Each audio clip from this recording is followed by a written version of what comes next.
The protagonist, Shinji, traverses into the enchanting world of Pokémon, embracing his role as a Pokémon trainer. Guided by a distinctive training philosophy, he continually evolves through the Alliance competitions, forging bonds with various Pokémon and embarking on a fervent adventure. Chapter 1. An Unconventional Journey. Acquiring a Turtwig. My name is Lin Shi, a devoted otaku whose greatest passion lies in watching Pokémon. My favorite character is Shinji, whose calm demeanor and adaptable battle strategies starkly contrast with Ash's impulsive and fiery nature. Little did I expect that one day I would inexplicably find myself transported into this world, inhabiting the very essence of my beloved Shinji, while also gaining a somewhat unreliable older brother. Regrettably, both of my parents are esteemed scholars within the Alliance, often absent from home, and I seldom see them throughout the year. Thankfully, I have Reisher as a brother, otherwise I might have perished long ago. Yet, what vexes me is the manner in which others travel to new worlds being struck by lightning, hit by a car, or even being told, "Child, you have suffered, I am God," and you were created by me in Nuwa. Within you lies the power of demons, angels, mermaids, Nuwa, and fairies. But what about me? Nevertheless, adhering to the principle of acceptance, Lin Sino, Shinji's now 10 years old. Tomorrow marks the day he receives his initial Pokémon. Unlike Ash and Gary's Pallet Town or Gold and Silver's New Bark Town, Shinji's hometown, Huzhong City, lacks a professor. Consequently, the initial Pokémon for the children are prepared by their parents, which may include the starter Pokémon from various regions or not. Generally, acquiring a starter Pokémon means relying on the supply from regional professors or sheer luck in the wild. The following day, upon hearing his brother Reishi's voice, Shinji hurriedly descended the stairs. Shinji, today marks your official debut as a Pokémon trainer. Here, this is your initial Pokémon and Pokédex, Reisher announced, presenting a Pokeball and a Pokédex before Shinji. Thank you, brother. Let me see what my first Pokémon is. Shinji exclaimed joyfully, snatching the Pokeball and tossing it into the air, calling out, "Come forth, my first Pokémon." In a flash of white light, a green figure materialized before Shinji. "It's Turtwig." "Thank you, brother," Shinji exclaimed, cradling Turtwig in his arms, his happiness palpable. Turtwig responded with cheerful sounds, evidently fond of its new trainer, Shinji. "Are you ready to embark on your journey, Shinji?" Reisher inquired, observing his brother's elation. "Not yet," Shinji replied, still holding Turtwig. "Brother, I know you are currently challenging the battle frontier in the Kanto region, and you're only one step away from facing the Battle Pyramid's leader, Mr. Shinomori, right? I want to witness what Pokémon battles are truly like." Although Shinji understood that Reisher would likely face overwhelming defeat, he was eager to see just how formidable Mr. Shinomori was, and whether battles were as straightforward as depicted in the animations. About that, Reisy was taken aback by Shinji's request, however. Since it was made by his younger brother and was not excessive, he agreed, believing it would be beneficial for him to broaden his horizons. Thus, he took Shinji to the final battle facility in the Kanto region to AT the Battle Pyramid. Reisy and Shinji arrived, where Kamishiro accepted Reise's challenge. Shinji, displaying his understanding of the situation, settled into the audience, seating alongside his grass-type Pokémon, watching the clash between Reisy and Kamishiro. "Go, Regirock!"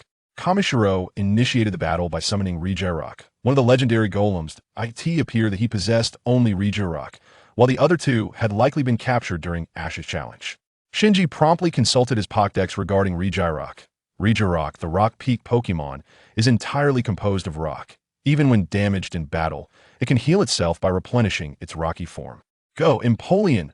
Upon witnessing Kamishiro release Regirock, Reisy responded by deploying his most advantageous Pokémon, Empoleon, the final evolved form of his starter Pokémon, Piplup.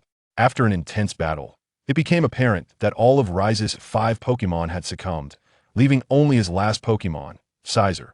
Meanwhile, Kamishiro's Regirock continued to dominate the battlefield. "Scizor, use Poison Jab," Reisy commanded, his voice resonating with determination. "Regirock, use Superpower," Kamishiro calmly instructed, as Regirock unleashed a ferocious strike that sent Scizor flying.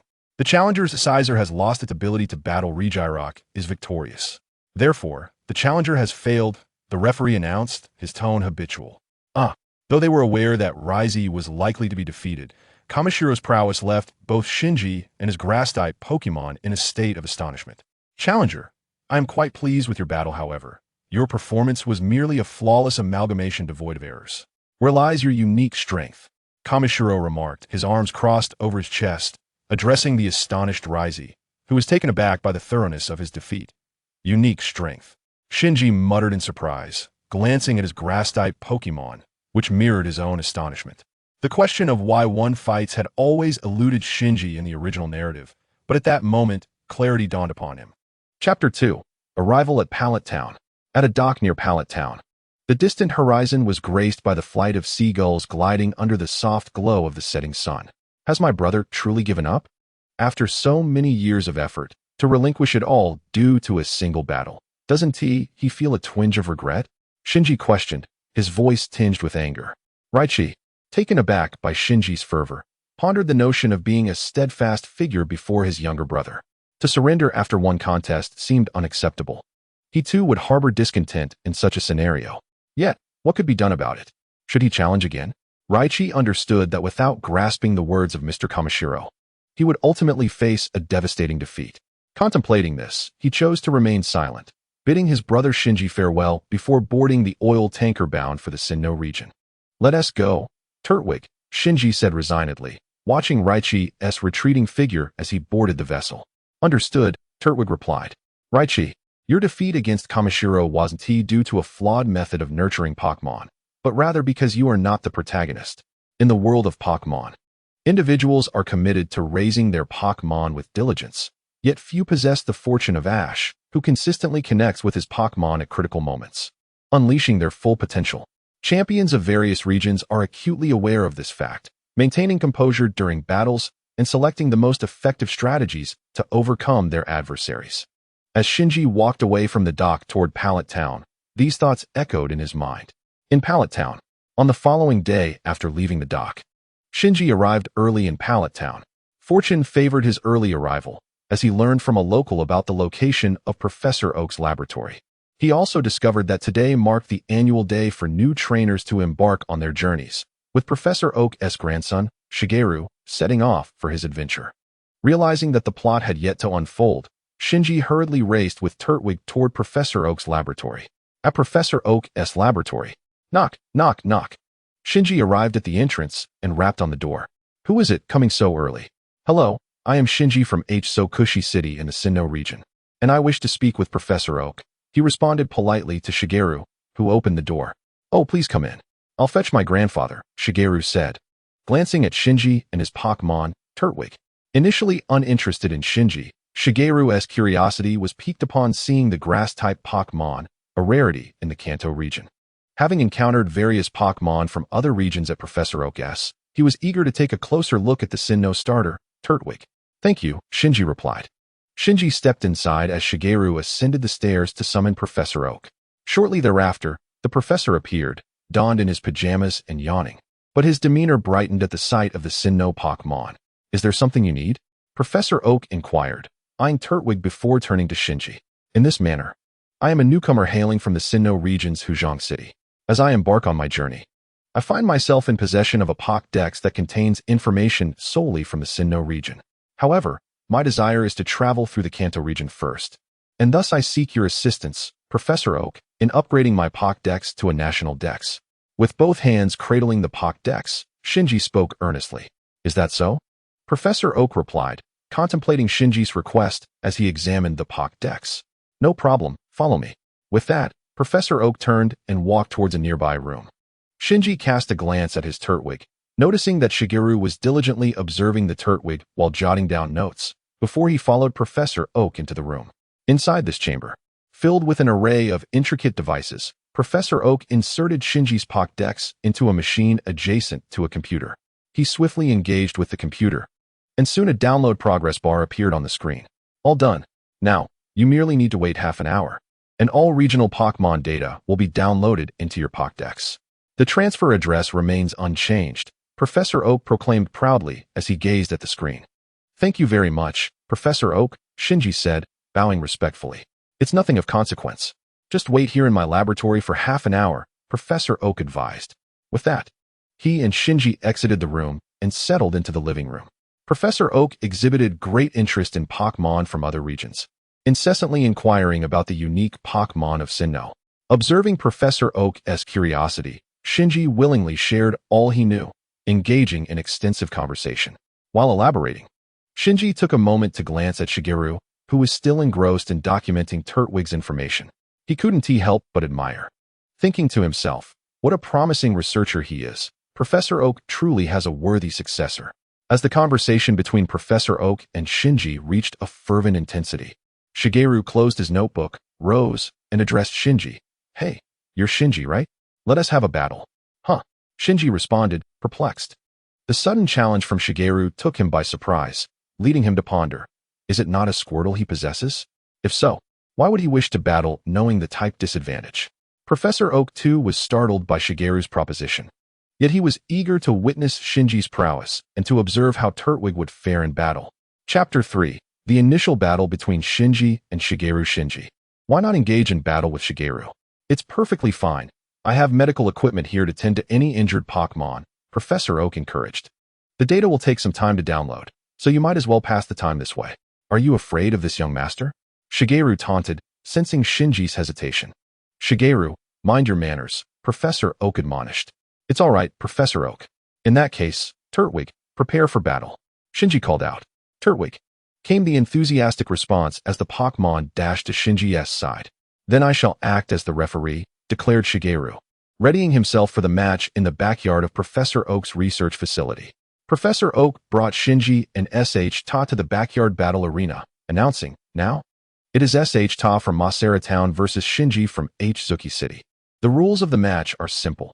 The first Pokémon to be unable to battle will determine the loser. Do you understand? Understood. Shinji and Sh-Ta replied in unison. Go, my darling. Sh-Ta exclaimed, releasing his Pokeball. As Sh-Ta tossed the Pokeball, a brilliant white light emanated, revealing a vividly colored Squirtle before the onlookers. Indeed, it is a Squirtle, Shinji mused to himself as he prepared for battle with his Trico. Hearing its trainer, Trico dashed from Shinji's side into the arena, facing Sh-Ta's Squirtle. The match begins.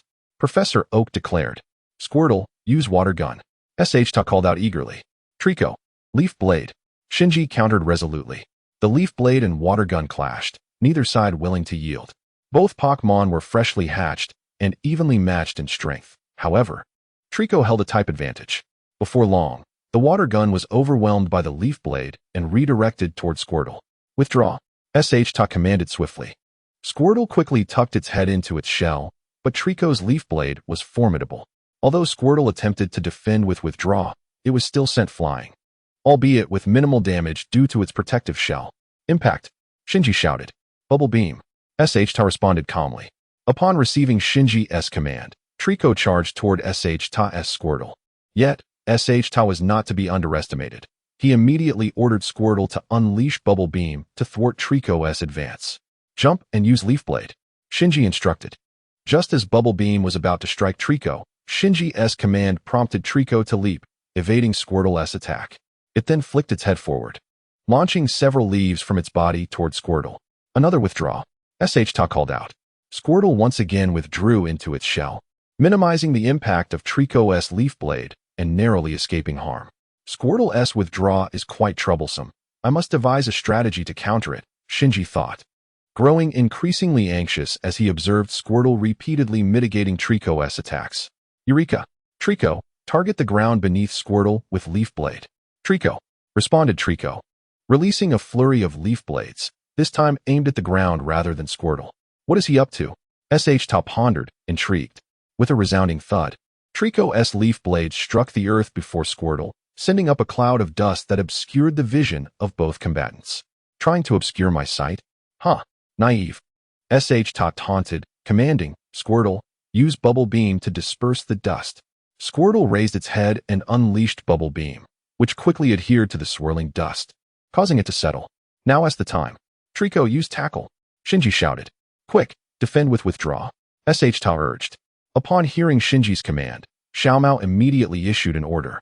As the dust settled, the grass tortoise charged at the Squirtle. However, Squirtle withdrew its limbs into its shell for protection before the grass tortoise could make contact. Yet, Shinji's intentions lay elsewhere. The grass tortoise, with great force, collided with the now retracted Squirtle, resulting in a loud thud as Squirtle was sent flying. Nevertheless, Due to its shell's protection, Xiaomao was not overly concerned about Squirtle's injuries. Leech Seed, Shinji commanded swiftly upon witnessing Squirtle's flight. The grass tortoise lowered its head and launched a seed that landed on Squirtle, entangling it in vines that prevented any movement, draining its strength continuously. Xiaomao, witnessing this, grew increasingly anxious.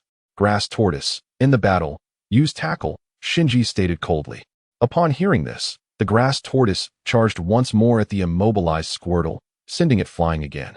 Squirtle, Xiaomao exclaimed as he rushed to embrace his Pokémon. With Squirtle unable to continue fighting, the grass tortoise emerged victorious, marking Shinji's triumph in the city of Huzhong. Professor Oak observed the defeated Squirtle in Xiaomao's arms, commenting, "Well done, grass tortoise." Shinji remained expressionless, as if this victory brought him little joy. Xiaomao was left dumbfounded. What had once seemed like a favorable battle had turned against him in an instant. Victory should not lead to arrogance. One must remain calm in battle, was Professor Oak's assessment of Shinji. "Are you all right, Squirtle?" Xiaomao asked, looking at his Pokémon, which had awakened after the leech seed vanished. "Squirtle, Squirtle," it replied. Without another word, Xiaomao departed.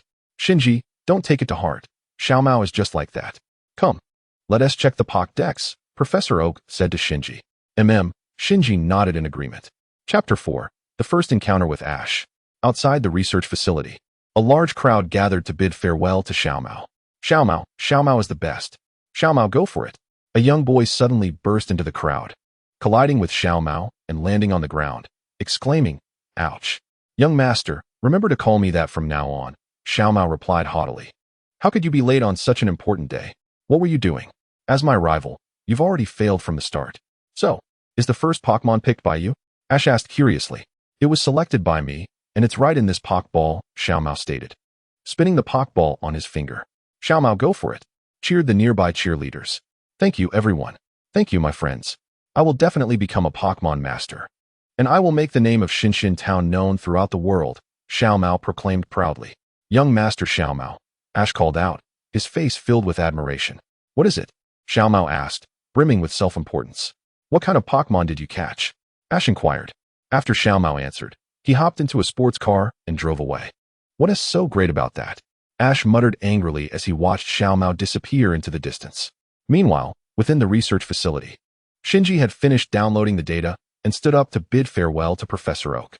As Professor Oak escorted Shinji to the door, he noticed Ash, clad in pajamas, and curiously inquired, "Isn't that you, Ash?" "Professor Oak, where's my Pokémon?" Ash joyously exclaimed upon hearing the professor's voice, completely oblivious to Shinji and Turtwig standing beside him. "Your Pokémon?"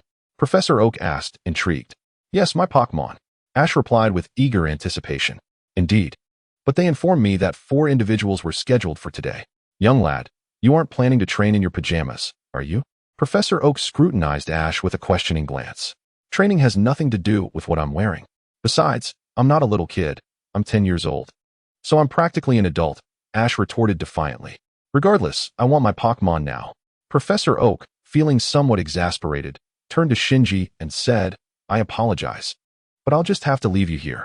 It was then that Ash noticed the presence of another individual and an unfamiliar Pokémon beside Professor Oak, prompting him to greet them. "Hello, I'm Ash, and my goal is to become a Pokémon master," he proclaimed with excitement, as though he were already a Pokémon master in his own right. "Thank you for your assistance," Shinji said, bowing slightly to Professor Oak. Afterward, he glanced at Ash but chose to ignore him and began walking away from Pallet Town. "What a rude person," Ash remarked, watching Shinji depart. Professor Oak perceived Shinji's demeanor to be akin to that of Shigeru, both being rather proud. However, unlike Shigeru, who combined pride with arrogance, an attitude most frowned upon among Pokémon trainers, Shinji remained indifferent to Professor Oak's admonitions. The professor could only hope that Shigeru would come to understand this lesson during his own training journey, perhaps owing to the sense of achievement that his stature provided him. Soon, the laboratory echoed with the sounds of Ash and Professor Oak being shocked by electricity. Before long, Shinji found himself in the forest outside Pallet Town, surveying the surrounding Pokémon, all too docile for his liking. The Pokémon he sought to capture needed to possess not only the desire to grow stronger, but also commendable potential. Otherwise, he had no interest in capturing them. Unlike Ash, who nurtured his Pokémon through emotional bonds, Shinji believed that such an approach was futile for someone who was not the protagonist. Thus, Shinji commenced training with Turtwig, awaiting Ash's arrival, as he was anticipating the legendary Pokémon, Ho-Oh. However, Shinji was not yet prepared to capture Ho-Oh, nor did he possess the strength to do so. Rather, he hoped that Ho-Oh's prowess would bolster Turtwig's conviction to become stronger.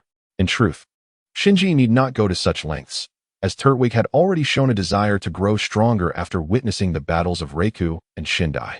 While it was true that most grass-type Pokémon were not particularly combative, Turtwig was an exception, perhaps due to its lineage. Unbeknownst to Raikou, the Turtwig Shinji had chosen was an egg from the defeated gym leader, which explained Turtwig's commendable abilities, something both Raikou and Shinji were unaware of. Chapter 5. Encountering Ho-Oh.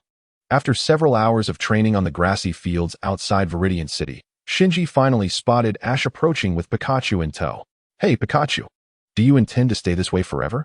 Ash said, his tone tinged with resignation. "Pika." Pikachu turned its head away, calling out, "Do you really dislike me?" Pikachu subtly nodded in affirmation. Soon, the narrative unfolded. Ash, in his eagerness to capture a Pidgey, inadvertently provoked a flock of Spearow. With a wounded Pikachu in his arms, Ash was forced to flee, and Shinji, witnessing the chaos, decided to follow. Ash reached the edge of a waterfall and, seeing no other escape, leaped into the water while cradling Pikachu. The Spearow pursued relentlessly. Upon witnessing Ash's plunge, Shinji surveyed the waterfall's perimeter and, alongside his Turtwig, jumped down as well. Unlike Ash, he descended carefully, using the adjacent trees to cushion his fall, ultimately landing safely before continuing downstream, running until he spotted Misty. At that moment, Shinji realized Ash had reached the shore and promptly sprinted toward the direction of Pewter City. As he ran, dark clouds began to gather overhead, signaling that Pikachu was about to unleash its power. Shinji quickened his pace toward Pewter City. After more than half an hour of running, he crested a dirt slope and beheld Pikachu leaping in front of Ash, harnessing the power of lightning to unleash a thunderbolt that shot skyward. "Is this the might of Pikachu?" Shinji mused, his gaze fixed on the spectacle.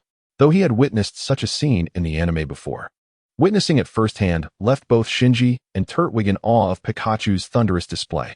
Moments later, as the rain subsided and the sun broke through, a dazed Ash approached Pikachu. "Are you all right?" Ash inquired, concern etched on his face.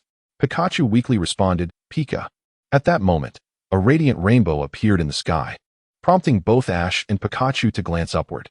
From a distance, Shinji immediately retrieved his Pokédex to capture an image of Ho-Oh, exclaiming to Turtwig, "Look, this is Ho-Oh, the guardian of life. Trust me, one day I will make you as powerful as it." Turtwig gazed at Ho-Oh, excitedly calling out, as it seemed to sense the divine energy emanating from the legendary Pokémon. After all, Pokémon possess a sensitivity far surpassing that of humans. As Ho-Oh soared toward the rainbow, Shinji stowed away his Pokédex. Meanwhile, Ash rose, cradling Pikachu, and began walking toward Pewter City, with Shinji and Turtwig trailing behind. Just as Shinji prepared to catch up to Ash, he noticed a single Spearow struggling to flap its wings among the fallen flock. Interesting. Its resilience and resistance to electricity are quite commendable, Shinji remarked coolly. Upon hearing this, Turtwig promptly unleashed a razor leaf attack on the Spearow, rendering it unconscious once more. Without hesitation, Shinji threw a Pokeball to capture it. After confirming the Pokeball's stillness, he picked it up and consulted his Pokédex to review Spearow's data. "Not bad. It even knows agility," Shinji mused, satisfied as he added the Spearow to his collection. Pewter City awaited. The diligent residents of Tokiwa City have labored hard, and dinner time approaches swiftly. Furthermore, there has been a surge in incidents involving pickpockets and the abduction of Pokémon, so I urge everyone to remain vigilant. Miss Junsha is broadcasting this warning, yet she cannot help but complain upon seeing Ash holding Pikachu that she has just mentioned the recent occurrences. However, Rei's faith in his brother Shinji remains steadfast, knowing that one day he will comprehend his intentions. After finishing his call, Rei begins to contemplate how to manage his breeding facility and how to renovate their home. After dinner, Shinji takes his Turtwig for a stroll through the streets of Tokiwa City. During their walk, they hear a distant explosion. Shinji recognizes it as originating from the Pokémon Center. While the crowd rushes toward the sound, Shinji remains unfazed and heads in the opposite direction, toward the Tokiwa Gym. Chapter 6. Reunion with Ash. The following day, after resting overnight in Tokiwa City, Shinji sets off early with Turtwig, venturing into the Tokiwa forest. Are you a Pokémon trainer from Shinshin Town? A samurai-clad youth inquires, blocking Shinji's path with his sword. No, Shinji replies coldly. What a pity. However, your Pokémon does not appear to be from the Kanto region, and it seems rather formidable. Let us battle, the samurai youth says, glancing at Turtwig. Very well. Shinji responds. Go, Beedrill. The samurai youth tosses his Pokeball. Turtwig, prepare for battle, Shinji commands. Beedrill, use Fury Attack. Turtwig, counter with Tackle. Bang. After days of training, Turtwig's strength now rivals that of Beedrill, sending it flying with a single blow, and as Beedrill falls, Turtwig unleashes Leaf Tornado, rendering it unable to continue. With the samurai youth looking on in astonishment, Shinji strides toward Nibi City. After walking for a while, Shinji finds a lakeside spot to release his Fiero and conducts specialized training with Turtwig. Fiero, unleash your most powerful hurricane. Turtwig, charge forward. Shinji instructs. As Fiero flaps its wings, it unleashes Hurricane at full force, while Turtwig digs its roots into the ground, striving to move forward. However, facing a skill that inherently counters it, Turtwig is fortunate to withstand being blown away, lacking the strength to charge at Fiero. Meanwhile, Fiero, intent on avoiding a collision, continues to exert Hurricane. The two Pokémon are locked in a stalemate, neither willing to relent until exhaustion overcomes them. Only then does Shinji command them to rest. After a few minutes, their rigorous training resumes under Shinji's guidance. Days later, Turtwig, prepare for battle. Use Leaf Tornado. Shinji declares with authority as he throws Turtwig's Pokeball. As the white light fades, the green Turtwig emerges and unleashes a flurry of leaf tornadoes upon a flock of Pidgey. Following days of training with Fiero, Turtwig's skill intensity has significantly improved, as has its speed, swiftly incapacitating 4 Pidgey, while the remaining ones take flight. Just as Shinji throws 4 Pokeballs to capture the Pidgey, Ash and Misty arrive on the scene. Wow, you are truly remarkable, having captured 4 Pokémon at once. Ash remarked. Oh, aren't you the person from that time? He continued. By the way, what is your name? Shinji, he replied, his expression remaining impassive. Why do you want to catch so many Pokémon? Misty inquired, puzzled. If one is to catch, one must capture the finest, Shinji retorted coldly. The finest? How do you know what is the finest? Ash questioned. Of course I know. Look, Shinji said, a smirk playing at the corners of his mouth. With that, he released the 4 Pidgeys he had just caught and retrieved his Pokédex, stating, if you check the captured Pokémon with the Pokédex, you'll know what skills they possess. Didn't Professor Oak provide you with a Pokédex? He then began to scan each of the 4 Pidgeys, adding, if one knew their skills from the outset, there would be no need to catch 4 at once to find out. Afterward, Shinji released the 4 Pidgeys once more. But this time, he set them free. The liberated Pidgeys immediately took to the skies, seeking out their flock. You let them go? They had just become your companions. Ash exclaimed, bewildered.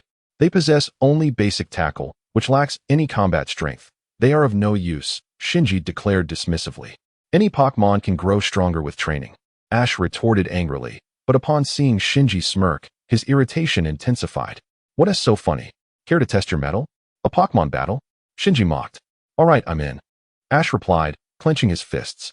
As long as you can land a hit, it doesn't matter how many Pokémon you use, Shinji stated. Aware that Ash currently had only 3 Pokémon. With that, Shinji released his Turtwig. You're underestimating me, Pikachu boldly declared, jumping in front of Turtwig. Ash, you must not lose to him, Misty urged, her frustration mounting. She found it hard to believe such words could come from such a handsome young man. Yet witnessing it firsthand left her no choice but to accept it. In that moment, Ash's standing in Misty's eyes soared due to Shinji's presence. Although Ash was far from impressive, his passion for Pokémon was something this newcomer could never rival.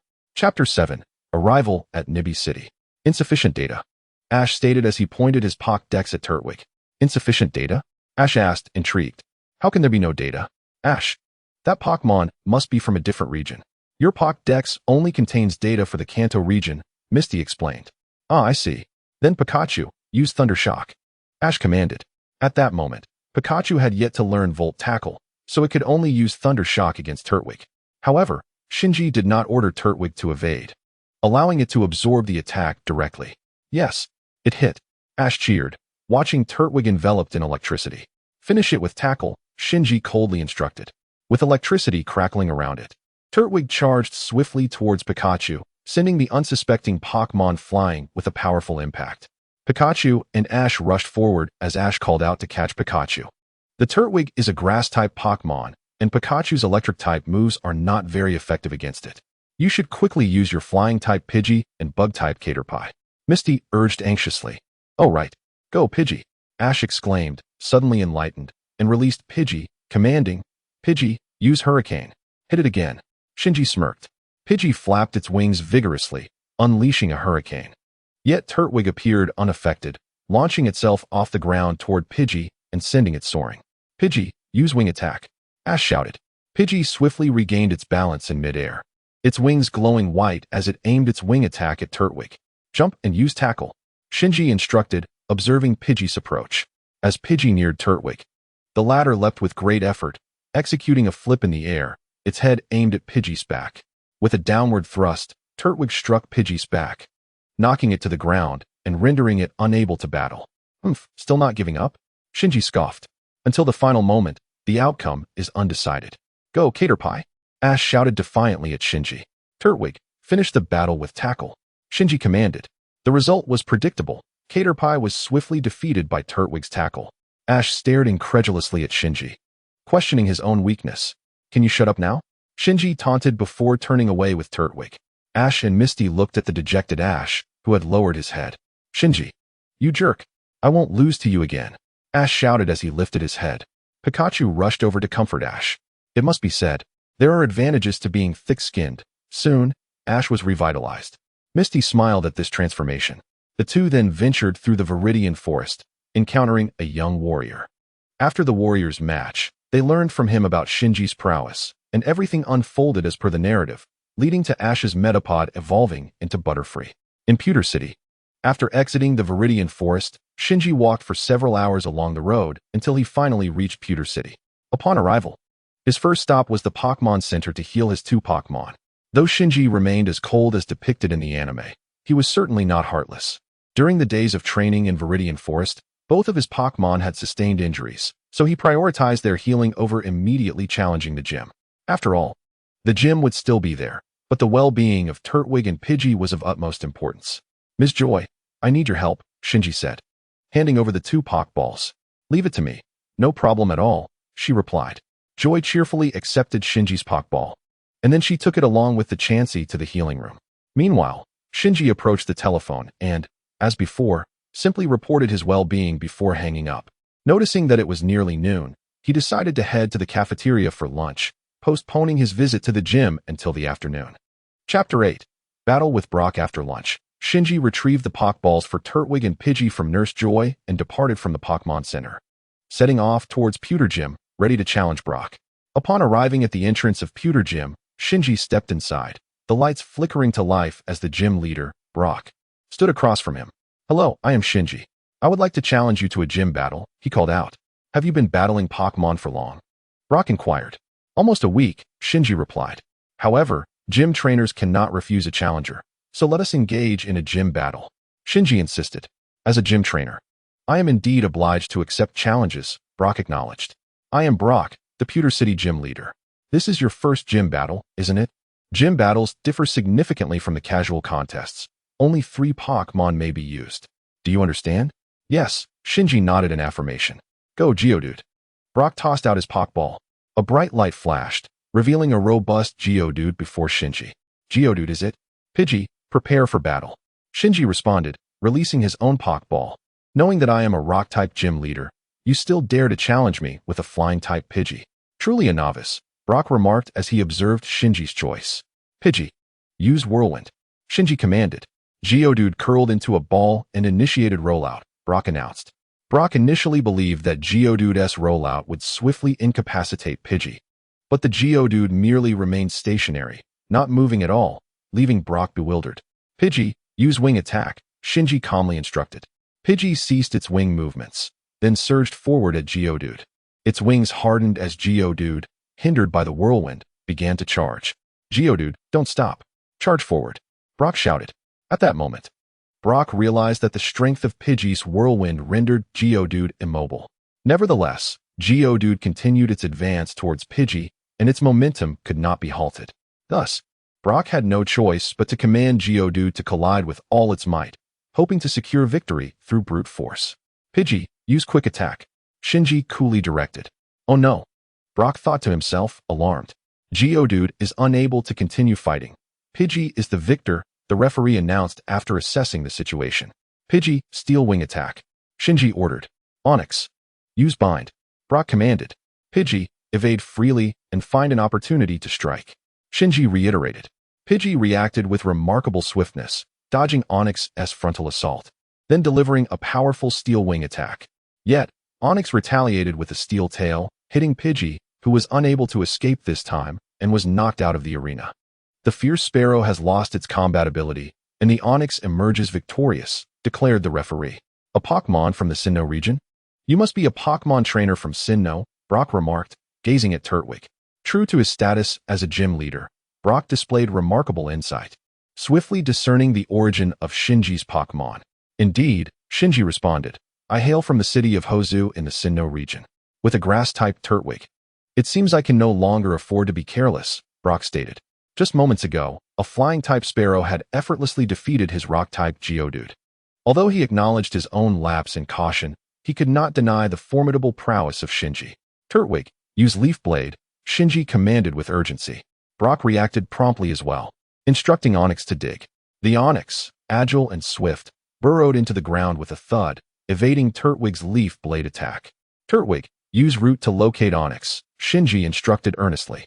Upon hearing Shinji's command, Turtwig promptly lowered its body, its roots extending into the earth as it scanned every corner of the arena, keenly sensing the whereabouts of Onix to deliver a decisive blow.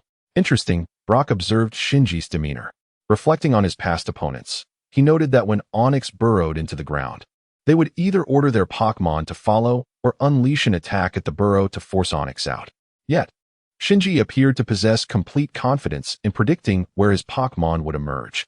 In truth, Shinji did not know precisely where Onix would surface. Rather, he intended to adapt and observe, preparing to strike as Onix revealed itself.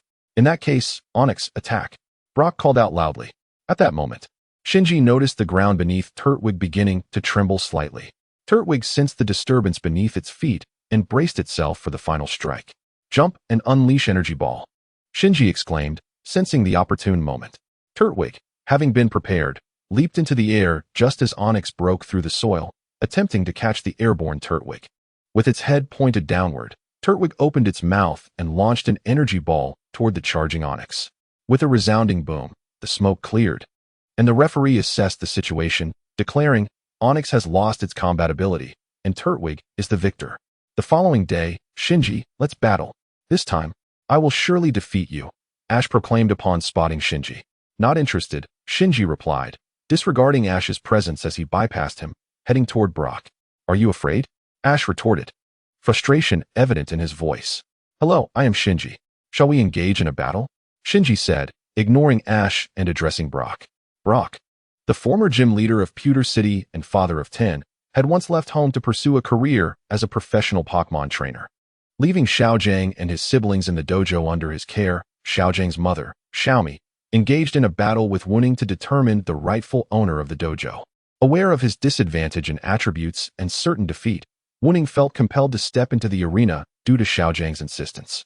Ultimately, Wuning's Pokémon were all rendered incapable of battle, and he narrowly escaped drowning. Just as he contemplated fleeing, after some playful banter, they resolved to modify the dojo's attributes to a coexistence of rock and water types, affirming Wuning's formidable prowess. What Shinji needed most was to continuously engage in battles with skilled opponents to hone his combat experience. Alright, Wuning chuckled, it's been a while since I last fought. I wonder if I've grown rusty. The four then made their way to the battle arena at the Pokémon Center, where Shinji and Wuning took their positions, while Ash and Misty cheered for Wuning from the sidelines. Come on, Uncle, you've got to give it your all. You mustn't lose.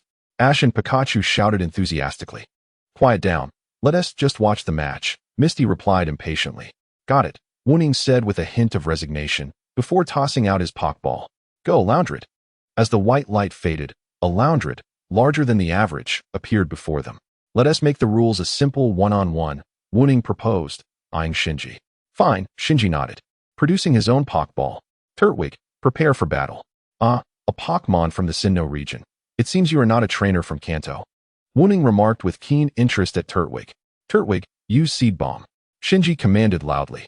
Impatient, aren't we? Loundred, dig to evade. Wuning replied with a grin. Loundred swiftly dug underground, successfully avoiding the barrage of seed bombs launched by Turtwig, appearing faster than Xiaojing's Onyx.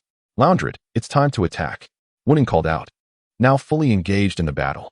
Turtwig, move back and use Energy Ball. Shinji instructed, observing the trembling ground behind Turtwig. Upon hearing Shinji's command, Turtwig dashed forward, pivoting to unleash an Energy Ball just as Loundred burst forth from the ground. The Energy Ball struck, resulting in a massive explosion. Is it over? Shinji whispered, puzzled. Could Wuning truly be this weak, perhaps even inferior to Xiaojing? As the smoke cleared, Loundred remained standing, albeit with visible signs of struggle. The long marks on the ground indicated it had been pushed back significantly by the Energy Ball, and Loundred crossed its arms defensively, having managed to shield itself at a crucial moment. However, it was evident that Loundred was panting heavily, clearly injured. Impressive, Ash and Misty exclaimed in admiration, astonished that their guide was so formidable. Wuning, taken aback by the unexpected strength of his opponent, realized he had underestimated Shinji. Nevertheless, he was thoroughly enjoying this thrilling contest. Impressive, young one.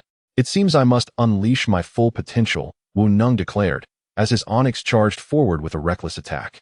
Upon hearing this, the Onyx glowed with a brilliant white light and swiftly propelled itself towards the Turtwig. What incredible speed! Exclaimed Shinji in astonishment. He had not anticipated that the Onyx could move with such agility. Clearly, Wu Neng's prowess was formidable. However, before Shinji could fully comprehend the situation, the Onyx collided with the Turtwig, sending it flying. The Turtwig appeared to be significantly injured, struggling to rise to its feet.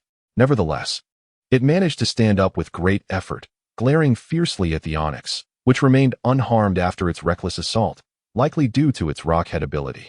Such resilience, Wu Neng remarked, observing the Turtwig before instructing his Onyx. Onyx, unleash another reckless attack to finish him off.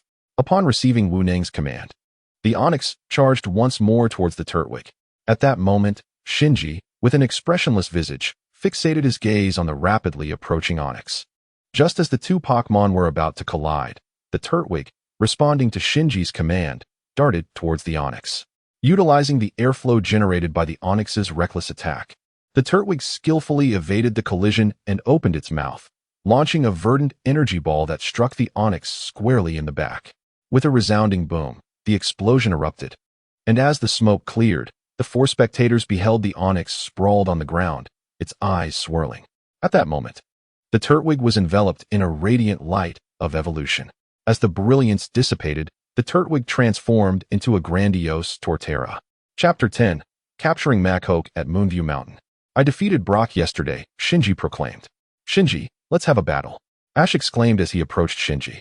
As I mentioned, I have no interest, Shinji replied, dismissing Ash and proceeding to hand over his Torterra to Nurse Joy before settling down at the Pokémon Center. Since that is the case, why not give it a chance, Shinji? I can tell Ash is genuinely eager to battle you. Observe his current strengths and then decide if you wish to engage, Wu Neng suggested. With this encouragement, Shinji nodded in agreement and accompanied Ash and Misty to the pewter gym. As the narrative unfolded, Ash was soundly defeated by Brock's Onyx, unable to mount any form of counterattack. Witnessing this from the stands, alongside Misty and Brock's siblings, Shinji couldn't help but smirk. He approached Ash, who was kneeling with Pikachu in his arms, and said, if this is your idea of training to grow stronger, I recommend you reconsider participating in the Indigo Conference. You might not even stand a chance against Gary at this rate. With that, Shinji departed from the pewter gym, leaving Ash on the ground, cradling Pikachu, murmuring, am I truly this weak? Not even comparable to Gary. At Moonview Mountain, Charizard, Blaze, Shinji addressed the group of Machoke before him. Char. After a sharp cry, the fiery sparrow unleashed a fierce gale upon the group of Machops, yielding remarkable results. The Machops, struck by the tempest, collapsed to the ground, yet one managed to escape. Witnessing this, Shinji swiftly threw several Pokeballs, capturing the fleeing Machop one by one, then retrieved his Pokédex to scan the captured Pokeballs. Oh, has this one learned Hell Roll? Shinji remarked, examining the information displayed on the device. With that, he secured the Pokeball containing the Machop that had acquired Hell Roll at his waist while releasing the others back into the wild. As Shinji prepared to depart, a fierce roar echoed in his ears, prompting him to turn and see a Maghop pointing at him, incessantly calling out. This appeared to be the one that had just fled, with a Hariyama behind it, likely their leader, fixating its gaze on Shinji. The fiery sparrow readied itself for battle. Recognizing the necessity for confrontation, Shinji summoned the fiery sparrow, understanding that such matters could not be resolved without a fight. The Hariyama, realizing the intent to battle, let out a roar and unleashed a glowing knife-hand strike at the fiery sparrow, which deftly evaded the attack. The two engaged in a back-and-forth exchange of strikes. Although the fiery sparrow was swifter than the Hariyama, as it narrowly dodged another knife-hand blow, the Hariyama swiftly turned, delivering a powerful punch to the sparrow's back, sending it crashing into the wall, leaving a deep impression in the surface. It was evident that the fiery sparrow had sustained significant injury. Shinji furrowed his brow, contemplating the Hariyama's impressive agility and strength. Just as Shinji contemplated issuing a command to assist the fiery sparrow, it took to the air once more, flapping its wings and emitting a loud cry that resonated throughout the Moonview Mountain. A radiant white light enveloped the fiery sparrow, signaling its evolution. Evolved? Shinji murmured in astonishment. As the light dissipated, a resplendent large-beaked sparrow materialized before Shinji and the Hariyama. The newly evolved creature glanced at the Hariyama and let out a triumphant cry. Enveloped in a vibrant orange glow, charging towards the Hariyama. A million-ton impact? Shinji marveled at the new ability learned after evolution. The Hariyama, unfazed, immediately executed a crosscut, bracing itself for the large-beaked sparrow's assault. However, upon collision, rather than an explosion, the large-beaked sparrow propelled the Hariyama backward, culminating in a tremendous explosion as the Hariyama was thrust into the wall, deeply embedded within it. It appeared that the large-beaked sparrow had unleashed its vengeance for the earlier assault. With a resounding do-do-do-ding, Shinji tossed a Pokeball into the air, glanced around, and swiftly led the previously astonished Maghops away, their voices ringing out as they fled. Paying no further heed to the situation, Shinji made his way towards the exit of Moonview Mountain, heading in the direction of Hualan City. Chapter 11, Conversation. Hualan City. At the Moonstone Rock on Tsukimi Mountain, Shinji discovered several moonstones and captured a Nidoran. After several hours of travel, he arrived at the Pokémon Center in Hoenn Slateport City by nightfall. Miss Joy, I appreciate your help, Shinji said as he handed over 4 Pokeballs to Nurse Joy. No problem, leave it to me, she replied with a smile. Accepting the Pokeballs, after entrusting his Pokémon to Nurse Joy, Shinji, as was his custom, called his brother, Reiji, after dinner. Hey bro, I've just arrived in Slateport City and everything is fine, Shinji stated coldly. Ah, by the way, Shinji, there are some things I need to discuss with you, Reiji replied. Looking at Shinji. What is it? Shinji asked with curiosity. It's about my recent defeat to Mr. Shindai. I hope you can understand, ever since I lost to him. It seems like our brotherhood has changed. You seem different too. I don't know if my defeat is the reason for your change, but if it is, I apologize, Reiji said, filled with guilt. Huh, why would you say that, brother? Shinji questioned, puzzled. You misunderstood me, he added. What do you mean?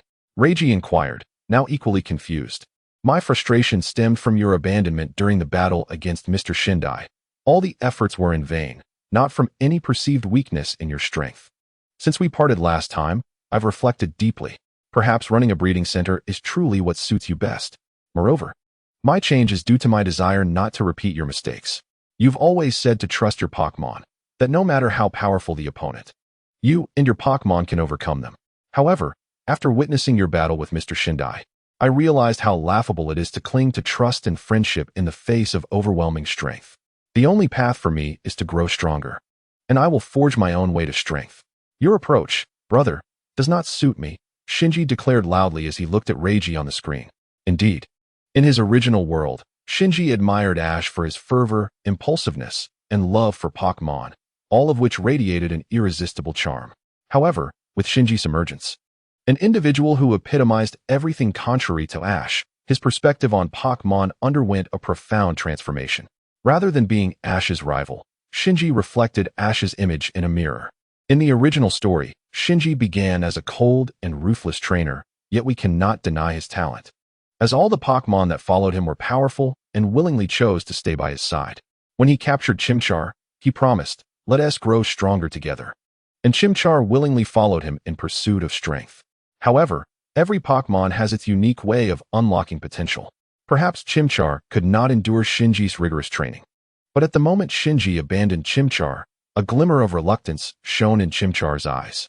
To grow stronger is a desire shared by every Pokémon in the enchanting world of Pokémon. They are willing to endure any hardship in pursuit of this goal. Consider Shinji's other Pokémon. Each is a formidable presence in its own right. Do you assert that they have become ruthless in their quest for power? Yet, when Shinji's Torterra witnessed Ash's Turtwig evolve into a Grotle, it failed to leverage its type advantage in battle, opting instead to secretly teach Shinji. Moreover, when Electivire arrived in Hozu City alongside Team Galactic, it ultimately formed a bond with Pikachu, joining forces to confront their common adversary. Furthermore, when Shinji's Pokémon learned of his defeat from Raichu, their expressions were filled with disappointment. These instances illustrate that Shinji's Pokémon possess their own emotions and have not lost their humanity due to his training. Although Shinji tends to release any Pokémon he finds unsatisfactory upon capture, this is akin to the way we discard unwanted items in a game. The Pokémon he retains are newly captured and devoid of deep emotional ties, so their release is not particularly lamentable. Take Chimchar, for instance. It was initially a Pokémon Shinji valued. Despite repeatedly disappointing him, Shinji did not abandon it.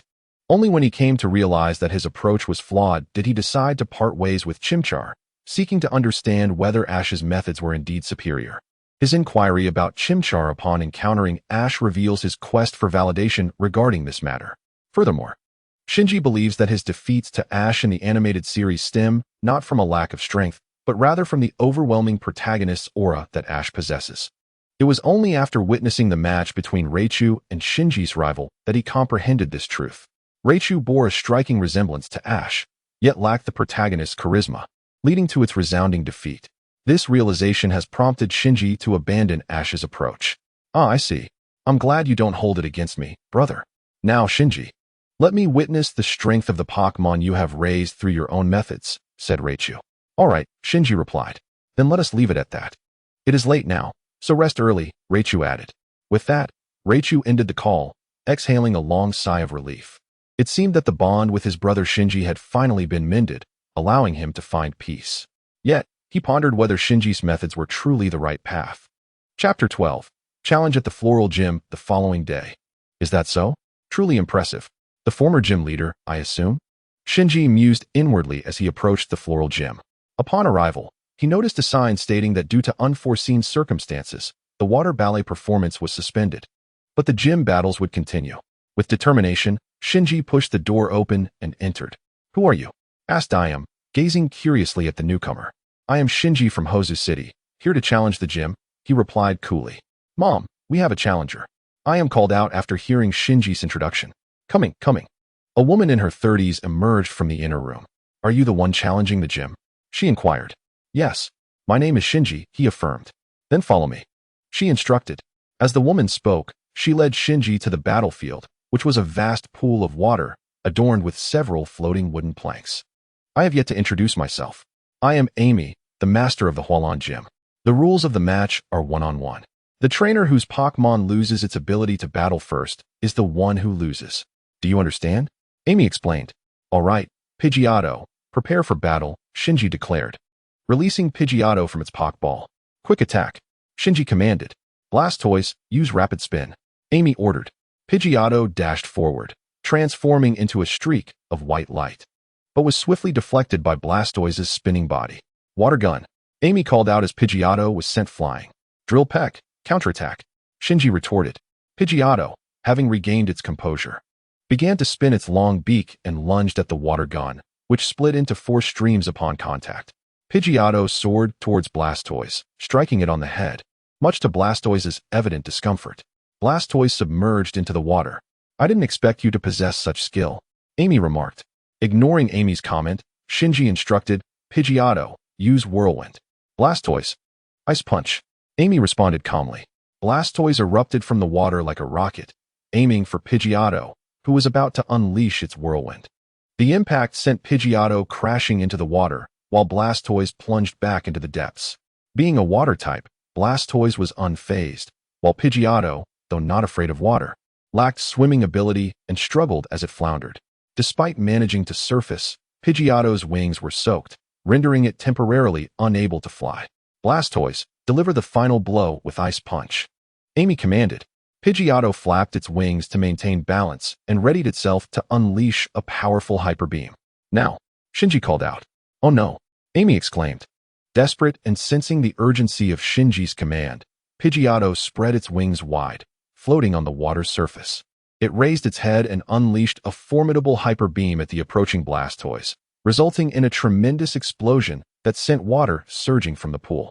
Blastoise lost its ability to battle, declaring Pidgeotto the victor, and thus, Shinji from Celadon City emerged triumphant as the referee assessed the situation. How could this be possible? Blastoise was in the water, and it moved so swiftly. How could Pidgeotto possibly hit it? Iris questioned, staring at the incapacitated Blastoise in disbelief. Indeed, echoed the other two sisters in unison. Could it be true, Mom? Sakura inquired. Chapter 13, The Beast Tamer, Xiaoming. Nidorino, use double kick. Shinji commanded. Rattata. In response to Shinji's direction, Nidorino charged at Rattata and executed a series of kicks, rendering Rattata unable to continue the battle. You're incredible. With such prowess, you'll surely defeat Xiaoming, a bystander remarked. As you proceed along this path, you will soon encounter a tent, which serves as Xiaoming's dojo. A passerby pointed out to Shinji. Indeed, Shinji replied with a grunt, moving in the direction indicated. Along the way, he battled numerous trainers, with his Maghoke and Nidoran consistently emerging victorious. Inquiring among the trainers, Shinji ultimately located his target opponent, Xiaoming, the owner of the world's sole water-resistant Sandshrew. Before long, Shinji arrived at Xiaoming's informal dojo, where the sign proclaimed a streak of 90 consecutive victories. Without hesitation, he lifted the entrance curtain and stepped inside. I am Shinji, here to challenge you, he stated coldly. Oh, a fertilizer for my 91st victory has arrived, Xiaoming retorted, beckoning Shinji to follow him. Xiaoming led Shinji to the edge of the arena, explaining, the rules are one-on-one, and I will be using this Pokémon.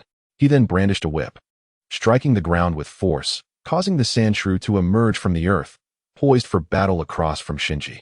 Nidoran, unleash Poison Sting, Shinji commanded promptly. Sandshrew, use Defense Curl and then roll out, Xiaoming ordered swiftly. With its defense bolstered by Defense Curl, Sandshrew spun powerfully, breaking through Nidoran's Poison Sting and charging towards it. Jump and use Tackle, Shinji instructed.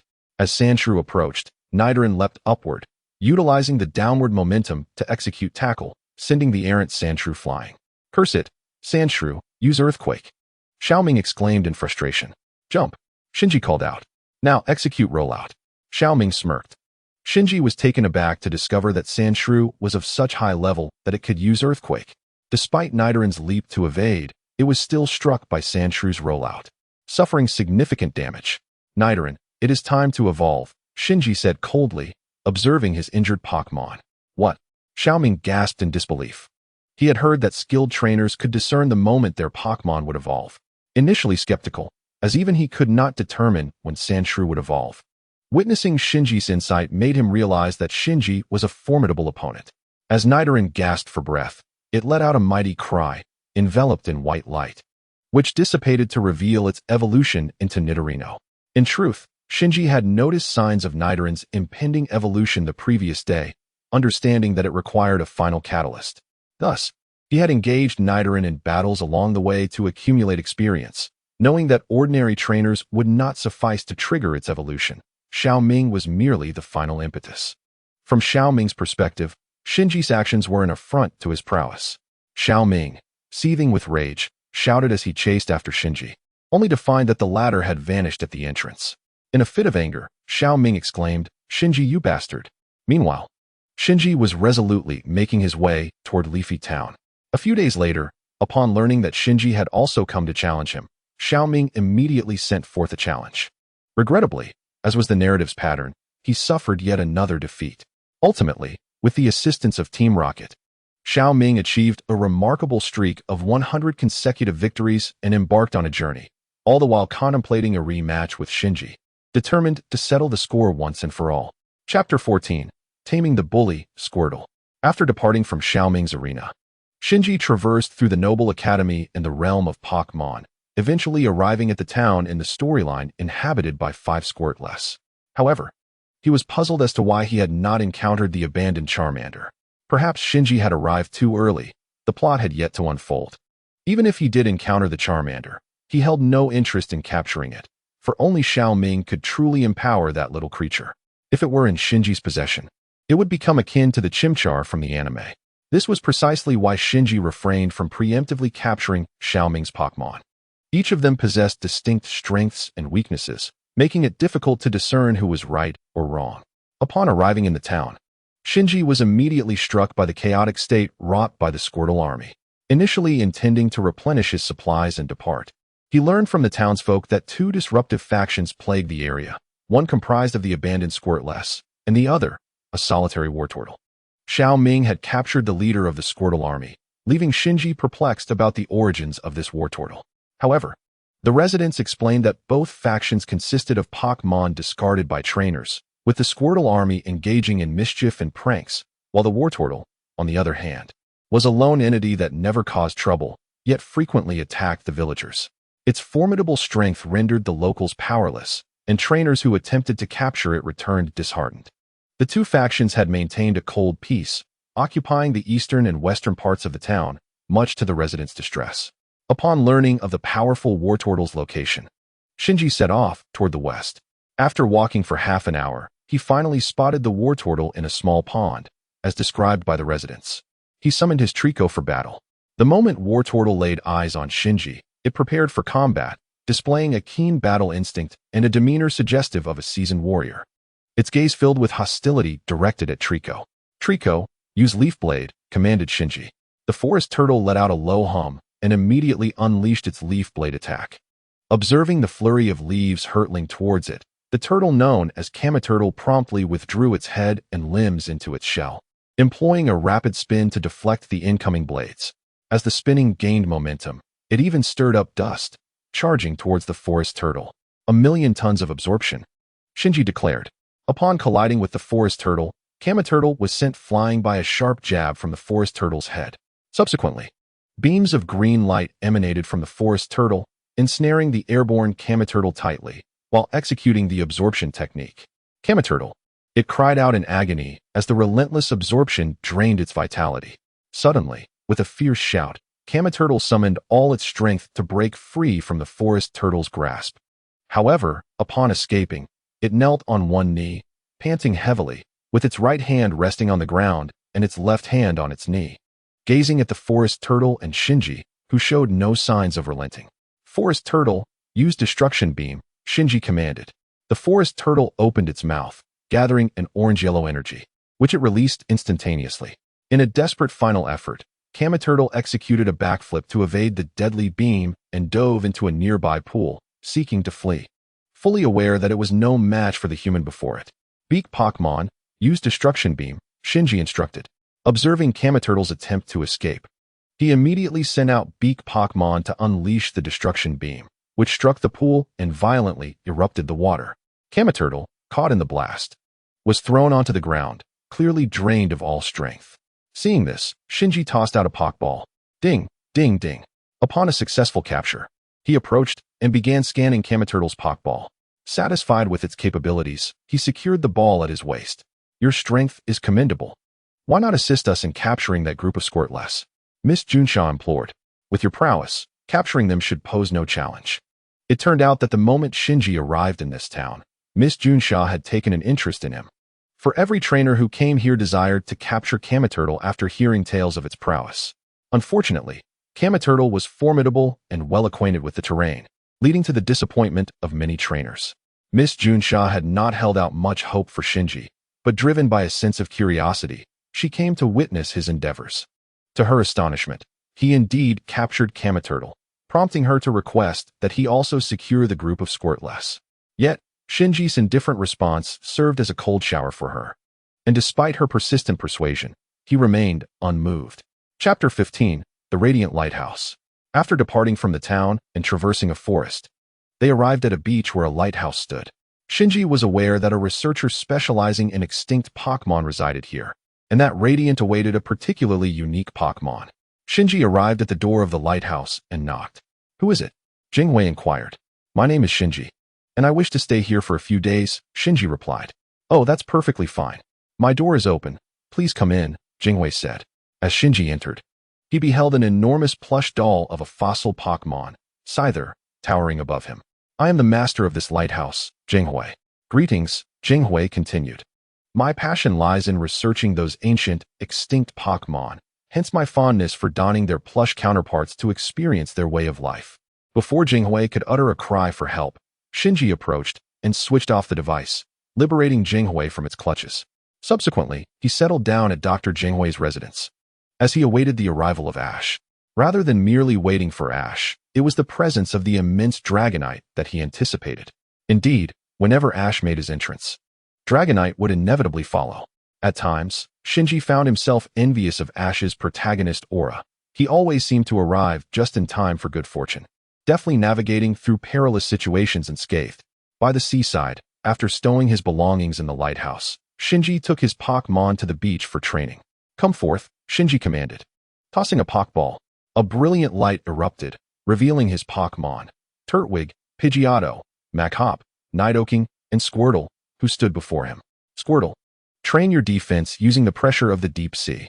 Pidgeotto, Machop, and Nidoking, assault Turtwig. Once it withstands your attacks, it shall retaliate, Shinji directed. As Shinji finished speaking, each Pokémon commenced its training while he supervised attentively.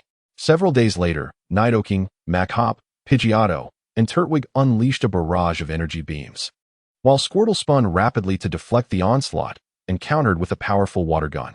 Execute water gun, Shinji commanded. However, Squirtle was unable to rebound the 4 energy beams as anticipated.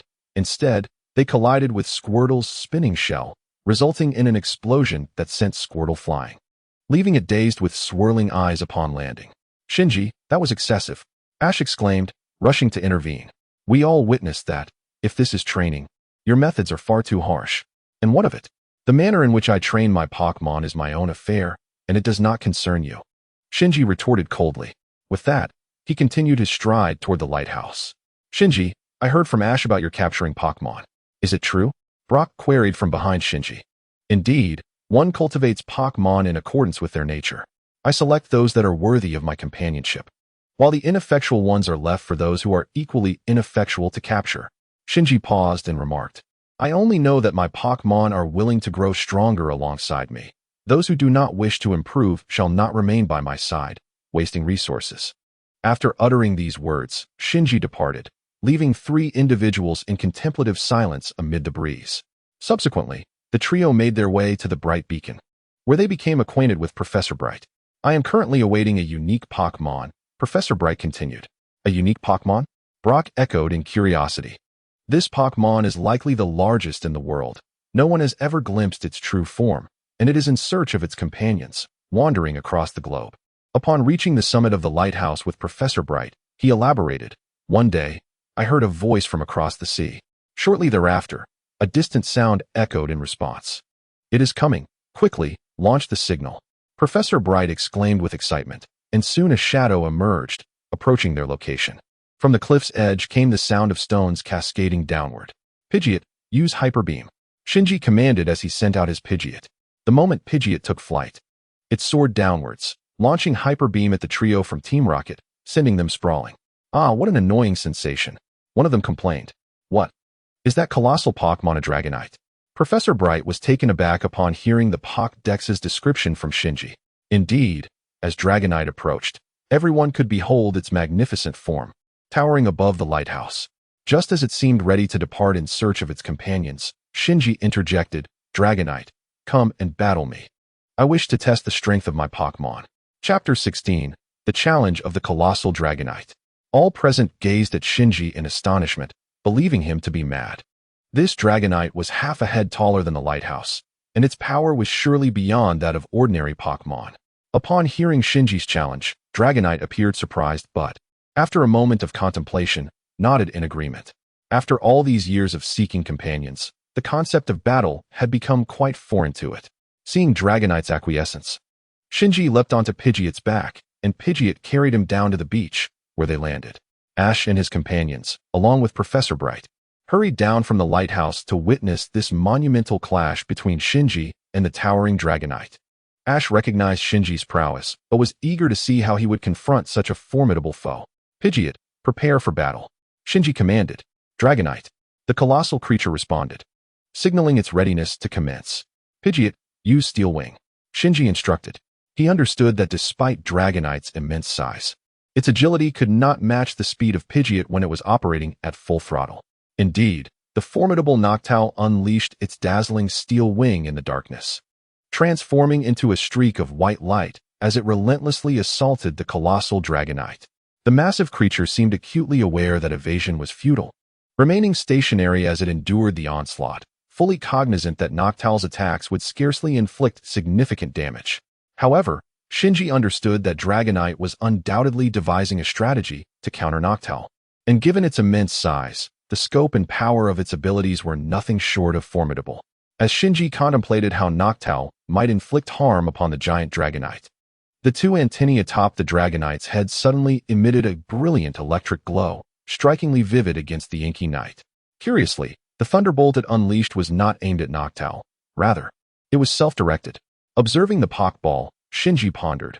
This Dragonite, recognizing its inability to strike Noctowl, opted for a tactical retreat that was, in truth, a strategy his own Torterra and Wartortle were meant to learn. It was remarkable that this Dragonite possessed such intelligence, rivaling that of humans. After compelling Noctowl to launch a full frontal assault, it executed a surprise maneuver that left anyone unable to react. Truly impressive. Machoke, prepare for battle. Shinji commanded as he released the Pokeball. Machoke emerged, momentarily startled by the sheer size of the Pokémon before quickly regaining focus on the impending fight. Machoke, use low sweep, Shinji instructed. Upon hearing Shinji's command, Machoke charged forward and executed a low sweep against Dragonite's leg, but the titanic creature remained unfazed. Recognizing the futility of the attack, Shinji called out, double ice punch. Observing the ineffectiveness of low sweep, Machoke's hands glimmered with icy energy as it unleashed a flurry of ice punches against Dragonite's foot. This time, the Dragonite appeared to register the pain, swiftly turning to retaliate with a steel tail aimed at Machoke. Counter with a punch, Shinji calmly directed. Machoke, witnessing the massive tail barreling toward it, promptly crossed its arms atop its head in a defensive posture. Dragonite's tail struck with considerable force, causing it to emit a cry of agony. After all, the power of a steel tail that was twice its own size was not easily borne. Not only did Dragonite feel the sting of the blow, but it was also propelled backwards several paces, its gargantuan form stirring up immense waves in the ocean. Is its weakness in the abdomen? Shinji mused. Nidoking. Nidoking opened its mouth, unleashing a blue-white ice beam directed at Dragonite's belly. In response, Dragonite, sensing the impending ice beam, hastily opened its mouth to unleash a devastating hyper beam aimed at Nidoking. The two techniques collided, resulting in an explosion. However, the sheer power of Dragonite's hyper beam was overwhelming, merely diminishing the potency of Nidoking's ice beam. Ultimately, Nidoking was struck and rendered unable to continue the battle. At this juncture, rather than feeling anxious, Shinji exhibited a hint of a smile. The colossal Dragonite, upon witnessing the unfolding events, realized that everything had been anticipated by Shinji. Moments ago, as it observed Nidoqueen unleash an ice beam toward its abdomen, it hastily retaliated with Hyper Beam. Now, due to the adverse effects of Hyper Beam, it found itself immobilized, rendered a mere target, helplessly gazing as the blizzard struck. The impact of the blizzard against its midsection elicited a pained roar from the immense Dragonite, a cry that resonated across the beach. Everyone hurriedly covered their ears, fearful of being rendered deaf by the sound. As Shinji had predicted, the abdomen was indeed a vulnerable point for Dragonite. Coupled with the fact that Blizzard was an Ice-type move, it inflicted quadruple damage, leaving Dragonite significantly injured. However, amidst the cacophony of the Dragonite's roar, Squirtle, too, covered its ears, losing the opportunity for a subsequent attack. In that moment, the colossal Dragonite managed to break free from the lingering effects of Hyper Beam and initiated its counterattack, launching a thunderbolt from its antennae toward Squirtle. Given the massive size of the thunderbolt, Squirtle had no chance to evade. Thus, Shinji was left to take a gamble. Spin at full speed, Shinji commanded. Upon hearing this, Squirtle promptly retracted its head and limbs into its shell, commencing a rapid spin. Boom! A tremendous surge of electricity enveloped the spinning Squirtle, culminating in an explosion on the beach. As the smoke dissipated, Shinji observed Squirtle still spinning, reassuring him of its safety. He quickly issued another command.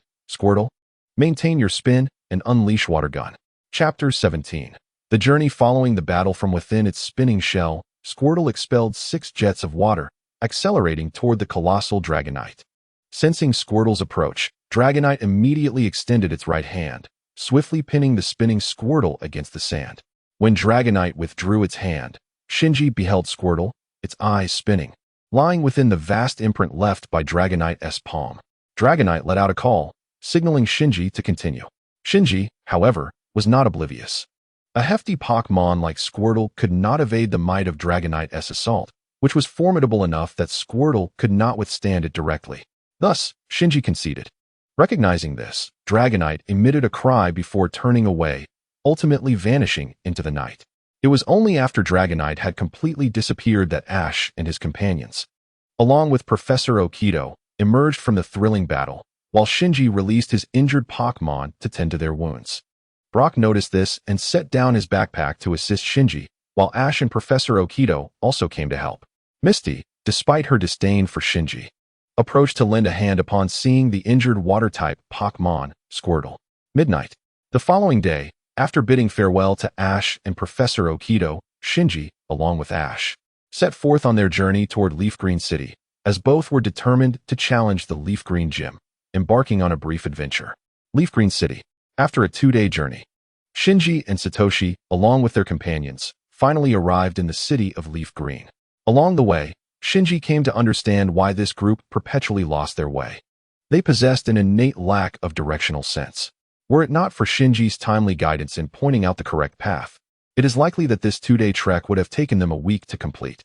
Upon reaching Leaf Green, the 4 immediately headed to the Pokémon Center to have their Pokémon examined. Just as they were handing their Pokeballs to Nurse Joy, a trainer entered, pushing an injured Rattata alongside a Chansey. "Stay strong, little Rattata. You will surely recover," Nurse Joy exclaimed, placing her hands on her hips in exasperation. This is the 15th one this month. They soon learned that the injuries were inflicted by the gym leader, Marshtomp. After a brief respite, they decided to visit the Leaf Green Gym together. Standing before the entrance, Satoshi inquired, "Is this truly the Leaf Green Gym?" To which Kasumi teased, "What's wrong? Afraid to go in? I was just about to enter." Satoshi retorted, trying to appear brave. Meanwhile, Shinji ignored their banter, boldly pushing the door open and declaring, "I am here to challenge the gym." Following his lead, Satoshi and the others stepped inside. Another challenger has arrived," a man remarked as he turned to face them. "Humph, let us see," came the response of the burly Marshtomp as he emerged from within. "Wow, he is quite the specimen," Brock commented, gazing at Marshtomp. "Is this man truly the gym leader?" Kasumi asked, her voice tinged with fear. "Welcome to the Leaf Green Gym," Marshtomp said, embracing Kasumi. After a round of trivial conversation, just as Shinji prepared to step forward for his challenge, Satoshi intervened, raising a hand and asserting, "Shinji, allow me to go first. Pikachu, let Shinji see our current prowess." Pikachu. With that, Satoshi and Pikachu stepped up to face Marshtomp. In a turn of events typical of their adventures, Satoshi showcased an exemplary defeat before Shinji. Chapter 18. Battle against Marshtomp. What a low-level battle, Shinji remarked, observing Satoshi and Pikachu's performance. "Shinji," Satoshi called, cradling Pikachu as he looked at Shinji. Subsequently, Shinji addressed Marshtomp. "It is my turn now, isn't it? If you're still willing to face defeat, then come forth," Marshtomp replied with a smirk. "Torterra, prepare for battle," Shinji commanded, tossing forth his Pokeball. "Haha, Pokémon from other regions. How intriguing." "Raichu, unleash Thunderbolt," Marshtomp boasted. "Torterra, use Root," Shinji countered. Raichu let out a chuckle before releasing Thunderbolt towards Torterra, who stood firm, invoking Roots. Although Thunderbolt struck, the electric current was absorbed into the ground due to Torterra's ability to withstand electric-type moves, enhanced further by its grass-type nature. Once the Thunderbolt dissipated, Torterra remained completely unscathed. "Interesting, it seems electric-type moves are ineffective," Marshtomp mused, eyeing Torterra. "Raichu, use Brick Break."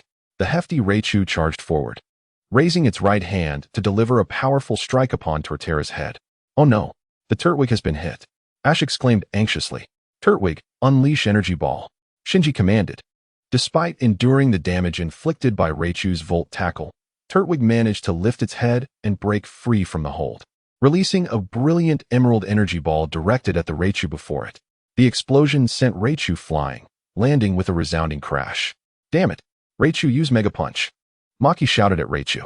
100 million tons absorption. Shinji called back. Upon hearing Maki's command, Raichu charged once more towards Turtwig. As it leapt into the air in front of Turtwig, its right hand glowed with a blinding white light. However, this time it was not Volt Tackle, but the more powerful Mega Punch.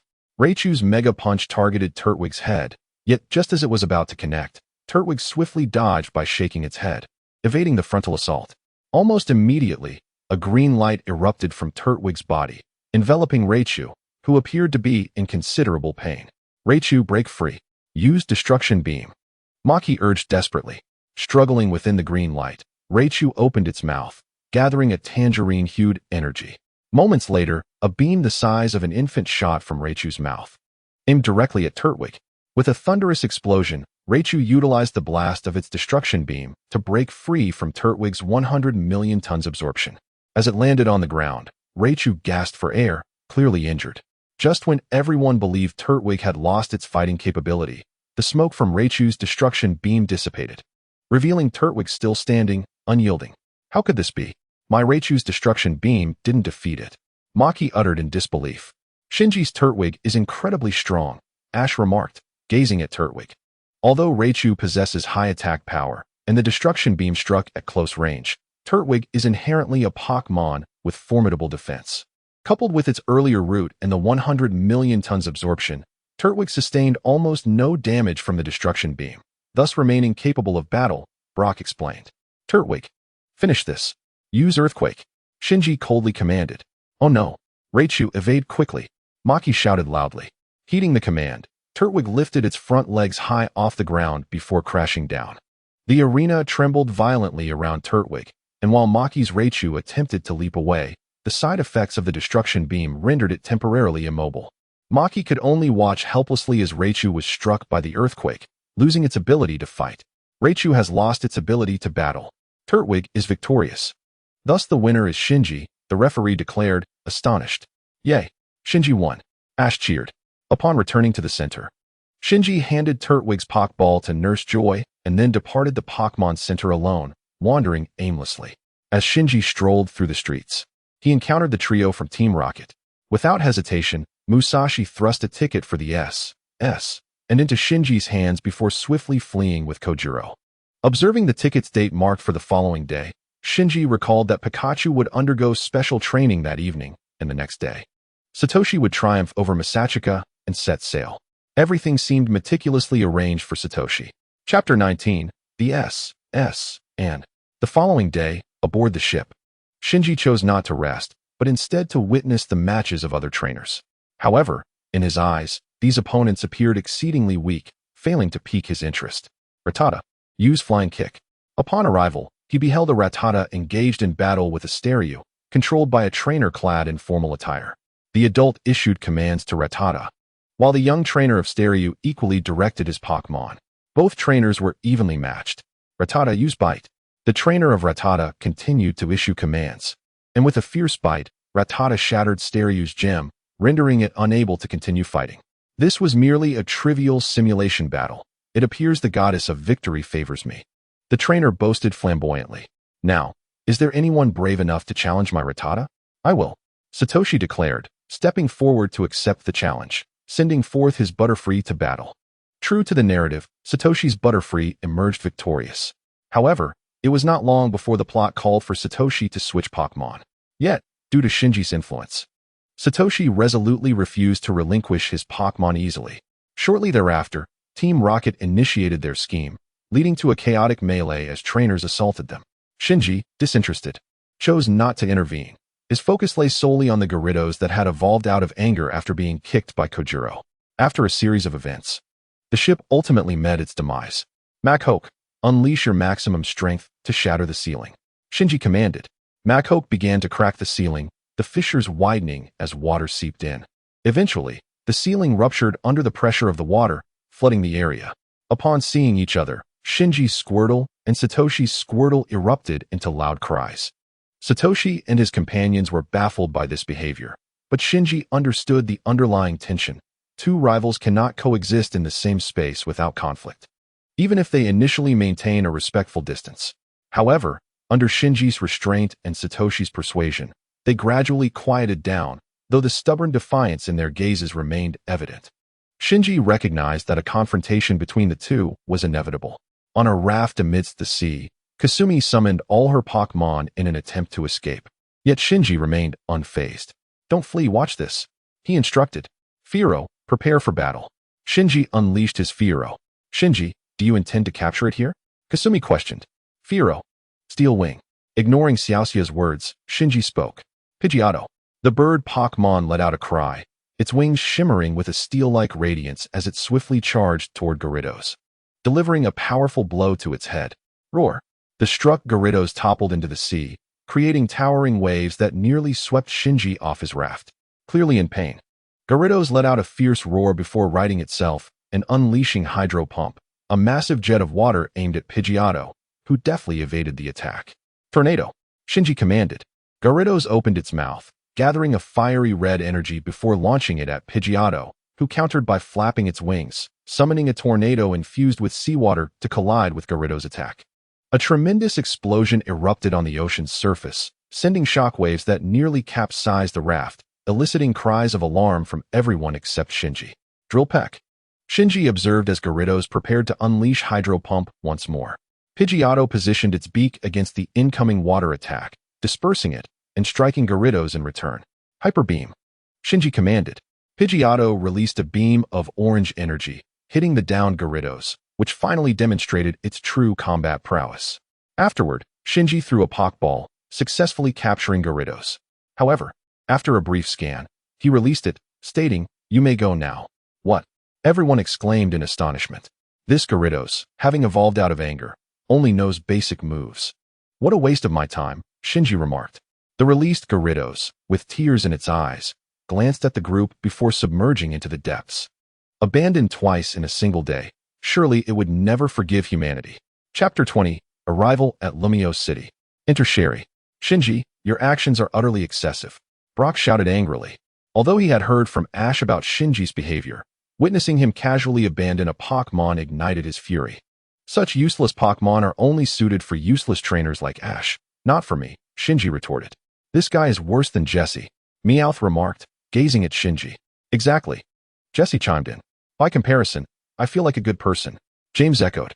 Upon hearing their comments, Shinji turned to glare at Team Rocket, causing them to huddle together in fear of his icy gaze. "You scoundrel," Ash exclaimed. He had hoped that traveling with Shinji would somehow instill in him a fraction of the love he held for Pokémon, but to his dismay, Shinji remained unchanged. "I've said it before, I seek strong Pokémon. Weak ones are better left to the inept," Shinji declared, turning to Ash. With that, Shinji mounted Pidgeotto, instructing it to fly toward their destination, Lumiose City. "Ash, you must not lose to him." As Xiaojing observed Shinji's departing figure, he remarked, "Indeed." Xiaoxia echoed his sentiment. "Shinji, I shall not be defeated by you." Ash clenched his fists and declared, "Pikachu." Just as the group pondered how to land safely, a sudden roar resonated in their ears.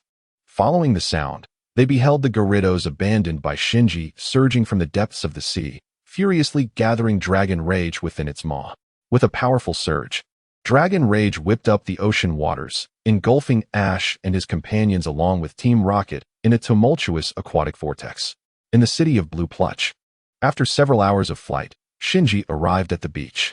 He squeezed through the crowd and spotted a girl of 13 or 14 years clad in a blue bikini, engaged in battle with a boy whose hair was dyed green and who exuded an air of arrogance.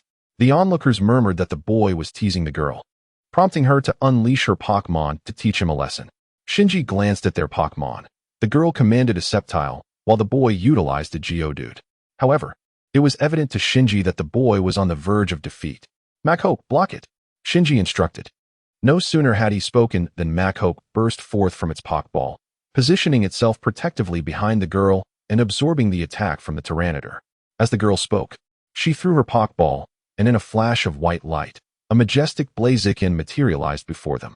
"Blaze," Blaziken emitted a fierce cry and unleashed a powerful sky uppercut, sending the Tyranitar crashing into its trainer. Following this, it unleashed a formidable flamethrower. The girl, having accomplished her goal, swiftly departed, vanishing into the crowd as those watching dispersed. Realizing the spectacle had concluded, "Thank you for your help just now." The girl approached Shinji and introduced herself. "I am Sherry, from Wipe Town." Wipe Town? A trainer from the Hoenn region? Shinji inquired. "Indeed, I hail from the Hoenn region," Sherry replied. "May I ask your name?" "Shinji," he responded coolly. After stating his name, he turned to leave. "Shinji, don't go. I haven't properly thanked you yet." Sherry caught up to him, blocking his path. "Thank you? It's unnecessary," Shinji replied, his gaze icy. "Then may I challenge you to a Pokémon battle?" Sherry proposed. "You seem to be a skilled Pokémon trainer, and that Machoke appeared to be well trained." "Very well." Shinji nodded in agreement. "Are you truly prepared to battle me in this manner?" Shinji queried. Realizing Shinji's readiness, Sherry prepared to assume her battle stance. Yet, at Shinji's indication, she suddenly remembered she was still in her bikini, and that battling on the beach was ill-suited. Given the need for a proper Pokémon battle, they should proceed to the Pokémon Center's battle arena. Thus, Shinji and the now appropriately dressed Sherry made their way toward the Pokémon Center. Chapter 21, Battle with Sherry. In the backyard of the Pokémon Center, Sherry announced, "Shinji, the rules are 3 versus 3, best 2 out of 3. What do you say?" "Very well," Shinji replied. "Go, Sceptile." Sherry threw her Pokeball. "Squirtle, prepare for battle." Shinji commanded. "How adorable," exclaimed Shirley as she gazed at Squirtle. She then took out her Pokédex and pointed it at Squirtle. Squirtle, a water-type turtle Pokémon, is characterized by its blue body, light brown shell, and pale blue tail. Its tail, covered in long hair, is considered a symbol of longevity. It evolves from the adorable Bulbasaur and can further evolve into Blastoise. It is said to possess a lifespan of up to 10,000 years, with its thick, white-tailed appearance symbolizing its longevity. In water, it swims much faster than it can run on land. Squirtle, water gun. Shinji commanded. Teleport and use Shadow Ball. Shirley instructed. Spin rapidly. Squirtle opened its mouth, unleashing a powerful jet of water towards Gyarados, who deftly evaded the attack by teleporting behind Squirtle. With arms crossed, it launched a black energy sphere at Squirtle, only for the attack to be deflected by Squirtle's rapid spinning. Gyarados used telekinesis to control Squirtle. Shirley shouted, "Keep spinning at full speed." Shinji ordered. He understood that Squirtle might not be able to break free from Gyarados' telekinetic grip, but with its high-speed rotation and momentum, it would not be easy for Gyarados to hold on. As anticipated, Gyarados managed to lift Squirtle with its telekinesis, but within seconds, Squirtle's rapid spinning allowed it to break free from Gyarados' hold. In that case, Gyarados, use Rock Tomb, Shirley declared. "Let us see how you defend against this." Gyarados shot a beam of red light from its eyes, which struck the spinning Squirtle and halted its motion. "Squirtle, use Bite." Shinji commanded. "Block with Protect and follow up with Thunder Punch." Shirley shouted. Squirtle charged towards Gyarados, mouth open and ready to bite, but Gyarados' Protect blocked the attack, leaving Squirtle's mouth pressed against the barrier. "Blizzard," Shinji said coldly. "Run, Gyarados," Shirley urged anxiously. Realizing Shinji's intention, she immediately commanded Gyarados to retreat. But it was too late. With its mouth open against the Protect, Squirtle unleashed a blast of icy air. Although the accuracy of Blizzard is generally low, at such close range, it was bound to hit Gyarados. Additionally, there was a chance that Blizzard could break through the Protect, and indeed, Squirtle's Blizzard shattered Gyarados' barrier and struck it, sending Gyarados flying out of the arena. Afterward, Shirley sent out her second Pokémon, Pikachu. "Pikachu, Thunderbolt," Shirley cried. "Dodge and use Cut," Shinji commanded. Pikachu let out a cry and unleashed a Thunderbolt, but Hitmonchan evaded the attack. Swiftly, Hitmonchan charged towards Pikachu, its raised right hand glowing white as it aimed to strike. "Double team, Pikachu," Shirley instructed. At that crucial moment, Pikachu created 7 copies of itself, causing Hitmonchan's Cut to eliminate only one of the duplicates. "Pikachu, Thunder," Shirley began to call out. "Endure it," Shinji replied. "What?" Shirley gasped in surprise. Upon hearing Shinji's words, Sherry was taken aback. Even if your Hariyama could withstand this thunderstrike, its stamina must be nearly depleted. Hariyama was struck by the thunder from the 6 Pikachu on the field, crying out in agony, although only one Pikachu's thunder was genuine. Enduring such a blow is no feat for anyone.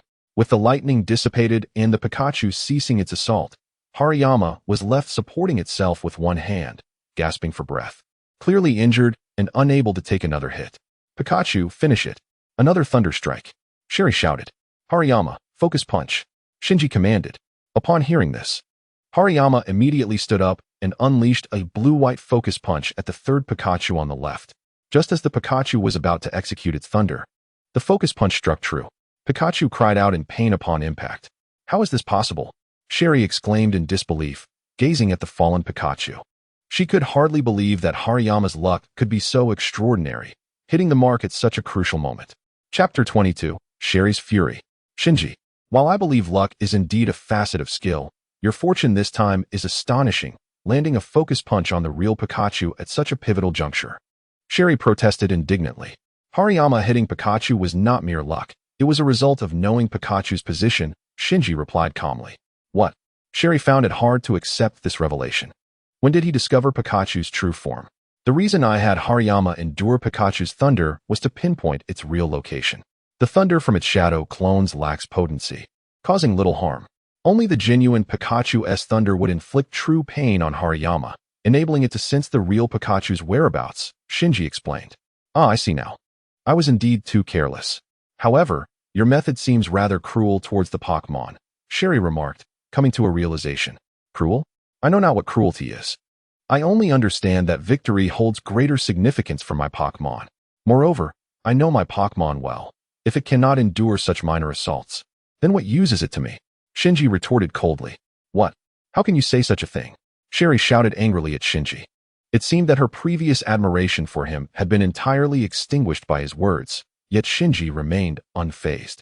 Shinji, I know I have lost twice already. But do you dare to face my strongest Pokémon?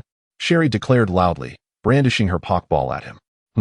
Upon hearing Cheryl's words, Shinji was naturally eager to witness her ace Pokémon. Cheryl, a trainer hailing from Hoenn, had recently captured her Raichu and Pikachu upon arriving in the Kanto region, suggesting their strength was relatively average. Thus, her trump card was likely the Blaziken she initially used to confront that rogue. This particular Blaziken possessed the strength to send a Steelix flying with a single punch. While one could not entirely dismiss the possibility of its opponent's inadequacies, the sheer size of Steelix being propelled away indicated that Blaziken's power was undeniably formidable.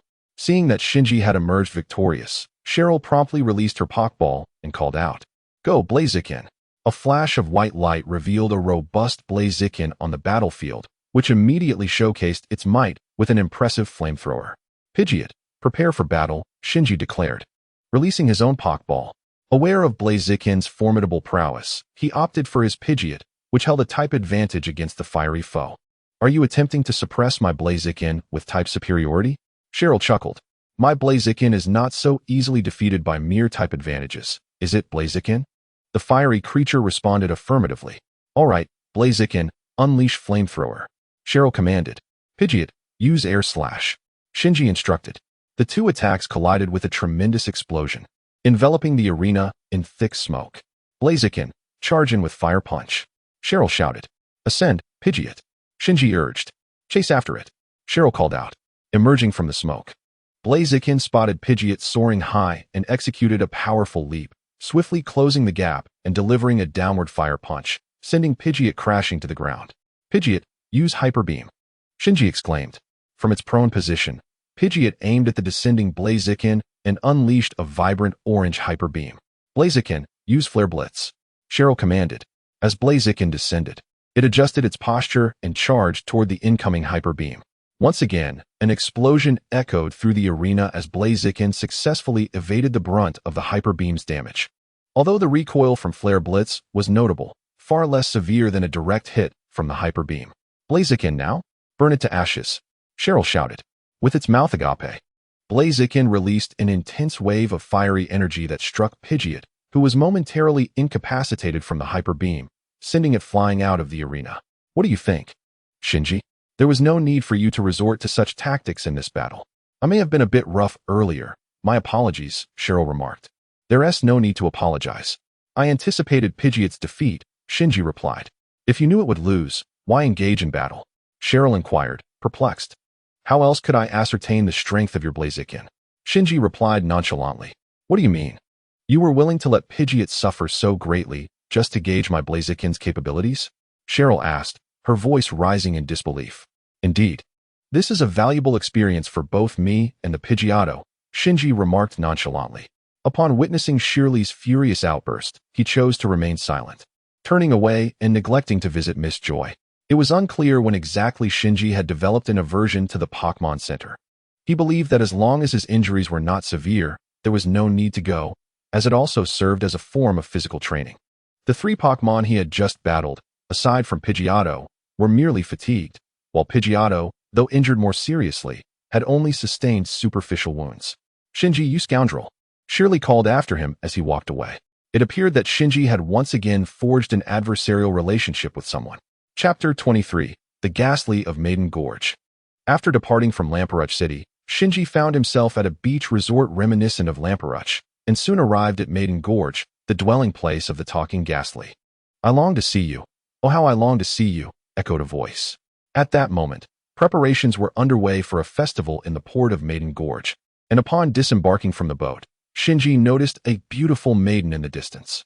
As a gentle breeze tousled her hair, she abruptly transformed into a Ghastly, casting a smile at Shinji before vanishing into thin air.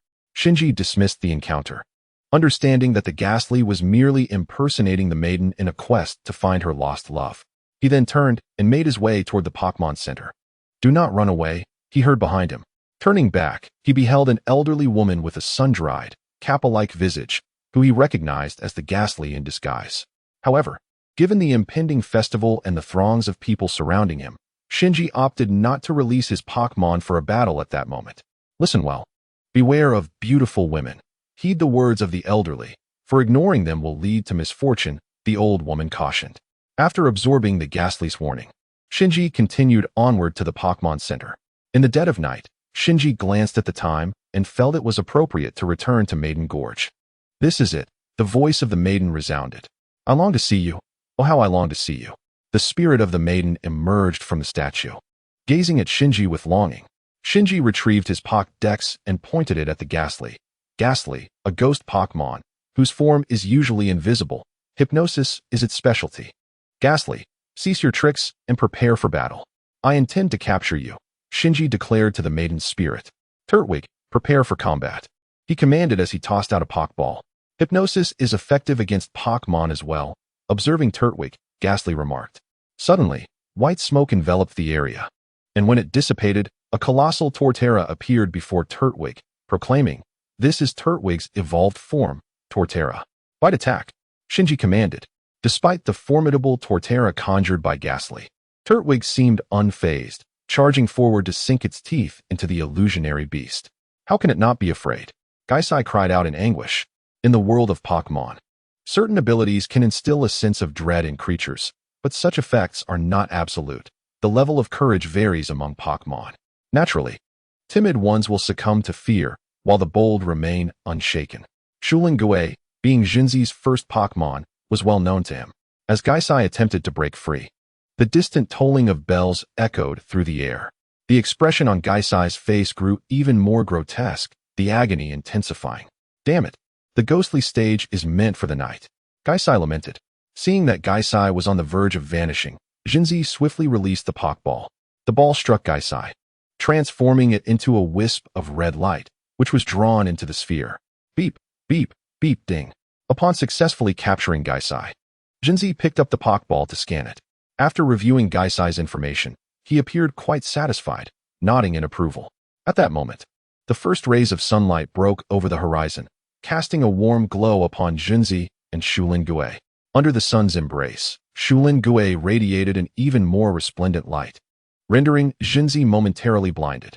As the white light dissipated, Jinzi opened his eyes to find that Shulin Gui had evolved into Todai Gui. The newly evolved Todai Gui seemed immensely pleased. Observing this, Jinzi tossed Gaisai's Pokeball upward and said, "Go bid farewell to the girl. I will await you at the Pokémon Center. I must take my leave, but I shall continue to share your legend," Gaisai remarked. "Thank you, Gaisai," the girl's spirit replied. "Not at all. I am merely a temporary helper, allowing the fading tale to once again awaken in the memories of people as time flows on. I am a ghostly Pokémon, and perhaps one day I might encounter your lover's spirit in another place. When that time comes, I shall surely convey your sentiments to him, Gaisai said before gradually fading away. Yes, thank you, Gaisai, the girl's spirit murmured, watching the ghostly figure disappear. Pokémon Center. Chapter 24, Golden City. Challenge Nashi. After several days' journey from the Girl's Gorge, Shinji finally arrived at Golden City. However, upon entering, he was met with an eerie sight, empty streets devoid of life. Shinji surmised that the inhabitants must be too fearful of Nashi to venture out. Just as he prepared to challenge Nashi at her gym, a little girl suddenly appeared before him, smiling brightly. Who are you? Shinji inquired, gazing at the child. As he questioned her, memories of the storyline flooded back. He realized that the girl was not human, but rather a doll animated by Nashi's psychic powers. The thought sent a wave of fear coursing through Shinji's expression. Hee, the little girl chuckled once more, extending her finger, which glowed with a blue light. Shinji discovered that he was enveloped in a radiant blue light, and just as he attempted to struggle, darkness suddenly engulfed him, leaving his mind in a state of blankness. Upon regaining his sight, he found himself standing before a grand edifice. Where's this? Shinji inquired, gazing at the imposing structure. You have arrived in Golden City. Yet you remain unaware of Nashi's dojo? A man clad in a green leather jacket, with his hat pulled low, remarked. Young man, I advise you to steer clear of this dojo. Shinji recognized this man as Nashi's father, yet he disregarded the warning and resolutely entered the dojo. Within the Golden Dojo, Shinji noted the vast hall was eerily empty. Through a side door, he observed individuals clad in white coats honing their psychic abilities. Shortly after, a masked figure with red hair appeared, and after a lengthy monologue, he finally introduced Shinji to Nashi. Miss Nashi, there is someone here who wishes to challenge you. The man stated as they arrived in a chamber reminiscent of a temple, before turning away. This match holds no significance for you, but should you lose, will you be my friend and play with me? The young girl initially said, her eyes glowing with a crimson hue. Certainly, but my challenge is directed at Nashi. Not you, Shinji replied coldly. From behind the girl, a woman clad in red floated down, cradling the girl in her arms. This is a one-on-one battle, and there can be no turning back. Do you understand? Nashi declared. Yes, Guis, prepare for battle, Shinji proclaimed, releasing a Pokeball. Upon seeing this, the girl in Nashi's arms released her grip, allowing the Pokeball to float forth. Come forth, Casey, Nashi said expressionlessly, as the challenger began the attack. Guis, Shadow Ball. Shinji commanded. Casey, use teleport, Nashi ordered.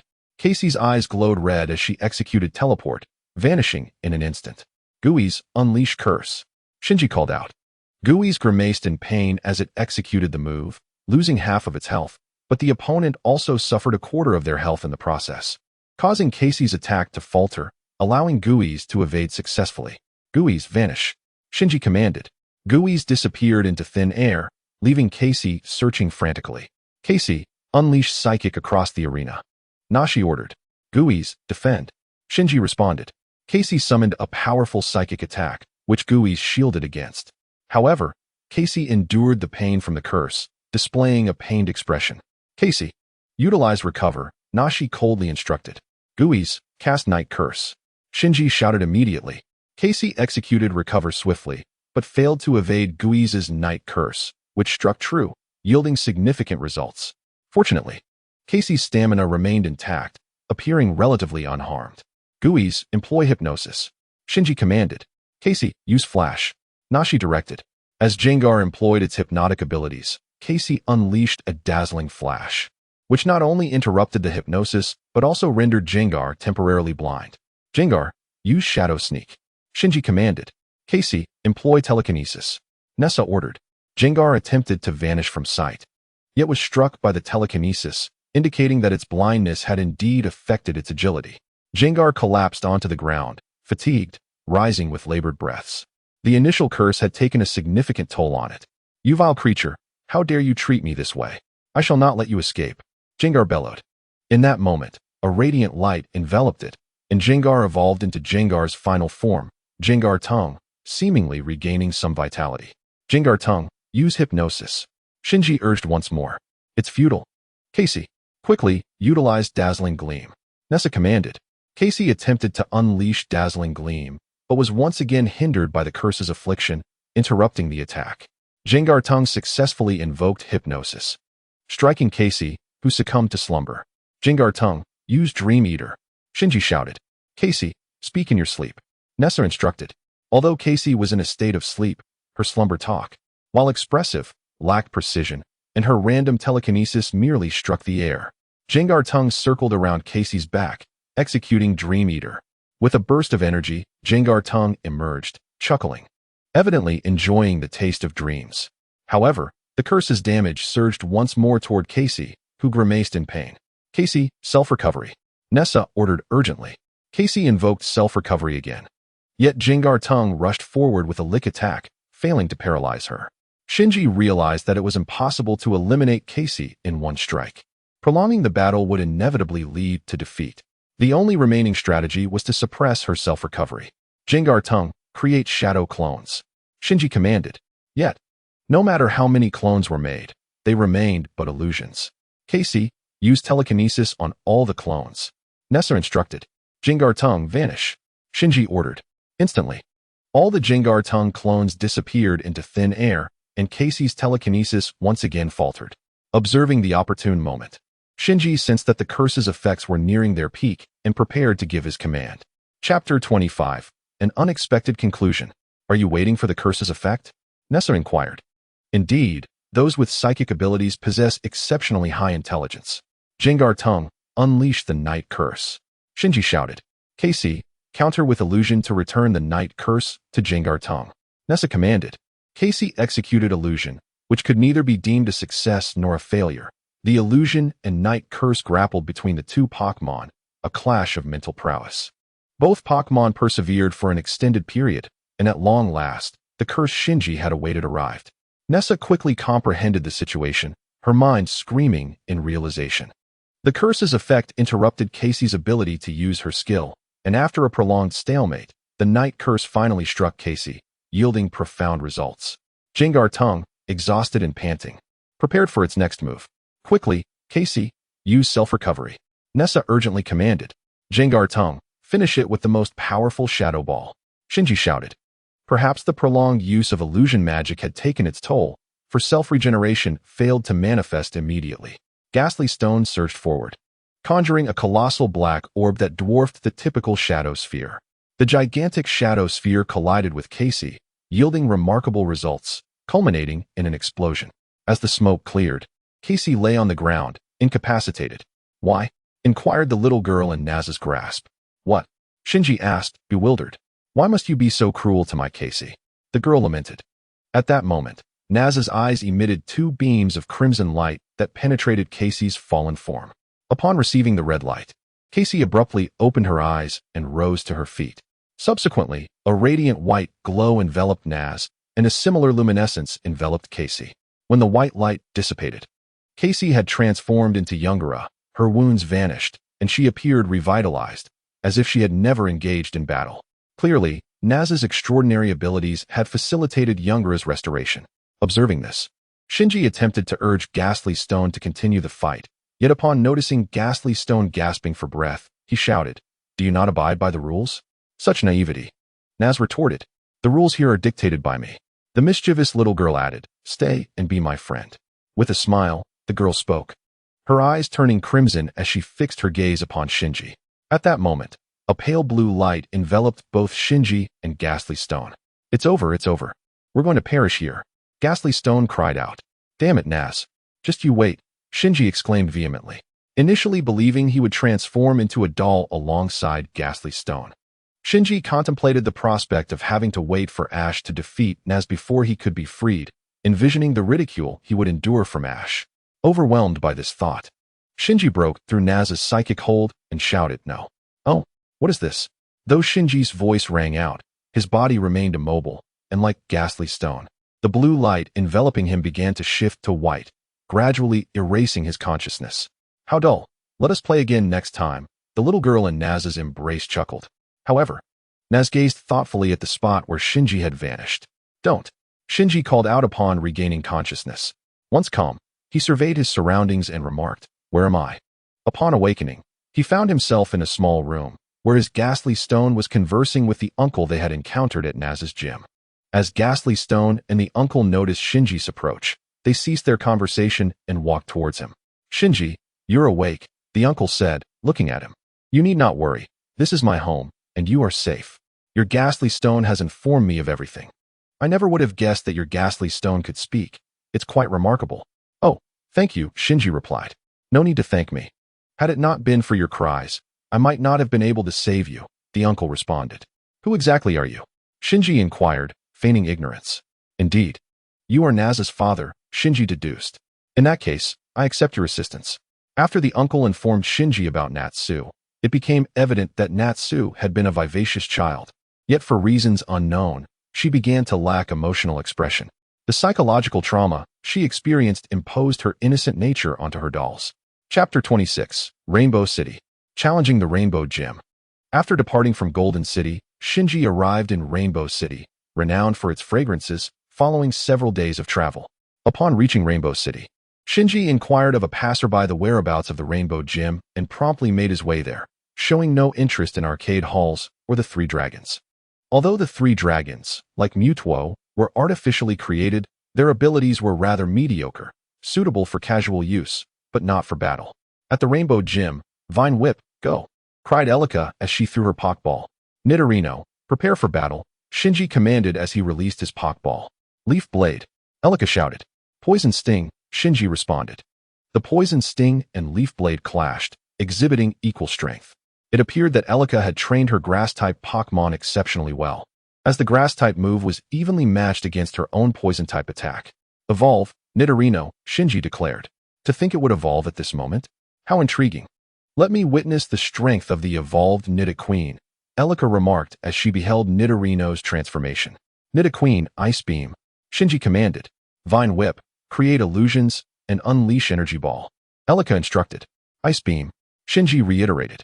Nidoqueen's initial Ice Beam was directed at the illusions created by Elika's Pokémon, but it only struck one. Subsequently, Nidoqueen was hit by the Energy Ball, yet upon hearing Shinji's command, it unleashed another Ice Beam, successfully freezing the real Vine Whip Pokémon solid. "Vine Whip," Elika shouted in dismay. "Iron Tail, to finish the battle," Shinji commanded. Upon hearing this, Nidoqueen swiftly charged towards the frozen Vine Whip, executing a stylish tail whip that shattered the ice, sending the Vine Whip flying. "The Vine Whip has lost its fighting capability. Nidoqueen emerges victorious," announced the referee.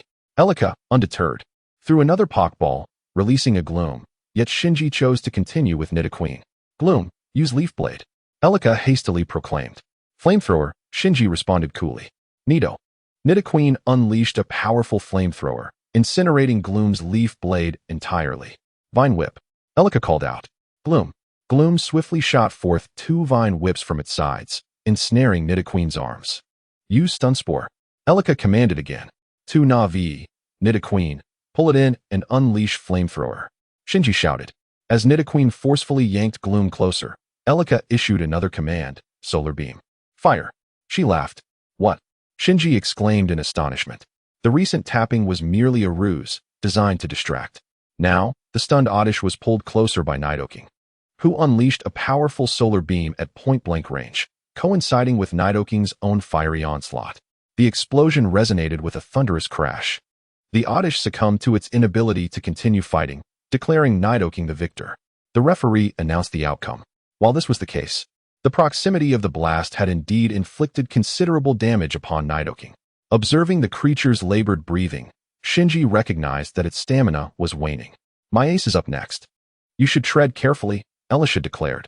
With that, she threw a Pokeball, summoning her third Pokémon, Weepinbell. "Hey, Shinji, are you not switching Pokémon?" Elisha inquired, glancing at the panting Nidoking. "No need," Shinji replied curtly. "Since you are so confident, I am eager to witness how your Nidoking can triumph over my Weepinbell," Elisha retorted. Visibly irked, Elisha felt slighted by Shinji's refusal to substitute. It was evident he underestimated her, though she might not possess overwhelming strength as a gym leader. She sought to prove her worth, ready to take on 3 challengers at once. Chapter 27. A resounding victory for Elisha. The arrival of Ahome. "Go, Weepinbell. Use Razor Leaf," Elisha commanded. "Flamethrower," Shinji responded. Once again, the Razor Leaf was incinerated by the raging flames. In that case, Weepinbell, unleash Stun Spore. Elisha called. Weepinbell emitted a cry, and the flower atop its head began to release an unbearable stench. Upon catching a whiff, Nidoking's expression shifted dramatically, clearly overwhelmed by the foul odor. Dig, Shinji ordered. Upon hearing the command, Nidoking promptly burrowed underground. Weepinbell, jump into the hole and use stun spore, Elisha instructed. Without hesitation, Weepinbell leaped into the hole. But Shinji's lips curled into a smirk. Earthquake, he exclaimed. Oh no, get out, Weepinbell, Elisha shouted anxiously. She had not anticipated that Shinji would dare to use Earthquake while Nidoking was also underground. It was tantamount to mutual destruction. Unfortunately, by the time Elisha realized this, it was too late, and the ground began to tremble violently. Moments later, the earth settled, and Weepinbell emerged from the hole, its eyes spinning, only to collapse upon hitting the ground, having lost the will to fight, and Nidoking met the same fate. Both Weepinbell and Nidoking were unable to continue, thus declaring Shinji, the challenger from Huzhong City, the winner. The referee surveyed the fallen Pokémon before announcing the result. Well, I just faced Shinji in a gym battle, and all 3 of my Pokémon were defeated by his Nidoking. If you wish to compete, please return tomorrow, Elisha said, a hint of resignation in her voice. What? All 3 of your Pokémon were bested by Shinji's Nidoking? Ahong exclaimed, disbelief etched on his face as he gazed at Shinji. However, Shinji paid no heed to Ahong and turned to leave. Seeing this, Ahong rushed in front of him, saying, Then may I challenge you to a match first? Shinji gazed at Ahong and thought that in the original series, Ahong was akin to Ash's brother. Their personalities were strikingly similar.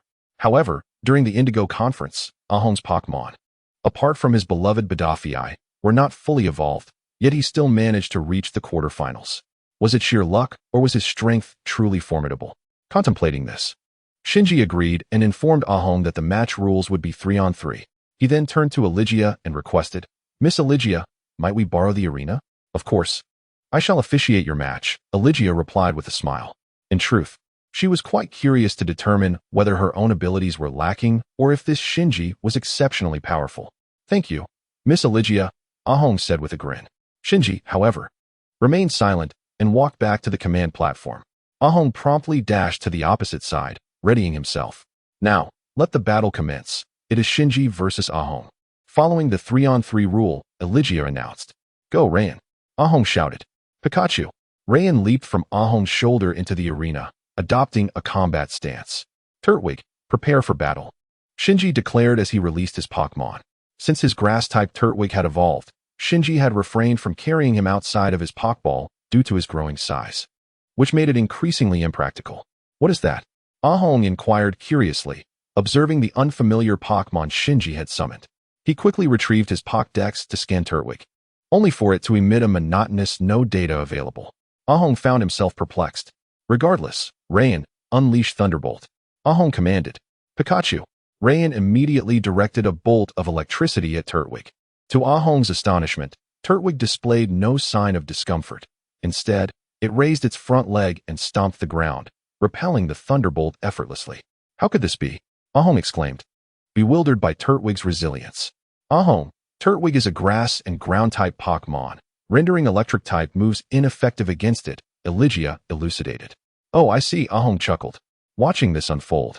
Shinji mused that Ahong truly resembled Ash in his obliviousness. Witnessing Turtwig's immunity to electricity, he had failed to deduce its ground-type trait. It seemed that his success in the animated series was merely fortuitous. Since it is unaffected by electricity, let us use Quick Attack, Rayan, Ahong shouted. Pikachu. Rayan called as it transformed into a streak of light, charging towards Turtwig. Earthquake, Shinji uttered coldly. Jump, Rayan, Ahong urged anxiously. As Pikachu sprinted towards Turtwig, the latter unleashed an earthquake to thwart it. Yet, Ahong's reflexes appeared commendable, as he promptly instructed Pikachu to leap and evade the ground assault. But would Shinji allow Pikachu to escape so easily? Hyper Beam, Shinji stated. Turtwig.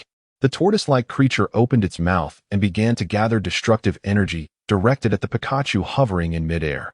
Swiftly, it unleashed a beam of orange destruction from its mouth, striking the airborne Pikachu. Pikachu is unable to continue the battle. The tortoise emerges victorious, announced Eligia. It seemed that this Shinji possessed remarkable strength. His calm demeanor in the face of opposition was far beyond what one would expect at his age. whether battling against himself or against a hero. He always anticipated his opponent's next move, preparing accordingly. Truly impressive, Elygia mused as she observed Shinji. Ahiro, are you alright? Ahiro cradled Pikachu in his arms. Pikachu, he said. It's your turn now, Charmander. Ahiro tossed out the Pokeball, and a flash of white light revealed a small Charmander before Shinji. Charmander, use Ember. Ahiro commanded. Due to the lingering effects of the destructive beam, the tortoise remained immobile, yet Shinji did not withdraw it from the battle. Thus, the Ember attack struck directly at the tortoise. Yes, Charmander, keep the Ember going. Ahiro exclaimed joyfully. The tortoise cried out in anguish as the flames inflicted significant damage. Yet it gritted its teeth and persevered, waiting for Shinji's command. Rock Blade, Shinji called out, sensing the moment was right, and that the tortoise had likely recovered from the beam's after effects. He issued the command. Upon hearing Shinji's order, the tortoise perked up, and white orbs of light began to swirl around it before coalescing and breaking through the Ember attack, launching toward Charmander. Fire! When the rock blade struck Charmander, it let out a pained cry. Charmander is unable to continue the battle. The tortoise wins again, Elygia proclaimed. Shinji's expression remained unchanged at this announcement. Go, Barbie. Ahiro threw out his third Pokeball, not giving up yet. Fine, tortoise, finish it with Rock Blade, Shinji said impatiently. Don't lose, Barbie. Dodge and use Quiver Dance. Ahiro shouted. Upon hearing Ahiro's command, Butterfree deftly evaded the tortoise's attack mid-air and performed Quiver Dance, enhancing its special attack, special defense, and speed. Well done, Barbie. Now unleash Silver Wind. Ahiro cheered. Too early to celebrate, however, as the tortoise executed Rock Climb. Tortoise. The creature let out a loud cry, swiftly raising its front legs and crashing them down. The ground beneath Butterfree erupted, launching upward toward it. Before Butterfree could even react, it was pinned against the protruding rock pillar by sheer inertia. Seeing this, the tortoise revealed its long claws, scaled the rock pillar, and lunged at Butterfree, sending it crashing to the ground. Butterfree. It lay on the ground, its eyes spiraling as it weakly cried out. Butterfree is unable to continue the battle. The tortoise wins once more, Elygia announced. Barbie. Ahiro exclaimed in despair. Upon witnessing Barrier collapsed on the ground, Ahong swiftly rushed over to lift him up, calling out in distress. Pikachu Rain, seeing this, also hurried to Ahong's side to offer comfort. This Shinji not only possessed exceptional command skills, but also demonstrated formidable strength in his Pokémon. Furthermore, he had an intimate understanding of his Pokémon's capabilities and limitations. With a slow Pokémon like Torterra, he chose to forego speed, focusing instead on defense and attack speed, honing these aspects to perfection. Truly impressive, thought Elika. I was delighted to compete with you. I may have lost this time, but I shall certainly emerge victorious next time, Shinji, Ahong declared, extending his hand in a gesture of camaraderie. I am only interested in trainers who surpass me, Shinji coldly retorted to Ahong. What did you say? Ahong responded angrily.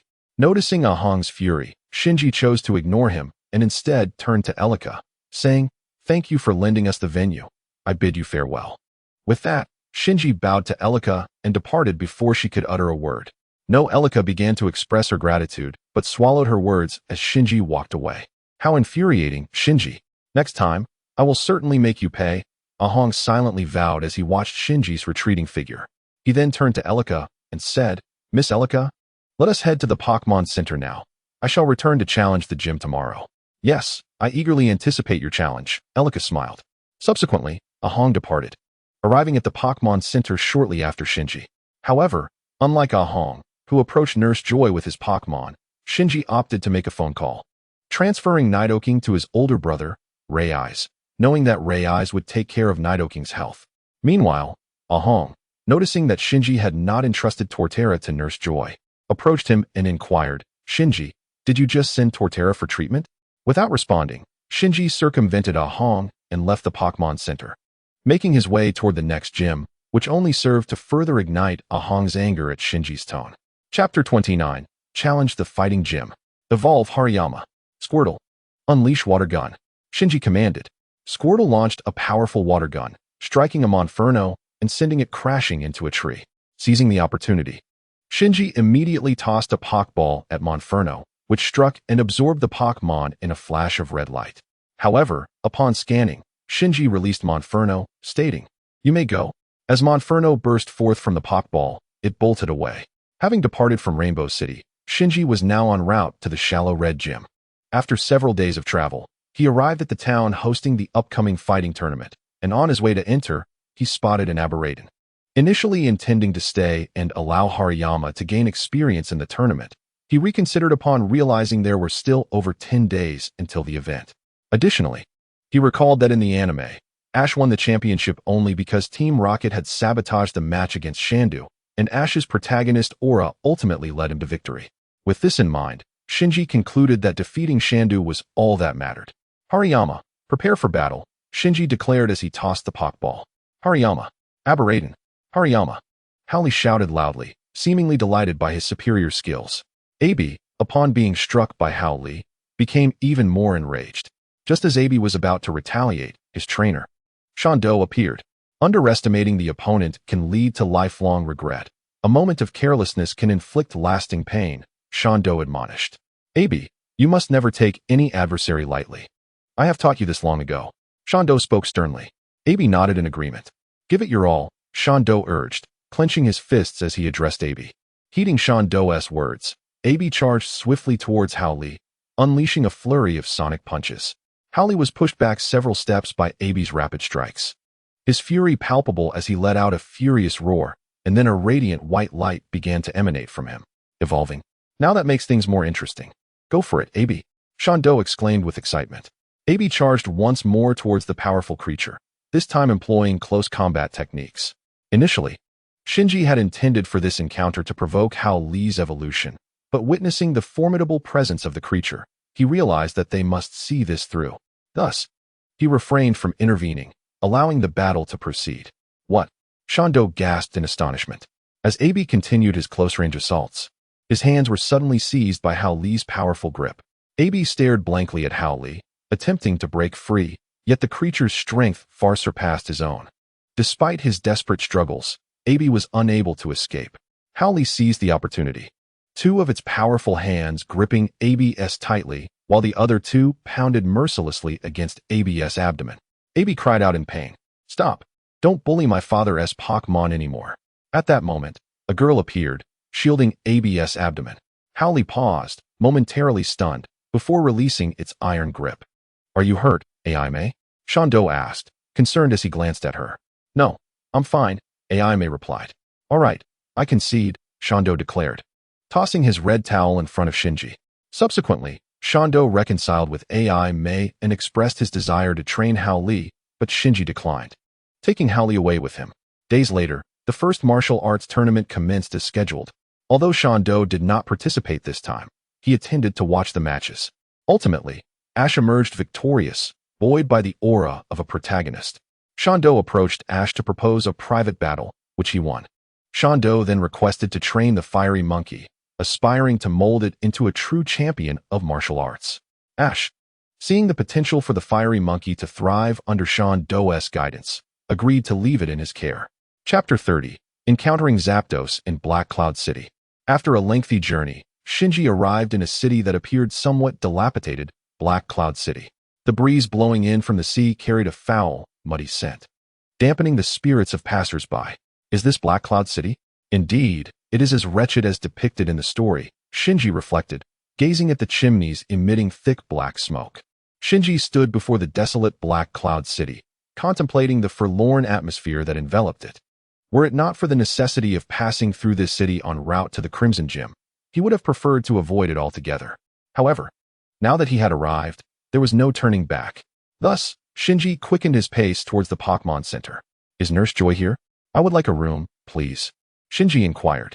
If it weren't so late, he would not have wished to spend the night in this city. Do you not realize what time it is? Good children are already fast asleep at this hour, Nurse Joy replied, her tone laced with impatience. I missed my deadline due to travel. I request to rest for the night, Shinji retorted coldly. All right. Here is your room key. You may go now, Nurse Joy yawned, handing him the key. Just as Shinji took it, the lights went out. Oh no. If the power is out, the Pokémon undergoing treatment could be in jeopardy. Nurse Joy exclaimed in alarm. I shall investigate the power plant, Shinji declared, and without delay, he exited the Pokémon Center, heading towards the power plant. Please, be careful, Nurse Joy called after him. Initially, Shinji had no intention of involving himself in such matters, but the thought of encountering a group of Magnemite at the power plant intrigued him. Perhaps he could capture a particularly impressive one. Moreover, he recalled that Ash and his companions had faced a Mook-led army blocking the water intake, halting the generator. He wondered what predicament awaited him this time. Upon entering the power plant, Shinji found no sign of Mook or Magnemite. The darkness was overwhelming due to the power outage. Yet he heard a distant bird call. He released his Jengar, instructing it to use flash, and followed the sound. Zapdos! Jengar exclaimed in surprise, observing the legendary bird as it absorbed electricity to regain its strength. Upon reaching the generator room, Shinji was greeted by the striking sight of the enormous golden figure of Zapdos, which stood out vividly against the darkness. "Since I have encountered you, I shall capture you," Shinji shouted. His voice drew Zapdos' attention, and in response, the electric bird unleashed a thunderbolt towards him. However, Shinji's Torterra stood firm, blocking the attack with ease. Zapdos appeared agitated and soared away from the generator, darting towards Shinji. This time, it seemed to have learned from its previous encounter, avoiding electric attacks and opting instead to charge at Torterra with its beak spinning menacingly. "Rock slide," Shinji commanded. Torterra unleashed a barrage of rocks, but Zapdos skillfully evaded the attack. "Dig," Shinji instructed. As Zapdos' charge drew perilously close to Torterra, the command allowed it to narrowly escape. Zapdos screeched, "Human, if you wish to capture me, you must demonstrate your true abilities." Jengar translated this proclamation. "Torterra, use Rock Wrecker," Shinji shouted, remaining unfazed by Zapdos' taunts. The tortoise emerged from the depths of the earth, unleashing a cascade of falling rocks. The Zapdos, witnessing this, hurriedly unleashed its electric discharge to shield itself. The discharge shattered the rocks that were aimed at it. "Destruction beam," shouted Shinji, observing the Zapdos' defensive maneuver. Seizing the opportunity, he commanded the tortoise to execute the destruction beam. As intended by Shinji, the attack struck the Zapdos, interrupting its discharge and sending surrounding rocks crashing down upon it. "Damn humans," muttered Jengar, translating the Zapdos' exasperation. After its cry, the Zapdos soared into the sky once more, vigorously flapping its wings and unleashing a scorching wind. It was evident that the Zapdos was genuinely incensed. Although it was not the true god of thunder, it was still a legendary Pokémon.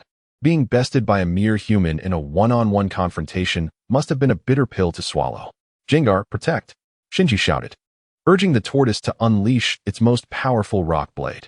Upon hearing this, Jengar floated swiftly to Shinji's side, activating Protect to shield him. However, the tortoise was not as fortunate.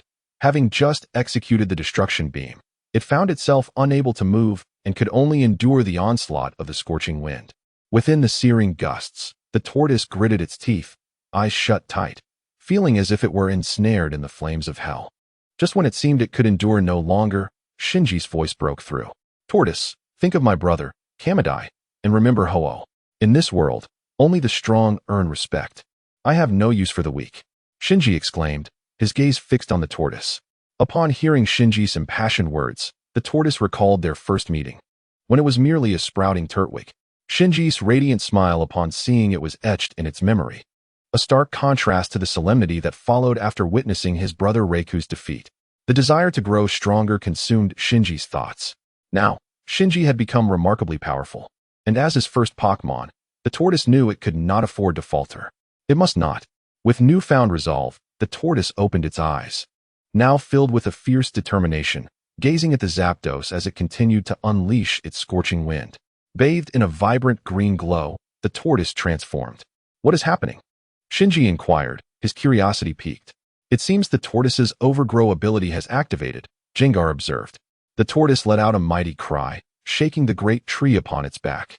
The green light swirled around it, and it unleashed Leaf Storm. The storm collided with the scorching wind, igniting into a fierce blaze that surged towards the Zapdos. The flames enveloped the Zapdos, which cried out in agony, followed by the tortoise's rock blade crashing down, engulfed in fire, striking the Zapdos from above. With a resounding thud, the Zapdos plummeted to the ground, creating a substantial crater upon impact. Its eyes spiraled in disarray as it weakly called out, utterly spent. As Shinji observed that Zapdos had lost its combat abilities, he swiftly threw a Pokeball towards it. Upon striking Zapdos, the ball transformed the creature into a beam of red light, drawing it into the sphere. Beep, beep, beep, ding.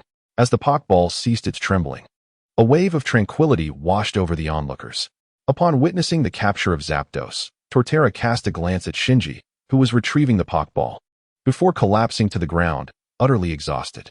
Shinji shook his head, reflecting on his previous disdain for Ash's actions, only to find himself engaging in similar behavior. After recalling Torterra, he noticed two individuals nearby who had been rendered unconscious by electric shock.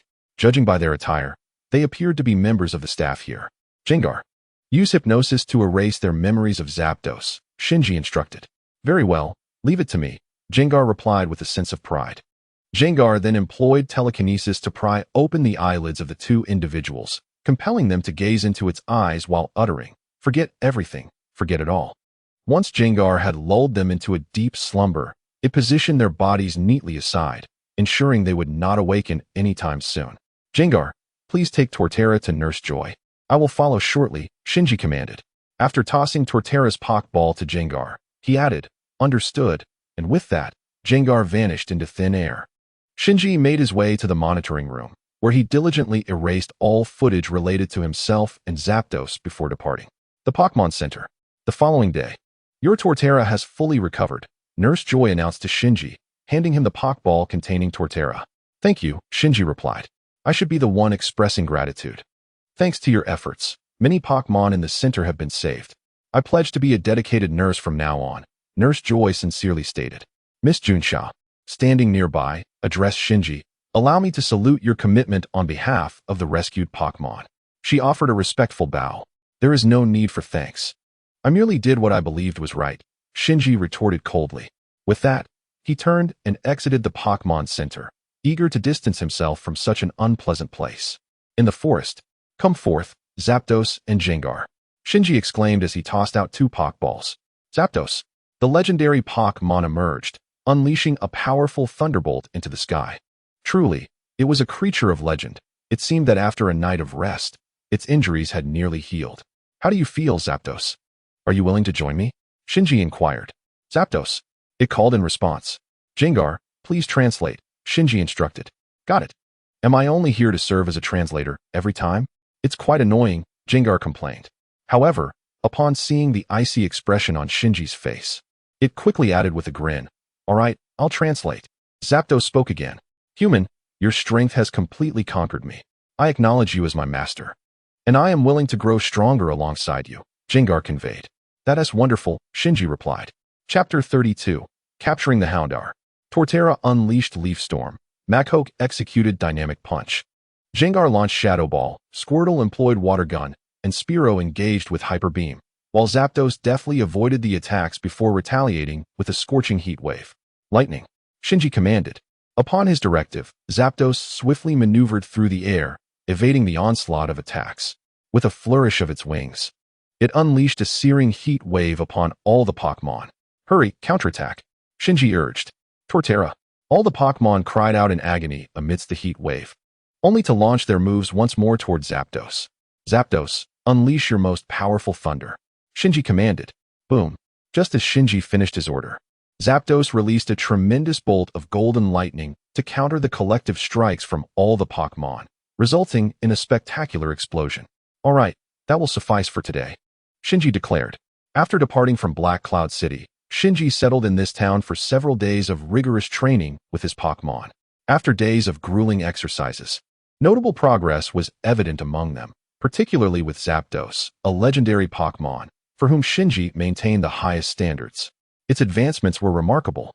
At the Pokémon Center, Shinji spoke to Raichi on the screen. Brother, I will send Machoke and Spearow over to you. Please have Machoke and Nidoking work on their strength, while Spearow focuses on enhancing its speed. Understood. I will ensure the little ones are well taken care of, Raichi responded. With a flash of electricity, the two Pokeballs containing Machoke and Spearow were transmitted to Raichi. I have received Machoke and Spearow, Raichi confirmed, holding the two Pokeballs. All right, I will hang up now, Shinji replied. Concluding the call, he exited the Pokémon Center and headed towards the Light Red Gym. As Shinji journeyed toward the Light Red Gym, he took a moment to rest amidst a grove of trees.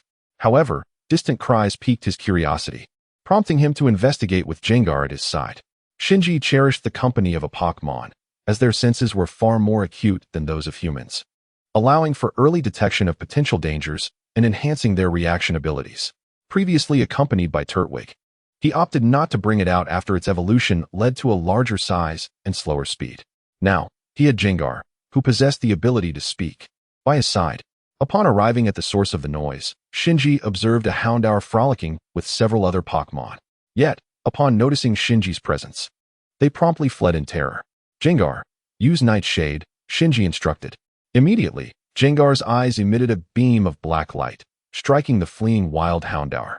The startled Houndour glowed a vivid red, and as the light dissipated, it found itself unable to escape. Turning to face Shinji, it unleashed a torrent of deep crimson flames. Squirtle, use Water Gun, and Gengar, Shadow Ball. Shinji commanded as he tossed out his Pokeball. The water cannon of Squirtle thwarted the fiery breath of Houndour, only for Gengar Shadow Ball to send Houndour tumbling through the air. However, after a few graceful spins, Houndour landed safely. Gengar then ensnared it with Psychic, while Squirtle prepared another water attack. Once again, Shinji commanded, yet this time Houndour was not so fortunate.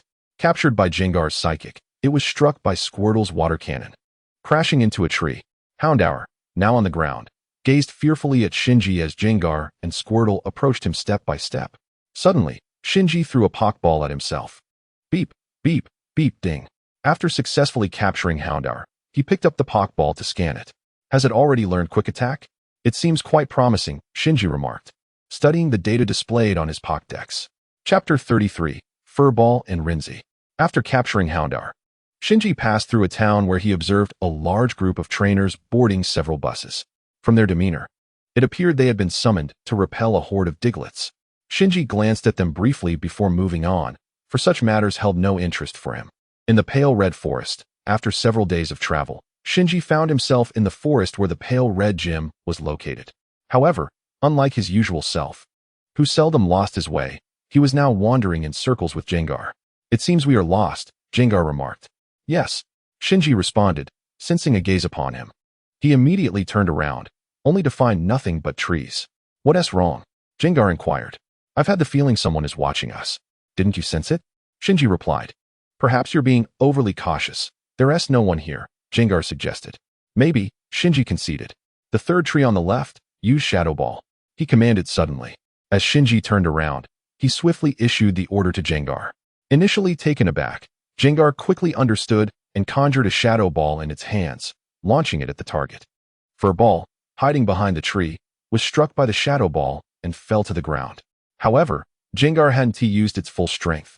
It merely intended to frighten Furball, so the little creature was not severely injured. Quickly recovering, Furball readied itself to flee. Houndour, use Quick Attack, Shinji called out as he threw another Pokeball.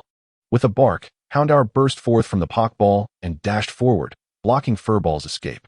Furball, the frightened creature cried, trapped between Shinji and Houndour. Watch out, Gengar warned. Just as Shinji was about to inquire why Furball had been watching him, several darts flew towards him, all of which were caught by Gengar using Psychic. Curious about the identity of the assailant, a woman clad in a red ninja outfit suddenly appeared, kneeling before Shinji. Born in darkness, living in darkness. Such is the fate of a ninja. The female ninja, Rinzi, has arrived, she declared. What is this? Gengar asked, intrigued. How peculiar that there exists a talking ghastly, Lin Shi remarked, gazing at the ghostly figure. Lead me to the Saffron Gym, Shinji stated coldly. I have no interest in battling you. My goal is to find the gym leader, Aki, Shinji continued. How dare you look down upon me? Lin Shi shouted in frustration, summoning her Pokémon to use an illusionary technique.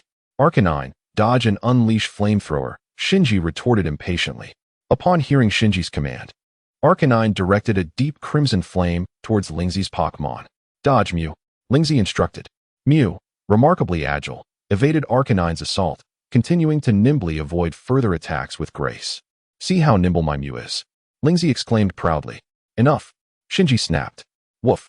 At Shinji's command, Arcanine growled fiercely at Mew, startling the creature into an action. What's wrong? Mew, come out and fight, Lin Shi urged anxiously. Unfortunately, Mew had succumbed to fear and refused to emerge from its Pokeball, despite Lin Shi's desperate pleas. You are despicable, Lin Shi cried out at Shinji. What is despicable about this? Pokémon battles are a test of the bond between Pokémon and trainer. It merely reflects your Mew's lack of courage, Ghastly mocked. Now, can you take me to the Saffron Gym? Shinji asked. Very well, Lin Shi replied, resigned. She led Shinji to the Saffron Gym, and after crossing a narrow bridge, they beheld the ancient structure of the Saffron Gym. This is the Saffron Gym. Come inside, Lin Shi said, ushering Shinji in. Chapter 34. The challenge against Aki. As Shinji and Lin Shi entered the Saffron Gym, a thunderball rolled towards Shinji, exploding in a burst of white smoke. As the smoke dissipated, a man clad in a blue ninja outfit materialized before them. Lin Shi, you are truly immature, Aki remarked. Brother, it was my carelessness that led to my defeat, Lin Shi admitted, kneeling. It appeared Aki was already aware that Lin Shi had been compelled to bring Shinji after her defeat. Regardless, you must first duel with me to exit this room, Aki declared, fixing his gaze on Shinji.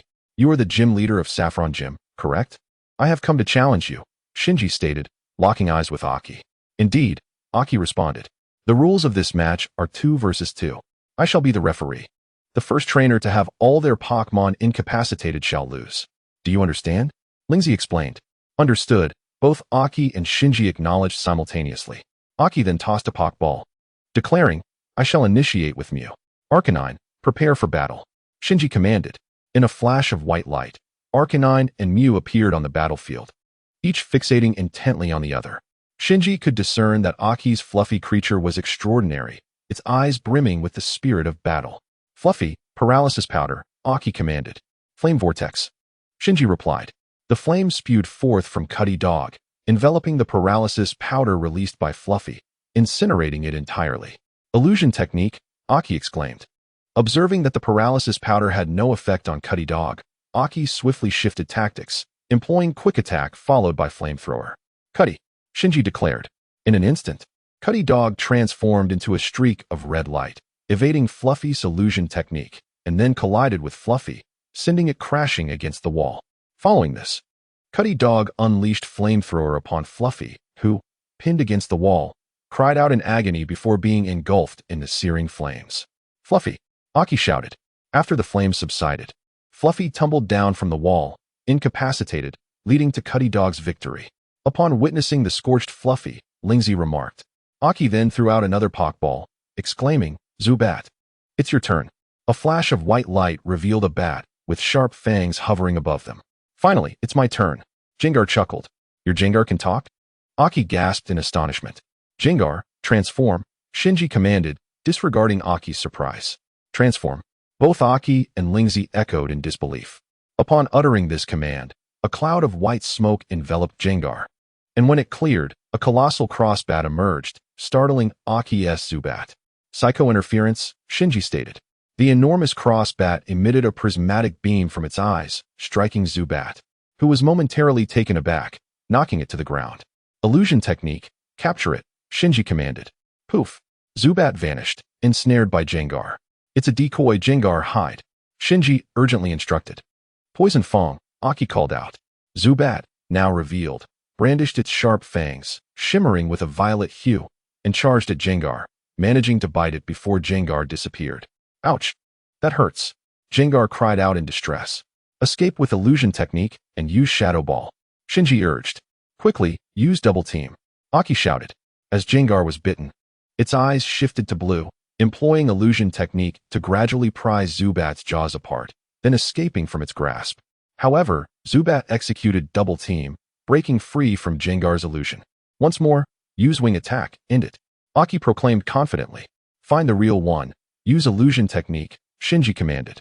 Wounded, Jengar closed its eyes as dozens of Zubats surged toward it. The initial few passed through Jengar without inflicting harm, revealing themselves as mere phantoms. Just as one Zubat drew near, Jengar opened its eyes, unleashing another prismatic beam, sending Zubat flying. Zubat has lost its fighting capability. Jengar is victorious, Lin Shi announced. Lin Shi found it hard to believe. Just moments ago, the Zubat was poised to strike Ghastly, yet at that crucial moment, Ghastly revealed Zubat's true form. How unfortunate. Chapter 35, The Pink Badge. Pokémon Wilds. Brother, why did Ghastly unveil Zubat's true form at such a pivotal moment? Lin Shi inquired, perplexed, observing Shinji's expression during the battle. It seemed unlikely that it was mere luck, yet she could not comprehend the reasoning behind it, prompting her to ask Aju. Well, I believe it is due to the airflow generated by Zubat's flight. The double team technique is merely an illusion and does not create any airflow. As a ghost-type Pokémon, Ghastly should be quite familiar with airflow, Aju pondered aloud. Indeed, Shinji affirmed with a nod. However, Shinji, your Ghastly's transformation just now was also an illusion, wasn't it? Aju posed another question. Yes, when I first encountered this Ghastly, it was still a Ghastly, and even then, it was capable of speech and illusions, Shinji replied. A Pokémon that can speak and perform our ninja illusions is truly a rarity. How about we make a trade? I would like to exchange it for my Swablu, Aju eagerly suggested to Shinji. No, I would prefer to trade with my Swablu instead, Lin Shi interjected. Not interested, Shinji stated flatly. After uttering this, Shinji turned and departed. Following his exit from the light red gym, Shinji traversed through the Lame tribe and the Kangaskhan sanctuary before arriving at the Pokémon wilds. In the wilds, 30 years prior, Caesar discovered the legendary Pokémon, Dratini.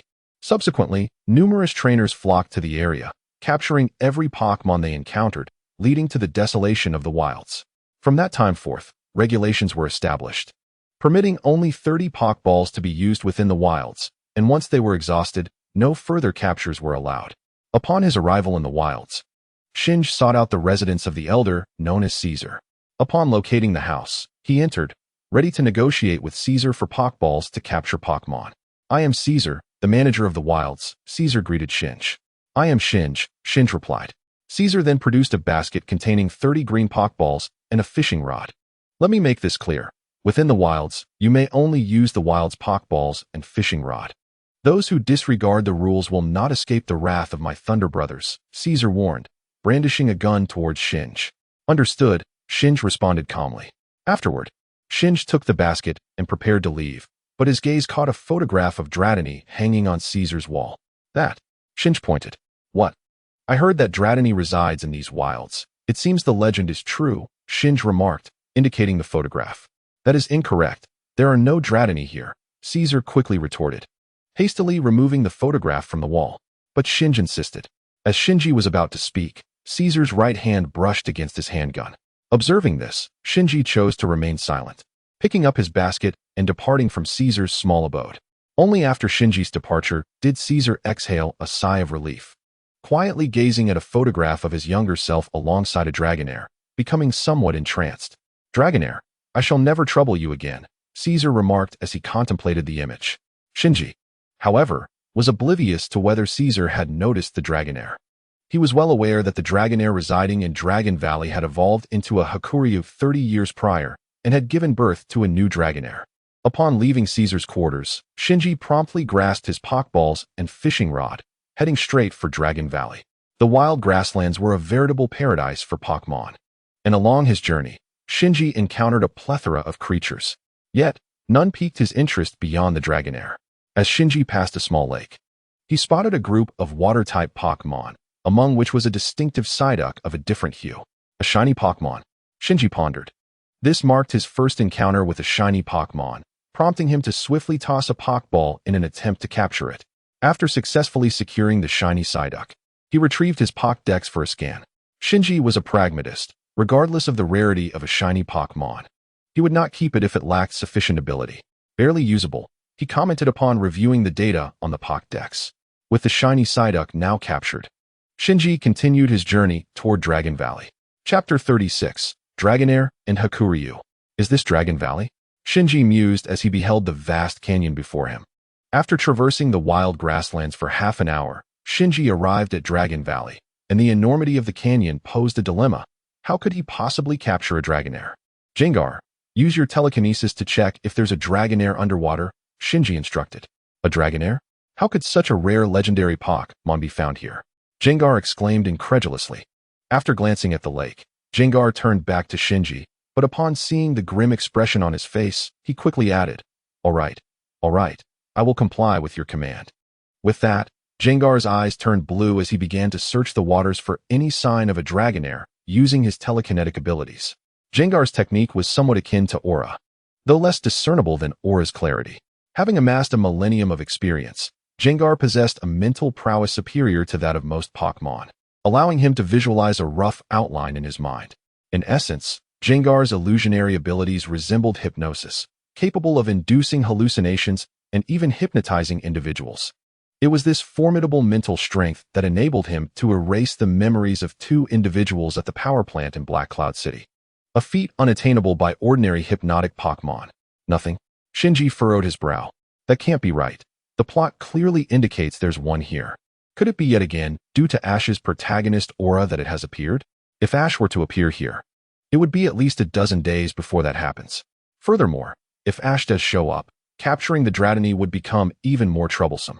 Legendary Pokémon like Dratini are typically elusive, often existing only by chance. If I missed this opportunity, I truly wonder if I will ever encounter it again. Shinji pondered silently. You've come here for the Dratini, haven't you? Caesar stated from behind Shinji. Caesar? Shinji turned around and curiously inquired. Since your arrival, I have found you quite peculiar. Indeed, now I see your true intentions for being here. You should leave. You are not welcome, Caesar declared angrily. Why? I am merely here to capture the Dratini. What right do you have to prevent me? Is Dratini not a Pokémon that resides here? Shinji retorted. Humph. I have encountered many trainers like you. You merely wish to exploit the inherent advantages of the Dragonite lineage to elevate your own prowess, which is why you are here. Caesar replied with fury. You are correct. As a quasi-divine being, Dragonite's power can indeed enhance the strength of its trainer. However, I am different. With Dratini by my side, it will grow stronger. Remaining here would squander its potential. Under my guidance, I will elevate it beyond other Dragonites, even surpassing legendary Pokémon. Making it an entity beyond their reach, Shinji asserted boldly. Haha, with your qualifications, how dare you utter such words? Do you think you are like Lance? If you were of the dragon lineage, possessing the bloodline to strengthen dragon-type Pokémon, I might consider allowing Dratini to accompany you. Alas, you are not, Caesar scoffed. So, does it mean that one cannot harness the abilities of dragon-type Pokémon without being of the dragon lineage? Shinji asked. Indeed, Caesar answered earnestly. What if I were to forcibly take it? Shinji inquired. Then do not blame my thunder brother for being ungracious, Caesar warned. As he spoke, he slowly reached into his pocket, but as he did so, he suddenly found himself immobilized. It turned out that Ghastly had used Psychic to restrain Caesar. Damn it! Let me go, you brat! Caesar struggled, shouting. Ignoring Caesar's protests, Shinji turned his attention back to the lake, contemplating how to coax Dratini out. Just then, dark clouds gathered overhead, and the wind began to howl, growing more intense as the sky darkened, eventually leading to rain. What is happening? Shinji exclaimed in astonishment at the bizarre weather. Suddenly, a bolt of lightning struck down, causing the previously calm lake to churn violently. In the center of the lake, a whirlpool began to form, growing larger as a blue light emanated from its core, transforming into a beam that shot skyward. At that moment, a stunning blue figure emerged from the depths of the lake, swimming up the luminous column. Is that? Caesar remarked curiously, seeing the phenomenon. Ghastly released its grip on Caesar. Is it here? Shinji thought to himself, filled with anticipation. At that moment, the wind ceased, the rain subsided, and the sun's rays dispelled the dark clouds. The azure Haxorus shimmered magnificently under the sunlight, embodying the beauty of the legendary Pokémon, Haxorus. Caesar gazed at Haxorus in astonishment. Haxorus, the dragon Pokémon, is said to possess the extraordinary ability to freely control snowfall and rain. Although it lacks wings, legends assert that it can soar through the skies. Shinji retrieved his Pokédex, pointing it towards Haxorus, which promptly chimed in response. As Haxorus descended gracefully onto the water's surface, a mini-dragon trailed closely behind. Haxorus, accompanied by the mini-dragon, glided to the lakeshore, prompting Caesar to rush over. Could it be? Caesar pondered. Suddenly, memories flooded back of 30 years ago when he had rescued that mini-dragon, whispering, "Live here quietly and take care of yourself." He gently caressed the mini-dragon's forehead, where a distinctive cross-shaped scar marked its skin. Regaining his composure, Caesar noticed that this Haxorus bore an identical scar atop its head, and Haxorus gazed back at him with teary eyes. Indeed, it is you from that time, Caesar exclaimed, filled with emotion. Chapter 37, Battle Against Haxorus. Capturing the mini-dragon. You've truly grown, Caesar said, tears streaming down his face as he embraced Haxorus. Haxorus leaned against Caesar's shoulder, also shedding tears, but the mini-dragon approached. calling out to Haxorus, prompting Caesar and Haxorus to part. Mini-dragon? Could this be your offspring? Caesar inquired, looking at the approaching mini-dragon. Haxorus responded with several calls, indicating affirmation. Is that so? How wonderful. Caesar laughed heartily. This is incredibly moving. I've lived for thousands of years and have never cried like this.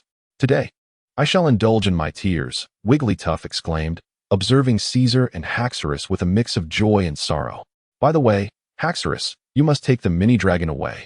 I shall confront this individual, Caesar declared, positioning himself protectively in front of Haxorus and its child. Were it not for Wigglytuff's wailing, one might forget the presence of Shinji altogether. Haxorus shook its head and called out to Caesar, assuring him that everything was fine. After conveying this message, Haxorus took flight from the lake's surface, hovering before Shinji, who locked eyes with Haxorus in mutual contemplation. Haxorus, it called out. Though I do not know who you are, I have heard all that you and Caesar have spoken. Wigglytuff, having produced a handkerchief from somewhere, translated while wiping his tears. Haxorus, you speak the truth. As members of the dragon lineage, our innate abilities should not be stifled. I am willing to allow my child to venture forth and become strong. But whether that person is you will depend on your capacity to defeat me.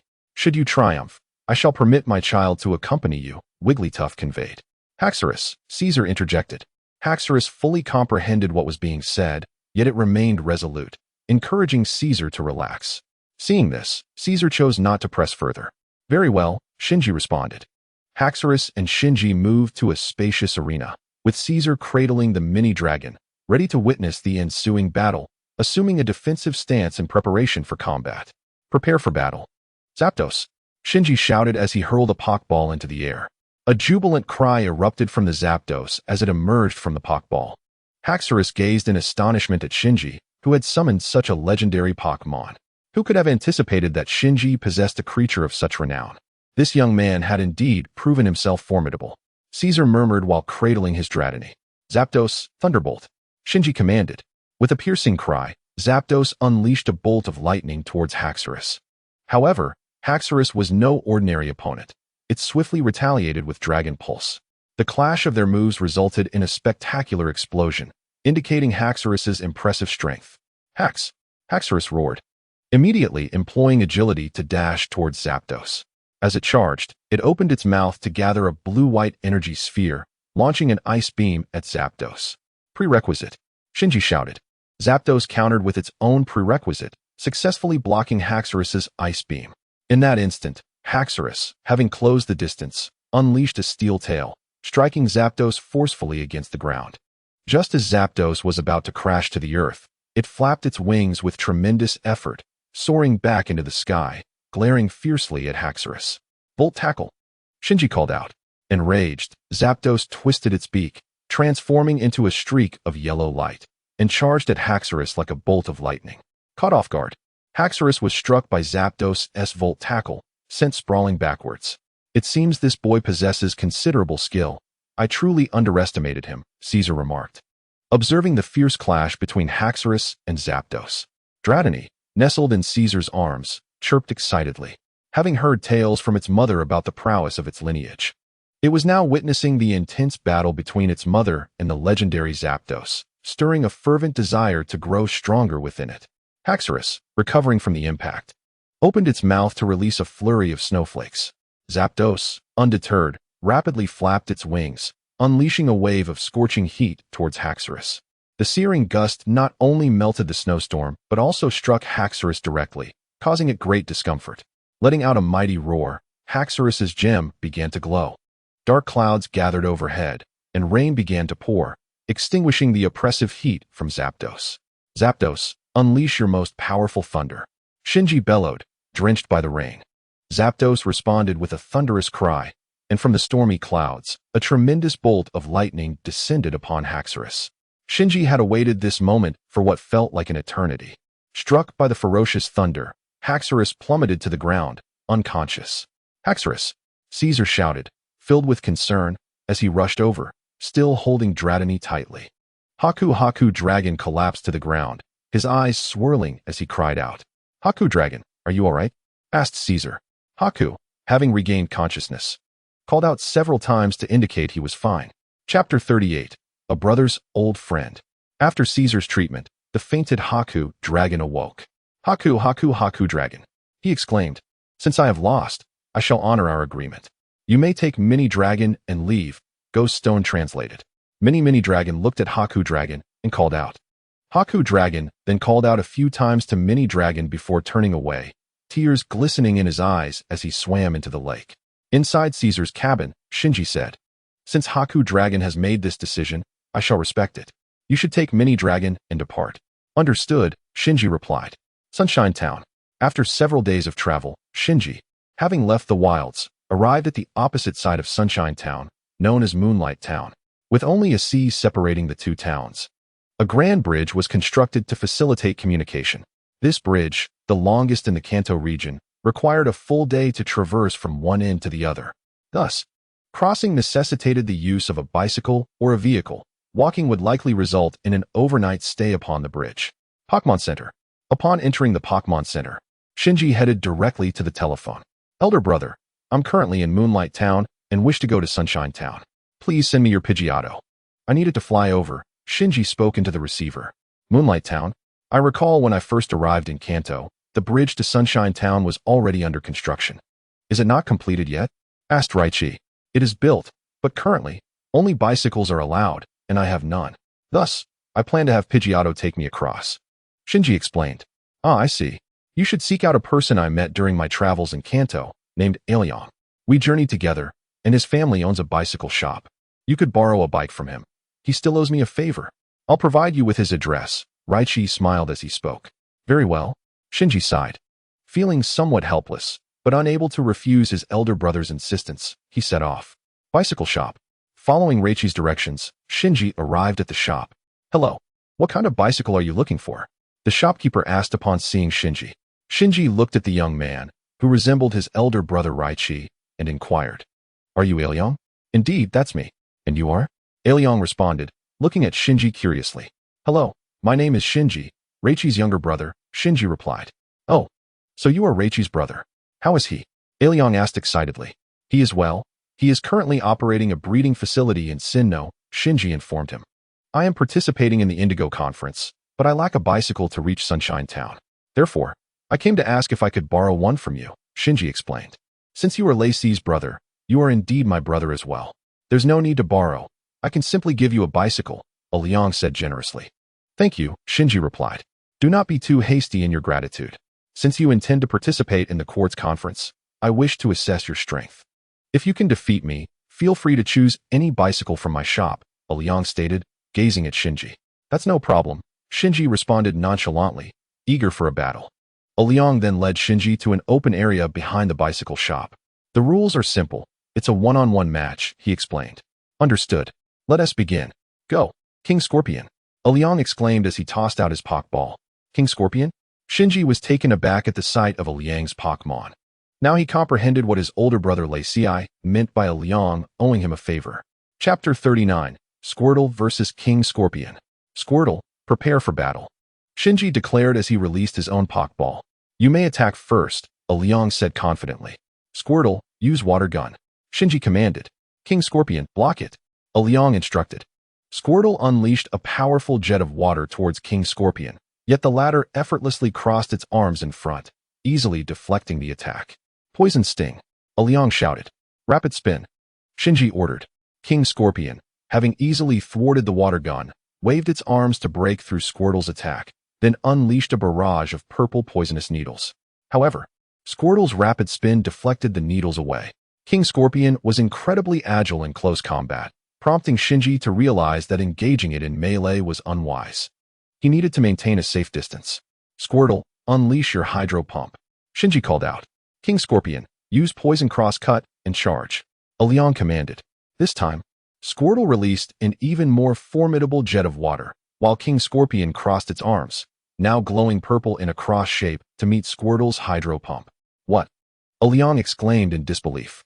Contrary to Liang's expectations, King Scorpion's Poison Cross Cut did not dismantle the Hydro Pump. Instead, the water attack collided with the cross cut, forcing King Scorpion backward. "Shinji, I never imagined your Squirtle possessed such power. It seems the might of your Hydro Pump is already on par with that of a fully evolved Blastoise," Ailion praised. Squirtle, use Ice Beam, Shinji commanded. Undeterred by Liang's words, his focus and composure during battle were qualities he continually aspired to achieve. King Scorpion, dig, Liang shouted. Realizing that he needed to close the distance to effectively challenge Shinji's Squirtle, Liang urged King Scorpion closer.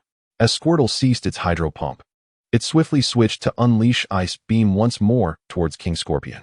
However, without the constraint of the previous attack, King Scorpion swiftly descended, evading the icy onslaught. Shinji gazed at the trembling ground behind the Comex and called out, King of Dragons. The Dragon King Scorpion's movements were remarkably agile, swiftly emerging from the earth and ensnaring the unsuspecting Comex with its tail. The Comex, tightly gripped, displayed signs of distress. Scissor tail, Liang shouted. Withdraw into your shell, Shinji instructed. With a resounding thud, the Dragon King Scorpion raised its glowing right claw and struck down fiercely upon the Comex. Yet the creature quickly retracted its head and limbs into its shell, minimizing the damage. Observing the Comex trapped in the clutches of the Dragon King Scorpion, Shinji found himself in a desperate situation. Shinji, concede. The Comex cannot escape the grip of the Dragon King Scorpion, Liang taunted. Indeed, the Scorpion's tail possessed greater strength than two hands combined. Once captured, escape was nearly impossible unless the Scorpion released its hold. However, the Comex, honed by Shinji's grueling training, had developed a shell with defenses formidable enough to withstand the Scorpion's attempts to breach it. Let the Comex spin at full power, Shinji exclaimed, as if struck by inspiration. Upon hearing Shinji's command, the Comex, nestled within its shell, summoned all its strength and began to spin. The Dragon King Scorpion, sensing the Comex's reaction, intensified its grip. Both creatures were locked in a stalemate, each waiting for the other to falter. Just as the impasse continued, the Comex, caught in the Scorpion's tail, began to whirl. The friction between the Comex's shell and the Scorpion's tail ignited sparks, and smoke soon followed. Ultimately, the Dragon King Scorpion, unable to endure the escalating discomfort, relinquished its hold. The Scorpion howled in agony, gazing at its wounded tail. What? Liang exclaimed in disbelief.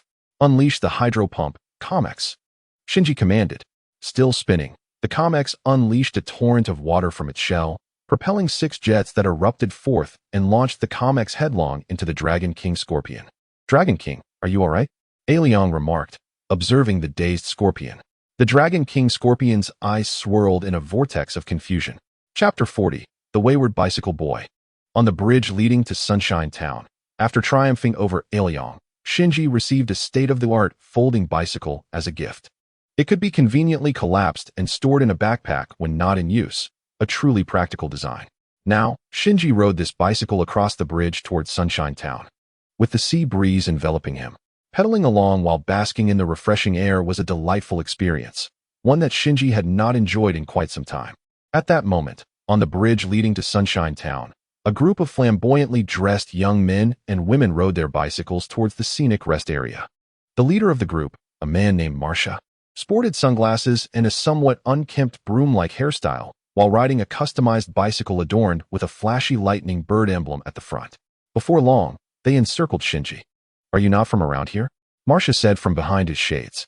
You think you can cross the bridge without greeting us? How naive. Shinji ignored them, finishing the last sip of his drink before casually tossing the bottle into a nearby trash can, intending to leave. How dare you ignore us? Marcia shouted angrily. Go, Geodude. Teach him a lesson. With that, Geodude rolled forward, transforming into a sphere and charging at Shinji. Psychic, Jengar, Shinji commanded. As soon as he spoke, a Pokeball at his waist emitted a blinding light, and Jengar emerged, its eyes turning a vivid blue, enveloping Geodude in a shimmering blue aura, rendering it immobile. Geodude, break free, Marcia yelled. Don't be ridiculous. Jengar trains with Torterra daily. There's no way Geodude can escape its psychic grip, Shinji remarked coolly. Jengar, throw it into the sea, Shinji instructed nonchalantly. All right, hee, Jengar replied with a grin. Thud. Marcia winced as Geodude hit the ground. Did you hear that? It seems like that kid's Jengar just spoke. Pokémon can't talk. You must have misheard, the thugs murmured among themselves. However, Shinji had no patience to linger with them. Just as he prepared to leave, a girl with green hair, dressed in a punk style, named Misa stepped forward to block his path. This time it's my turn. Go. Pokeball, it's your moment, she declared, tossing her Pokeball into the air. A flash of white light revealed a Shelder before Shinji. "Shelder, use water gun," Misa commanded. A powerful jet of water shot towards Jengar, but it was too slow. Jengar effortlessly dodged it. Then, with its hands clasped, Jengar concentrated and launched a dark shadow ball towards Shelder. "Shelder, retract into your shell," Misa confidently instructed. Boom. The shadow ball struck Shelder's shell, but it remained unscathed, showcasing its impressive defense. Yet, facing Shinji, even the sturdiest shell would prove futile. "See, my Shelder's shell is formidable," Misa boasted. Who? Cheered her lackeys nearby. "Jengar, pry that shell open with Psychic," Shinji ordered. "Okay, watch this," Jengar replied.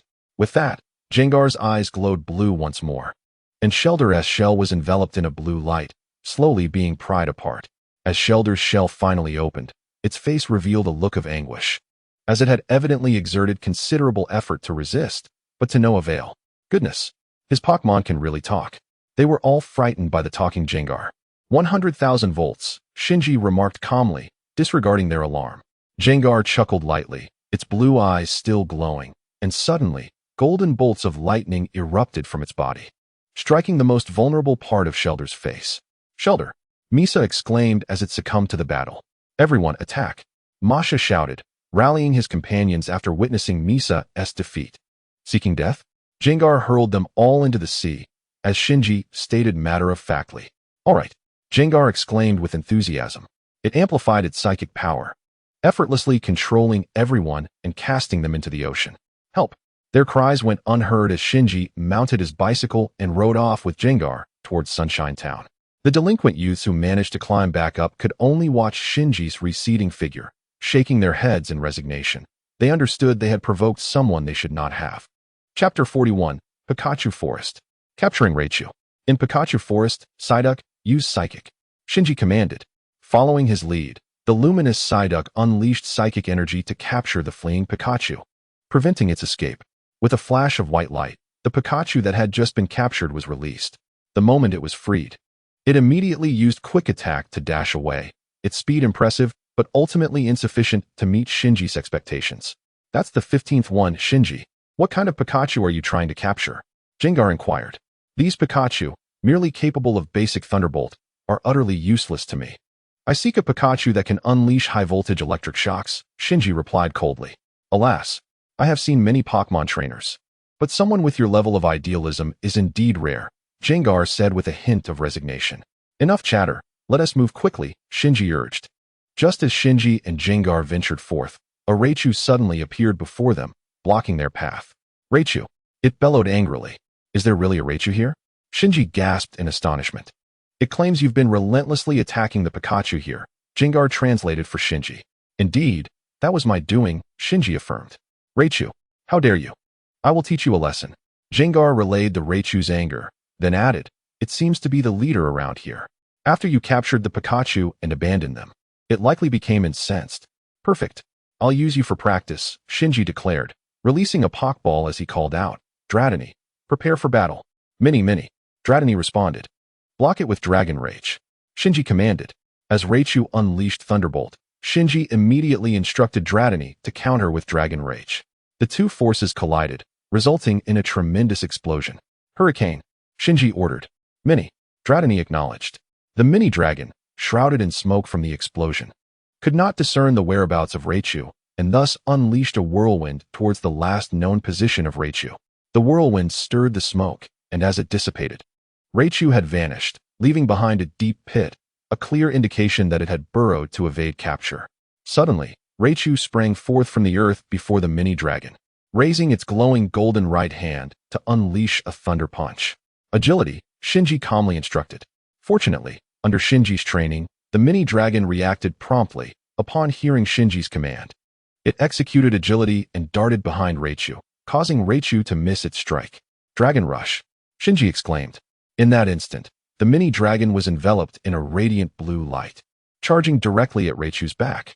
The impact sent Raichu hurtling away. Enraged by the blow, Raichu surged towards the mini dragon, its body crackling with electricity. "Is it a high-voltage attack?"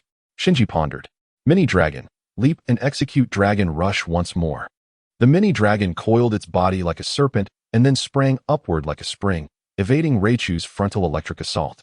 Raichu, astonished by the sight of the mini-dragon hovering above, found itself unable to halt its forward momentum, helplessly watching as the mini-dragon launched another dragon rush. With a resounding thud, it became evident that the mini-dragon's dragon rush was formidable.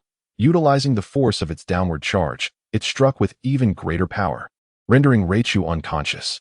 Shinji promptly tossed a Pokeball to capture Raichu. Looks promising, doesn't it, Shinji? Ghost Stone teased from the side. It's barely usable, Shinji replied coldly. Clearly, the intensive training over the past few days had paid off, as the mini-dragon's experience points were now sufficient.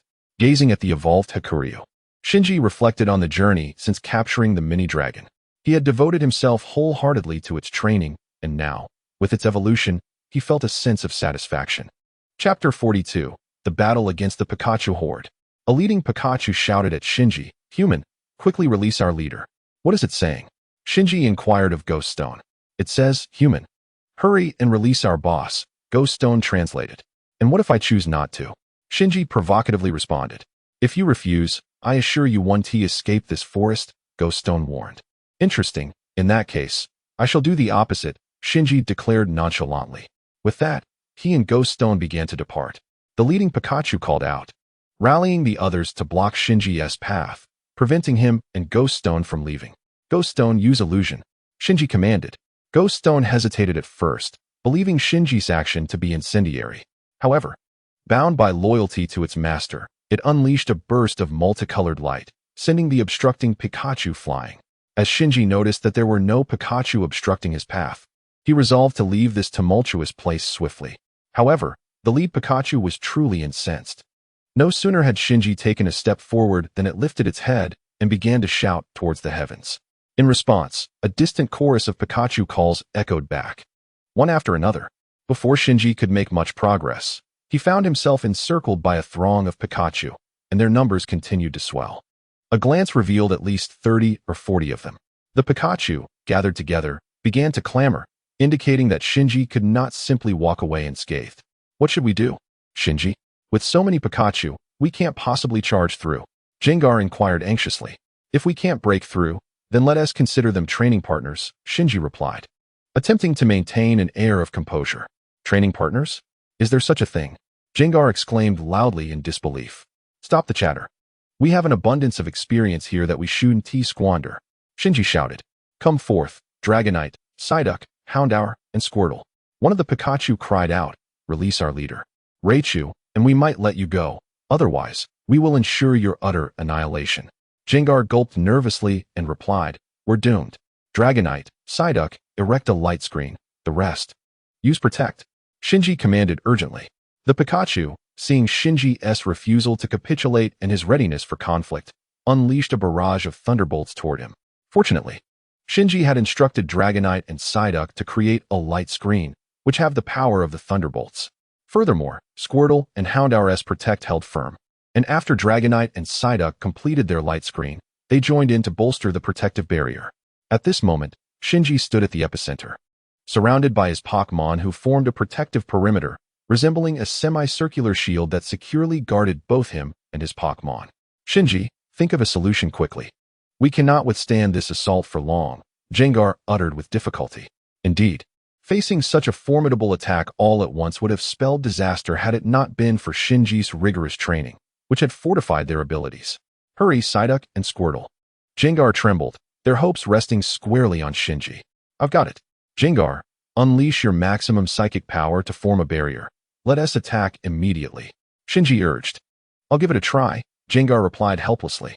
With no other recourse, Shinji placed his hopes on Gengar. Thankfully, Gengar, having lived for a millennium, possessed ample psychic strength and could still manage this task. "Everyone, attack now," Gengar strained to declare. "Quickly, let us end this swiftly," Shinji commanded, with Gengar's eyes glowing blue. He summoned his psychic energy to its utmost, enveloping everyone within. Momentarily, they lowered their Protect, finding it considerably easier, but soon, under Shinji's orders, various attacks surged forth from the barrier. Suddenly, a cacophony of anguished cries erupted from the Pikachu swarm, as various skills detonated, sending the Pikachu flying and rendering them dazed. Ultimately, through the collective efforts of everyone, the The Pikachu swarm was defeated. "All right, it's over," remarked Shinji, observing the vanquished Pikachu. "Go, Kitty Dog, evolve." Chapter 43, Stun Town. "Jengar, are you all right?" Shinji inquired. As soon as he posed the question, Jengar remained motionless. Shinji approached, eager to ascertain Jengar's condition. Just as he reached Jengar, it was enveloped in the radiant light of evolution, commencing its transformation. At a Pokémon Center in a certain town, Shinji rushed in, exclaiming anxiously, "Miss Joy, could you please take a look at my Pokémon?" "Of course, leave it to me," Miss Joy replied with a smile. Unaware of the circumstances, she accepted Shinji's 6 Pokeballs and took them to the recovery area. "What is wrong with your Jengar?" Miss Joy inquired as she emerged from the recovery area. "What is the issue?" Shinji asked, puzzled. "Your other Pokémon are merely fatigued, but your Jengar has overexerted its psychic energy and is currently in a deep coma," Miss Joy stated emphatically. "Oh, will it wake up?" Shinji asked anxiously. "I will do my utmost, but its awakening depends on it," Miss Joy responded with a hint of resignation. "Fortunately, your Jengar's psychic strength is substantial. It has managed to hold on," she added, removing her mask. "That is good to hear," Shinji replied calmly. For Shinji, it was imperative that Jengar recover. Otherwise, he had no intention of taking it along, preferring to leave it behind as a mere shell of its former self. However, it is still quite weak and will need to be observed here for several days. Miss Joy admonished Shinji with irritation. Her greatest disdain was for those who did not care for their Pokémon, and Shinji's nonchalant demeanor only exacerbated her frustration. "Understood," Shinji acknowledged simply before heading directly to Jengar's room to check on it. Days later, Golduck, Blastoise, and Dragonair unleash Hydro Pump. "Katy Dog, use Flamethrower." "Raichu Thunderbolt," Shinji commanded. With a resounding crash, all the Pokémon took their positions and unleashed their moves towards the center, resulting in a tremendous explosion. "Well, that will be all for today," Shinji concluded. "Let us see if Jengar can walk. If it can, we shall depart." During Jengar's recovery, Shinji had not been idle, diligently training his other Pokémon each day. In Jengar's room, Shinji asked, "Jengar, are you feeling better?" "I'm fine," Jengar replied with a grin. "After lying down for several days, my whole body aches terribly. If I don't get up soon, I might as well be useless." At last, Shinji arrived in Stun Town after several days of travel, his purpose being to acquire an evolution stone. Upon reaching the abode of the EV brothers, he encountered 3 familiar faces: Ash, Misty, and Brock. "Shinji, let us have a battle," Ash called out to him. This time, Shinji completely ignored Ash and directly entered the abode of the EV brothers. "How infuriating," Ash exclaimed in frustration. "Never mind, Ash. Let us first seek out the owner of this EV," Brock interjected, preventing Ash from venturing further. With that, the trio followed suit into the house. Today marked the first battle festival for the youngest brother, Tai, hosted by the 3 EV brothers, creating a lively atmosphere. However, Shinji displayed no interest in the festivities. Instead, he released his Arcanine and addressed the EV brothers. "Would you kindly assist my Arcanine in evolving into a Rapidash?" "Certainly," replied Mizuki, the red-haired brother. He then retrieved a fire stone from his pocket and placed it upon Arcanine. In an instant, the stone radiated a brilliant light, enveloping Arcanine in a luminous glow. As the light dissipated, a majestic Rapidash emerged. "Thank you," Shinji expressed his gratitude. "It was nothing. We have an abundance of evolution stones here," Mizuki reassured him. "All right, my friends, the evolution is complete. Now, let us proceed to showcase our ultimate moves," declared the eldest brother, Ryzang, with enthusiasm. Suddenly, upon spotting Eevee with Tai, Ryzang paused momentarily before exclaiming Eevee. Soon after, the 3 brothers echoed the name, rushing toward Ash. Chapter 44. Shinji captures the fossil Aerodactyl after departing from Stone Town and traversing through Black Cloud City. Shinji arrived in a city abundant with coconut trees, where he successfully captured one. With Psyduck, Dragonair, Raichu, the coconut tree, and Rapidash now in his possession, he embarked on his journey toward the Great Full Valley. Why is it so deserted here? Shinji pondered aloud, observing the empty expanse of the valley. He surmised that he may have arrived too early, the plot yet to unfold. However, this solitude suited him well, ensuring no interruptions while he sought to capture a fossil Aerodactyl. Subsequently, Shinji descended to the valley floor, releasing Raichu and Rapidash. "Raichu, Rapidash, dig down and see if there are any subterranean caverns," he instructed. Raichu and Rapidash sprang into action, tirelessly excavating for several hours. Yet all they uncovered was an endless expanse of earth. What is the verdict? Shinji inquired as Reichu emerged from the ground. Reichu shook his head despondently. Just as despair began to creep in, Rapidash seemed to sense something in the distance and called out to Shinji. Have you found something? Shinji rushed over to ask. Rapidash nodded, gesturing toward the depths below. Peering into the abyss, Shinji saw nothing but darkness. Come forth, coconut tree, he exclaimed, tossing a Pokeball. Use Psychic to lower me down, and you, Rapidash, keep a watchful eye on this entrance. With a call of affirmation from both Rapidash and the coconut tree, the latter harnessed its psychic abilities, gently lowering Shinji and Reichu into the depths below. Use Thunderbolt, Shinji commanded. Reichu unleashed a brilliant flash, illuminating the situation within the cavern.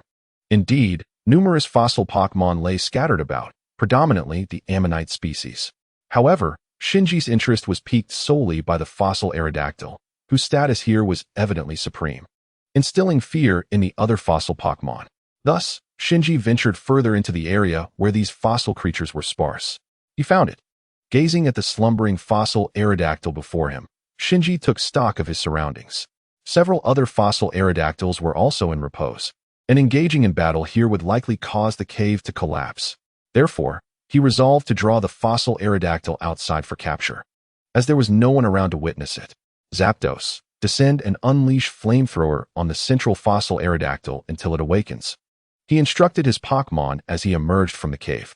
Zapdos responded with a call and leaped into the cave, directing a searing Flamethrower at the sleeping Aerodactyl. The fossil Aerodactyl stirred, letting out a roar, prompting Zapdos to swiftly escape the cave. In pursuit, the Aerodactyl flapped its wings and followed. Golduck, Exeggutor, restrain the fossil Aerodactyl with Psychic. Haxorus, unleash Hydro Pump. Reichu, use Thunder. Zapdos, employ Iron Tail. Shinji commanded as he witnessed the Aerodactyl burst forth from the cave. Boom. The Pokémon had already been lying in wait at the entrance for the Aerodactyl. Upon hearing Shinji's orders, Golduck and Exeggutor immediately channeled their psychic powers to immobilize the Aerodactyl, rendering it unable to move. This was swiftly followed by Haxorus's Hydro Pump and Reichu's Thunder, both striking the fossil Aerodactyl. Being a rock-flying type, it was inherently vulnerable to water and electricity, and after being hit by Haxorus's Hydro Pump, the effectiveness of Reichu's Thunder was amplified. The Aerodactyl roared in agony, but then Zapdos leapt up and delivered a powerful Iron Tail to the Aerodactyl's head, sending it crashing to the ground. Go, Pokeball! Shinji exclaimed as he tossed the Pokeball. He assumed that such grievous injuries would ensure the fossil Aerodactyl's capture. Yet to his astonishment, the Aerodactyl broke free from the ball, indicating it was not yet subdued. Upon its emergence, the Aerodactyl glared at Shinji with furious crimson eyes, gathering orange energy within its maw to unleash Hyper Beam. Golduck, Exeggutor, maximize your Psychic to seal its mouth. Haxorus, Zapdos, Reichu, unleash your previous attacks once more. Shinji commanded. Boom. The Aerodactyl, on the verge of unleashing Hyper Beam, found its jaws clamped shut by Golduck and Exeggutor's psychic powers. The attack detonated within the Aerodactyl's mouth, eliciting a pain scream from it. The subsequent barrage of attacks left the Aerodactyl incapacitated, its eyes spiraling into a vortex. Seeing this, Shinji threw another Pokeball. As the ball enveloped the fossil Aerodactyl, it transformed into a red light and was drawn inside. Beep, beep, beep, ding. This time, the fossil pterodactyl was not able to escape. Rather, it was successfully captured by Shinji. Quite impressive. After retrieving the Pokeball, Shinji began to scan the area. Once he had successfully captured the fossil pterodactyl, Shinji returned to the cave he had just explored, instructed his Pokémon to seal it once more, and then immediately headed towards the Great Shago Valley, onward to his next destination. A few days later, in the Great Shago Valley, whispers circulated. Not only were there fossils of mythical Pokémon here, but it was rumored that someone had also encountered a fossil pterodactyl and managed to capture it. Is it true? If so, I must capture a fossil pterodactyl as well. Chapter 45, A Rematch with Ash. After several days of travel, Shinji finally departed from the desolate Great Shago Valley, finding himself in an uncharted forest. Shinji, I finally found you. Do you need something? Shinji inquired. I've been searching for you for so long, just to have a proper battle with you, Ash retorted, visibly irritated.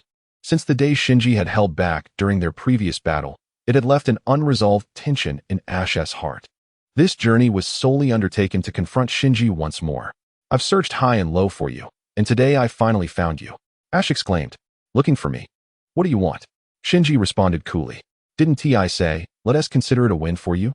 I don't want to interrupt your winning streak, Shinji remarked. How infuriating. Winning is winning. What do you mean by considering it a win for you? Ash shouted. Upon hearing Shinji's words, Ash's frustration intensified. It was evident that Shinji looked down on him. Yet despite Ash's persistence, Shinji reluctantly agreed to engage in a battle. The rules are simple. It's a one-on-one match.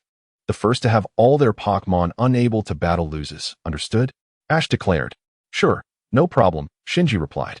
Shinji and Ash moved to a more open area to conduct their battle. Go, Dugtrio! Ash exclaimed, releasing his Pokeball. It seems your Sandshrew has evolved, Shinji mocked. But that won't alter your inevitable defeat. Enough talk. You'll only know who loses when the battle is fought. Ash retorted angrily. Golduck, prepare for battle. Shinji called out as he threw his Pokeball. A shiny Golduck? Ash murmured, looking at the Golduck. He then commanded his Dugtrio. Dugtrio, use Rapid Spin. Water Gun. Shinji instructed. Knowing that Rapid Spin was an unavoidable move, Shinji directed Golduck to counter it head-on with Water Gun. Boom. The shiny Golduck unleashed a powerful jet of water towards Dugtrio's Rapid Spin, resulting in an explosion. After the dust settled, Dugtrio had vanished from the battlefield. Dugtrio used Slash. Ash shouted. Psychic. Shinji commanded. Upon receiving Ash's instruction, Dugtrio burst forth from the ground, leaping into the air with its right hand glowing white, aiming a fierce slash at Golduck's forehead. However, Golduck reacted swiftly, its eyes turning blue as it seized Dugtrio with Psychic. Let us do another Water Gun, Shinji ordered. Golduck. The radiant Golduck opened its mouth and unleashed another Water Gun at the Sandshrew, which was under its telekinetic control, sending it flying. However, Shinji seemed to have forgotten that Xiaoming's Sandshrew was impervious to water, so this Water Gun did not inflict much damage. Haha, I forgot to mention. My Sandshrew has been resistant to water since it was a Sandshrew, Xiaoming proclaimed proudly. Sandshrew, unleash Sandstorm. No sooner had Xiaoming uttered these words than Sandshrew began to wave its arms, whipping up sand around Golduck. The swirling sand intensified until it transformed into a sand vortex, encasing the radiant Golduck within. Use the hidden clone and execute Rock Slide, Xiaoming shouted. Sandshrew immediately split into numerous clones, charging into the sandstorm and relentlessly assaulting Golduck.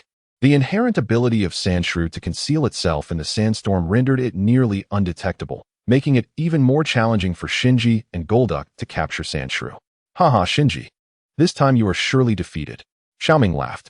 Golduck, unleash the most powerful ice beam and freeze the sandstorm. Shinji commanded. What? Xiaoming exclaimed in surprise. Just as Shinji found himself at a loss, he recalled a moment from the anime where Ash had used Leaf Blade to disperse a sandstorm while battling Xiaojuan's father. Inspired, Shinji decided to have Golduck's ice beam freeze the entire sandstorm, hoping to achieve the outcome he envisioned. Golduck. With a fierce cry, the radiant Golduck endured the onslaught from Sandshrew and directed its strongest ice beam towards the encasing sandstorm. That's it, Shinji thought. Sandshrew, Xiaoming called out anxiously. The scene unfolded as Shinji had anticipated. The tornado-like sandstorm was frozen into an icy vortex, trapping Sandshrew within, while the other clones were eliminated by the ice beam. Golduck. Unleash the Hyper Beam to conclude the battle, Shinji declared. Golduck began to gather a powerful orange Hyper Beam directed at Sandshrew, encased in ice. The Hyper Beam was released in an instant, striking Sandshrew, followed by an explosion from the icy vortex, sending Sandshrew flying out, incapacitated. Sandshrew. Xiaoming rushed over to cradle his Sandshrew, distressed. Chapter 46. The Mysterious Garden. After triumphing over Xiaoming, Shinji embarked on a journey through the forest and arrived at a Pokémon Center, a place of wonder. Once there, Shinji released all his Pokémon for special training. Raichu Thunderbolt, Golduck Water Gun, Dratini Dragon Pulse, Arcanine Flamethrower, Executor Leaf Storm, Aerodactyl Evade as much as possible, Shinji commanded. Fossil. The fossil pterosaur, upon hearing the commotion, continuously evaded the skill attacks directed at it. However, having been dormant for several millennia, its body had yet to fully recover, resulting in sluggish reflexes. It managed to dodge the first attack, but the second strike found its mark. Witnessing this, Shinji decided to remain for a few days to train the fossil pterosaur's responsiveness. A few days later, at the Pokémon Center, I'm entrusting my executor to you. Shinji spoke into the phone, addressing Shi. Of course, no problem. I will take excellent care of the executor, Shi replied with a smile. Bulbasaur seems quite unwell. Is it ill? Shinji turned to see Ash and his friends nearby. Could it be that Nurse Joy is observing Bulbasaur? Shinji quipped. Not even aware that your Pokémon is on the verge of evolution. This is what you call love for Pokémon? Shinji, what are you doing here? Brock inquired. What right do you have to question my affection for Pokémon? Ash shouted back, but as he pondered Shinji's words, he gasped. Are you saying my Bulbasaur is about to evolve? Indeed. Bulbasaur is indeed showing signs of evolution. Nurse Joy exclaimed, understanding dawning upon her. Once it evolves, Bulbasaur will become Ivysaur, Misty chimed in, cradling her Togepi.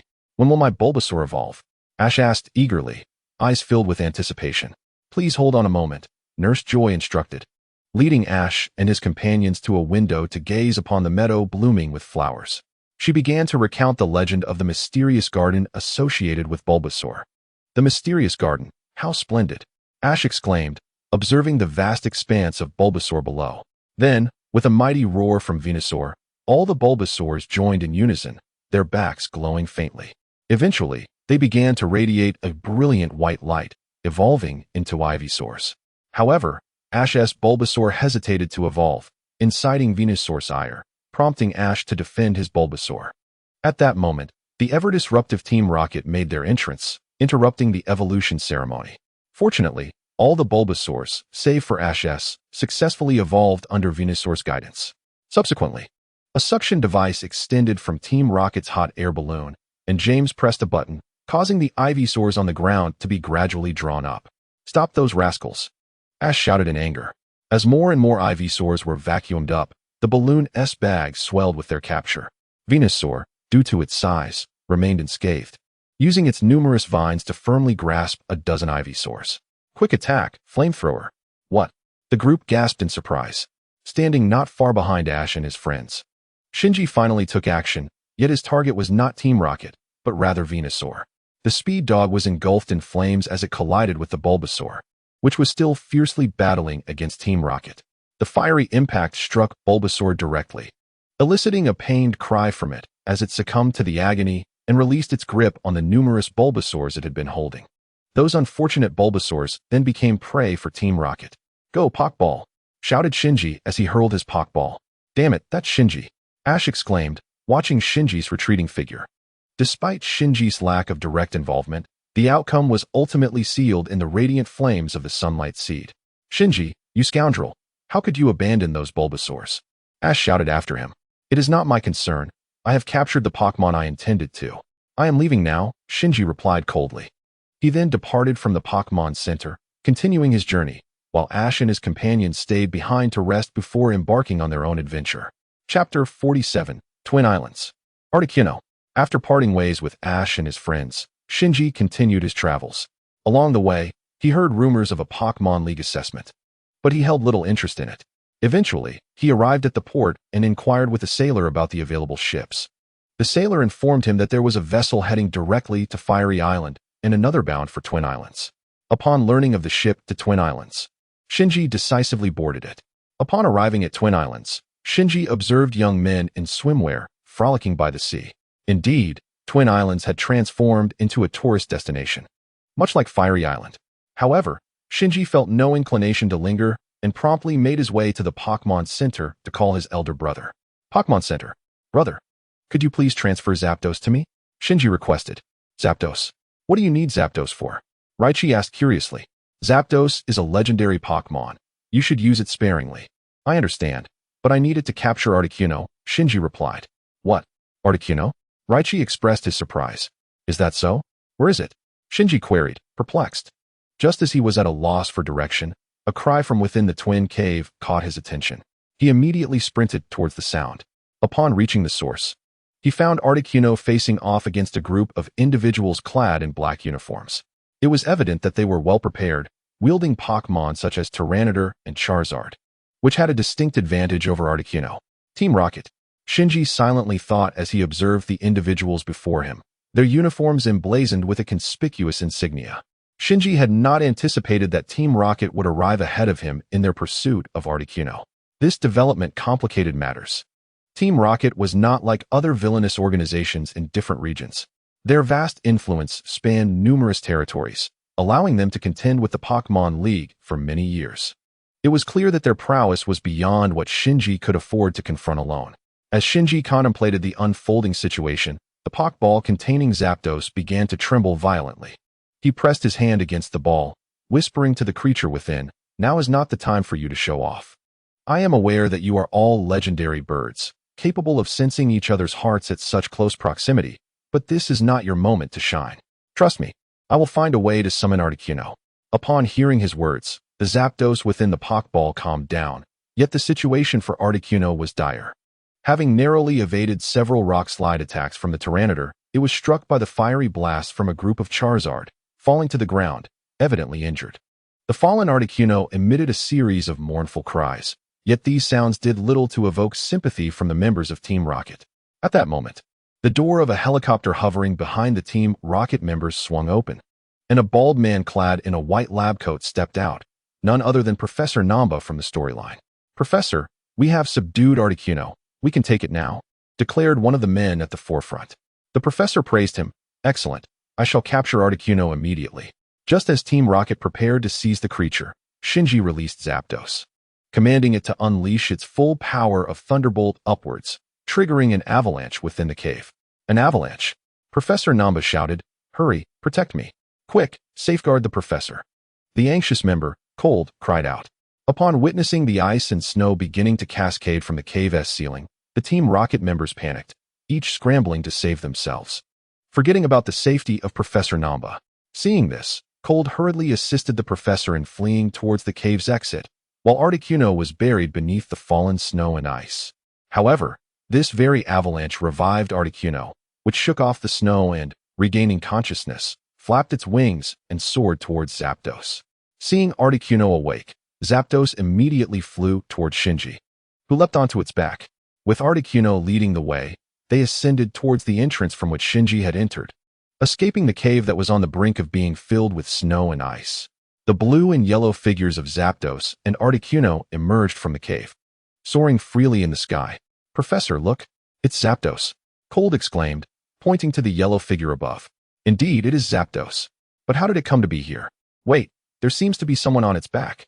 Professor Namba shouted in astonishment. As he fled the cave alongside Cold, Professor Namba quickly produced a pair of binoculars, trying to discern the figure on Zapdos's back. Yet, they had flown too far, leaving him with only a blurred silhouette. "Damn it, we failed this mission." Professor Namba fumed, throwing the binoculars to the ground and shouting, "Cold, immediately inform headquarters to send someone to retrieve us. Our identities have been compromised, and we cannot remain here any longer." "Yes, Professor." As Han Bing gazed at the receding forms of the Articuno and Zapdos, a sense of reluctance washed over him. Chapter 48. Capturing the Articuno. The two legendary Pokémon, Articuno and Zapdos, soared across the skies of Twin Island, engaged in a spirited chase. Shinji found himself at a loss for words, compelled to let the magnificent creatures continue their flight. "Look, what is that? It appears to be the Zapdos and Articuno. Is there someone on the back of the Zapdos?" exclaimed the vacationers on Twin Island, their voices brimming with excitement as they witnessed the legendary Pokémon in pursuit of one another. After all, encountering such mythical creatures is a rare delight, and seeing both on the same day was a thrill beyond compare. Eventually, the Articuno descended with Zapdos to a secluded spot on Twin Island, gently releasing Shinji. "Articuno, come with me. The island has collapsed, and you have nowhere else to go," Shinji urged as he approached the majestic creature. Zapdos chimed in, echoing Shinji's sentiments.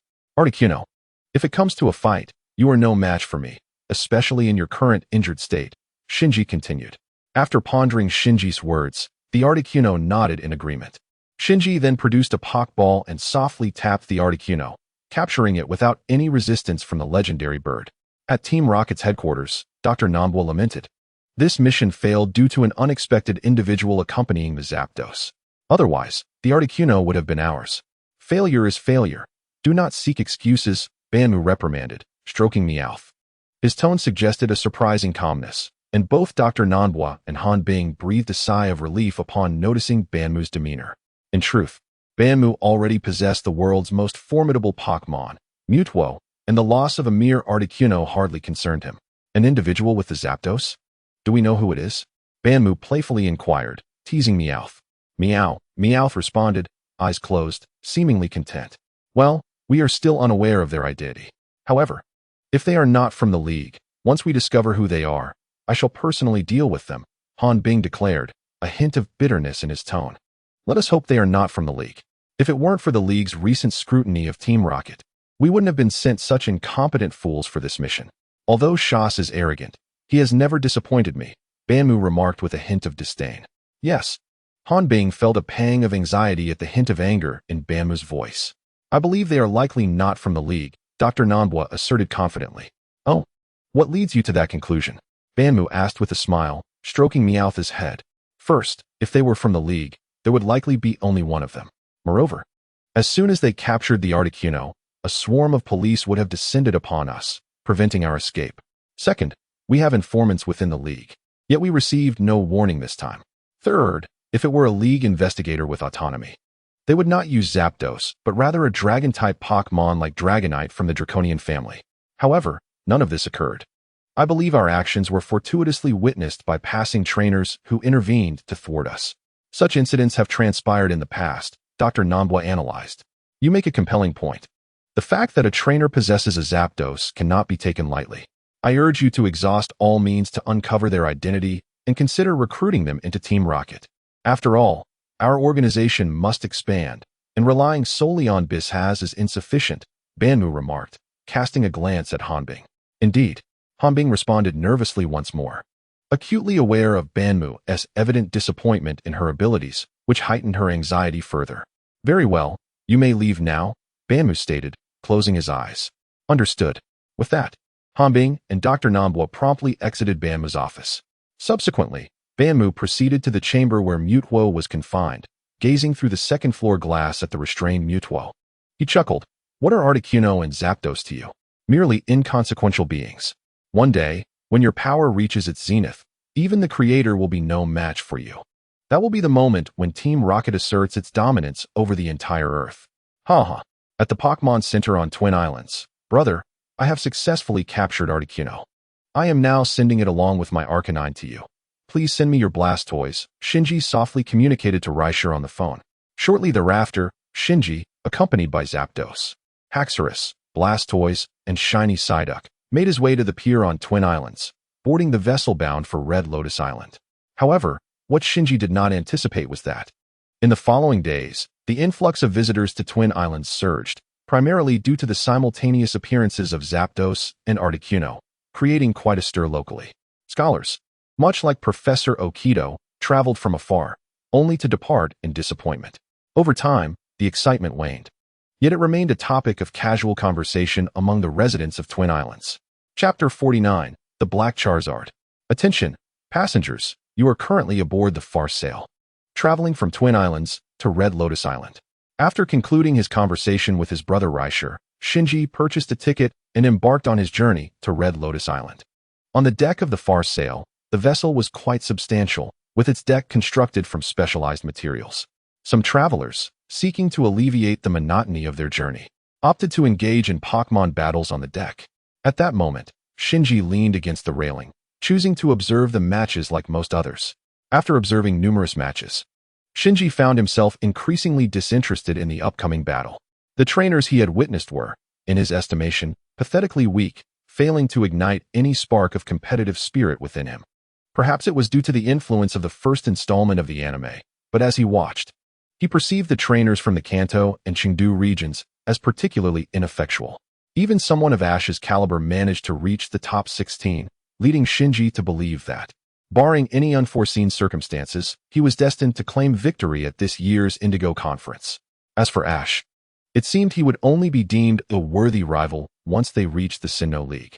Shinji mused that Ash's little Chimchar would be better off in his hands, for he preferred not to rely on emotional connections to unleash a Pokémon's potential. Charizard, unleash Flamethrower. Staryu, counter with Water Gun. As Shinji glanced at the crowd gathered in the distance, he made his way towards them. The match featured 2 adult men, and his interest was piqued not by the skill level of the trainers, but rather by one burly trainer who commanded a golden Charizard, much like himself. Drawn in by the allure of a shiny Pokémon, Charizard used Dragon Rage. Stereo, execute Rapid Spin. Charizard opened its mouth, launching a deep crimson fireball towards Stereo. However, Stereo deftly employed Rapid Spin, skillfully evading Dragon Rage while simultaneously countering with a strike that sent Charizard flying. Damn it! Charizard, charge in with Dragon Claw. The trainer bellowed. Shinji observed Charizard and concluded that this trainer would inevitably lose. Although Charizard possessed commendable abilities and seemed relatively unharmed after taking a hit from Stereo's Rapid Spin, it quickly regained its footing, its hands glowing with green energy. Charizard lunged towards Stereo, but unfortunately, the trainer's tactical judgment was flawed. Rather than opting for a strategy that would exploit Stereo's disadvantage, he chose a head-on approach. Had he been Ash, perhaps luck might have favored him, but he was not. Stereo used Confusion. The Charizard, rushing towards Stereo, was ensnared by confusion, suspended in midair and rendered immobile, a predicament from which it appeared unable to escape. Stereo, unleash Water Pulse. The opposing trainer commanded. With a resounding crash, Stereo's Water Pulse struck Charizard at close range, sending it crashing to the deck. Useless creature, get up. The Charizard trainer shouted in frustration. Struggling to rise, Charizard managed to prop itself up with its hands, swaying unsteadily as it stood. However, the situation was dire. Shinji knew that just one more hit would bring Charizard down. The trainer of Stereo, exuding confidence, showed no urgency to attack, believing victory was assured. Instead of exploiting the moment, he chose to adopt a gentlemanly demeanor, waiting for Charizard to regain its footing before issuing his next command. Based on this, Shinji discerned that this individual was also an inconsequential trainer. In their confrontation, should either party grant the other a moment's respite, the outcome would remain uncertain. However, his opponent was even less competent than he was. Thus, the result of this match would remain unchanged. Charizard, unleash Flamethrower at once. The trainer of the Charizard commanded loudly. Starmie, conclude with Hydro Pump. The trainer of Starmie chuckled. Subsequently, Charizard struggled to execute Flamethrower, but Starmie was quicker, launching Hydro Pump first. The powerful stream of water sent Charizard flying once more.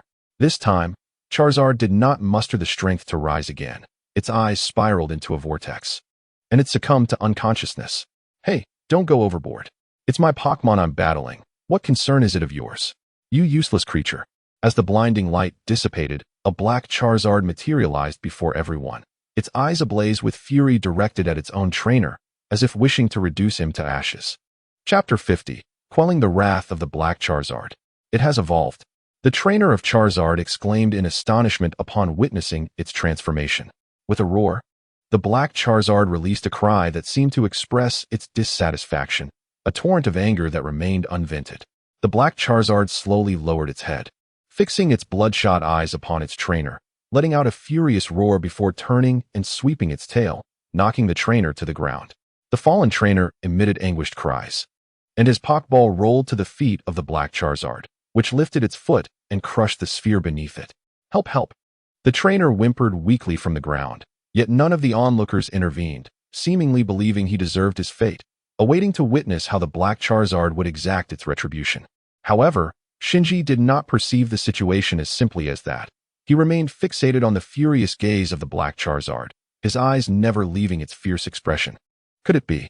Shinji pondered, contemplating the implications of the black Charizard's gaze. After toppling its trainer, the black Charizard refrained from further aggression.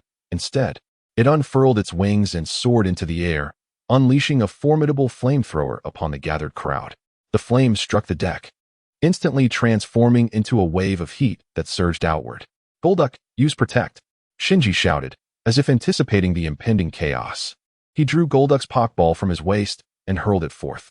As Golduck emerged in a flash of light, it immediately raised its hands to form a protective barrier, shielding Shinji from the searing heat wave. Unfortunately, the spectators who had gathered to gawk were not so fortunate. The entire deck reverberated with their cries of distress, while some trainers remained composed, observing the standoff between the two radiant Pokémon. Roar! In the midair, the black Charizard's rampage was far from over. Subsequently, waves of orange destructive beams cascaded down like rain.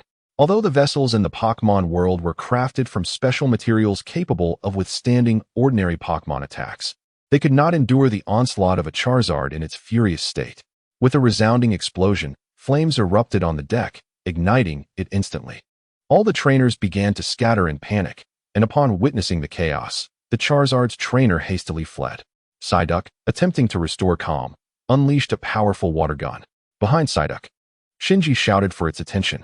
Upon hearing his command, Psyduck opened its mouth wide, directing a substantial water jet towards the black Charizard above. The oblivious Charizard, consumed by its attack, failed to notice the incoming water column, which struck it squarely in the face. Roaring in displeasure, the black Charizard glared at Shinji and Psyduck before charging at them, engulfed in flames. "Use your strongest psychic," commanded Shinji. Immediately, Psyduck's eyes glowed a brilliant blue as it released its maximum psychic energy. A faint blue aura enveloped the rampaging Charizard, gradually slowing its speed until it halted in front of Psyduck, the flames flickering out. However, with a powerful sweep of its arms, the Charizard broke free from Psyduck's psychic grasp. It then unleashed a green glow from its right hand, utilizing Dragon Claw to strike at Psyduck's head. In response, Psyduck promptly countered with Water Gun. The collision did not result in an explosion, but instead propelled the black Charizard backward. The Charizard, not granting Psyduck a moment's respite, charged once more, its body ablaze. Due to Psyduck's non-psychic nature and the immense psychic strain exerted moments before, it was now gasping for breath. The mental fatigue far more taxing than the physical exertion. In an instant, the mightiest water attack surged forth from Blastoise's formidable water cannons, dispersing the Charizard's flames and pinning it firmly against the wall, rendering it motionless. Eventually, the black Charizard slumped down to the ground, and when it reopened its eyes, the fury within them had vanished. "Charizard, I recognize your strength. You simply chose the wrong master. How about coming with me?" Shinji approached the black Charizard, producing a Pokeball as he spoke. "Join me, and I will ensure you never endure such humiliation again." Breathing heavily on the deck, the Charizard regarded Shinji, then lifted its right hand to press the button on the Pokeball. In an instant, the black Charizard transformed into a beam of red light and was drawn into the ball. Shinji proceeded to scan the Pokeball, and as he had anticipated, this Charizard had evolved in its fury and learned the powerful move, Dragon Rage. The surrounding trainers unconsciously applauded the splendid battle just showcased by Shinji. Yet the owner of the black Charizard, who had been lurking in the crowd, stepped forward. "Hey, kid, return my Charizard promptly, or I shall not be courteous." "Fine," Shinji replied, tossing a Pokeball. "Charizard, unleash your fury." With a roar, the commotion settled, and the far sail began its journey towards Red Lotus Island once more. Chapter 51, Red Lotus Island. Battle with Shaba. Ladies and gentlemen, we have arrived at Red Lotus Island. After several hours, the far sail finally reached the location of the Red Lotus Gym. Observing the island bustling with tourists and the numerous hot spring and signs, Shinji couldn't help but exclaim, "I never imagined this once-cherished haven for Pokémon trainers would transform into such a spectacle. What is it that is cool-headed, yet warms the body?"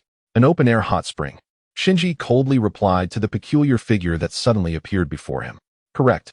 Indeed," the strange man exclaimed, then continued, "This place was once a dreamland for Pokémon trainers. But ever since the hot springs were discovered, it morphed into a tourist attraction. How lamentable. Are you aware of the Red Lotus Gym leader, Shaba?" Shinji inquired, eyeing Shaba, who was kneeling and wailing loudly. "What is it that is visible yet cannot be seen?" Shaba posed the question to Shinji. "Islets, I presume you are Shaba, the gym leader of Red Lotus?" Shinji stated, gazing at Shaba. "Oh, ha ha ha, you are indeed clever. Yes, I am Shaba, the gym leader of Red Lotus." With that, Shaba removed his wig and mask. Subsequently, Shaba led Shinji to his hot spring inn and directly to the inn's base, which was filled with the searing heat of a volcanic crater. Above the crater, a rectangular stone slab was suspended by 4 massive iron chains. "Let the battle begin.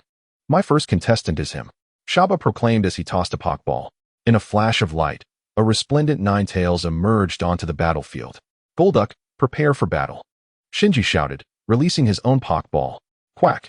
Faced with the fire-type Ninetales, Shinji judiciously chose to deploy his water-type Golduck as the vanguard.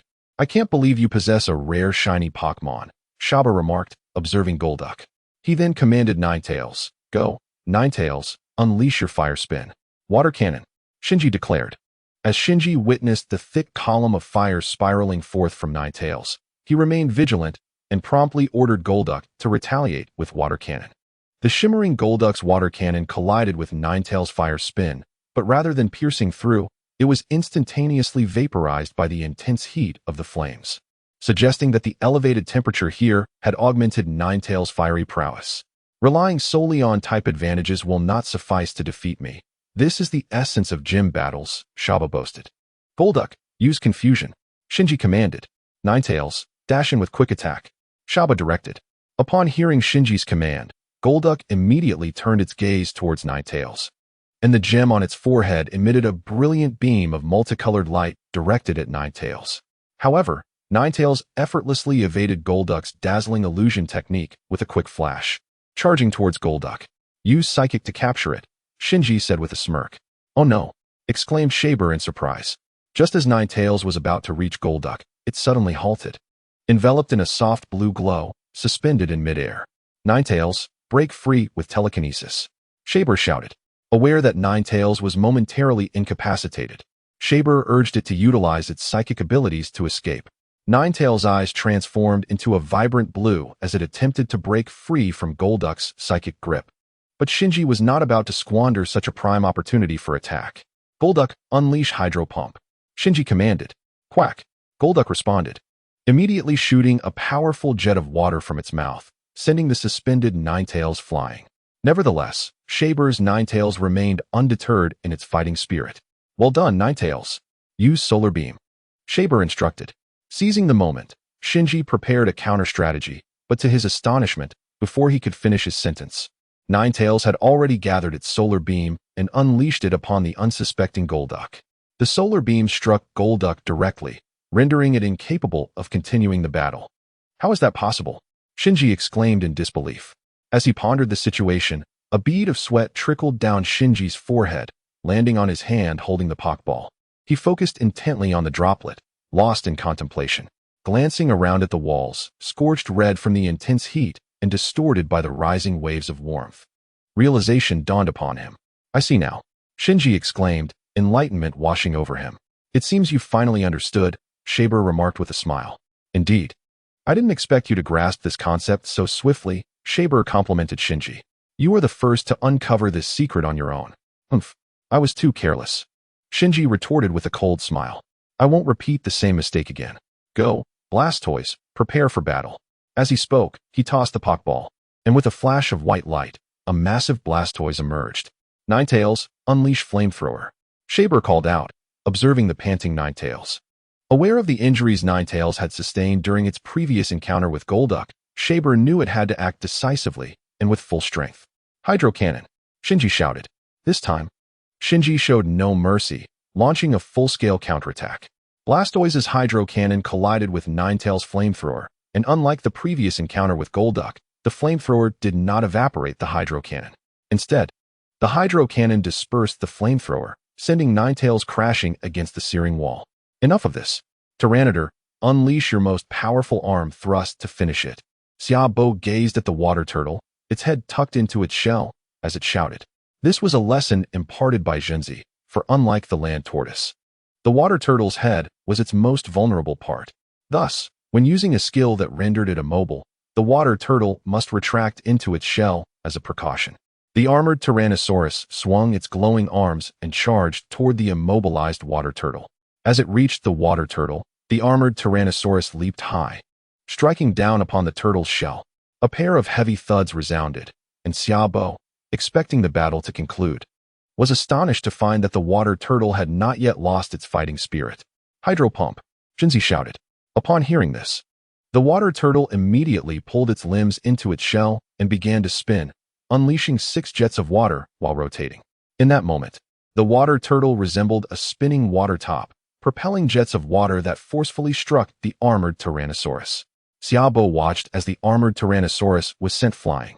With a crash, the armored Tyrannosaurus hit the ground, kicking up a cloud of smoke. As the smoke dissipated, it revealed the Tyrannosaurus's eyes swirling in a vortex. However, the water turtle's condition was not much better than that of a defeated foe, as its heavy panting indicated its imminent exhaustion. "Now, let me witness the mightiest Pokémon of the Crimson Lotus Gym," Shinji proclaimed coldly. "Ah, what is the hottest flame in the world? The molten fire within the magma?" Xiaobo chuckled as he observed the bubbling magma below. "Come forth, dazzling Charizard." As Xiaobo finished speaking, the scorching magma began to bubble more vigorously until a surge erupted from the volcano, showering the arena. From the molten depths emerged a vibrant, steam-emitting red Pokémon. As dazzling Charizard touched the ground, steam rose from the places it stepped, creating an intense heat that even the water turtle found overwhelming. "Dazzling Charizard, unleash Fire Punch," Xiaobo proudly commanded. "Water Sphere." Shinji quickly responded. Upon hearing, the water turtle enveloped itself in a protective sphere of water. Yet, dazzling Charizard was undeterred. Its right hand ignited with fierce flames as it charged at the water turtle. The Fire Punch pierced through the water sphere, while the sphere mitigated some of the flame's intensity. It did nothing to diminish the sheer force of dazzling Charizard's strike, sending the water turtle stumbling back several paces. When the water sphere finally dissipated, the area struck by dazzling Charizard's Fire Punch was charred, as if scorched by fire itself. Just as Xiaobo had underestimated Shinji's water turtle's defense, Shinji had similarly misjudged the offensive power of Xiaobo's dazzling Charizard. Roar! As the shiny Charizard made its grand entrance, it let out a resounding roar that echoed throughout the volcanic valley. The shiny Charizard cast a glance at its opponent, the Duckbill Dragon, which defiantly stared back. Both being fire-type Pokémon and inherently combative spirits, unwilling to concede to one another. To my astonishment, I encountered two shiny Pokémon in a single day. Duckbill Dragon. You can sense your opponent's strength, can't you? Be cautious and do not underestimate it, Xiaobo remarked. However, Shinji was not one for idle chatter. He promptly issued an attack command to the shiny Charizard. "Flame Burst," he shouted. "Let us use Flame Burst as well." Xiaobo echoed loudly. The clash of flames erupted as both attacks met, neither party yielding to the other. Both were formidable fire-type combatants, unwilling to be outdone in their fiery prowess.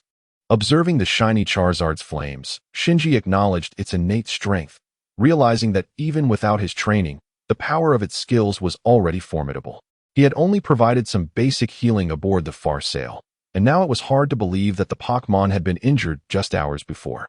Its recovery was remarkable. Had the previous trainer understood its potential, Shinji would not have seized such a fortuitous opportunity. "Charge forth and unleash Dragon Claw," Shinji commanded. Unlike Ash, who often preferred a straightforward approach, Shinji swiftly adapted his strategy upon realizing that the flame bursts from both the Charizard and Duckbill Dragon were evenly matched. "Charizard, use Dragon Claw," he called out. "Duckbill Dragon, counter with Fire Punch." Xiaobo responded, equally determined. With a mighty roar, the Duckbill Dragon prepared itself. The shiny Charizard flapped its wings, propelling itself like a swift arrow, its hands glowing with green energy as it surged toward the Duckbill Dragon. As the Duckbill Dragon witnessed the shiny Charizard charging towards it, flames erupted from its hands once more, and it swiftly swung to meet the Dragon Claw in fierce combat. The shiny Charizard and Duckbill Dragon exchanged relentless attacks, their strengths perfectly matched, each encounter resulting in a stalemate, unable to decisively claim victory over the other. Despite their equal power, the Duckbill Dragon possessed a unique special move. "Duckbill Dragon, unleash the big explosion," Xiaobo exclaimed, excitement surging through him, as it had been a long time since he faced an opponent worthy of his full effort. Shinji's presence invigorated him even more than his own Pokémon. With a mighty cry, the Duckbill Dragon unleashed a large, fiery attack shaped like the character Big towards the circling shiny Charizard. "Dodge," Shinji shouted. "Now, execute Rocket Headbutt," Xiaobo commanded. It became clear that the earlier big explosion had merely been a diversion. Xiaobo awaited this precise moment. As the shiny Charizard maneuvered to evade the Duckbill Dragon's attack, the Duckbill Dragon had already charged its Rocket Headbutt, hurtling toward the shiny Charizard with great force. Caught unprepared, the shiny Charizard was struck directly by the Duckbill Dragon, crashing against the wall with a painful cry. "Flame Impact," Shinji commanded coldly. Upon hearing Shinji's order, the shiny Charizard propelled itself off the wall with such force that it shattered the surface, igniting in flames as it charged towards the Duckbill Dragon. "Duckbill Dragon, be careful," Xiaobo exclaimed with concern.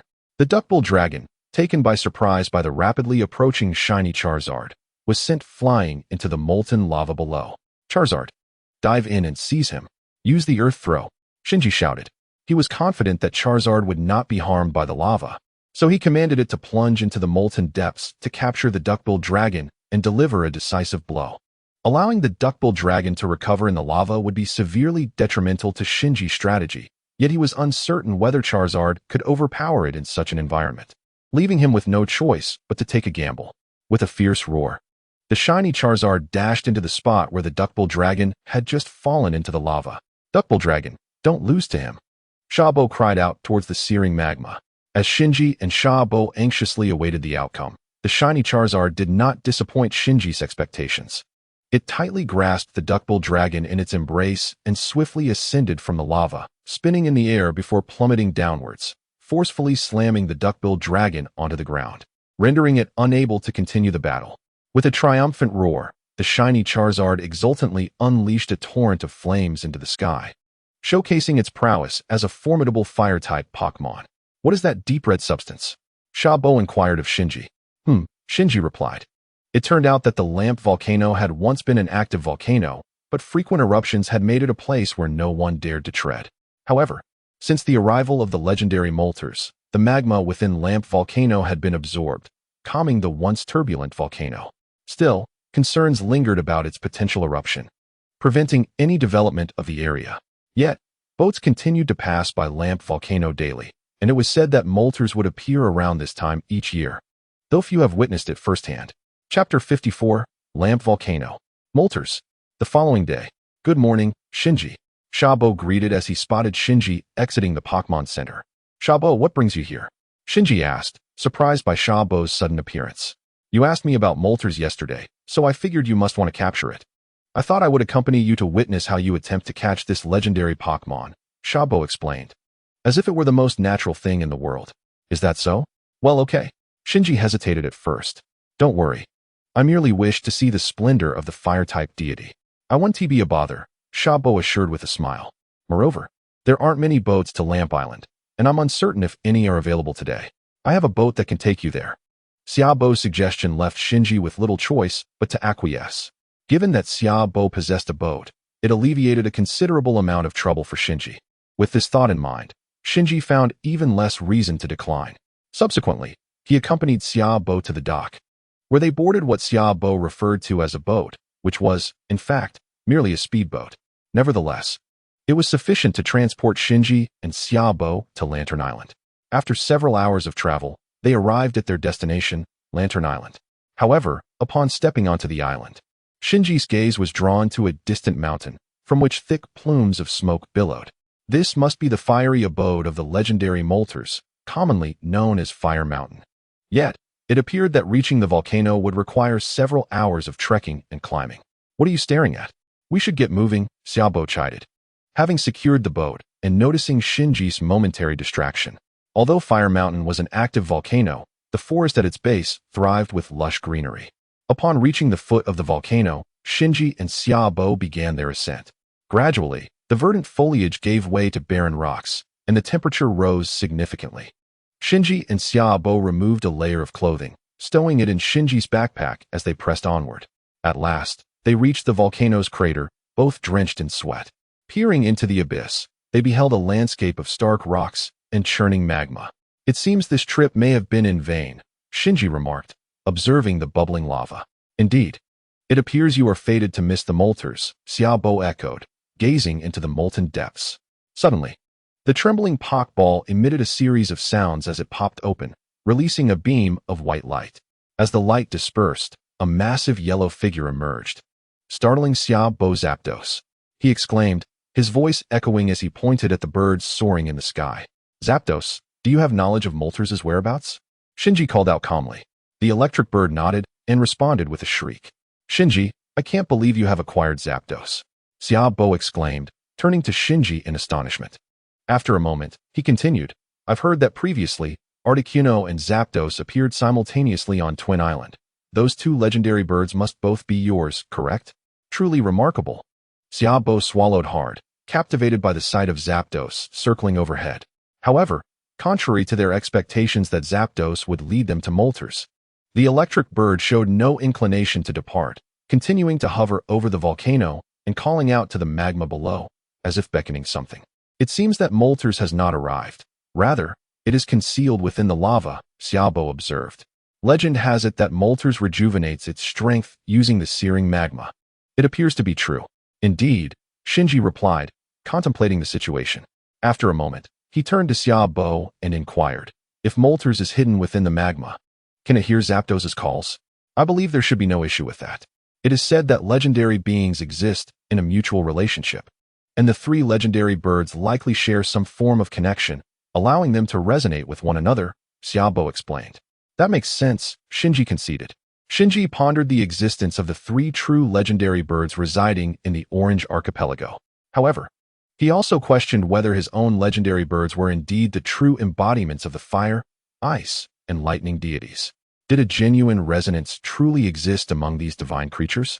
Just as Shinji was engulfed in his thoughts, the magma within the volcano began to churn violently.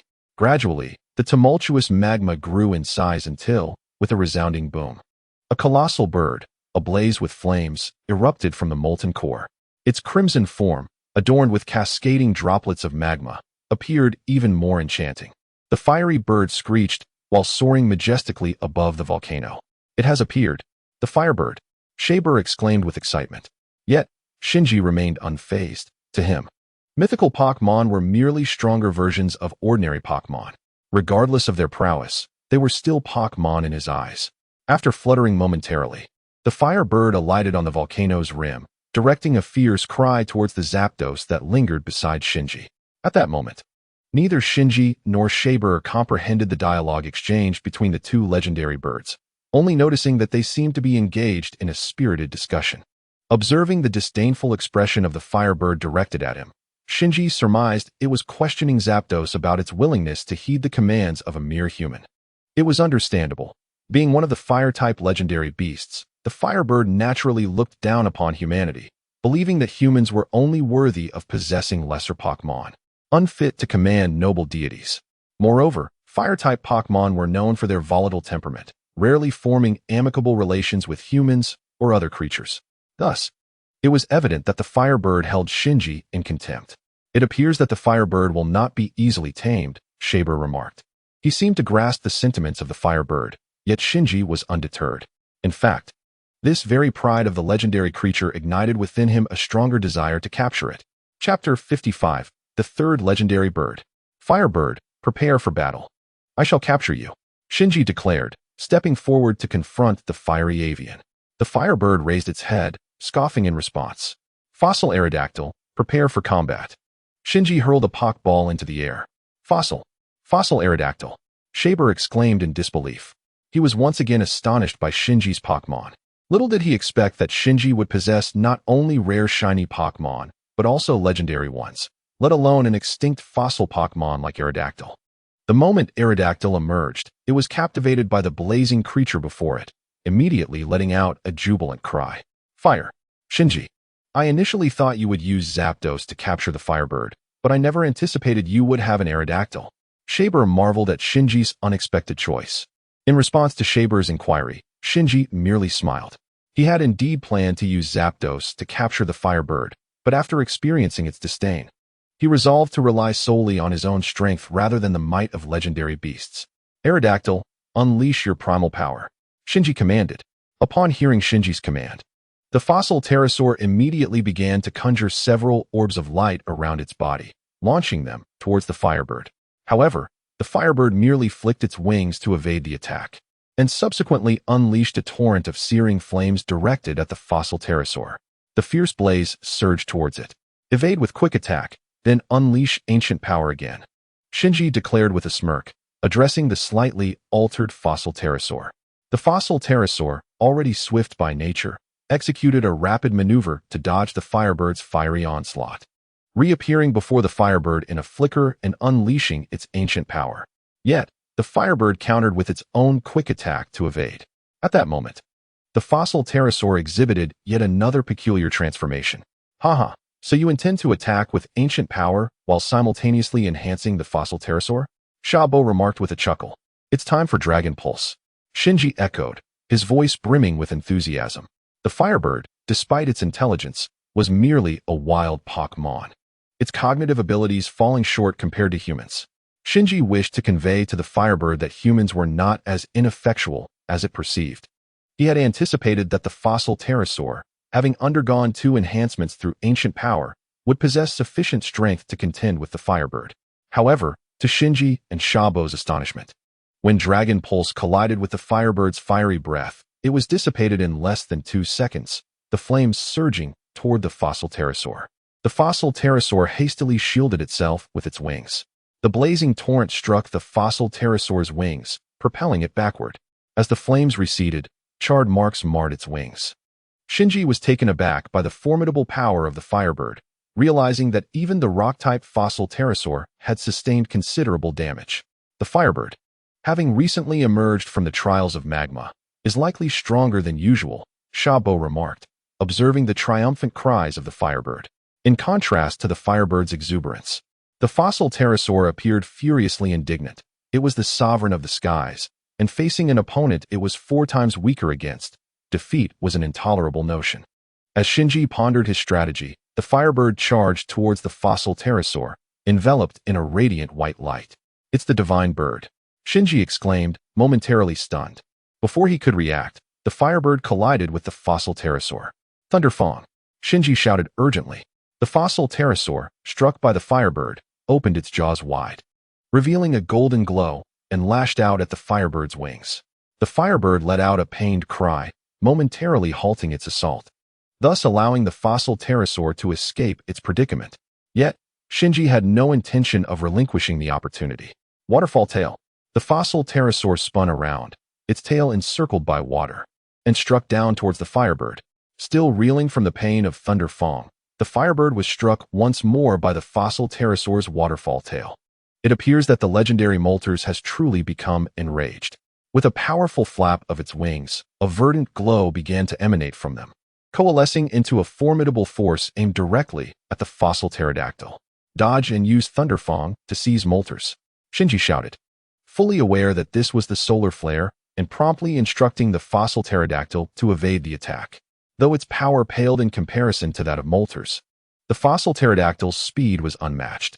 Then, the fossil pterodactyl surged towards the solar flare, executing a deft sidestep to avoid the fiery assault and darting right in front of Moltres, once again employing Thunderfang to grasp the fiery bird. Moltres let out a mournful cry, yet it was no fool. It swiftly adjusted its posture and soared towards the molten lava within the volcano, forcing the fossil pterodactyl to release its grip and allowing Moltres to narrowly escape disaster. Just as everyone assumed Moltres would plunge into the lava to recuperate, it flapped its wings, gliding just above the molten surface, demonstrating that the proud avian would not retreat to regain its strength mid-battle. "It seems they intend to rely on their remaining energy for one final stand," remarked Shaber. "Indeed," Shinji acknowledged.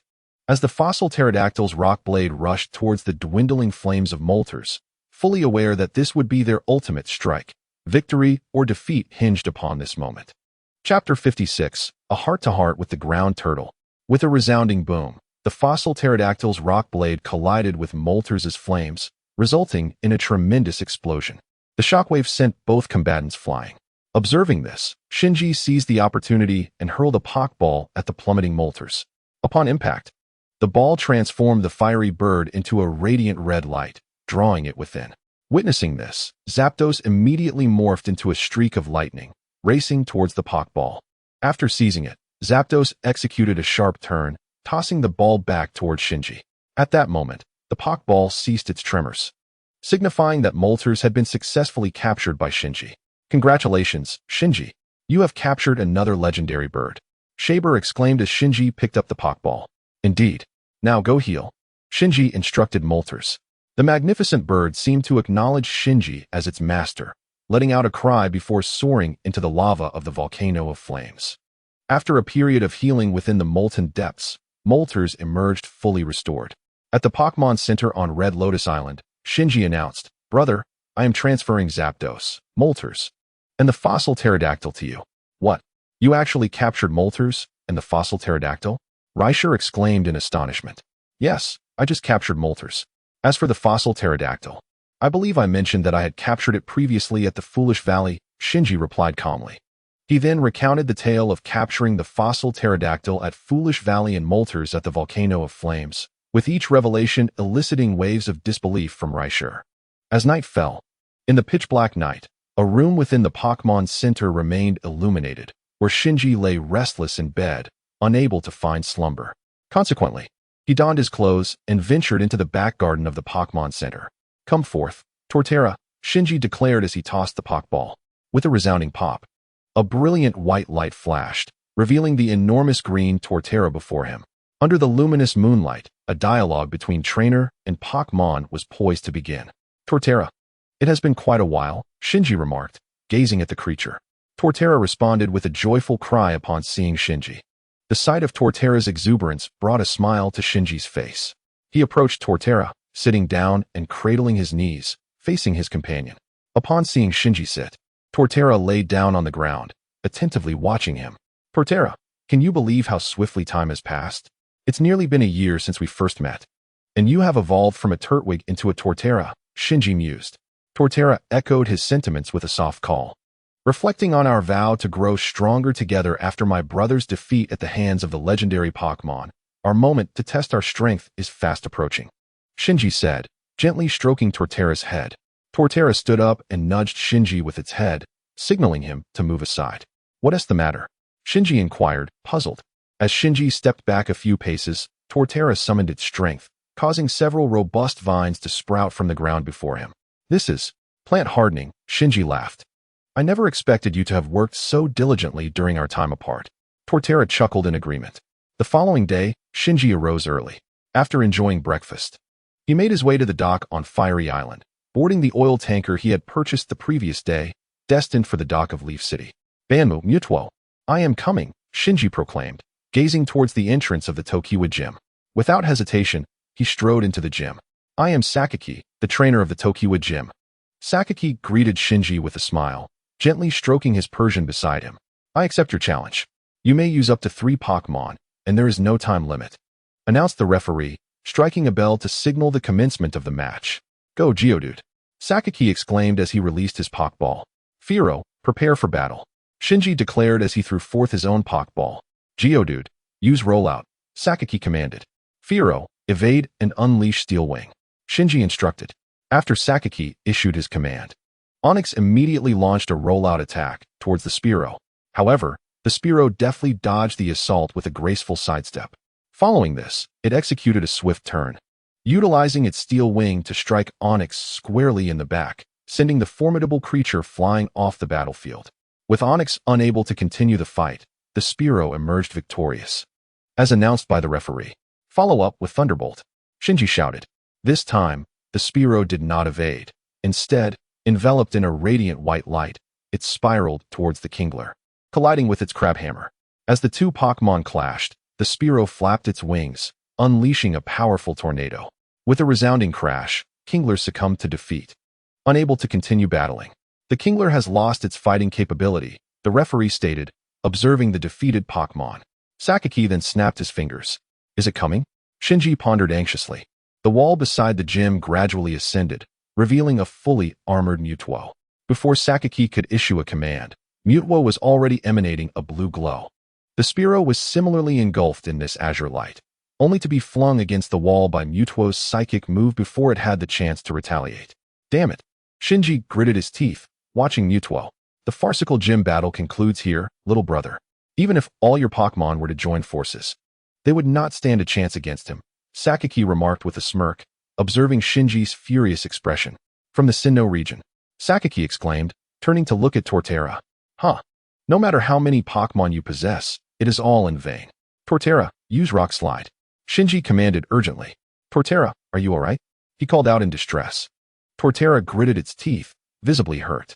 One simple move had brought the normally resilient Torterra to such a state. Mutuo's strength was indeed formidable. "Here it comes," Shinji shouted, as Torterra glowed with verdant light. "Torterra, use Leaf Storm." With a powerful effort, Torterra caused thick vines to rapidly sprout beneath Mutuo, ensnaring it. Yet, Sakaki remained unfazed. With a loud crash, Mutuo's psychic attack shattered Torterra's Leaf Storm, and with a mere flick of its hand, Mutuo effortlessly tossed the massive Torterra against the wall, rendering it unable to battle. Hearing this, Rapidash swiftly unleashed a torrent of flames towards Mutuo, only for the psychic Pokémon to rebound the attack back upon Rapidash. Surprisingly, Rapidash seemed to revel in the flames rather than display any sign of pain. Flame body, Sakaki noted. Now, use quick attack. Shinji commanded. Rapidash expelled a large, fiery letter A towards Mutuo, then, with a powerful push from its four legs, surged into the flames. Once again, the flames were absorbed by Rapidash's flame body ability. Now's the time. Use Flare Blitz. Shinji shouted.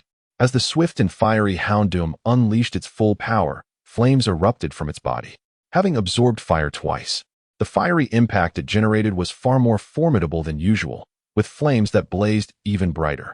When Mutuo beheld the massive inferno surrounding Houndoom charging towards it, a flicker of surprise crossed its mind. This was a tactic it had never encountered before. However, Mutuo was no ordinary adversary. With swift determination, it crossed its arms before its chest. Boom! A tremendous explosion engulfed the area in thick smoke. As the haze dissipated, it revealed Mutuo still standing, while Houndoom lay defeated on the ground, devoid of the will to fight. Just after Shinji departed, a resounding crack echoed as Mutuo's armor shattered. Both Sakaki and Mutuo displayed expressions of astonishment, unable to fathom that Mutuo, constrained in power, could not withstand such a blow.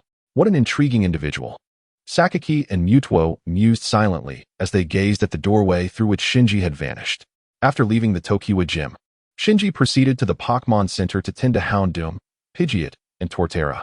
He then settled into the Pokémon Center in Tokiwa City, awaiting the unfolding of events. Chapter 58. Mutuo's counterattack. Days later, a Pidgeot equipped with a camera circled above Shinji's head. Shortly thereafter, a Dragonite landed with a commanding presence not far from him. Shinji realized that the time for Mutuo's invitation had arrived, signifying that he would soon encounter a significantly more powerful Mutuo. He recalled that Mutuo was created from the genes of various Pokémon. Thus, there were no limitations based on species attributes. Once Mutuo fully harnessed its potential, it could indeed challenge Arceus itself. However, as Mutuo required time to develop its capabilities, the strength it displayed during its counterattack was merely the tip of the iceberg.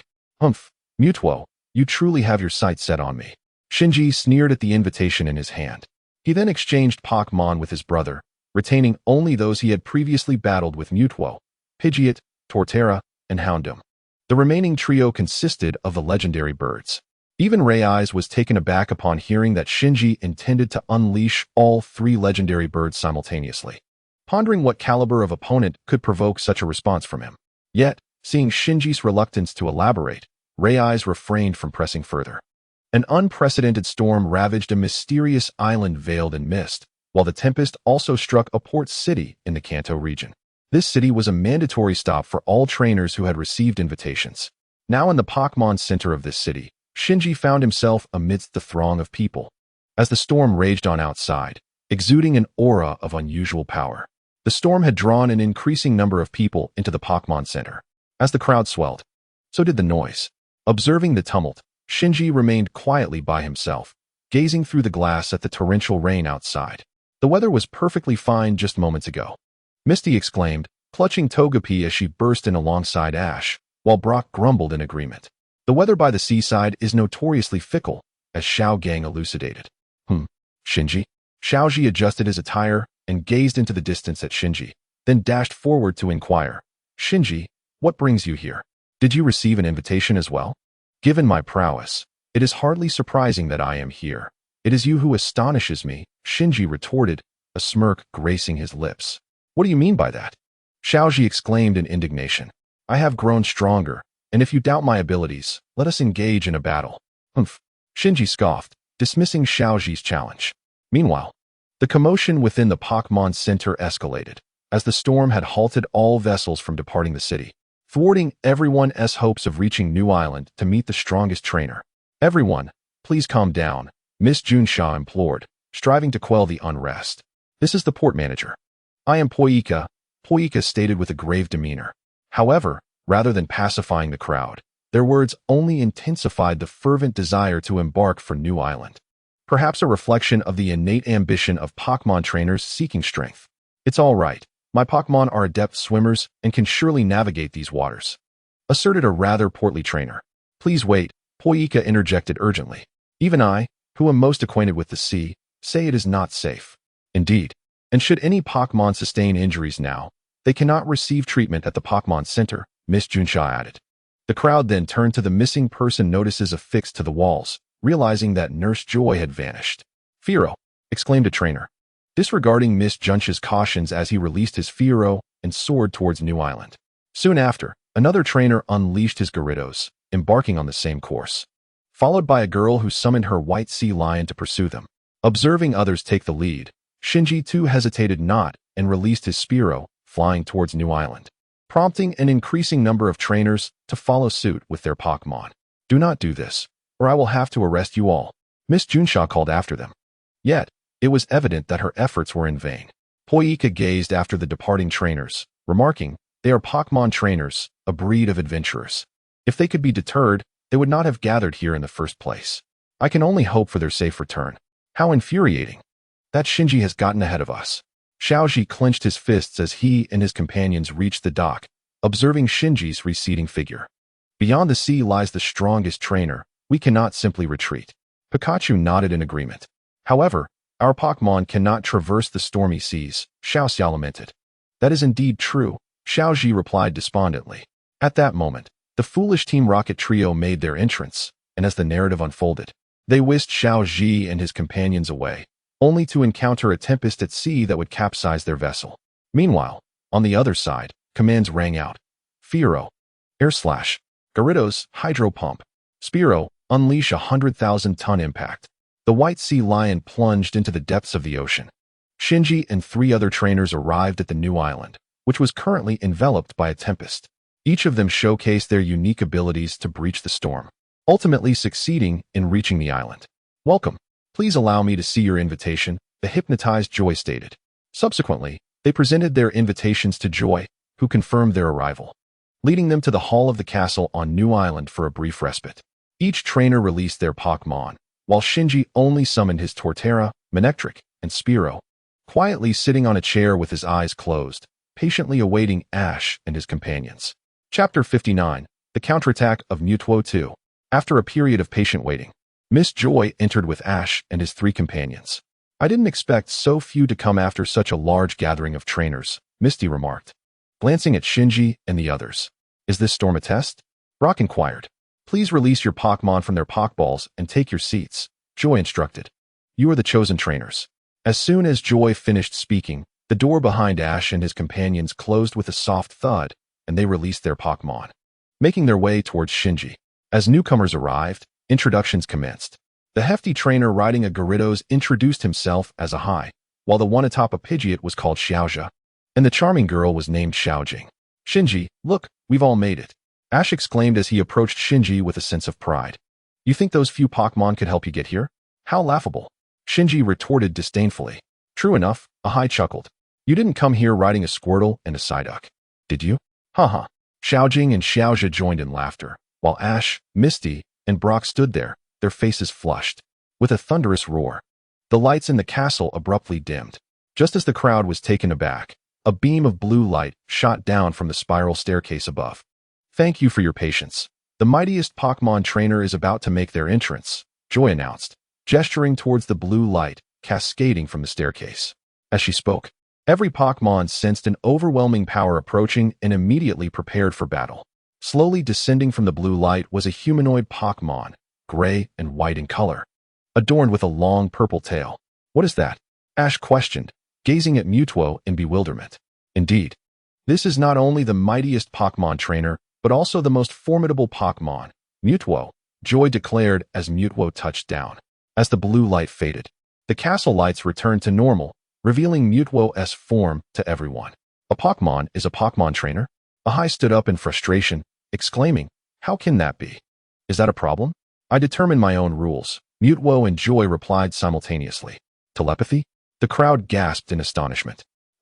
Mewtwo emanated a brilliant blue aura, extending its hand toward Ash, who was suddenly lifted into the air by Mewtwo's psychic force, letting out a desperate scream. Gradually, Mewtwo drew its 3 fingers together, intensifying Ash's cries. Mewtwo's mocking laughter echoed, and then it released its psychic grip, casting Ash into the pool where his Gyarados resided. "What is happening?" Ash exclaimed, frustrated. "Go, Gyarados," he commanded. Gyarados immediately surged from the water, charging at Mewtwo. "Gyarados, use Hyper Beam," Ash shouted as he emerged from the pool. The onlookers were left in awe of Mewtwo's formidable power. Ash rushed towards Gyarados, declaring, "This is a piece of cake." "Indeed," Mewtwo replied coolly, addressing Joy. "This matter no longer concerns you." As Mewtwo spoke, Joy's eyes dimmed, and she began to topple forward. Fortunately, Brock rushed over just in time to catch her. As she fell, her hat slipped off, revealing her signature pink hair. "Where am I? How did I end up here?" Joy murmured upon regaining consciousness. "I brought you here to care for me," Mewtwo explained. "A doctor well-versed in Pokémon health has been of great assistance, though you may not remember anything." "What did you say?" Brock shouted angrily, cradling Joy. "With my powers, mere humans can be easily manipulated," Mewtwo stated emotionlessly. "This is outrageous," Misty exclaimed. Pikachu voiced its agreement with a determined cry. Amid the rising anger, Shinji, who had remained silent, finally spoke up. "In this world, it is reasonable for the strong to dominate the weak." He stared coldly at Mewtwo. "Yet, Pokémon are still Pokémon. They lack the thoughts and emotions of humans. Just like you, who only understands using power against others. Human, do you deny my actions?" Mewtwo retorted, gazing at Shinji. "I once envisioned coexisting with humans, but I was disillusioned. Humans are inferior beings. If such weak and excessive creatures were to govern, this planet would be doomed. I acknowledge that there are weak individuals among humans, but there are also the strong. Humans and Pokémon are inherently interdependent. Disrupting this balance would lead to the downfall of our world," Shinji argued. "Strong? Are you referring to yourself?" Mewtwo scoffed at Shinji. "I recognize your strength, but to me, your Pokémon are utterly insignificant. Thus, this planet should be under my control." "Pika." Pikachu leapt down from Ash's shoulder. "What did you say?" Mewtwo turned to Pikachu. "You are not merely a puppet of humans. You are with your trainer because you choose to be." "Pika." Pikachu nodded in affirmation. "Your association with him is inherently flawed," Mewtwo declared angrily. In an instant, Mewtwo flung Pikachu away with its psychic powers, but Ash immediately dove to catch Pikachu. "Only weak Pokémon rely on humans," Mewtwo asserted. "Ash, are you alright?" Xiaoxia hurriedly approached with concern and inquired. Chapter 60. The Counterattack of Mewtwo. "Regardless of the Pokémon, as long as it is a Pokémon, I am certain I can subdue it." After listening for quite some time, Xiaoxia stood up angrily and turned to his Rhydon, saying, "Go, my Rhydon." The Rhydon let out a cry and immediately charged towards Mewtwo, only to be effortlessly intercepted. Seeing his Rhydon stopped so easily by Mewtwo, Xiaoxia was taken aback. "Useless. From the moment of my birth, I have been stronger than any Pokémon on this planet," Mewtwo declared after sending the Rhydon flying. Then, in response to the crowd's challenge, Mewtwo engaged them in a battle with initial Pokémon. However, the Pokémon replicated by Mewtwo proved to be overwhelmingly powerful. Apart from Ash's Charizard, which could somewhat resist, Xiaoxia's Venusaur and Xiaojing's Blastoise were both dispatched with a single blow. "You haven't battled me yet," Shinji exclaimed. Just as Mewtwo was about to unleash a Dark Ball, Shinji's interruption halted Mewtwo's motion. "Very well, let me see how your Pokémon fare," Mewtwo replied with a smile. "I will challenge you," Shinji declared. "Challenge me?" Mewtwo paused momentarily and said, "Interesting. Summon your Pokémon. Go." Shinji threw 3 Pokeballs and shouted, "Zapdos, Moltres, Articuno." 3 beams of white light flashed, revealing 3 legendary Pokémon before everyone. "Ah, the legendary birds?" The crowd gasped in astonishment at Shinji's possession of the trio. "The legendary birds? Interesting. It seems you did not reveal your full strength last time," Mewtwo remarked with a grin. "Everyone, give it your all," Shinji shouted. "Articuno, use Ice Beam," he commanded. Articuno unleashed an Ice Beam towards Mewtwo, but Mewtwo disregarded the attack, casually employing confusion to redirect the Ice Beam towards Zapdos. However, Moltres swiftly countered with Flamethrower to neutralize it. Zapdos retaliated with Thunderbolt aimed at Mewtwo. Seeing the attack fail, Articuno once again directed Ice Beam at Mewtwo, while Moltres unleashed another Flamethrower. The combined forces transformed into a tricolored energy beam hurtling towards Mewtwo, who finally appeared slightly concerned as he observed the oncoming assault. In a swift motion, Mewtwo vanished from sight. "Everyone, be cautious," Shinji shouted to the legendary birds in the sky. With a whoosh, Mewtwo reappeared on Moltres' back, sending a chill down the bird's spine. Zapdos, use Heat Wave against Moltres. Shinji commanded. Zapdos flapped its wings, unleashing a scorching gust towards Moltres. Just as Mutuo was about to strike, he suddenly felt a wave of heat approaching him. Moltres, fueled by Zapdos's heat wave, had its flames surge higher, forcing Mutuo to teleport away once more. The scorching wind struck the Firebird, yet rather than discomfort, the creature's spirits soared, its flames burning even more fervently. However, Mutuo, having learned from past mistakes, now manifested upon the Icebird, swiftly extending a hand to unleash a vibrant wave of multicolored light, striking the Icebird's back. A resounding explosion of psychic interference erupted upon impact, leaving the Icebird grievously wounded as it plummeted to the ground with a heavy thud. Rising from the earth with wings supporting its form, the Icebird shook its head and cast a venomous glare at Mutuo before flapping its wings and re-entering the fray. Seeking your own demise, Mutuo remarked, observing the Icebird's determination. Firebird, unleash Flame Vortex. Shinji commanded. The Firebird opened its beak, releasing a spiraling torrent of flames directed at Mutuo. In response, Mutuo conjured a protective barrier with its psychic abilities, successfully repelling the Firebird's fiery assault. Yet, the inferno did not wane. Instead, it intensified. Now is the moment. Shinji shouted. Zapdos, Articuno, execute Sacred Bird. The Zapdos, flying behind the Firebird, immediately began to gather energy upon hearing Shinji's command. Mutuo, sensing the urgency, waved its hands, dissipating the Firebird's flame vortex, just as the two legendary birds prepared their formidable attack. As soon as Mutuo lowered its shield, the two birds transformed into beams of light.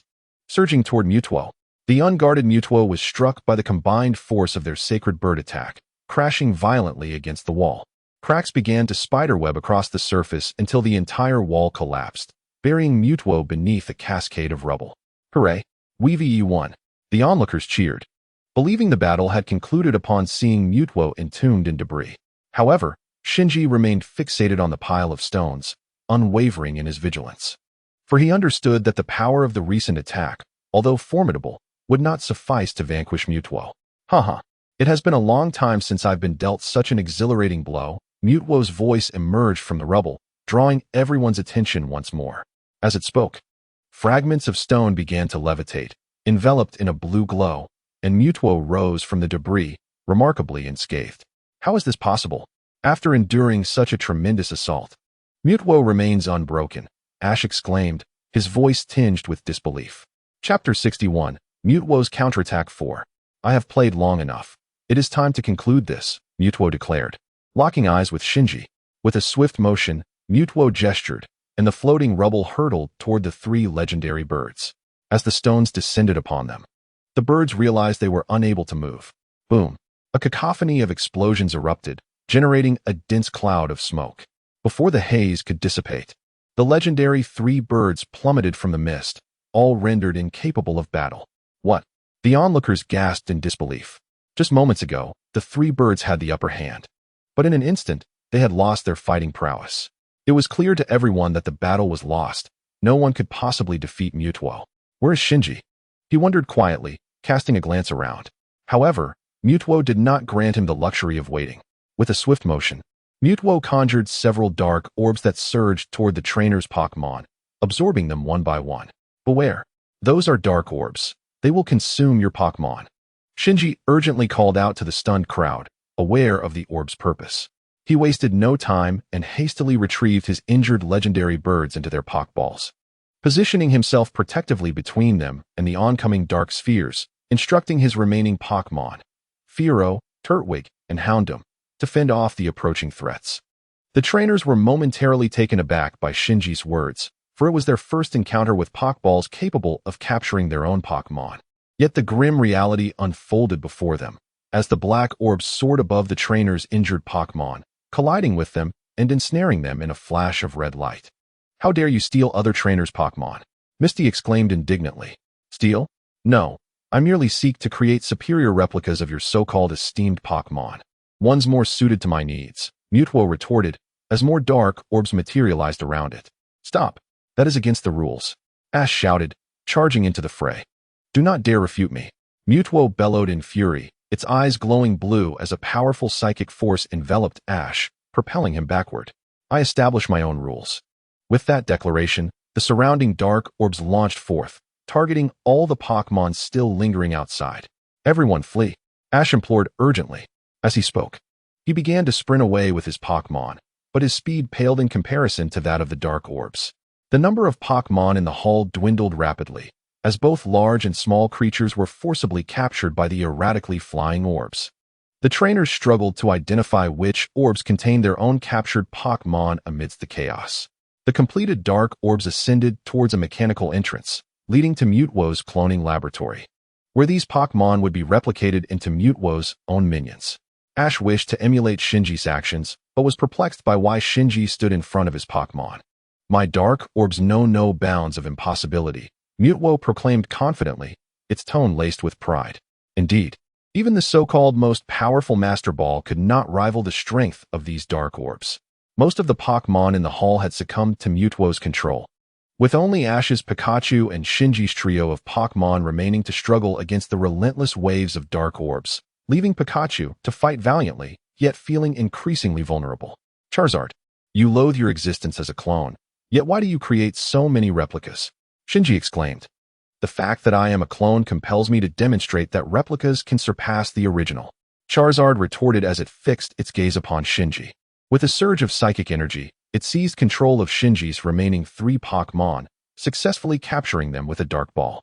Even the legendary birds at Shinji's waist were not spared, drawn into the abyss alongside their trainer. Now, only Ash's Pikachu remained, valiantly standing alone. Where are they? Shinji pondered helplessly as he witnessed his Pokémon being drawn away. Ash confronted Charizard again, angrily adjusting his cap before charging forward.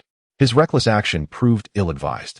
Charizard merely employed a flicker of psychic power, sending Ash hurtling towards the distant rooftop with no means of resistance. Fortunately, Mew appeared just in time, conjuring a purple bubble to cushion Ash's impending collision with the wall, before playfully creating another bubble of its own. What? Charizard exclaimed, astonished by Mew's sudden appearance. Observing Mew's carefree demeanor, Charizard instinctively unleashed a shadow ball, shattering the bubble and soaring into the darkened sky.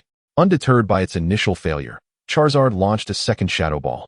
But Mew deftly evaded it, the attack exploding against the windmill's rooftop. Is it over there? Charizard queried, sensing Mew's presence. As it spoke, Charizard continued to fire shadow balls in that direction, but Mew skillfully dodged each one. Mew, the rarest Pokémon in existence, I was indeed modeled after you. Yet I am superior. I am the original, Charizard proclaimed with unwavering confidence. The onlookers were taken aback by Mew's emergence. Subsequently, a fierce chase ensued between Charizard and Mew. But the youthful spirit of Mew could not match the battle-hardened nature of Charizard. Before long, Charizard's assault struck its target, sending Mew crashing to the stands. However, Mew's declaration that the original is the original, in a physical clash devoid of special moves, the original shall never succumb to a replica, ignited Charizard's fury. This incited Charizard to lead a legion of clones into a brutal melee against the original Mew. With their formidable psychic powers, Charizard and Mew clashed, radiating red and blue light as they spiraled through the air. Their battle escalated to a fever pitch, the collision of psychic energies generating numerous golden rings that rapidly dissipated into the void. Charizard and Mew collided once more, their fierce struggle rendering any onlooker powerless to intervene. In their eyes, only the resolution of their conflict remained, an unyielding determination to not part until a victor emerged. Chapter 62, Charizard's Counterattack 5. The authentic Pokémon and their replicas had finally reached the limits of their endurance, collapsing into each other's embrace upon the ground. Yet, Mutewo and Mew appeared undeterred, each channeling their full power. The pink luminescence enveloping Mew and the blue aura surrounding Mutewo intensified, culminating in a dazzling exchange of energy directed at one another. Stop! This has gone on long enough, Ash cried out, rushing forward. Witnessing the agony of his Pokémon scattered around him, he surged ahead in a fit of desperation. In the midst of the battlefield, 2 waves of energy collided with him. Ash! Misty and Brock exclaimed in concern. The forces struck Ash, resulting in a tremendous explosion. As the smoke cleared, Ash was seen suspended in the air, enveloped in a pink glow, but he gradually descended, the pink light dissipating as he fell to the ground. Foolish human, how dare you attempt to halt our battle? Mutuo remarked, astonished by Ash's actions. Pikachu gazed sorrowfully at the petrified Ash, shedding tears. The other Pokémon, witnessing Pikachu's bond with Ash, were equally moved, and tears flowed from their eyes as well. In truth, whether one is genuine or a copy, all are living beings in this world. The distinction between authentic and replicated is meaningless. Even if created, they exist as part of this realm. Both originals and replicas are life forms. Why must there be a contest of superiority? Shinji observed the petrified Ash, grappling with an indescribable emotion. Although he believed Ash would ultimately be fine, he could not fathom why. Even the typically stoic Shinji felt tears welling in his eyes. The tears shed by the surrounding Pokémon began to drift towards the petrified Ash, transforming into specks of starlight. All the Pokémon's tears converged upon Ash, leaving Mutuo in astonishment. The once emotionless Mutuo now grasped the value of human emotion. A blue light began to emanate from Ash, culminating when Pikachu's heartfelt tears joined the collective. The dark clouds surrounding New Island dispersed, allowing sunlight to stream into the castle. A warm beam of light illuminated Ash, gradually dissolving his petrification and restoring his consciousness. Pikachu! Ash exclaimed joyfully upon awakening and spotting Pikachu. Overjoyed, Pikachu leaped into his embrace. All the Pokémon cheered at this heartwarming reunion, as if the distinctions between originals and replicas had vanished entirely. Indeed, both you and I exist. We are all Pokémon, Mutuo remarked, glancing at Mew, who nodded in agreement. Perhaps it is best that no one knows about this, Mutuo said, floating above and addressing Mew. Forgetting it all might be for the best. Subsequently, both Mutuo and Mew radiated blue light, enveloping the replicated Pokémon in a similar glow, lifting them gently into the air. Where are we all going? Ash asked with a smile, looking at everyone around him. We have all been born and are alive. Mutuo and Mew took everyone away, proclaiming, we must survive, in some corner of this world. Those left behind gazed as Mutuo and all the Pokémon gradually soared into the distance. Unbeknownst to them, a radiant white light began to emanate from beneath their feet, enveloping them all.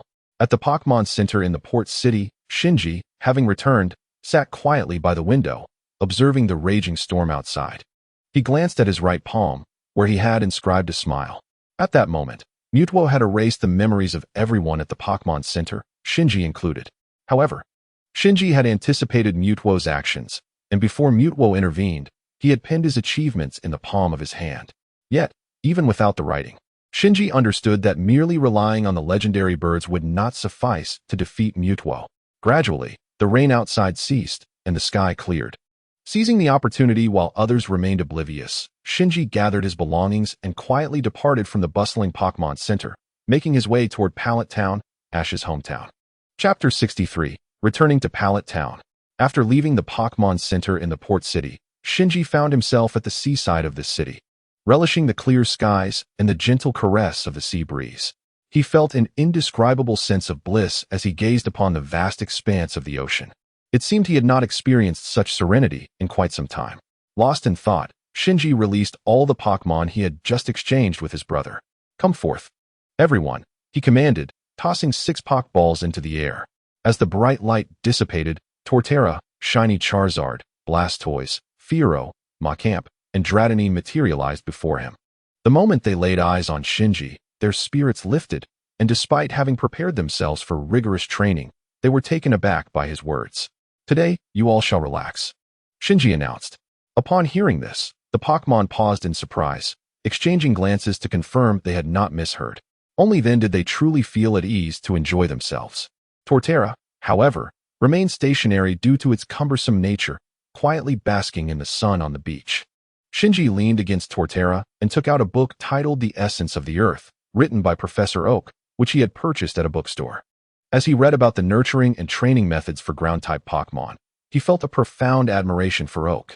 Had he not been associated with Team Rocket, it was conceivable that a ground-type Elite Four member might have emerged among the Kanto Elite Four, perhaps even a champion. Joyful moments are always fleeting. After a morning filled with merriment, Shinji, having enjoyed lunch, climbed onto Blastoise and set off toward Pallet Town. Upon arriving in Pallet Town, he first visited Professor Oak's laboratory, for he knew only the professor in this place. Who is it? Professor Oak called out as he opened the door, his face lighting up upon seeing Shinji. Shinji, it's you. What brings you here? Come in, come in. Dr. Oak warmly invited Shinji inside, and upon seeing Dr. Oak's familiar enthusiasm, Shinji felt no hesitation in entering. Is that so? No problem, he inquired. Dr. Oak promptly agreed and immediately prepared a room for Shinji. Subsequently, Shinji transferred all his Pokémon, save for the 3 legendary birds, to Dr. Oak's research facility. Upon seeing Shinji's Pokémon, Dr. Oak was utterly astonished. The shiny Charizard, shiny Psyduck, the long-extinct Aerodactyl, and the unevolved form of Dragonite, known as Dratini from the Kanto region, presented Dr. Oak with an exceptional opportunity for research. Days later, Dr. Oak, it's Ash. Ash announced as he pushed the door open. You've finally arrived. Dr. Oak exclaimed with a smile. I've been eager to see you, Togepi. Dr. Oak, Ash complained. Haha, regardless, you seem to be doing quite well, which puts my mind at ease, Dr. Oak said as he led Ash and his companions into the living room. Upon entering the living room, Ash and his friends spotted 2 familiar figures. One was Gary, Ash's childhood rival, and the other was the universally disliked Shinji. Shinji, what are you doing here? Ash asked, looking at Shinji. Shinji is my rival. Is it not permissible for me to invite him? Gary chuckled. Your rival? What about me? Ash retorted. My apologies, but the outcome of our rivalry was determined the day we set out, Gary proudly stated. Don't forget, on that day, I was first and you were fourth. Haha, that's ridiculous. Ash shouted in frustration. It seemed that Ash and Gary were destined to bicker, and Gary reveled in Ash's flustered demeanor. Actually, the truth is that Shinji has nowhere else to stay, so he's been residing here for a few days, Dr. Oak explained. Shinji, do not forget our agreement, Gary said with a smile. I expect to see you defeated at the Indigo Conference. I'll be waiting, Shinji replied. Haha, I fear you both may suffer a crushing defeat, Ash laughed. The Indigo Championship is already in my grasp. Shinji and Gary ignored Ash's banter, each taking a sip of tea. So are you scared? Ash taunted with a smug grin. Chapter 64, Shiba of Mount Miacha. The day after arriving in Masera town, Shinji packed his backpack early in the morning and set off for Mount Miacha with 6 Pokémon, leaving the remaining ones at Dr. Oak's lab, where he had assigned them tasks. Has Shiba not arrived yet? Shinji wondered aloud after wandering around Mount Miacha for some time.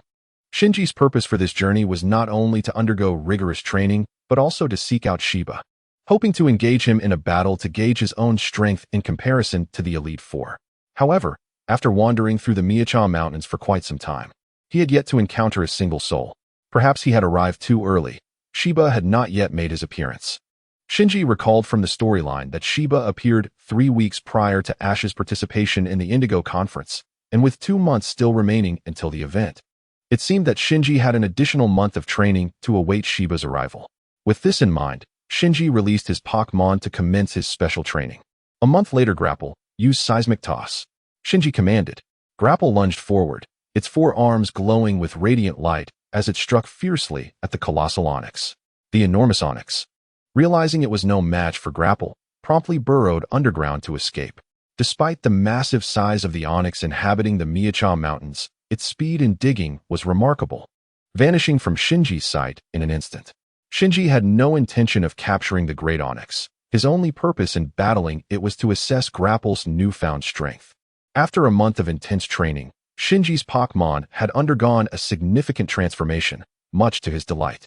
Before long, he arrived at a location filled with rising smoke, where he encountered Shiba, a wild man clad only in trousers, barefoot, with his limbs adorned with hand and foot rings. Greetings, Master Shiba. I would like to challenge you to a Pokémon battle, Shinji announced, gazing at Shiba's back. Shiba, who was in the midst of his meal, turned upon hearing someone call for him. Upon seeing a boy of about 10 years old, Shiba recognized the determined glint in his eyes, understanding that this was no idle challenge. Just a moment, Shiba replied. With that, Shiba hastened to finish his meal. In no time, the massive bowl of rice was emptied, and Shiba approached Shinji. Follow me, he said. Shiba led Shinji to a relatively open area and released his Pokémon first. Go, Abelah, he commanded. Grapple. Prepare for battle, Shinji declared, tossing out his Pokeball. Upon seeing Shiba's Abelah, Grapple sensed that this opponent was formidable. The Abelah that had once faced off against Satoshi was incomparable to the one before him now. Grapple, use Seismic Toss, Shinji ordered. Grapple charged forward, its two upper arms glowing as it advanced toward Abelard. Thunder Punch! Shiba called out. What incredible speed! Shinji exclaimed, astonished by the velocity of Abelard's strikes. As Abelard faced Grapple's two hands, it retaliated with a single hand, its right arm crackling with electricity as it swiftly struck at Grapple. The speed was so blinding that it was nearly impossible to discern how Abelard had launched its attack, yet the power behind it was undeniable, sending Grapple reeling. Feeling the numbing sensation from the direct hit, Grapple's eyes sparkled with excitement as it stared at Abelard, while Abelard remained unfazed, as though this level of opponent posed no threat to him at all. Flame Burst! Shinji shouted. Since close combat proved ineffective, Shinji altered his strategy to employ long-range attacks. Ebi-chan, unleash the million-ton punch, Shiba instructed with a smile.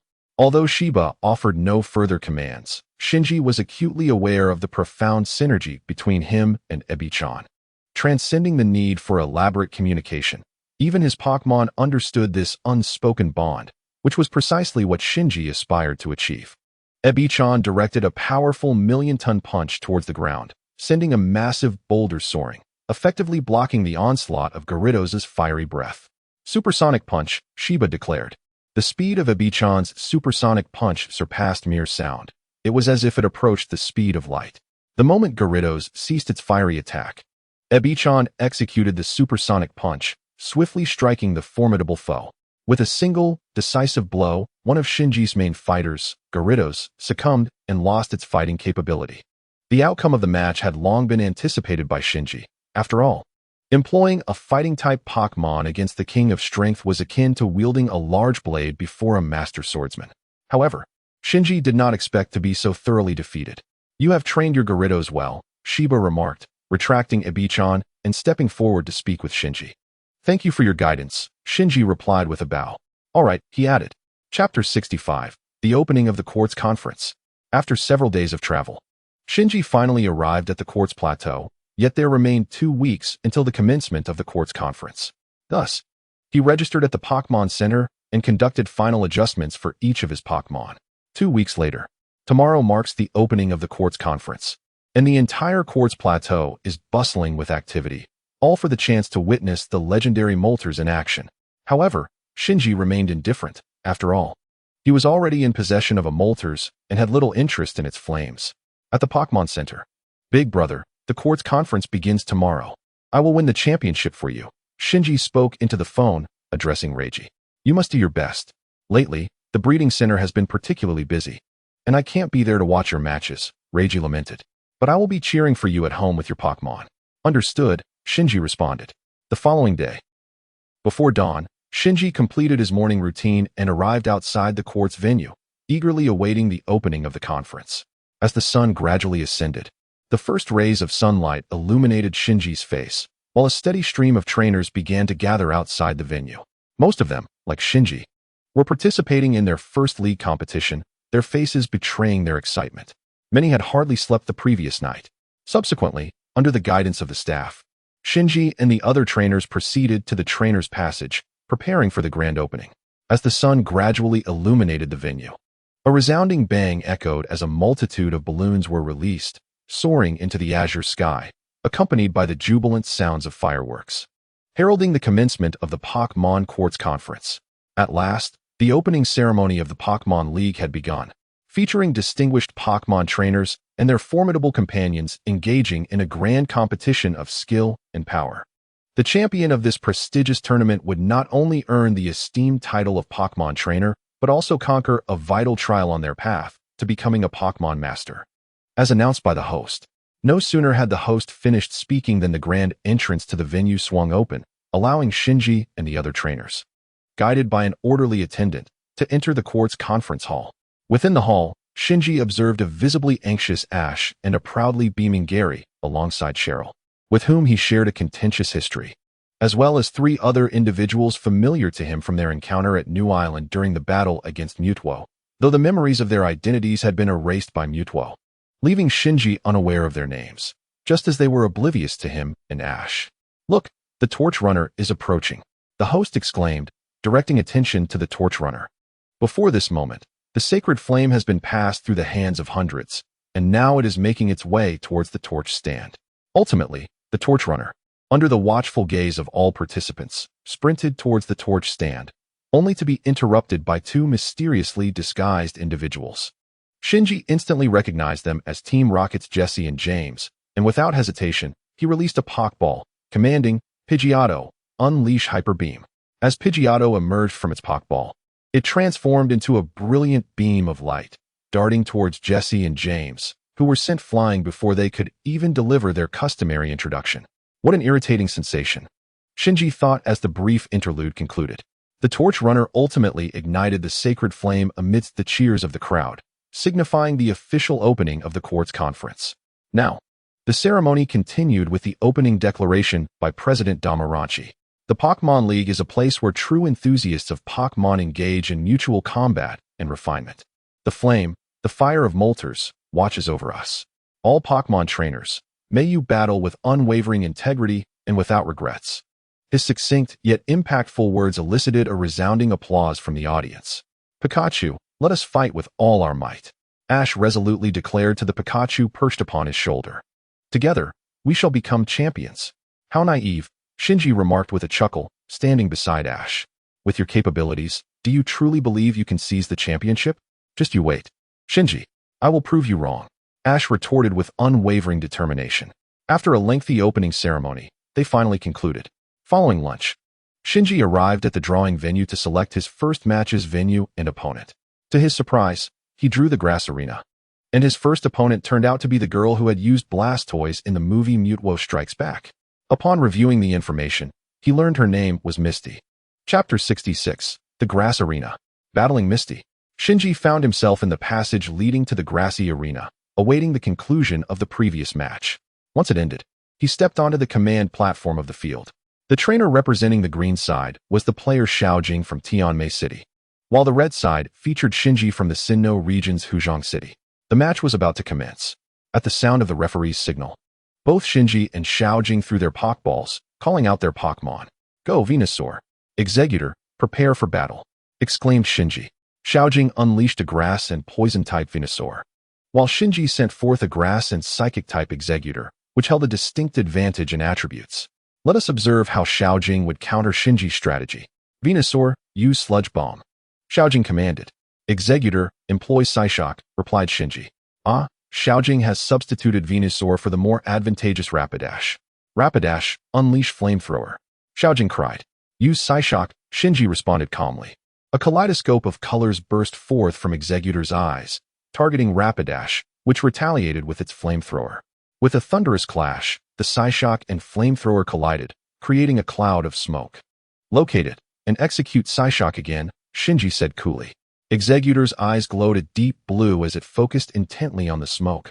Then, with a sudden flare, it unleashed another wave of colorful light that pierced through the fog and struck Rapidash on the other side. The fiery steed let out a pained cry as it was hit by the Psyshock, causing Xiaojing to tense up involuntarily. Rapidash, use Fire Blitz, Xiaojing shouted. As the smoke cleared, she swiftly commanded her Rapidash, which surged forward enveloped in flames, charging towards Executor. Block it with Psyshock, Shinji called out as the Rapidash approached. Executor's three heads emanated a blue glow, gazing intently at the oncoming Rapidash, which suddenly became encased in the same blue light. Just as Rapidash reached Executor, it was lifted off the ground, the flames from Fire Blitz gradually dissipating. Finish it, Psyshock, Shinji stated quietly. Executor unleashed a vibrant wave of light at close range, sending Rapidash flying. The fiery Pokémon succumbed to defeat, and Executor emerged victorious. The referee raised the red flag, proclaiming the result. Wow! Shinji has effortlessly triumphed over the previously advantageous Rapidash, causing Xiaojing to lose her first Pokémon. What will Xiaojing choose next? I'm counting on you, Venusaur, Xiaojing said helplessly, throwing her Pokeball. In this competition, Xiaojing utilized the fiery steed and the formidable Vileplume, while her final Pokémon was the evolved form of her initial Pokémon, Squirtle, now a Blastoise named Sikus. Initially prepared to counter her opponent's fire-type Pokémon, she now found herself in a precarious situation. If she did not neutralize her opponent's Executor, choosing Blastoise might prove to be a grave error. Both Vileplume and Blastoise had a disadvantage against the Executor, leaving Xiaojing in a challenging predicament. As Vileplume entered the fray, The toxic residue from its previous attack had dissipated, prompting a sigh of relief from Xiaojing. Vileplume, use Sunny Day, she commanded, realizing she had no choice but to gamble everything on this strategy. Almost immediately after her command, a radiant orb began to ascend from the massive flower atop Vileplume, eventually bursting forth in a beautiful display in the sky. Executor, use Confusion, called out Shinji. Vileplume, evade, Xiaojing urged. Thanks to the effects of Sunny Day, Vileplume's special ability, Chlorophyll, activated, allowing the normally sluggish Pokémon to deftly dodge the Executor's attack. However, Xiaojing had overlooked a critical detail. Executor also possessed Chlorophyll. Recognizing that Vileplume had effortlessly evaded its attack, Executor swiftly pursued, positioning itself directly in front of Vileplume. Hypnosis, Shinji commanded coolly. Vileplume, watch out, Xiaojing cried out in alarm. As she observed the swift approach of Executor, realization dawned too late. The three-headed Executor, with its 6 eyes focused intently on Vileplume, emitted rippling waves from its gaze, which penetrated Vileplume's eyes. Overwhelmed by the weight of its eyelids, Vileplume involuntarily succumbed to slumber. Confusion, Shinji shouted. With a resounding impact, Executor unleashed Confusion at close range, the vibrant waves striking Vileplume and sending it sprawling. With Vileplume unable to continue the battle, Executor was declared the victor by the referee. The audience erupted in thunderous applause, celebrating Shinji's formidable prowess. Chapter 67. Victory in the first match. A reunion with Ahong and Shelly. At this juncture, Xiaojing was left with only her final Pokémon, while Shinji still had 3 at his disposal. The spectators eagerly anticipated whether Xiaojing's last Pokémon could turn the tide of battle. Go Blastoise! Xiaojing exclaimed, casting her Pokeball with a sense of resignation. Oh, Xiaojing's final Pokémon is Blastoise. Let us see if it can overcome the type disadvantage against Executor, the commentator noted. Ice Beam, Xiaojing shouted. Given that Blastoise's water-type moves were ineffective against the grass-type Executor, she had to resort to ice-type moves instead. Dodge and unleash Solar Beam, Shinji instructed. Thanks to the lingering effects of Sunny Day, Executor maintained its speed, effortlessly evading Blastoise's Ice Beam and swiftly gathering sunlight to fire a Solar Beam at Blastoise. Rapid Spin, Xiaojing commanded. As Shinji encountered the water turtle, he found himself at an impasse and opted to summon his Machamp. With a firm grip, Machamp executed a move known as Earth Throw. Shinji spoke coldly, Machamp. The creature charged towards the spinning water turtle, and with all 4 arms, it forcefully halted its rapid rotation. What? Exclaimed Key in astonishment. Wow, it's incredible. Shinji's Machamp possesses such immense strength that it can bring a spinning water turtle to a standstill. The water turtle, peering out from its shell, expressed its surprise at Machamp's prowess, but Machamp wasted no time. Grasping the water turtle, it lifted it high into the air, performing several rotations before descending rapidly. With a resounding thud, the first match concluded. Shinji returned to the venue for the drawing of his next opponent. The arena was rocky, and his adversary was Saizang. A staff member handed Shinji the Pokémon Pokédex and spoke, Saizang? Shinji, long time no see, a familiar voice called from behind. Turning around, Shinji saw Ahong and Sherry, accompanied by Pikachu.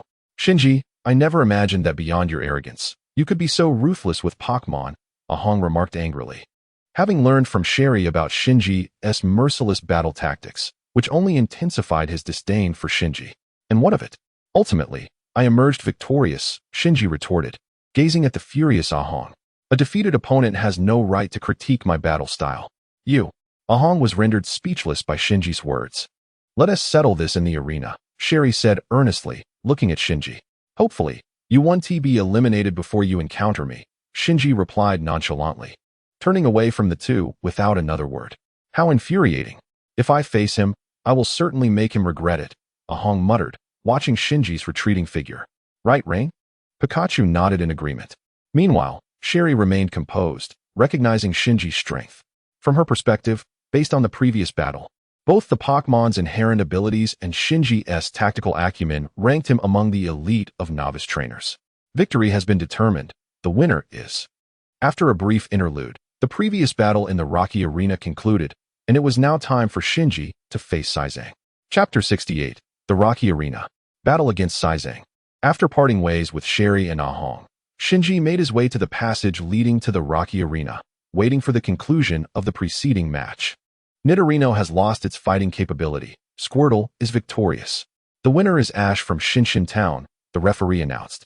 As Ash prepared to exit the arena, he unexpectedly spotted Shinji entering for his match and rushed over to boast. "So, how's it going, Shinji? I've easily won 2 matches." Humph.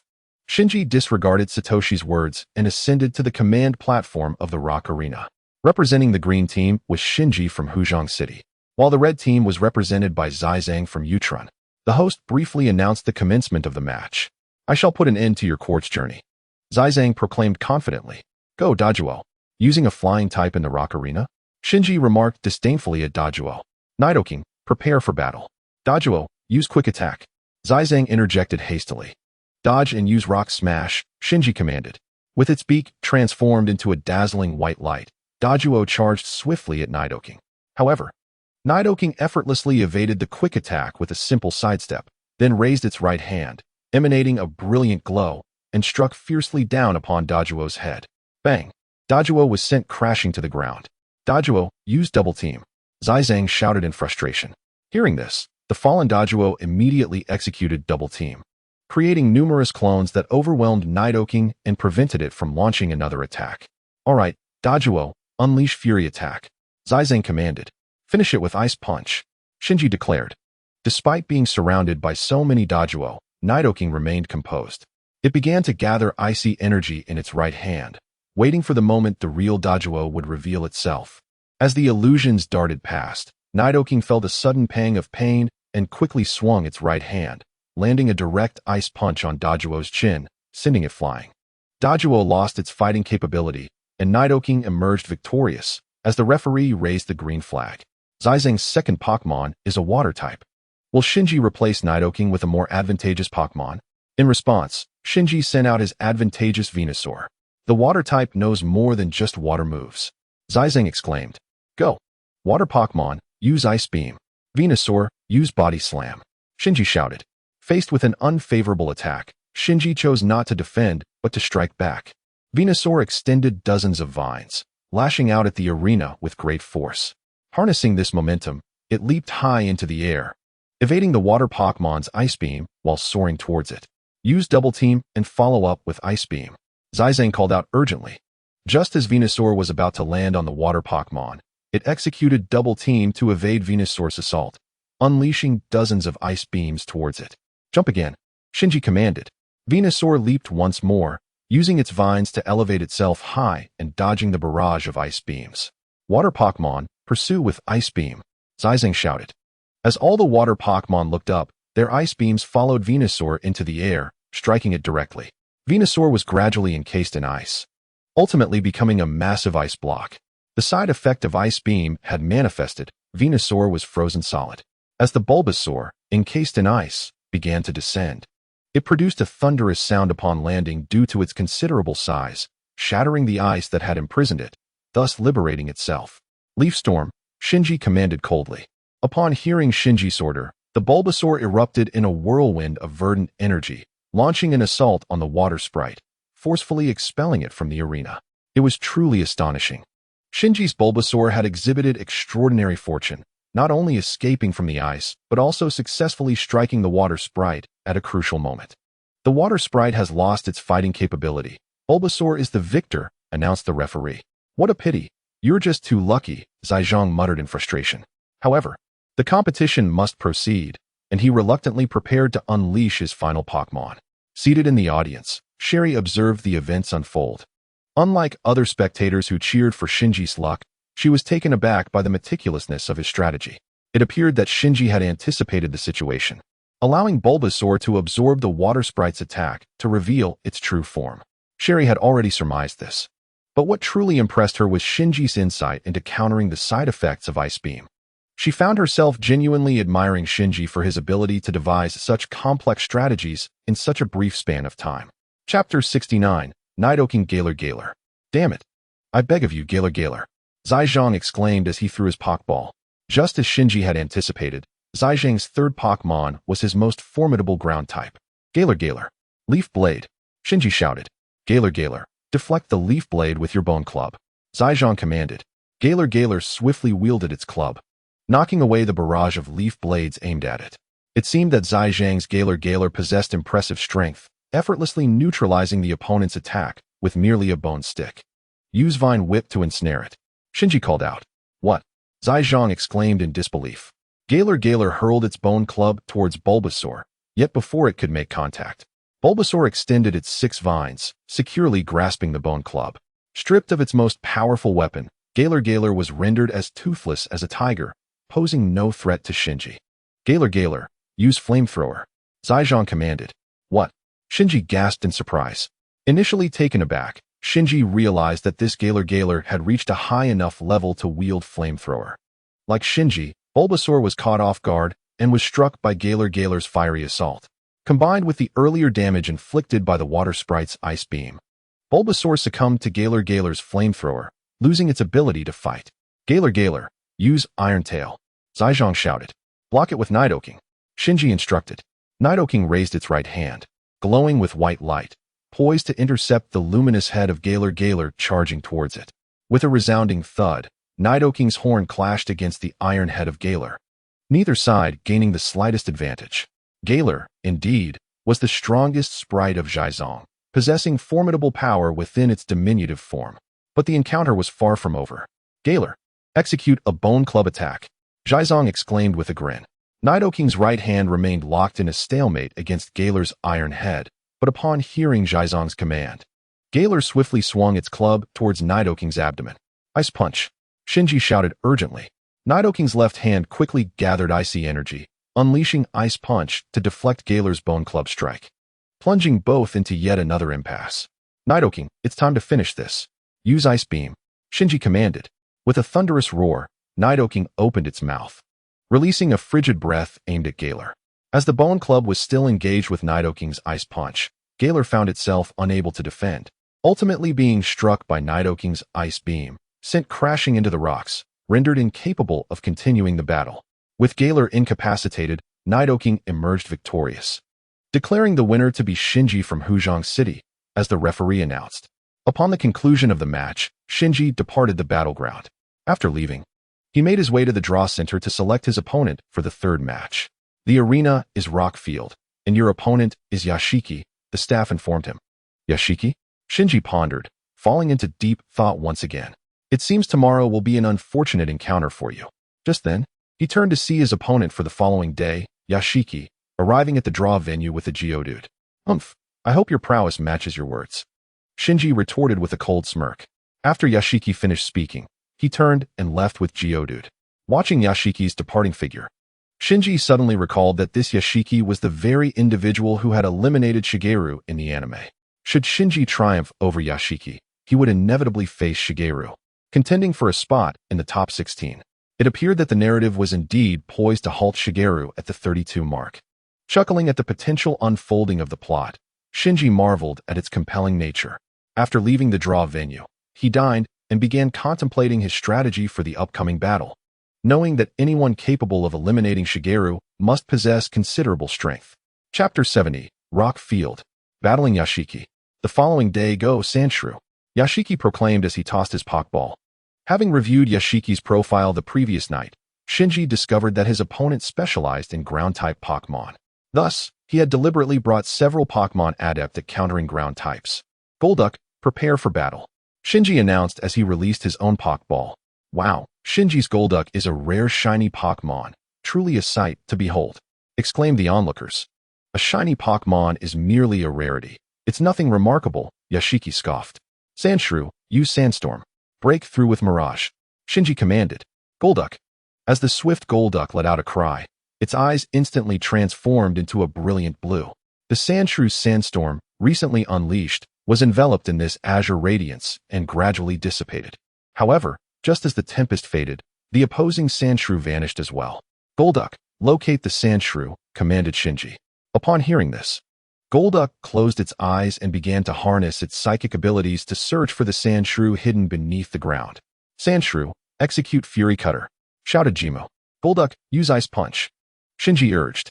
With a resounding thud, the Sandshrew, moving rapidly underground, suddenly burst forth before Golduck. Yet, before it could unleash its Fury Cutter, it was struck by Golduck's Ice Punch. The blow landed with considerable force, leaving the Sandshrew severely injured. Jimmu was in a predicament. Damn it, Sandshrew, use tri-attack. Jimmu shouted. Psycho Shift. Shinji quickly countered. Although the Sandshrew possessed commendable speed, it was no match for the swiftness of Golduck's strikes. With a decisive thump, Golduck emitted a vibrant rainbow wave from the ruby on its forehead, striking the Sandshrew and rendering it incapable of battle. With the Sandshrew defeated, Golduck emerged victorious. As declared by the referee raising the green flag, the formidable Shinji had clinched the first round. Now, how would Jimmu retaliate? Golduck, unleash Hydro Pump. Shinji declared preemptively. Onyx, use Sandstorm for defense. Jimmu commanded. With a flick of its tail, Onyx summoned a whirlwind of dust and debris, effortlessly blocking Golduck's Hydro Pump. Onyx, counter with Rock Slide. Jimmu called. Protect. Shinji responded. Onyx swiftly unleashed a barrage of massive boulders towards Golduck, but Golduck immediately activated Protect, effectively shielding itself. Self-destruct. Jimmu shouted.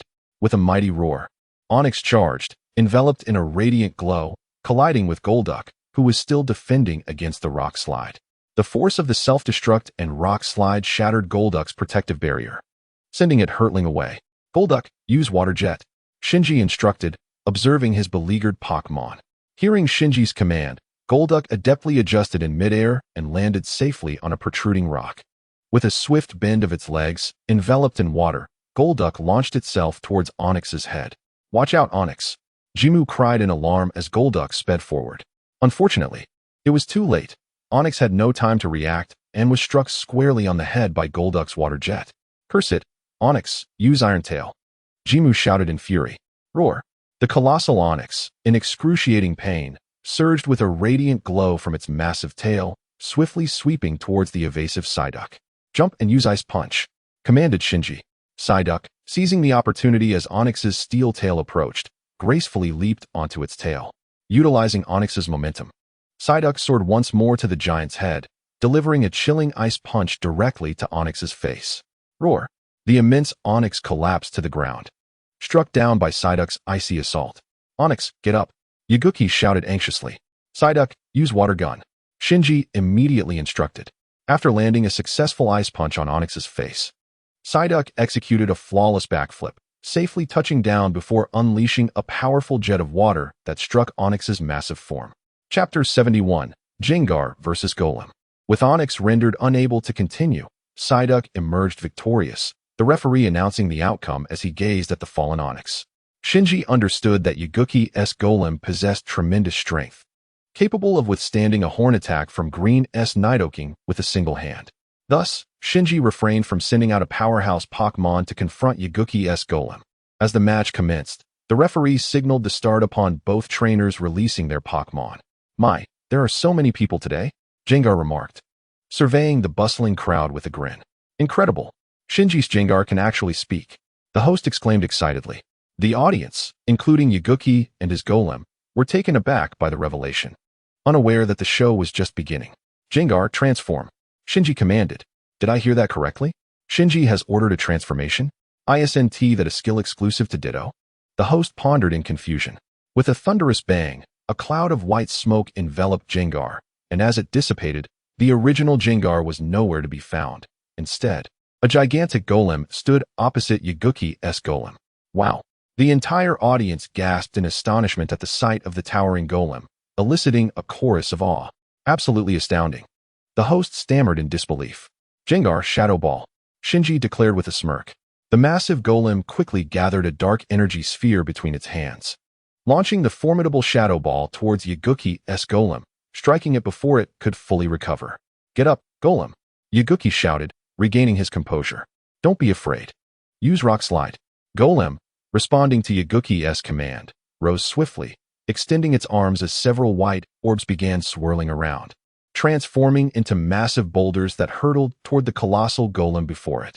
Illusion, Shinji called out.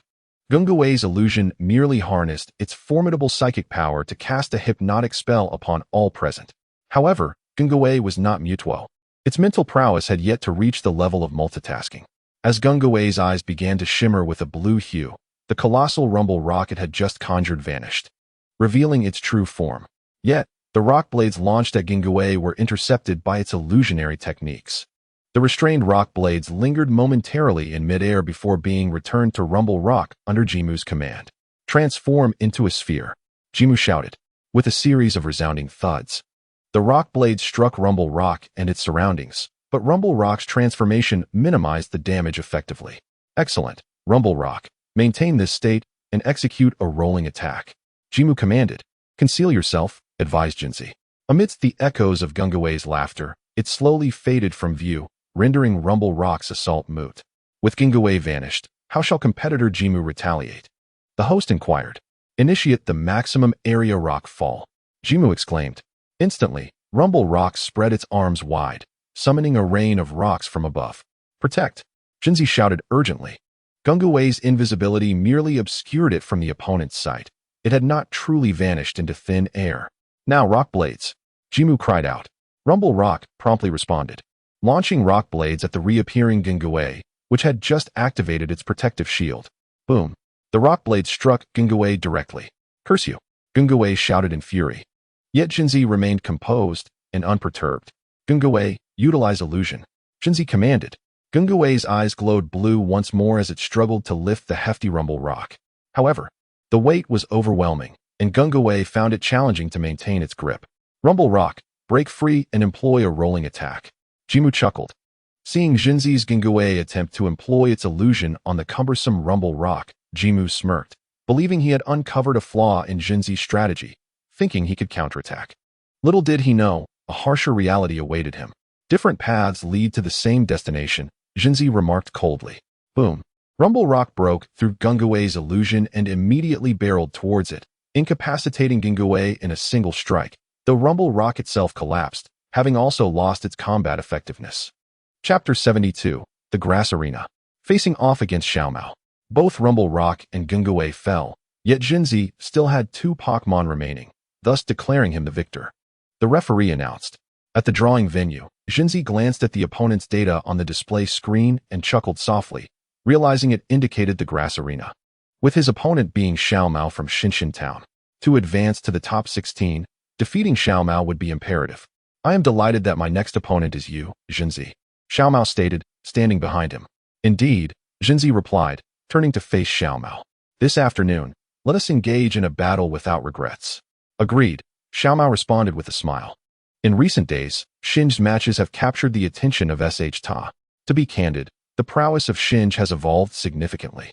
He is no longer the same Shinj of yore, but rather a stronger version of himself. Nonetheless, Sh Ta is resolute in his determination not to concede defeat. On an afternoon at the grassy arena, the duel between Shinj and Sh Ta attracted the gaze of Ash and his companions, who were eager to assess the abilities of both trainers. Go, Scyther, Sh Ta exclaimed as he released his Pokeball. Ah, it's Scyther, Shinj remarked. Preparing for battle with his own Pokémon. Let us go, Fearow. Initially, Shinj anticipated that Sh Ta would deploy Nidoqueen, Arcanine, or Blastoise. So he was taken aback by the choice of Scyther. Sh Ta had chosen the rare Scyther, while Shinj opted for the type-advantaged Fearow to engage in combat. Fearow, use Quick Attack, Shinj commanded. Scyther, employ Double Team followed by Swords Dance. Sh Ta instructed. With a whoosh, Fearow whirled its beak, enveloped in a radiant light. Charging towards Scyther. However, Scyther executed Double Team to evade the attack, simultaneously performing Swords Dance to bolster its offensive capabilities. As Fearow pivoted, it unleashed another Quick Attack, which struck true against the Scyther that was in the midst of its Swords Dance. Sh Ta paused momentarily before chuckling. I was too careless. How could Fearow have hit Scyther's true form? Ash queried, perplexed. That's because Fearow possesses the Keen Eye ability, ensuring its accuracy remains unyielded, Brock elucidated. Though Scyther had been struck by Fearow's Quick Attack, it had already completed its Swords Dance, enhancing its attacking power. Scyther, pursue with Night Slash. Sh Ta shouted. Fearow, counter with Quick Attack, Shinj commanded. Both combatants were speed-oriented Pokémon, exerting their utmost velocity to compete against one another. In the air, 2 silhouettes, one green, the other brown, collided with an imperceptible speed, swiftly maneuvering to evade each other's strikes. Fearow, use Whirlwind, Shinj called, noticing Fearow's stamina gradually depleting. Suddenly, Fearow halted midair. flapping its wings vigorously, conjuring a whirlwind that surged towards the green scyther. Evade it and unleash Night Slash. Ta ordered. Firo, look for an opening to attack. Shinji urged. Observing that the whirlwind missed its mark, Firo promptly beat its wings and soared upward. Scyther instinctively pursued, but just as it was about to catch up, Firo executed a sharp turn, vanishing from Scyther's view. Behind you, Scyther. Ta yelled as Firo had now positioned itself behind Scyther. With a resounding thud, Firo's quick attack struck Scyther's lower back, clearly targeting a critical point. Scyther, Ta exclaimed, as Scyther plummeted from the sky onto the grassy arena. Rendered incapable of continuing the battle. The victor is Firo, the referee declared. A brilliant flash of white light heralded the majestic entrance of a strikingly beautiful Houndoom before the gathered crowd. Houndoom. Shinji mused that the last Pokémon in Shigeru's roster must be Blastoise. Houndoom, unleash Flamethrower. Shigeru proclaimed with pride.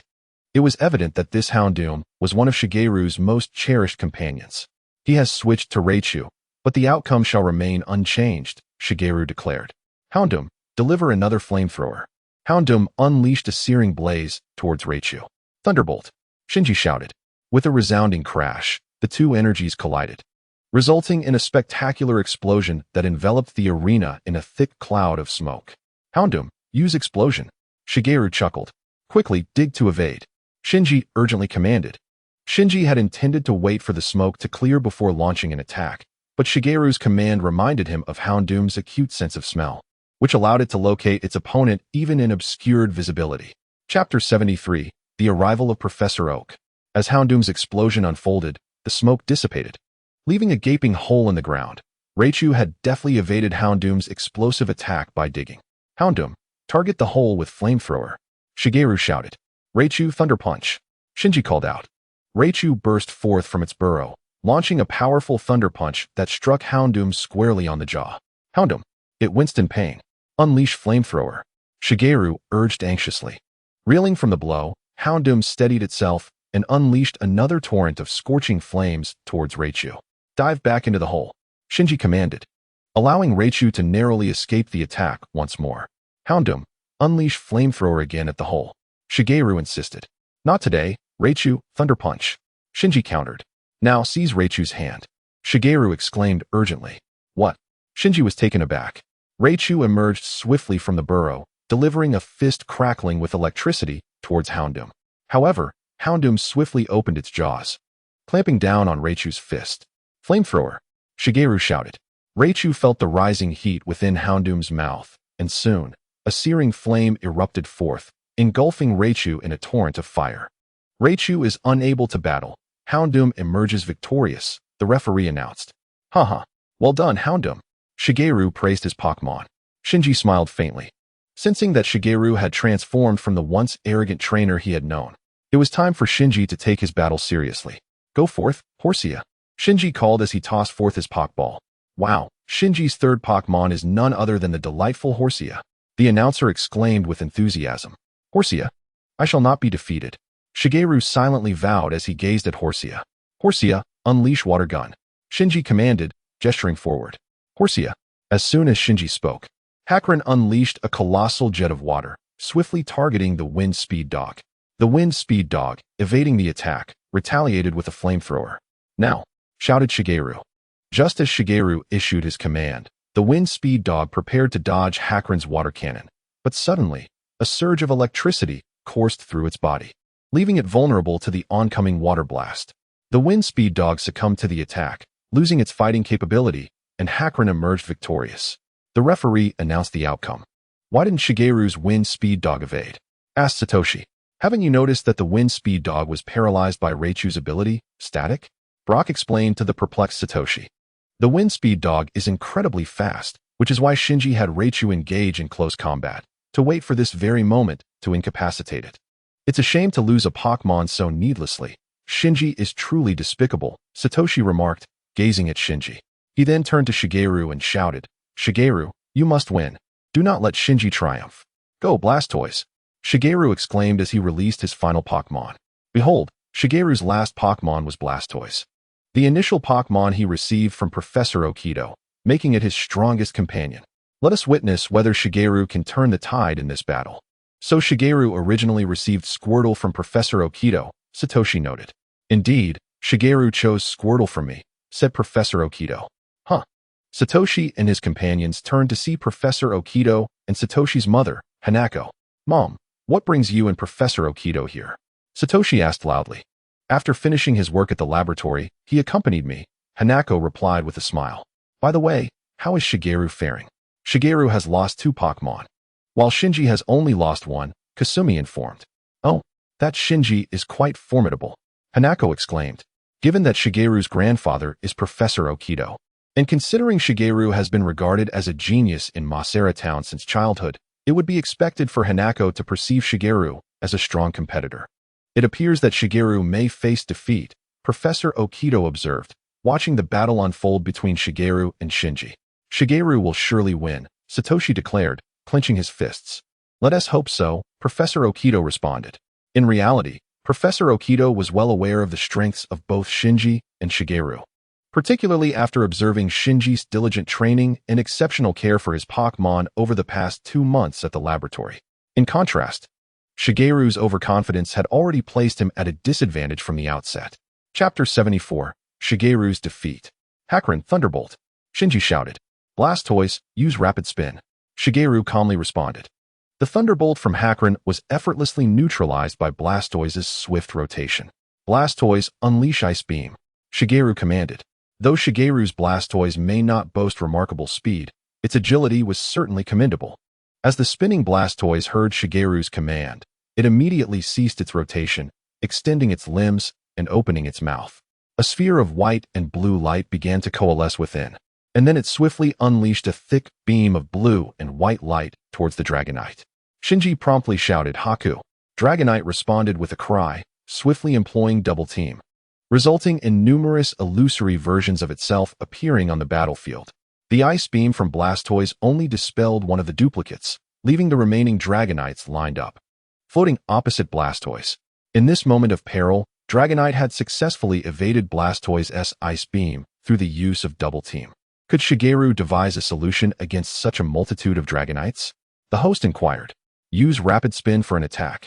Shigeru called out immediately. What? Shinji exclaimed in surprise. Initially taken aback by Shigeru's command, Shinji quickly grasped its implication and smiled broadly. Can Rapid Spin be used offensively? Ash pondered, visibly confused. Techniques may be fixed, but trainers are dynamic. The role of a Pokémon trainer is to creatively utilize their Pokémon's abilities to their fullest potential, Professor Oak elucidated. Shigeru must have conceived a novel application for the technique. Unfazed by the numerous Dragonites, Blastoise, upon hearing Shigeru's command, retracted its limbs into its shell and began to spin rapidly, charging towards the opposing Dragonites, systematically eliminating them from left to right. However, just as the last Dragonite vanished, a wave of perplexity swept over the spectators, for Shinji's Dragonite had seemingly disappeared without a trace. Where did it go? Shigeru inquired curiously, scanning the surroundings and the sky. He found no sign of Dragonite. Aside from Blastoise, nothing else remained on the field, save for the crater left by Raichu from the previous match. Wait, Shigeru suddenly realized as he glanced at the crater left by Raichu. Unfortunately, it was too late. Shinji had already issued a new command. Dragonite, Thunderbolt. Shinji shouted emphatically. Where did Dragonite go? Ash asked, equally perplexed. Look, Blastoise is standing at the entrance of the crater left by Raichu, Professor Oak remarked, smiling at Shinji. Who would have thought that while using Double Team, the real Dragonite could swiftly dart into the hole?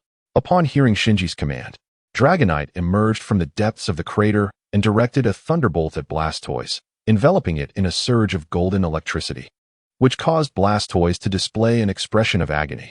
Blastoise, hold on. Use Ice Punch, Shigeru shouted. This was Shigeru's sole opportunity to extricate his Pokémon from peril, otherwise, Blastoise was destined for defeat.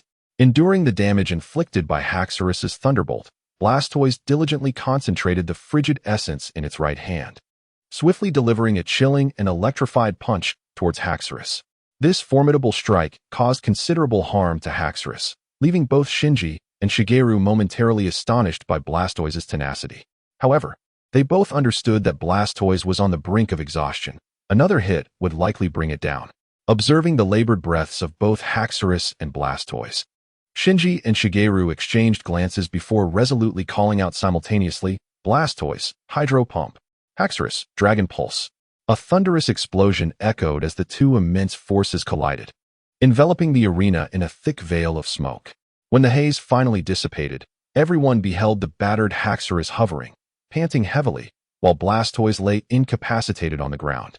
With Blastoise unable to continue, Haxorus was declared the victor, and the referee raised the green flag, announcing, "The winner is Shinji from Huzhong City."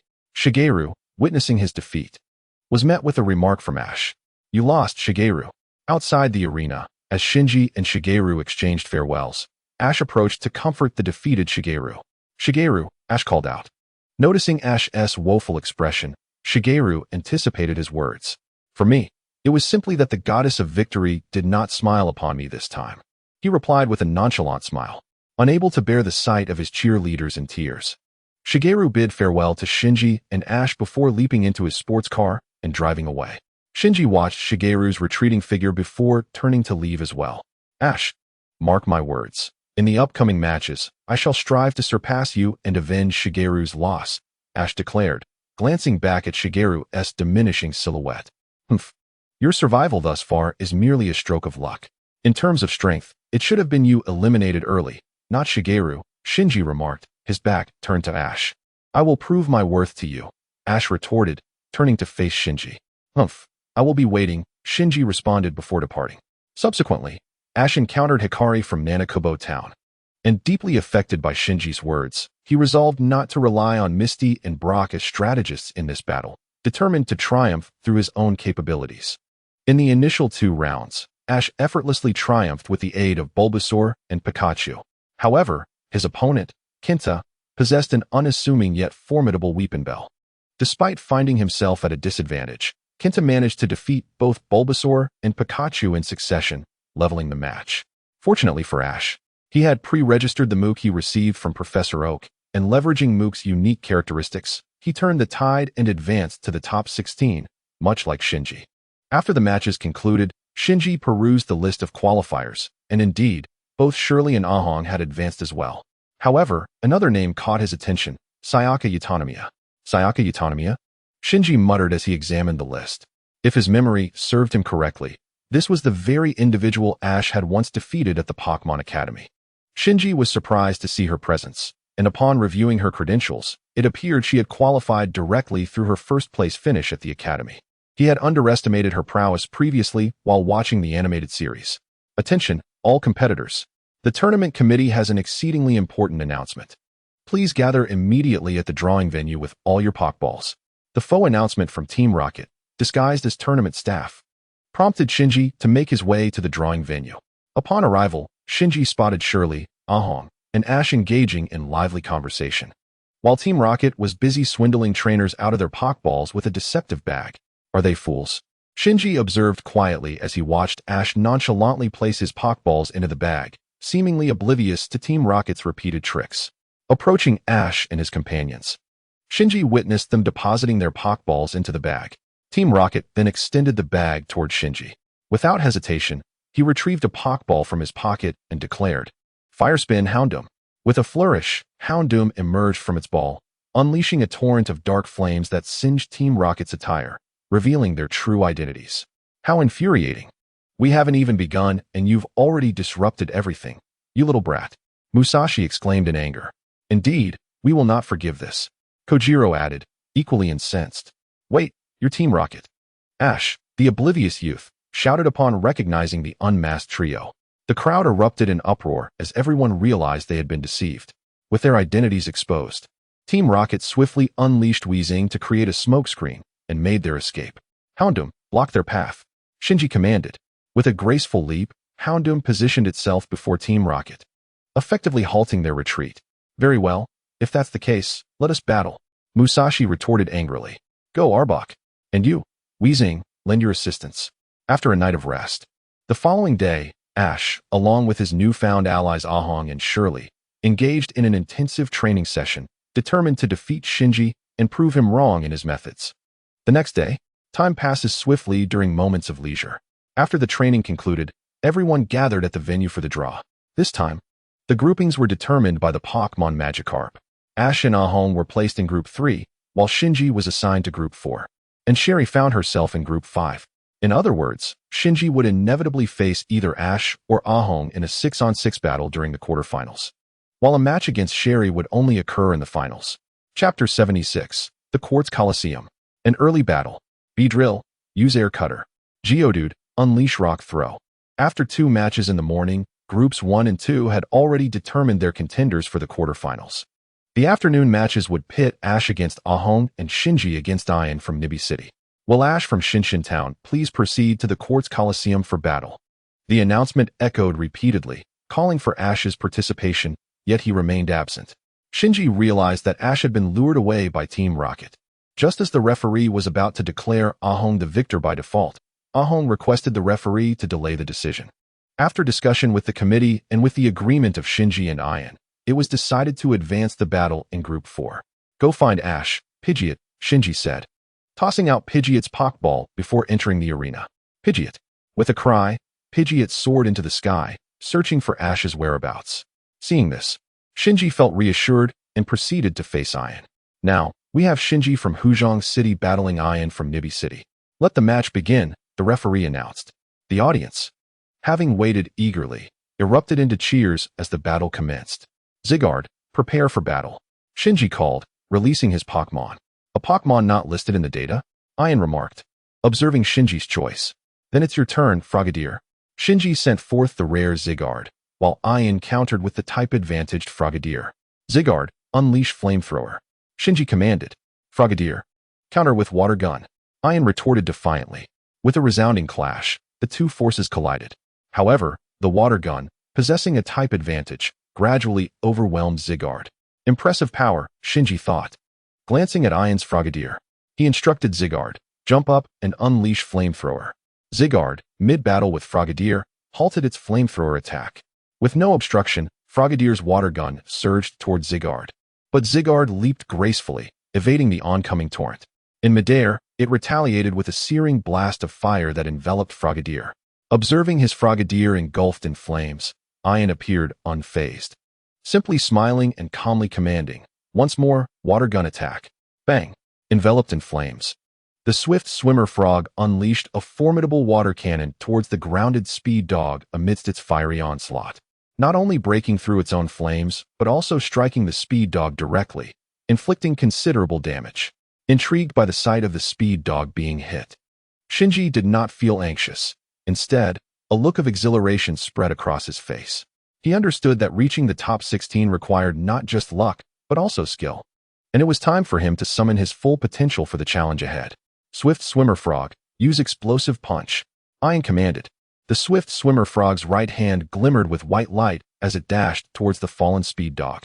Speed Dog, evade with quickness. Shinji shouted sternly. The Speed Dog, having called out, immediately sprang to its feet, propelling itself into a blur of red as it circled rapidly around the Swift Swimmer Frog, leaving it momentarily disoriented. Keep unleashing fiery jets, Shinji remarked with a smile, while the Speed Dog continuously utilized its agility to bewilder the Swift Swimmer Frog. It also unleashed fiery jets. Although these jets did not inflict significant damage, the cumulative effect of these minor injuries could become quite substantial. How infuriating! Ian exclaimed in frustration, watching the red blurs surrounding the Swift Swimmer Frog. Swift Swimmer Frog, invoke rain. Despite the relentless fiery jets assaulting it, the Swift Swimmer Frog, enduring the pain, clasped its hands together, gathering a blue orb of light. With a determined throw upwards, the orb exploded in the sky. Dark clouds began to gather, and soon a torrential downpour ensued, transforming the previously flat terrain into a quagmire, thereby slowing the Speed Dog's pace. Now, unleash the water cannon attack. Ian shouted loudly. Thunderfang. Shinji immediately responded. Swift Swimmer. The Swift Swimmer Frog's already impressive water cannon, augmented by the rain, became even more formidable as it surged towards the Speed Dog. However, the Speed Dog forcefully planted its front paws, halting its run in the muddy ground, and then propelled itself forward. Its mouth aglow with shimmering electricity as it lunged towards the Swift Swimmer Frog, biting down tightly on its right shoulder. Swift Swimmer. The sudden assault caused the swift swimmer frog to emit a cry of anguish. The swift swimmer frog has lost its fighting capability. The speed dog emerges victorious. The referee announced, observing the fallen swift swimmer frog. Chapter 77, Thunder Spirit. Speed. In the rain, the waterlogged speed dog began to shake its body vigorously. Flinging off the raindrops, for being a fire-type creature, it still felt uncomfortable when drenched. Let us battle, shiny Psyduck, Shinji proclaimed as he tossed out his Pokeball. The reappearance of the shiny Psyduck elicited a chorus of cheers from the crowd. Shiny Psyduck, Ian exclaimed, witnessing Shinji summon the shiny Psyduck, and promptly threw out his Pokeball, declaring, "Go, Thunder Spirit." Shinji once again unleashed his rare shiny Psyduck, while Ian's Pokémon retained its type advantage. Let us witness how Shinji navigates this challenge. Thunderbolt, unleash, Ian declared loudly. From the outset, Ian opted for a powerful move, evidently aiming for a swift resolution by taking advantage of the rain's effect on Thunder's accuracy. Psyduck, use Protect, Shinji commanded. The shiny Psyduck faced the rapidly approaching serpent-like bolts of lightning without a hint of trepidation. Swiftly, it raised its hands, manifesting a verdant barrier before itself to shield from the impending strike. Psyduck, employ water cannon, Shinji called out.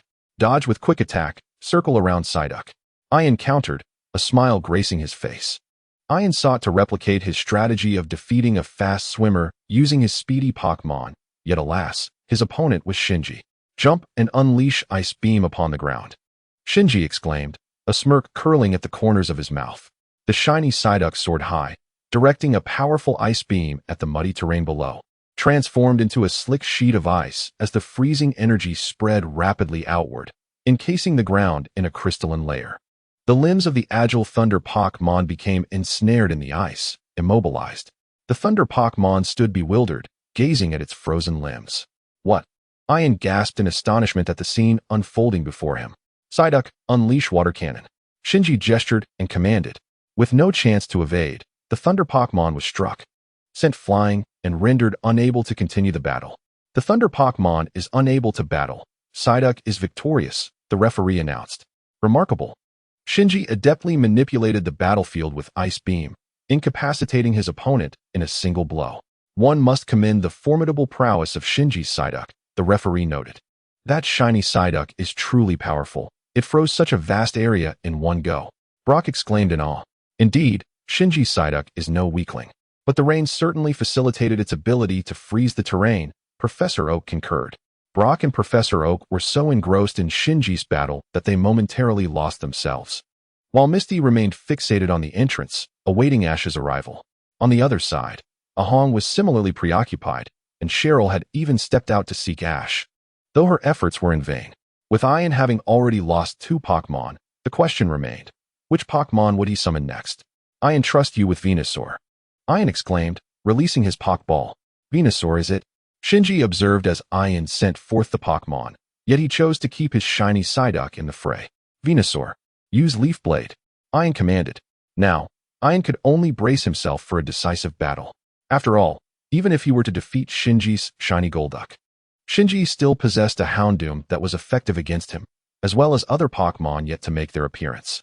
Ian was acutely aware that his chances of victory were dwindling, yet as a trainer, he would never concede until the very end.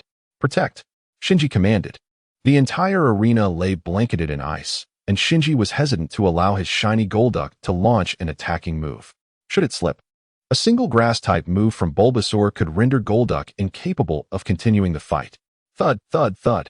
Bulbasaur's Leaf Blade struck against the barrier of protection surrounding Golduck, producing a series of resonant sounds. To Shinji's astonishment, Bulbasaur's strength was unexpectedly formidable. The seemingly mundane Leaf Blade possessed such might. He pondered the power of its other moves with growing concern, prompting him to exercise utmost caution. At that moment, as the protection of shiny Golduck negated Bulbasaur's Leaf Blade, the earlier rain dance cast by Froakie dissipated, and the sun emerged once more, bathing the arena in warmth that even the audience could feel. What is this? Professor Oak murmured as he observed Bulbasaur on the field. What's wrong, Professor? Brock inquired, glancing at him.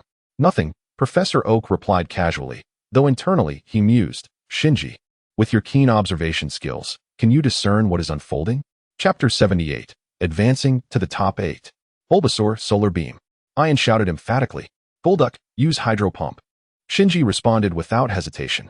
Standing opposite shiny Golduck, Bulbasaur quickly gathered the energy of the sun within its grand bloom and unleashed a radiant solar beam towards Golduck. However, Golduck's eyes turned a brilliant blue as it exerted its full power in a dazzling display of hydro pump, deflecting Bulbasaur's attack. It must be said that Ian had cultivated his Bulbasaur exceptionally well. The solar beam, which had merely skimmed the icy surface, had already begun to melt the ice in its path. Most astonishingly, Ian's Bulbasaur was capable of launching the solar beam instantaneously. Yet, Ian was taken aback that his little ruse had not escaped Shinji's notice. I never expected Ian's Bulbasaur could unleash such a rapid strike. Quite the surprise, Brock remarked. But Shinji chose not to attack. Instead, he seems to be preparing for defense. His mind works swiftly. Professor, did you see that Ian's Bulbasaur can fire instantly? Brock asked, bewildered. Indeed, when Bulbasaur executed its leaf blade, it had already utilized Sunny Day. In the rain, it was rather difficult to perceive, Professor Oak explained. I was concerned that Shinji might not catch on. Ah, I see now, Brock realized. Ian's intent with the leaf blade was to obscure the opponent's vision, not to launch a genuine attack. Precisely, Professor Oak nodded in agreement. Back in the arena, Ian stared at Shinji in confusion, pondering where he had miscalculated. For this was a maneuver he had never failed before. What had gone awry today? As Shinji observed Ian's perplexed expression, he crouched down and grasped a handful of nearly melted ice shards from the ground. Standing upright, he allowed the icy water to trickle from his palm, cascading onto the earth and mingling with other pools of melted ice. Ian, witnessing Shinji's actions, let out a soft sigh and shook his head with a bitter smile. It dawned on Ian that Shinji had seen through his strategy, a realization he attributed to his own oversight regarding the thin layer of ice covering the ground. The temperature was already low following the heavy rain, yet the ice on the field had begun to melt, indicating a rise in temperature. The only means for Venusaur, a grass-type Pokémon, to elevate the temperature was through sunlight. Shinji's keen observation of such subtle changes left Ian with a newfound admiration for him. Venusaur, use Vine Whip.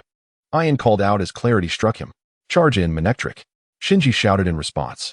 For the somewhat immobile Venusaur, engaging in close combat with Manectric was decidedly advantageous. Although Venusaur was not larger than Torterra, executing swift turns in a confined space proved to be a considerable challenge. Manectric dashed towards the barrage of vines emitted by Venusaur, skillfully evading each strike as they sought to ensnare him, even managing to tie some of the vines in knots. Venusaur, use Petal Blizzard, Ian urgently commanded. As Manectric approached Venusaur, with a powerful bend of its limbs, Venusaur leapt over 5 meters into the air. Upon witnessing this impressive jump, Manectric immediately halted in its tracks. Foolish, Manectric. Use Overheat, Shinji shouted. Manectric unleashed a fiery blast in the shape of a large character towards the airborne Venusaur, then leapt aside, evading Venusaur's reach. However, Ian's Venusaur was not one to concede easily. It swiftly consolidated its vines, dispersing Manectric's fiery attack and landing gracefully. Flamethrower, Shinji bellowed, seemingly prepared. Manectric surged towards Venusaur as soon as it touched down, unleashing a searing torrent of flames that engulfed Venusaur in a fierce blaze. Venusaur has lost its fighting capability. Manectric is victorious, thus Shinji from Huzhong City advances to the top 8, the referee announced. Wait a moment. Following the conclusion of Shinji and Ian's match, the final battle of the day commenced between Ihome and Ash. However, due to Ash's tardiness, the organizers declared Ihome the victor by default. Just then, Shinji chatted, carrying a balloon, timely ushered Ash into the arena, allowing the match between Ihome and Ash to proceed. Having rested with his eyes closed in the corridor, Shinji heard the cheers from the audience, indicating Ash's arrival. After all, he is the protagonist, arriving just in the nick of time, Shinji remarked, opening his eyes to gaze at Ash. The battle between Ash and Ihome commenced, and to Shinji's astonishment, Ash emerged victorious, signifying that his next opponent in the quarterfinals would be none other than Ash. Chapter 79, The Battle Against Ash. After a day of intense competition, Shinji and Ash successfully advanced to the top 8. Tomorrow, the remaining 4 contenders will be determined, and Shinji is set to face Ash in the quarterfinals the day after. Outside the Indigo Stadium, Shinji paused upon hearing a familiar voice calling his name and turned to see Ash approaching. What is up? He inquired. I heard from Cheryl that Spearow belongs to you, Ash said, a hint of embarrassment in his voice. Thank you. It was a novelty for Ash to express gratitude to Shinji, and he felt somewhat unaccustomed to uttering those 3 words. No need to thank me. I merely wanted to see who among you and Ahiro is the weaker one, Shinji replied nonchalantly. It seems Ahiro is more inept than you. What did you say? Ash shot back, anger flaring as he confronted Shinji. In the match the day after tomorrow, I will prove just how strong I truly am. You've said that to me before, Shinji scoffed with a dismissive smile. What was the outcome then? With that, he turned and walked away, leaving Ash fuming in silence as he watched his retreating figure. The following day, after 4 matches, Cheryl advanced to the top 8 with overwhelming prowess, effortlessly concluding her battle with her Pidgeot against her opponent.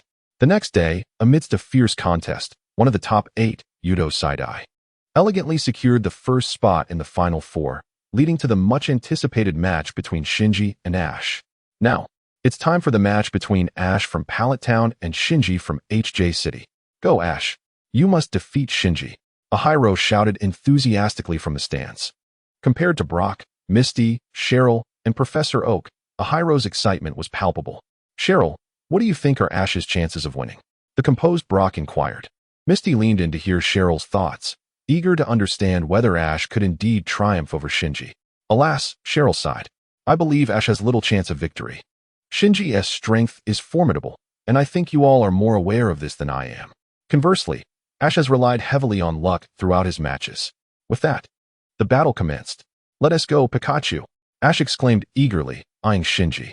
Pikachu sprang into action at Ash's command, ready for combat. Indeed, it's Pikachu, Shinji mused.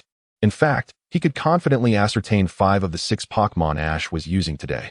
Raichu, let us battle, Shinji declared as he tossed his Pokeball. Ash summoned Pikachu, while Shinji unleashed its evolved form, Raichu. Would Ash emerge victorious? Pikachu, use Thunderbolt, Ash shouted with pride. After all, Ash had the experience of defeating Raichu with Pikachu, so he exuded an air of confidence. However, would Shinji's Raichu be so easily vanquished by Ash's Pikachu? Pikachu unleashed a powerful Thunderbolt, but without issuing any commands, Shinji's Raichu simply drove its tail into the ground, redirecting Pikachu's Thunderbolt harmlessly into the earth. Raichu then executed Thunder. Raichu, Shinji called out. Raichu unleashed its attack upon the ground, causing the earth to erupt, sending massive clods of dirt flying towards Pikachu, who was quickly overwhelmed and rendered unable to battle. Pikachu, Ash exclaimed as he hurriedly descended from the platform to scoop up his fallen companion. Pikachu is unable to battle. Raichu is the victor, the referee announced. Such an impressive thunder. Shelley marveled. Professor Oak observed, Shinji allowed Raichu to absorb Pikachu's Thunderbolt, thereby enhancing Raichu's thunder. He understands that electric-type moves are not particularly effective against Pikachu, and this strategy is truly remarkable. Pikachu, rest well, Ash said gently as he placed Pikachu down beside the platform, then retrieved a Pokeball from his belt and tossed it, calling out, Bulbasaur, you shall be my choice. Oh, Shinji is once again sending out the evolved form of Ash's Pokémon to battle, came the commentary. Bulbasaur, do not be afraid. Use Razor Leaf, Ash shouted. Observing Ash's impulsive nature, Shinji couldn't help but chuckle. He knew Ash's greatest weakness was his recklessness. The moment Ash acted on impulse, he was already at a disadvantage. Venusaur, use Vine Whip, Shinji commanded. With a swift motion, Venusaur extended several vine whips from its back, effortlessly swatting away Bulbasaur's razor leaves before ensnaring it. After a few vigorous spins, it tossed Bulbasaur out of the arena, rendering it unable to battle. Ah, it's Pidgeotto. I expected either Grimer or Tauros, Shinji remarked, eyeing the newly sent out Pokémon. With this, Shinji had accurately predicted all of Ash's remaining 6 Pokémon. The battle between Blastoise and Pidgeotto concluded swiftly, as Pidgeotto found itself impotent against Blastoise's formidable defenses, ultimately succumbing to Blastoise's Ice Beam. Chapter 80. The Emergence of Shining Charizard. It appears Shinji intends to thoroughly defeat Ash, remarked Brock. Shinji aims to shatter Ash's confidence completely, Shelley observed, glancing between the 2 trainers. Ash, you must persevere. Despite Ash's current predicament, Ahong remained a steadfast supporter. If Ash does not regain his composure, he may face a humiliating defeat, Professor Oak cautioned. With only 2 Pokémon left, while Shinji had yet to lose any, Could Ash possibly turn the tide? I'm counting on you, Squirtle, Ash declared as he tossed out another Pokeball. Why would Ash send out Squirtle against Shinji's Blastoise? Shelly questioned in confusion. Ash's final Pokemon is Charizard, yet given Ash's current level, Charizard is unlikely to heed his commands, lamented Brock. It appears Ash is destined to lose, remarked Misty. Having remained silent until now, Misty, who had consistently cheered for Ash, reluctantly began to concede to the fate of Ash's impending defeat. Not so fast. The match is not over. We must have faith in Ash, optimistically declared Ahong. Indeed, Misty mused upon hearing Ahong's words, smiling as she called out to Ash in the arena. Ash, remain calm and avoid impulsiveness. I know, stop yelling. Ash replied impatiently before commanding his Squirtle, Squirtle, use water gun attack. As Squirtle spotted Shinji's Blastoise, a surge of anger ignited within it, eager to topple its opponent. Upon receiving Ash's command, Squirtle unleashed a powerful water gun, but alas, it merely splashed against Blastoise's sturdy shell, inflicting little damage. Use rapid spin, commanded Shinji. After battling alongside Green, Shinji recalled how the Blastoise cloned by Mutwo had executed similar attacks. Trained by Green, Blastoise not only performed this maneuver, but could also change direction. In the days that followed, Shinji had diligently trained his Blastoise, and while it couldn't curve like Green's, it was still capable of executing direct attacks. Blastoise promptly retracted into its shell and began to spin rapidly, kicking up a cloud of dust that shattered Squirtle's water gun and rendered it unable to continue fighting. With Squirtle defeated, Blastoise emerged victorious. Roaring, Ash's Charizard lay lethargically on the battlefield, but the force of Blastoise's hydro pump incited its fury, prompting Charizard to unleash a torrent of flames towards Blastoise. Use rapid spin, Shinji shouted. Blastoise engaged in another rapid spin, barreling toward Charizard. After piercing through Charizard's fiery assault, it aimed directly for Charizard's head. Quick, dodge it, Charizard, Ash urged urgently. However, Charizard disregarded Ash's command, extending its arms in determination to withstand the blow. What? Shinji gasped in astonishment. Blastoise's rapid spin was seized by Charizard. Despite being pushed back a few steps, Charizard maintained its grip on Blastoise, leaving everyone in stunned silence. With a mighty roar, Charizard lifted Blastoise into the air, spinning it several times before executing a powerful throw, slamming Blastoise into the ground. Shinji was still in shock, unable to process the outcome as the battle concluded. In that moment, Ash seemed to embody the spirit of a champion, celebrating on the podium. Yet Charizard offered him no favor, retaliating by unleashing a blast of fire toward the podium, singeing Ash to a crisp. I knew Ash would prevail. Go, Ash. Turn the tide and claim victory, Ahong excitedly proclaimed to everyone. Xiaoxia nodded excitedly in agreement, yet Sherry and Xiaojing shook their heads. After all, a Pokémon without a trainer's guidance, no matter how powerful, is akin to a wild creature. This is the fundamental rule of the Pokémon world. Humans rely on the strength of Pokémon, while Pokémon depend on the wisdom of humans, coexisting in mutual reliance. I wonder if Shinji will unleash that shiny Charizard against Ash? Professor Oak mused quietly as he observed Shinji. My sixth Pokémon, ready for battle, Shinji exclaimed as he tossed out the Pokeball. Roar. The moment Shinji's sixth Pokémon emerged, it let out a resounding roar towards the sky, as if to unleash all its might. Ash's Charizard turned at the sound, its gaze locking onto a Pokémon radiating formidable energy. The crowd gasped in awe at the sight of Shinji's sixth Pokémon, a wave of astonishment sweeping over them. Chapter 81, Shiny Charizard. Wow. I can't believe Shinji's fifth Pokeball holds a shiny Charizard. This is his second shiny Pokémon, the host exclaimed excitedly. The audience below was left in awe by the shiny Charizard's imposing presence. I never expected Shinji to possess another shiny Charizard, Xiaojing remarked, gazing at the dazzling creature. What is so remarkable about a shiny Charizard? Go, Charizard, Ash shouted confidently. Yet, despite his calls, Ash's Charizard stood still, fixated on Shinji's shiny Charizard. Unlike before, when it would lounge lazily, it was now invigorated and ready for a fierce battle. Roar. A thick stream of dark flames erupted from Ash's Charizard, racing toward Shinji's shiny Charizard. Unfazed, the shiny Charizard launched an even deeper colored stream of flames in response. With a resounding boom, the two forces collided, resulting in an explosion that enveloped the area in a thick cloud of white smoke, obscuring the vision of both combatants. Charizard attacked freely, Shinji commanded. No sooner had he spoken than Ash's Charizard flapped its wings, dispersing the smoke, and soared into the air, unleashing another stream of flames at the shiny Charizard. The shiny Charizard swiftly ascended, evading the attack. In the air, the two Charizards exchanged streams of fire, each attempting to outmaneuver the other. However, evasion was their immediate strategy. Shinji's shiny Charizard darted towards Ash's, delivering a powerful fiery punch aimed directly at Ash's Charizard's head. Ash's Charizard, quick to react, expelled another stream of flames to counter the attack. Seeing this, the shiny Charizard flapped its wings and deftly retreated to avoid the flames. Enraged that its attack had missed, Ash's Charizard charged at the shiny Charizard, its right hand ablaze with fierce flames. The shiny Charizard, undeterred by the impending fiery punch, ignited its own right hand and struck back. Boom! The flames of the two Dragonites clashed incessantly against one another.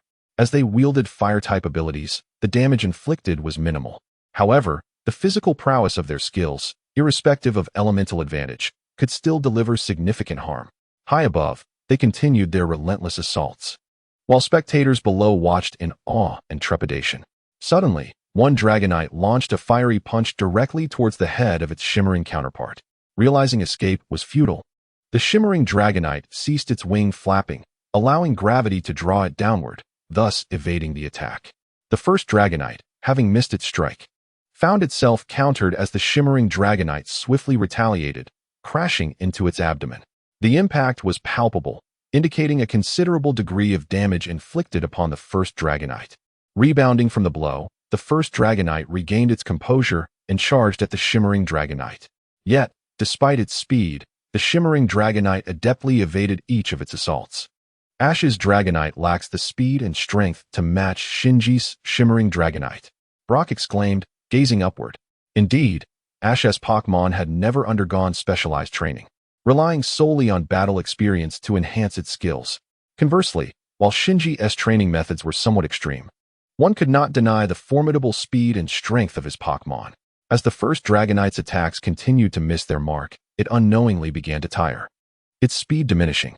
Seizing the opportunity, the shimmering Dragonite evaded another strike and soared behind the first Dragonite, seizing its back and propelling them both toward the ground. "Go, Dragonite!" Ash shouted, his anxiety palpable as he watched the match unfold.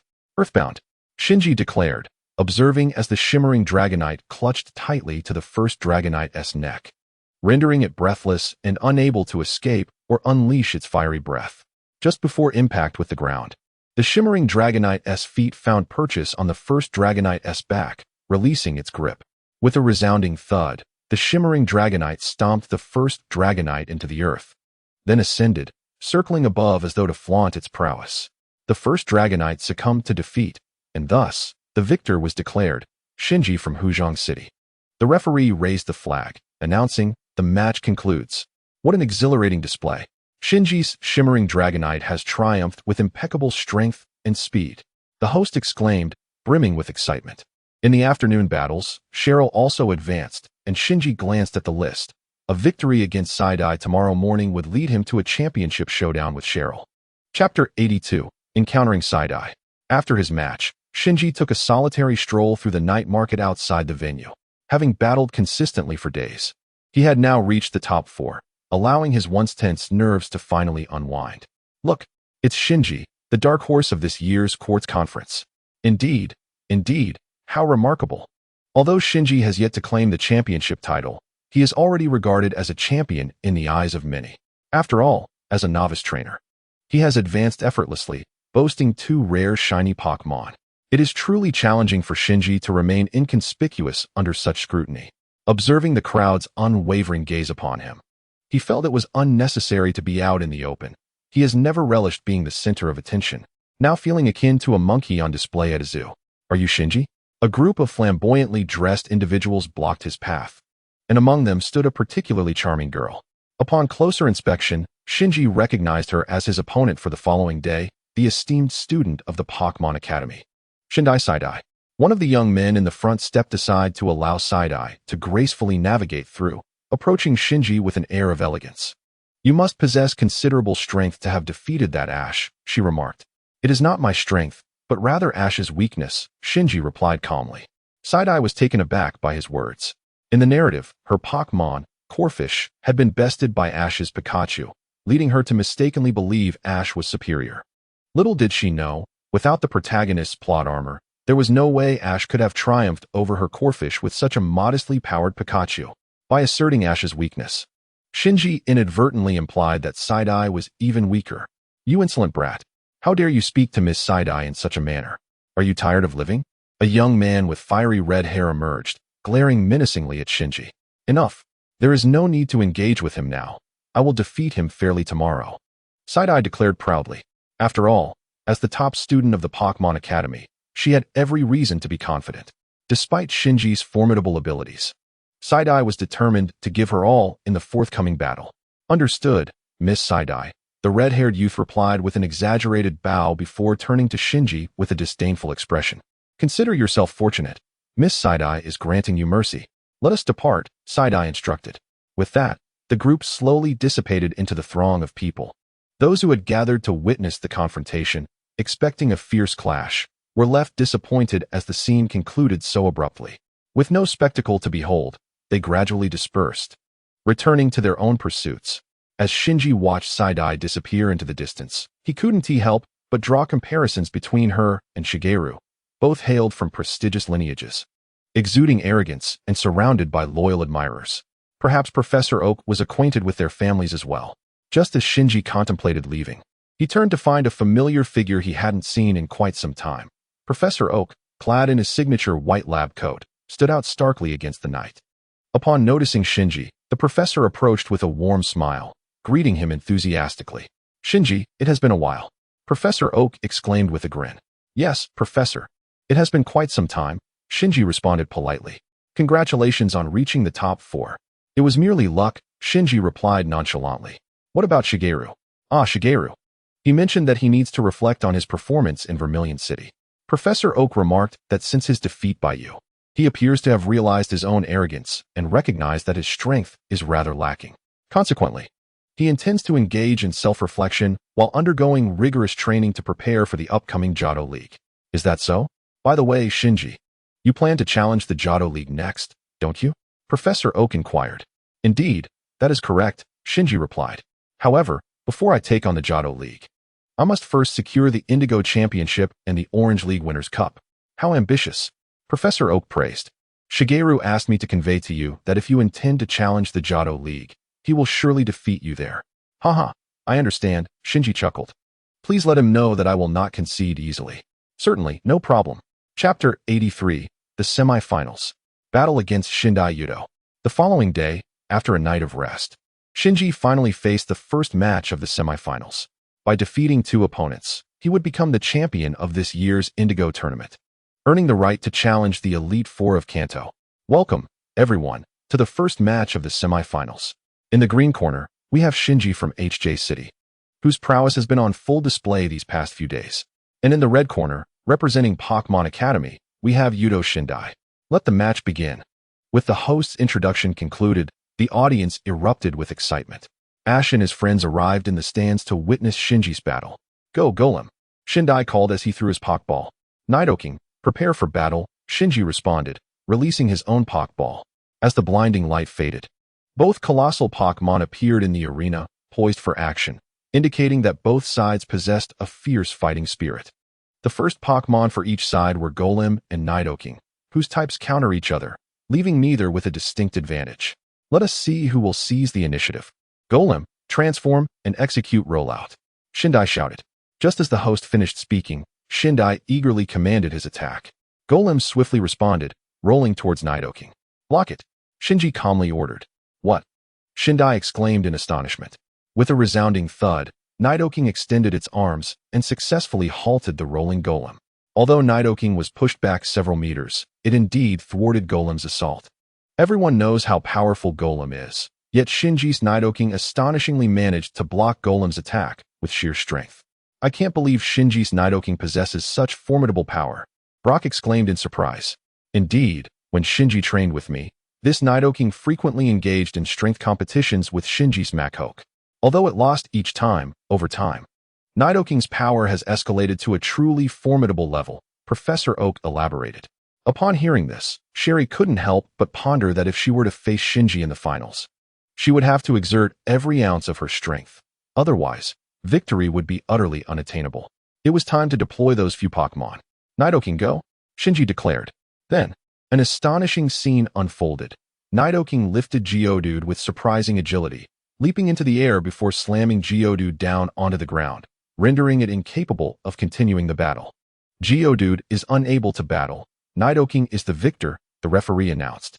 The second Pokémon of the contestant Side-Eye was Weepinbell, which possessed dual grass and poison attributes. Would it be able to triumph over Shinji's Nidoking? Weepinbell, sweet scent. Side-Eye shouted. Weepinbell, leaf tornado. He commanded. In the face of Side-Eye's onslaught, Shinji issued no commands. Instead, Machoke swung its four arms with remarkable speed, effortlessly knocking down the leaves in a display of its strength and velocity. I never anticipated that Shinji's Machoke would be not only immensely powerful, but also remarkably swift, Ahang remarked. This exemplifies Shinji's training philosophy, to harness strengths while compensating for weaknesses.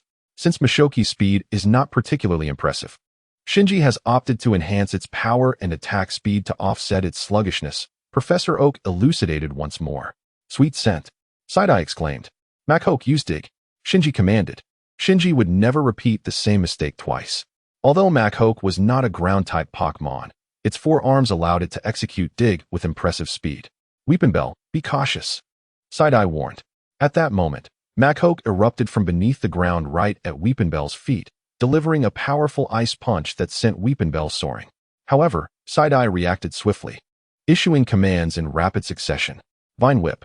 As Weepinbell tumbled through the air, it landed and quickly extended two vine whips from either side, ensnaring Machoke firmly.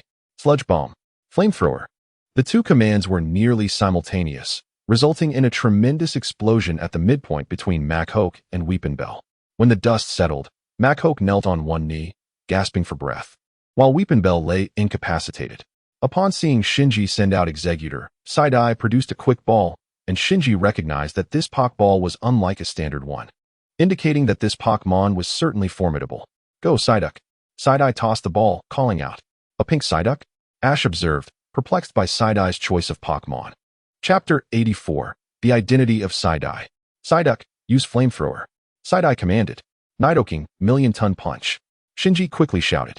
With a resounding boom, Nidoking executed a million-ton punch against the ground, uprooting the earth and blocking Psyduck's fiery assault. Nidoking, charge forward and unleash Million-Ton Punch. Shinji urged. Psyduck, dodge and use Fire Punch. Side-Eye directed.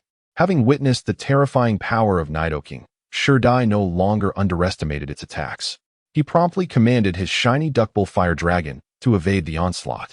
With a swift maneuver, the shiny Duckbull Fire Dragon dodged Nidoking's strike, igniting flames in its right hand and launching a fiery assault towards Nidoking's back. However, Nidoking reacted swiftly, solidifying its tail and delivering a powerful counter with its steel tail, effectively blocking the fiery punch. The two combatants were forcefully repelled by each other's might. Fire Blast. Duckbull Fire Dragon. Shinji shouted. Nidoking, leap into the hole to evade. Shinji commanded. Heeding the call, Nidoking quickly dove into the burrow, narrowly escaping the fiery torrent. Blast the hole with Fire Blast. Shinji promptly instructed. Million-Ton Punch. Shinji swiftly declared. As Nidoking readied itself within the burrow, it surged forth, delivering a formidable million-ton punch directly to the chin of the shiny Duckbull Fire Dragon, knocking it to the ground. Damn it! Shinji exclaimed. Use Heat Wave, Duckbull Fire Dragon. Jump into the hole again to avoid it. Shinji advised. Now, Duckbull Fire Dragon, leap into the burrow and unleash Heat Wave. Shinji triumphantly called out. Let us see how you escape this time. Oh, the Duckbull Fire Dragon is going to lose. Ahang remarked, observing the dragon's retreat into the burrow. What's wrong? Ash inquired, puzzled. My first encounter with Shinji was at Erika's Rainbow Gym. Erika mentioned that Shinji defeated her 3 Pokémon using Nidoking, particularly in their final battle, where he chose to take down both Nidoking and Oddish simultaneously, Ahang explained. In response to Ahang's commentary, everyone turned their gaze toward Shinji.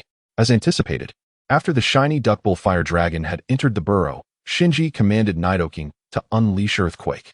Nidoking and Duckbull Fire Dragon have both lost their fighting capabilities, the referee announced. Professor Oak was taken aback by Shinji's strategy. While ruthless, it was undeniably effective, leaving him at a loss for words against Shinji. I have one Haven Ti? Sure die. Having lost 3 Pokémon while Shinji had only lost 1, was now seething with anger. He retrieved a Pokeball from his waist and threw it, shouting, "Go, Dragonite. Teach him a lesson."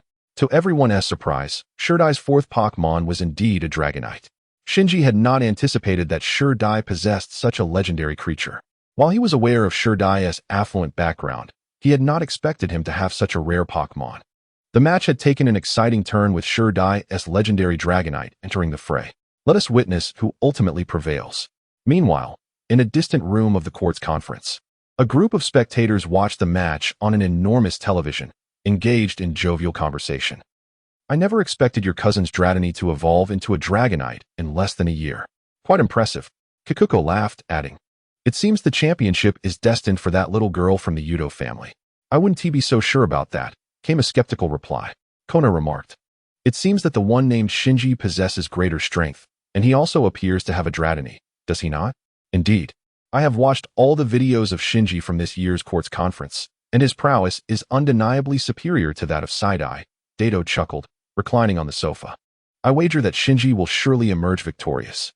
Shiba burst through the door, exclaiming, "Can't you learn to knock for once?" Kona, glancing at the intruding Shiba, responded with irritation. "I've told you several times. How can you not grasp such a simple thing?" "Fine, I get it." "So annoying," Shiba retorted, then nonchalantly sprawled across the sofa beside Kona. "Has the match concluded?" Dato turned to inquire of Shiba. "Yes, this year's Chengdu League champion is quite formidable, though he still falls short of the Elite Force caliber." Shiba replied, fixated on the television. He then seized an apple from the table, munching on it as he mused. "I recognize this Shinji. His Pokémon training is commendable, and his battle style is quite clean and efficient. I believe he will be this year's court's champion." Given Shiba's confidence, the other 3 naturally trusted his judgment and continued to watch the match intently. Chapter 85. The Frenzied Dragonite. To everyone's astonishment, Shinji's Dratini had evolved, leading us to the impending clash between the quasi-divine Pokémon of Kanto. Let us witness which contestant's Dragonite is superior. The host bellowed with fervor. "Wow." The audience's excitement surged in response to the host's impassioned commentary. Side-Eye silently contemplated. "I never expected your Dratini to evolve.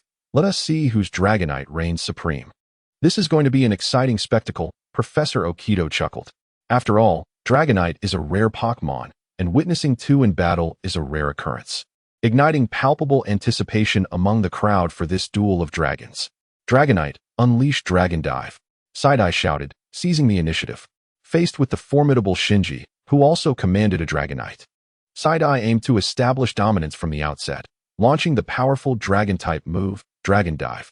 Side-Eye's Dragonite soared into the sky with remarkable speed, enveloped in a radiant blue aura, transforming into a colossal dragon as it charged towards Shinji's Dragonite. "Dragonite, execute Dragon Tail," Shinji immediately commanded. Shinji's Dragonite was no slouch either. Its tail glimmered with blue energy as it swiftly countered the incoming Dragon Dive. With a resounding boom, the 2 forces collided, creating a powerful explosion that sent both Pokémon reeling backward, enveloped in smoke. "Use Thunder Punch," Side-Eye bellowed, swinging his right arm dramatically. Side-Eye's Dragonite promptly raised its right hand and dashed towards Shinji's Dragonite, gathering electrical energy as it ran. "Dodge and employ Dragon Claw," Shinji hastily responded. Unfazed by Side-Eye's Dragonite's approach, Shinji's Pokémon ducked swiftly, evading the Thunder Punch, then lowered its head and lunged forward, enveloping its right hand in blue energy as it aimed to strike at Side-Eye's Dragonite's abdomen, sending it hurtling away. "Dragonite," Side-Eye called out anxiously. "Don't lose, Dragonite." After the Dragonite of Shungdai was knocked to the ground, it heard Shungdai's call and immediately opened its eyes, slowly rising to its feet. Its gaze filled with fury as it fixed its eyes on Shinji's Dragonite. "Well done, Dragonite. Use Ice Beam," Shungdai exclaimed, regaining his composure. "Dragonite, counter with Flamethrower," Shinji shouted. Shungdai's Dragonite promptly opened its mouth, unleashing a chilling blue-white beam towards Shinji's Dragonite. Unyielding, Shinji's Dragonite retaliated with a fierce flame, swiftly directing it towards Shungdai's Dragonite. The 2 opposing forces of ice and fire collided in the arena, locked in a fierce stalemate. Both sides are evenly matched? Brock asked in astonishment. No. Take a closer look, Cheryl said, observing the two combatants. After all, Flamethrower possesses a type advantage. Before long, the flames from Shinji's Dragonite began to overwhelm the ice beam of Shungdai's Dragonite, the roaring fire striking Shungdai's Dragonite directly. Oh no, Shungdai cried out, noticing the distress of his Dragonite. Indeed, it was still too early for Shungdai to control a Dragonite of such strength and level. Dado, watching from the room, said anxiously, "What's wrong?" Kikuko asked Dado. 2 months prior, Shungdai had entrusted Xiaochun to take his Dratini to the Dragon Sanctuary for rigorous training to facilitate its evolution. In just 2 months, not only had the Dratini evolved, but it had also mastered the mightiest dragon-type move, Outrage. However, the dragon family is inherently proud, and even the most docile Dragonite embodies this trait. Dado, with a worried expression, remarked, "Unfortunately, Shungdai's strength is insufficient to tame a freshly evolved Dragonite, especially one that has evolved through another's guidance. Thus, this Dragonite is prone to entering a state of outrage." After expressing his concerns, Dado stood up, preparing to rush to the battlefield to intervene in the Dragonite's reckless behavior. Just as he opened the door to leave, Shiba, reclining on the sofa, casually turned to Dado and said, "Don't worry, I have faith in that kid. He can subdue the Dragonite." Back in the arena, Shungdai's Dragonite let out a piercing roar, slowly shifting its gaze to Shinji's Dragonite. With its eyes glowing red, it appeared as if it were about to devour Shinji's Dragonite. What is this? Shinji thought, recalling the moment he had captured his Charizard. Realizing the situation, Shinji quickly understood that Shungdai's Dragonite had entered a state of outrage. "Dragonite, calm down," Shungdai shouted desperately. "What's wrong with Shungdai's Dragonite?" Misty, Ahong, and Ash asked in confusion. "Shinji is in trouble," Professor Oak exclaimed anxiously. "Shungdai's Dragonite has entered a state of outrage. Defeating it entirely will be even more challenging now." "What?" Ash, Misty, and Ahong gasped in shock, while Cheryl and Brock remained composed, intently watching Shinji, eager to see if he could indeed prevail against the frenzied Dragonite. Chapter 86. Shungdai Concedes. Dragonite. After a mighty roar, Shinda's Dragonite unleashed a chilling ice beam towards Shinji's Dragonite, its power seemingly intensified compared to the previous attempt. "Dragonite, use Flamethrower," Shinji commanded without hesitation. The two forces collided once more. Although Shinda's ice beam was more potent this time, Shinji's Dragonite was equally formidable, and with a type advantage. It sent Shinda's Dragonite crashing against the wall. "Dragonite, calm down," Shinda called out anxiously. "You cannot win like this." Unfortunately, once in its rage state, Dragonite was beyond Shinda's control. "Use Dragon Claw," Shinji shouted. "Dragonite, be careful, dodge it," Shinda cautioned, filled with concern. Shinji's Dragonite's right hand glowed with a blue luminescence as it charged towards the still recovering Dragonite. Despite Shinda's swift command, Shinji's Dragonite landed a powerful Dragon Claw hit, sending Shinda's Dragonite crashing into the wall once again. Remarkably, Shinda's Dragonite did not succumb. Instead, it gathered electrical energy in its right hand and surged towards Shinji's Dragonite, crackling with lightning. "Dragonite, watch out," Shinda cried in desperation. Understanding that his Dragonite could not be calmed without expressing its fury, Shinda lamented, shaking his head at the realization that his pursuit of power had led to an early evolution of his Dragonite, resulting in this uncontrollable situation. Even if he were to win against Shinji, he knew he could never accept such a hollow victory. "Dodge and use Dragon Claw repeatedly," Shinji commanded, observing Shinda's Dragonite's attack. Shinji's Dragonite swiftly evaded, then unleashed a flurry of Dragon Claws upon Shinda's Pokémon. "Now Ice Beam," Shinji pointed forward and shouted decisively. Upon hearing Shinji's command, his Dragonite reared back and released a frigid breath towards Shinda's Dragonite, which was unable to retaliate, sending it flying and encasing it in ice. "Dragonite!" Shinda cried out in anguish. As the ice shattered, the referee announced, "Dragonite is unable to battle. Victory goes to Dragonite." The referee turned to Shinda, urging, "Please send out your next Pokémon." "Why does she have to forfeit?" Ash lamented. "She worked so hard to reach the semifinals. It's such a shame." "I believe Shinda has realized the extent of Shinji's strength," Professor Oak remarked with a smile. "That Dragonite is his strongest Pokémon, yet it couldn't defeat even one of Shinji's.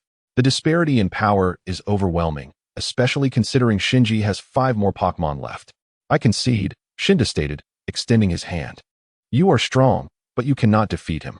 After saying this to Shinji, Shinji turned and walked away, leaving Shinji perplexed. Who exactly was she? This question lingered in Shinji's mind, clouding his thoughts. I never expected your cousin would concede, Kikuko teased Dato with a smile. Haha, don't mention it. Even I am quite astonished, Shinji remarked with a smile. Perhaps this defeat is a blessing in disguise for her. Due to the forfeiture by the contestant from the Shinji region, Shinji is declared the victor, advancing to the finals, the host exclaimed with excitement. To the audience's surprise, they did not seem disheartened by Shinji's withdrawal. Rather, they rose to their feet, cheering for the thrilling battle between Shinji and Shinji. In the corridor, Shinji. You performed admirably. However, I shall certainly triumph over you this afternoon, Shirley said as she brushed past him. First, win this match, Shinji replied, turning his back to her. That fellow, Achong, seems formidable. I will. This afternoon, my victory will demonstrate to you the fallacy of your combat style, Shirley asserted. With that, she strode purposefully towards the battlefield, while Shinji made his way to the Pokémon Center. At the Pokémon Center, Nurse Joy. I would appreciate your assistance with my Pokémon, Shinji said, handing over a Pokéball. No problem at all. Nurse Joy replied with a warm smile as she accepted the Pokéball. After delivering it to her, Shinji found a spot in the Pokémon Center to sit comfortably and watch the match between Shirley and Achong. Blaziken, unleash flamethrower. With Shirley's Blaziken delivering the final blow. The semifinals of the Quartz Conference came to a close, with Shinji and Shirley emerging as the last 2 contenders for the championship title. Chapter 87. The finals begin. Aerodactyl enters the fray. After enjoying his lunch, Shinji arrived at the battleground, prepared for the final match of the Quartz Conference against Shirley to determine the champion. The bustling Quartz arena echoed with excitement. Welcome, everyone, to the championship match of this year's Quartz Conference. Representing Green Square is Shinji from Huzhong City, and from Red Square, we have Shirley from Weibai Town.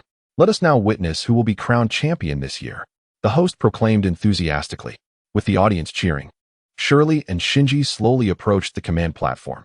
Upon their arrival, the crowd fell into a respectful silence, eagerly awaiting the commencement of their fierce battle. Golduck, prepare for combat. Shinji commanded as he tossed out his Pokéball. Go, Tropius. Shirley countered, releasing her Pokémon. Shinji summoned the powerful shiny Golduck, while Shirley brought forth the Hoenn Pokémon, Tropius. What Pokémon is this? There's no data available? Ash inquired, gazing at Tropius.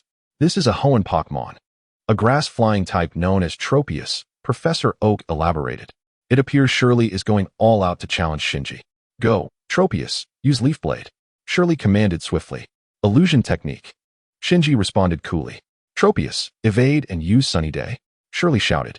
With remarkable agility, Tropius dodged the incoming Leaf Blade and quickly summoned a ball of light on its back, launching it skyward. Solar Beam. Shirley cried. Ice Punch.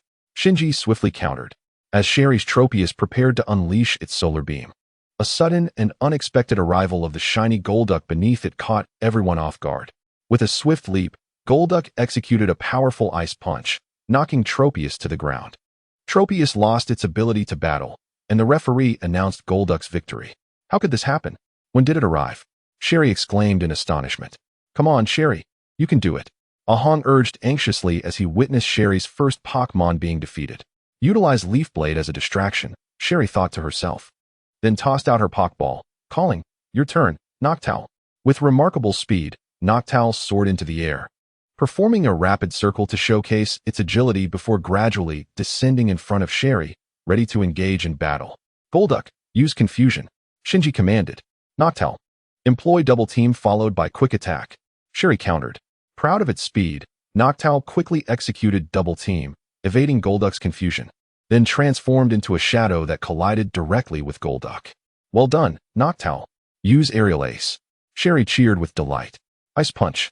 Shinji shouted immediately. Noctowl, exhibiting exceptional speed and agility, adjusted its angle just in time to evade Golduck's Ice Punch. It then struck Golduck's abdomen with Aerial Ace, sending it flying. Golduck has lost the ability to battle, and Noctowl is victorious, the referee declared. Excellent work, Noctowl. Sherry praised her Pokémon with a smile. Fantastic. Sherry has won a round. Ash and Ahong exclaimed joyfully. Roar. What? Shinji's second Pokémon is none other than the extinct fossil Pokémon, Aerodactyl. The announcer was taken aback, and the audience gasped in disbelief at the sight of Shinji's Aerodactyl. The emergence of Aerodactyl triggered a flurry of camera flashes from the audience. An unending spectacle. Who would have thought this kid possessed such a rare Pokémon? Dato remarked in surprise. It seems this boy is full of surprises, Hiba chuckled. Indeed. This year's champion tournament is shaping up to be quite intriguing, Kikuko concurred with a smile. I wonder who he will challenge next. Kona posed a question of interest. Yet the audience remained transfixed on the screen, exchanging knowing smiles without uttering a word. Noctowl gazed at the imposing Aerodactyl, a sense of fear creeping in. For it was indeed the ruler of the skies, exuding a formidable presence. Noctowl, do not be afraid. Use Steel Wing. Sherry encouraged, swallowing nervously. After dodging, unleash Rock Slide. Shinji commanded. With a swift motion, Aerodactyl evaded the Steel Wing charging toward it. Then summoned several glowing orbs that began to rapidly spin around itself before launching them directly at Noctowl's back. Bang! Sherry cried out in concern for Noctowl. The majestic Kingler, struck by the sharp blades of rock, plummeted swiftly from the swirling smoke above to the ground, its eyes spiraling into a vortex. Having lost its combat ability, the fossil pterodactyl emerged victorious, as declared by the referee. Who would have thought that Shinji's fossil pterodactyl was so formidable? Rock exclaimed, gazing in awe at the creature. Indeed, it defeated Shirley's ace with just one move, Misty added, equally astonished. Go forth, Shinado. Shirley inhaled deeply before launching her Pokeball, releasing her next Pokémon to face the challenge. Fossil Pterodactyl, use Rock Blade. Shinji commanded once more. Shinado, teleport and employ Psychic. Shirley shouted in response. It's your turn, Shinji declared as he tossed his Pokeball.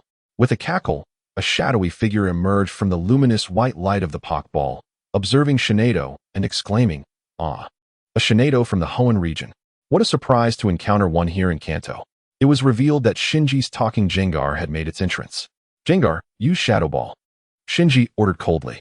As Shinado reappeared, Shirley's heart raced. She perceived that, aside from its ability to speak, Shinji's Jengar was not particularly remarkable, merely a Pokémon that could articulate speech.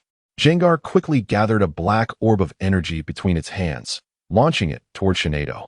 But the latter adeptly teleported away, evading the Shadow Ball and vanishing from sight once more. Jengar, use Shadow Punch. Shinji commanded.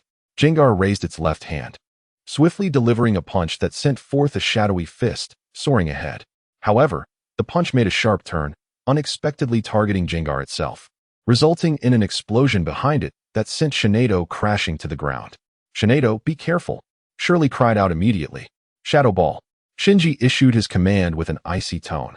Seeing Shinado reappear, Jengar rapidly concentrated its energy once more, unleashing a Shadow Ball that struck Shinado directly, causing an explosion. Shinado succumbed to its injuries, and Jengar emerged victorious. As the referee remarked upon the fallen Pokémon, Shirley has already lost 3 Pokémon, while Shinji has only lost 1. The odds appear to be against Shirley, the referee noted. The battle has only just begun. Go Absol, Shirley called as she threw her Pokeball. As the white light dissipated, a Pokémon, entirely white with a black face and a single horn atop its head, appeared before the onlookers. What kind of Pokémon is this, Professor Oak? Ash inquired, having skipped consulting his Pokédex. Absol, a Dark-type Pokémon, Professor Oak replied. In Kanto, there are no Dark-type Pokémon, and in Hoenn, Absol is considered quite rare. Absol, use Night Slash. Shirley commanded. Dodge it, Jengar. Shinji responded instantly. The horn atop Absol's head glimmered with a dark light, which it then swung toward Jengar, sending a wave of black energy surging forth. Yet, Jengar executed a swift turn, evading Absol's Night Slash attack. Strike. Shirley's voice resonated once more. Just as Gung-Gue evaded Absol's blade test, Absol transformed into a streak of white light, dashing before Gung-Gue. Startled by the menacing visage of Absol, Gung-Gue was momentarily taken aback, only to be struck by Absol's sudden assault, crashing to the ground. Absol executed a front flip, landing safely. Gung-Gue has lost its combat capabilities. Absol emerges victorious, announced the referee.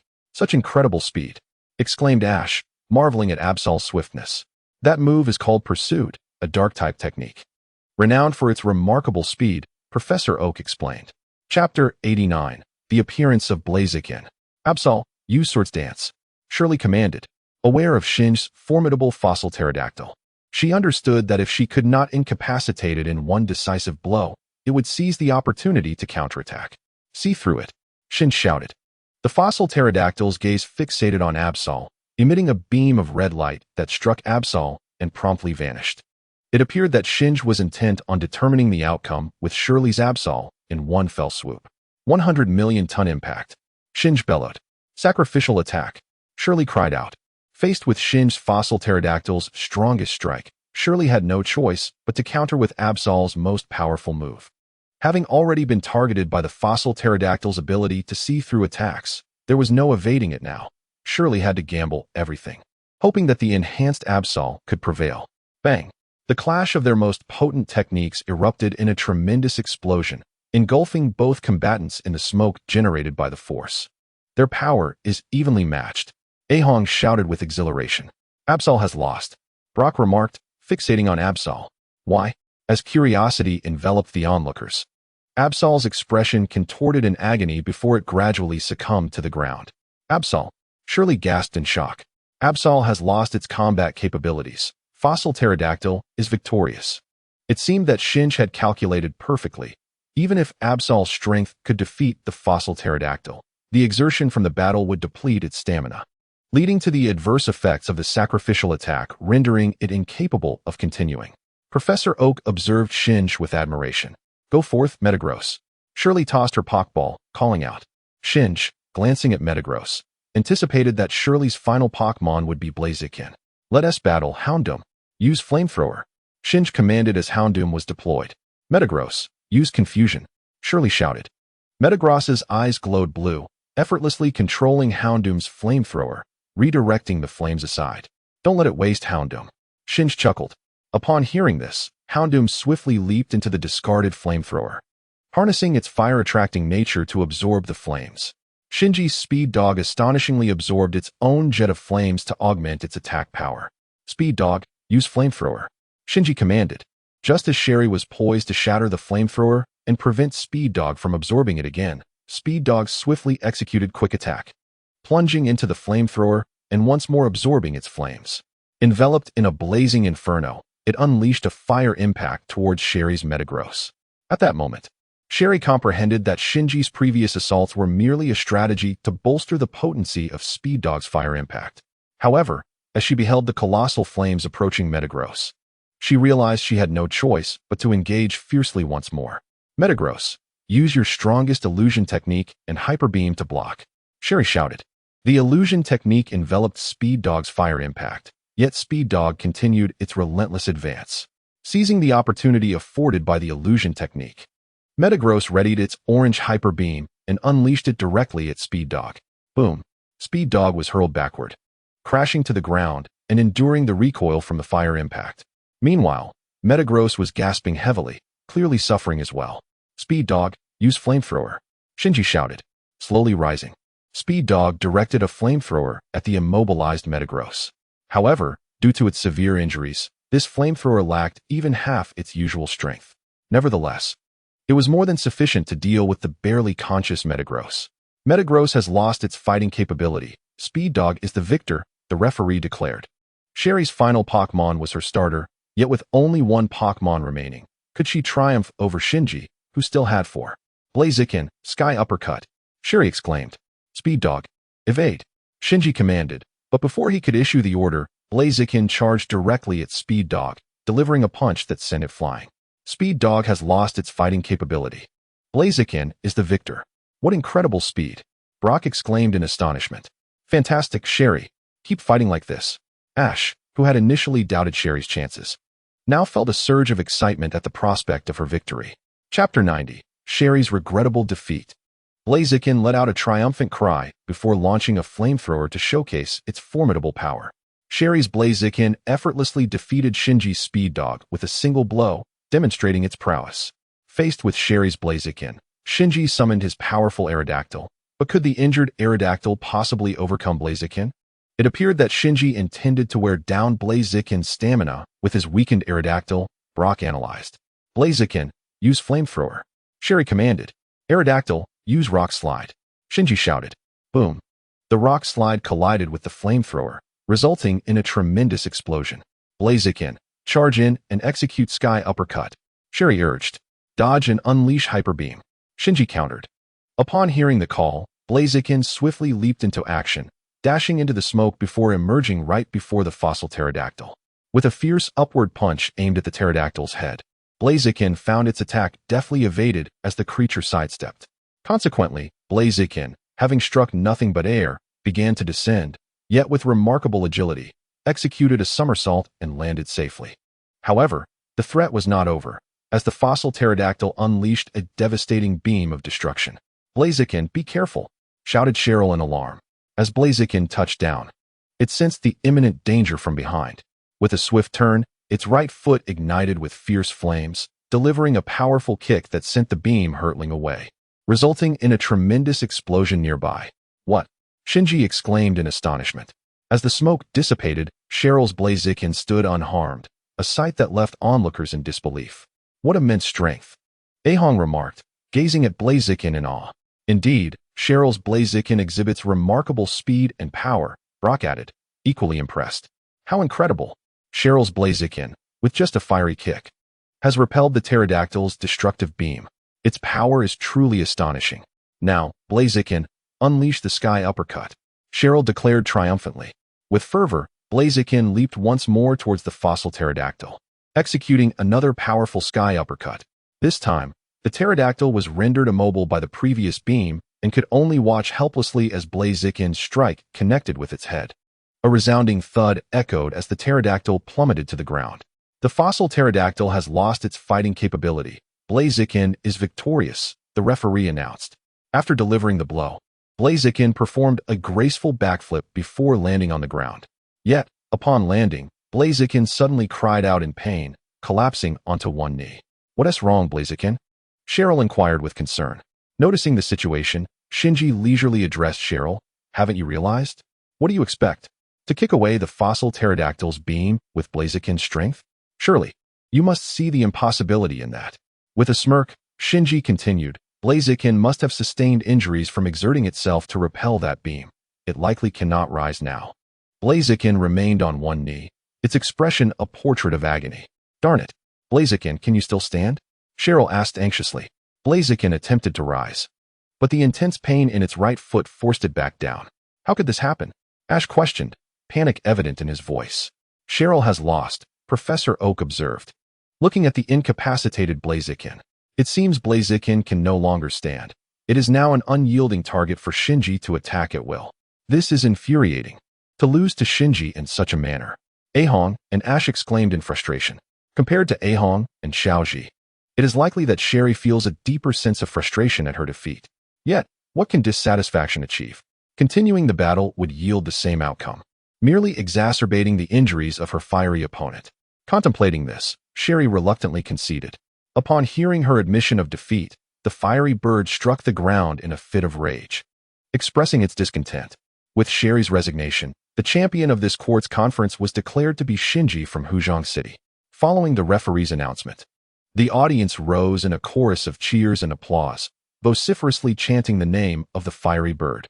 It seemed that rather than belittling it for the loss, they celebrated its prowess. Next time, I shall triumph over you with the fiery bird, Sherry declared to Shinji. Even Shinji was taken aback by such an unexpected victory. Yet the reality remained, a win is a win. Although many voiced their grievances on behalf of the fiery bird, Shinji remained unfazed. After the match concluded, Shinji ascended the podium and received the trophy from Chairman Damalanki. The host approached him, microphone in hand, and proclaimed, Congratulations, Shinji. You have secured the championship title. Whom do you wish to challenge next? The Dragon Master, Dato, Shinji replied without hesitation. To challenge me? How intriguing, Dato remarked with a smile. Dato, the dual champion of both the Kanto and Chengdu regions, is also one of the Elite Four. Thus, Shinji had every right to directly name his challenger. With Shinji's intention to challenge made clear, the event organizers scheduled the battle for the day after tomorrow. Xiaoji and his companions, eager to witness the fabled undefeated Dato in action, opted to remain as spectators. Chapter 91, The Champion Challenge. Challenging Dato. The following day, Big Brother. I have emerged victorious in the quartz conference. Shinji exclaimed over the phone to Lin Shi. Indeed, congratulations, Shinji. You have accomplished what I could not, Lin Shi replied, brimming with excitement. Welcome, everyone, to the venue of this year's Champion Challenge of the Quartz Conference. First, let us welcome the champion from Huzhong City, Shinji. The audience erupted in fervent cheers as Shinji made his entrance. What a spectacle, Xiaoji remarked, observing the sea of people in attendance. Indeed, Xiaogang added. Shinji is the youngest champion in history, while he is set to challenge the formidable Dragon Master Dato, renowned as the undefeated man. Many have come to witness this momentous event. Is that so? One day, I too shall ascend to the throne of the league champion, Xiaoji declared. His fists clenched in determination. Look over there. What is that? Ahong asked, pointing to a dark silhouette in the distance. Is it arriving? Shinji pondered, gazing at the shadow. As the figure drew nearer, it became increasingly discernible. A figure with a mane of red hair, cloaked and riding a dragonite, soaring swiftly towards the arena before landing gracefully. Welcome, Dragon Master Dato, the host announced loudly. Dato, Dato. The cheers that greeted Dato's arrival were even more raucous than those for Shinji. As the host once again grasped the microphone and proclaimed the commencement of the match, a profound hush enveloped the audience, who now eagerly awaited the fierce competition. Go, Dragonite, Dato commanded, addressing his companion. With an exhilarated flap of its wings, Dragonite soared into the arena, ready to relish the long-awaited thrill of battle. Indeed, such a formidable presence. Shinji mused while observing Dragonite, before tossing forth a Pokeball and declaring, Jengar, prepare for combat. Dato's inaugural Pokémon was Dragonite, while Shinji opted for Jengar. Let us witness how Shinji's Jengar counters Dato's Dragonite. What an imposing aura, Jengar remarked, regarding the battle-ready Dragonite. Jengar, do not underestimate our opponent. Give it your all. Shinji instructed. Shadow Ball. Jengar cried out, swiftly gathering energy to launch a Shadow Ball towards Dragonite. Thunder Punch. Dato commanded. Dragonite darted towards Jengar, its right hand aglow with blue and white energy. Inextricably linked, Shinji smirked, exclaiming. A red beam emitted from Jengar's eyes, striking Dragonite, only to vanish in an instant. Just as Dragonite's Thunder Punch was poised to connect with Jengar, an observant Shinji noted Dato's unflappable demeanor, suggesting that the situation was not as straightforward as it seemed. Indeed, Dragonite's right fist connected with Jengar, yet Jengar remained astonished, gazing at the smiling Dragonite, perplexed as to why it had not succumbed to the battle. Thunder Punch. Dato called again. With its right fist still embedded within Jengar, Dragonite now summoned electricity with its left hand, delivering a powerful strike that sent Jengar crashing to the ground. Rendered unable to battle. Why? Dragonite's Thunder Punch clearly struck Jengar. How could Jengar still be standing, not even wounded? Ash inquired, gazing at Dragonite. Remarkable. The audience gasped in astonishment at Professor Oak's commentary, taken aback by the champion's formidable prowess. Shinji's audacity in attempting to match Dato's strongest Dragonite with just a Jengar is truly overconfident, Kona scoffed at Shinji on the television screen. Do you not perceive that Shinji is unlike any opponent we've faced before? Hiba replied, observing Kona. This lad's strategy of outsmarting Dato rather than overpowering him is commendable compared to those who merely aim to defeat us with brute strength. I am curious to see what clever tactics he will employ next, added Kikuko, intrigued. Chapter 92. The Ice Barrier. Fossil Aerodactyl, Rock Blade. Dragonite. Charge forth and unleash another Thunder Punch. Unfazed by the barrage of rocks hurtling toward it, Dragonite vibrated its wings and dove straight into the rock blade of Fossil Aerodactyl. With agility, it evaded the stones one after another, swiftly approaching Fossil Aerodactyl to deliver a decisive Thunder Punch. Evade with high-speed movement, Shinji exclaimed. With a swift whoosh, the Fossil Pterodactyl demonstrated its supremacy in the skies, soaring to great heights, while Dragonite's Thunder Punch met only empty air. How intriguing, Dragonite, show him your speed, Dato remarked with a smile. After a resounding cry, Dragonite transformed into a streak of yellow lightning, racing after the Fossil Pterodactyl, its velocity rivaling that of its opponent. Such incredible speed, gasped the onlookers, captivated by Dragonite's remarkable swiftness. Fossil Pterodactyl, Mega Impact, Shinji shouted, observing Dragonite closing in. Upon hearing Shinji's command, the Fossil Pterodactyl immediately altered its course, enveloped in a radiant yellow glow, and dove down towards Dragonite. Dragonite, let's unleash Mega Impact as well, Dato confidently called out. In response, Dragonite accelerated even further, cloaked in yellow light, charging towards the fossil pterodactyl. The two Mega Impacts collided before the astonished eyes of the crowd, resulting in a tremendous explosion. With a sharp crack, the fossil pterodactyl burst forth from the smoke of the blast, plummeting to the ground, incapacitated. Such formidable strength! Brock exclaimed in astonishment. It was astonishing that Dato's Dragonite could overpower the fossil pterodactyl's enhanced Mega Impact solely through its own might. What power Dato's Dragonite exhibits? Is this the prowess of a champion? The spectators wondered. Now that Shinji had lost two Pokémon, which one would he deploy next? Though immensely powerful, even the mightiest Pokémon must adhere to the laws of battle. Currently, Dato's Dragonite, having executed Mega Impact, was suspended mid-air, momentarily unable to move except for the gentle flapping of its wings. Go, Dragonite! Use Ice Punch! Shinji commanded, observing Dato's Dragonite suspended in the air. Shinji's Dragonite flapped its wings, its right hand radiating icy energy as it lunged towards its opponent.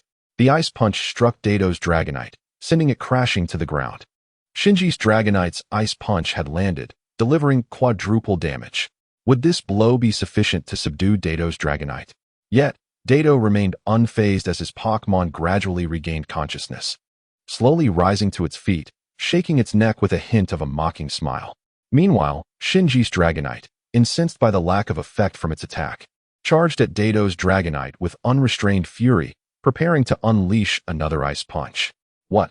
Shinji exclaimed, incredulous at the unfolding scene, as Shinji's Dragonite rushed at Dato's.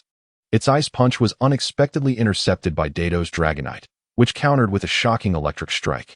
Shinji's Dragonite, momentarily stunned, bore an expression of disbelief, while Dato's Dragonite's smirk became even more pronounced. Finish him with Dragon Claw, Dato commanded, observing the astonished look on Shinji's Dragonite's face. In the midst of the fierce battle, Dato's Dragonite firmly grasped the right hand of Shinji's Dragonite with its left, while its free right hand, imbued with the potent essence of its dragon lineage, hurled Shinji's Dragonite into the air.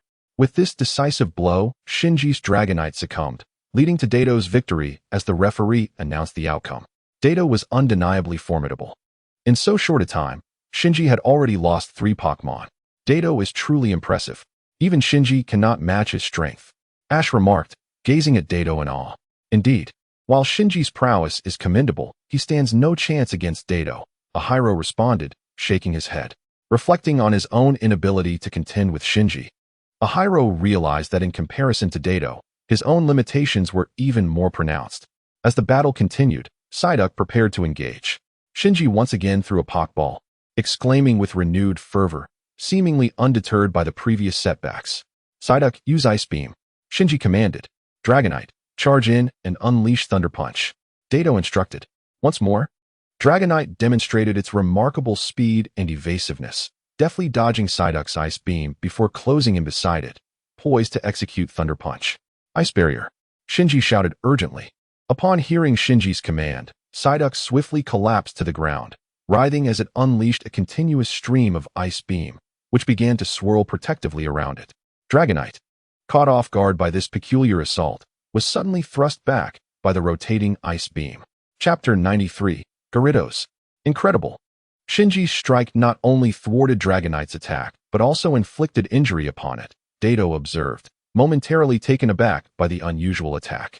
However, drawing upon years of battle experience, he quickly regained his composure, a glimmer of admiration evident in his eyes. Dragonite, its wings encased in ice, exerted a powerful flap, causing the frozen shards to fall away. What a strange attack! Ash exclaimed, his eyes wide as he watched Psyduck lying on the ground. Indeed, while Shinji may not excel in handling Pokémon, his skill is undeniably remarkable, Brock praised Shinji.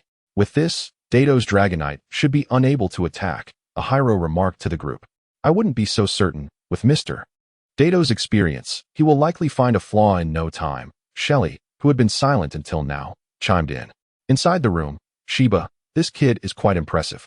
As a newcomer trainer, managing to hold his own against Dato is no small feat, Jukuko remarked with a smile.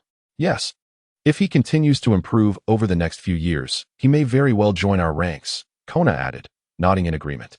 On the battlefield, Dragonite. Fly close to the ground and use Thunder Punch. Dato shouted. True to his reputation, Dato swiftly identified the flaw in Shinji's strategy, but Shinji was already prepared. Psyduck. Jump up and use Ice Beam. Shinji declared with pride. As Dragonite was about to strike shiny Psyduck, the latter swiftly rose and leapt upward, unleashing a frigid beam toward Dragonite's back.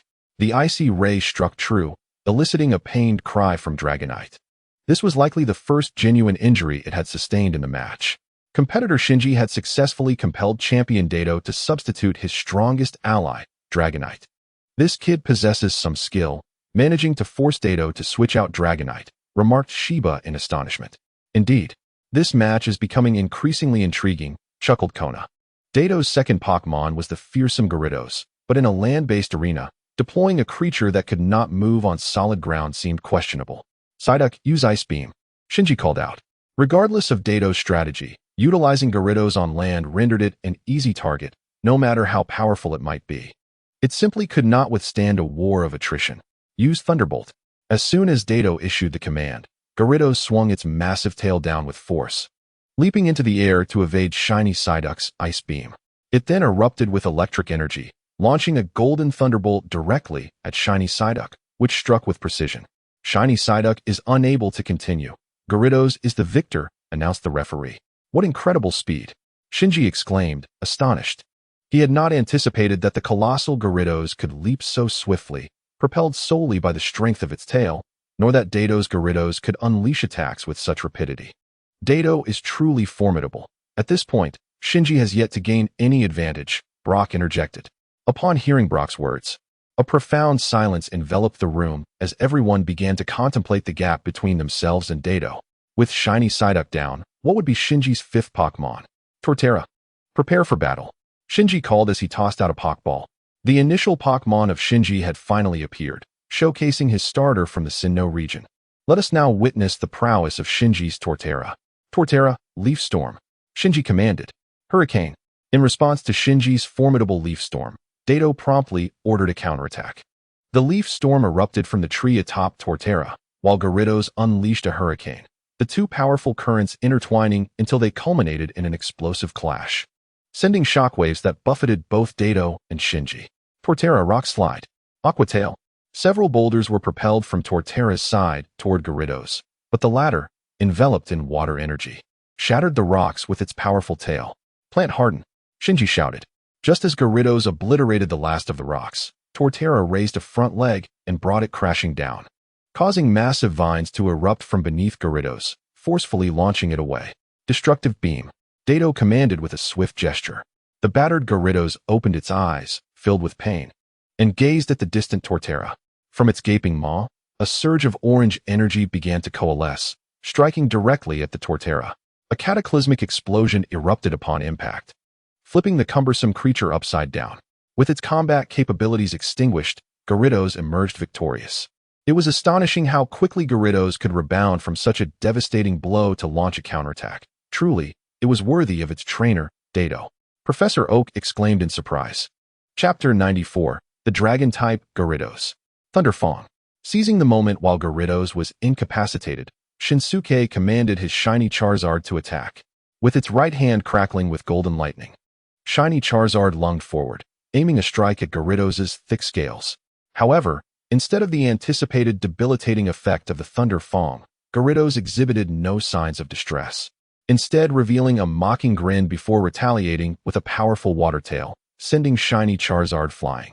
How could this be? Shinsuke uttered in disbelief, while Ash and the others were equally baffled. Our dragon tribe possesses the ability to enhance the strength of dragon-type Pokémon, thus awakening the latent dragon powers within those not of pure lineage, Dato explained, addressing Shinsuke. So, this Gyarados has a hidden dragon attribute in addition to its water and flying types?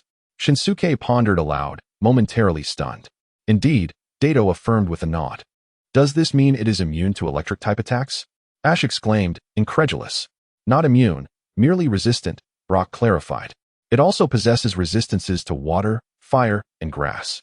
Shirley added. Professor Oak nodded in agreement, acknowledging their insights. Incredible. Who would have thought Dato's Gyarados possessed a dragon attribute?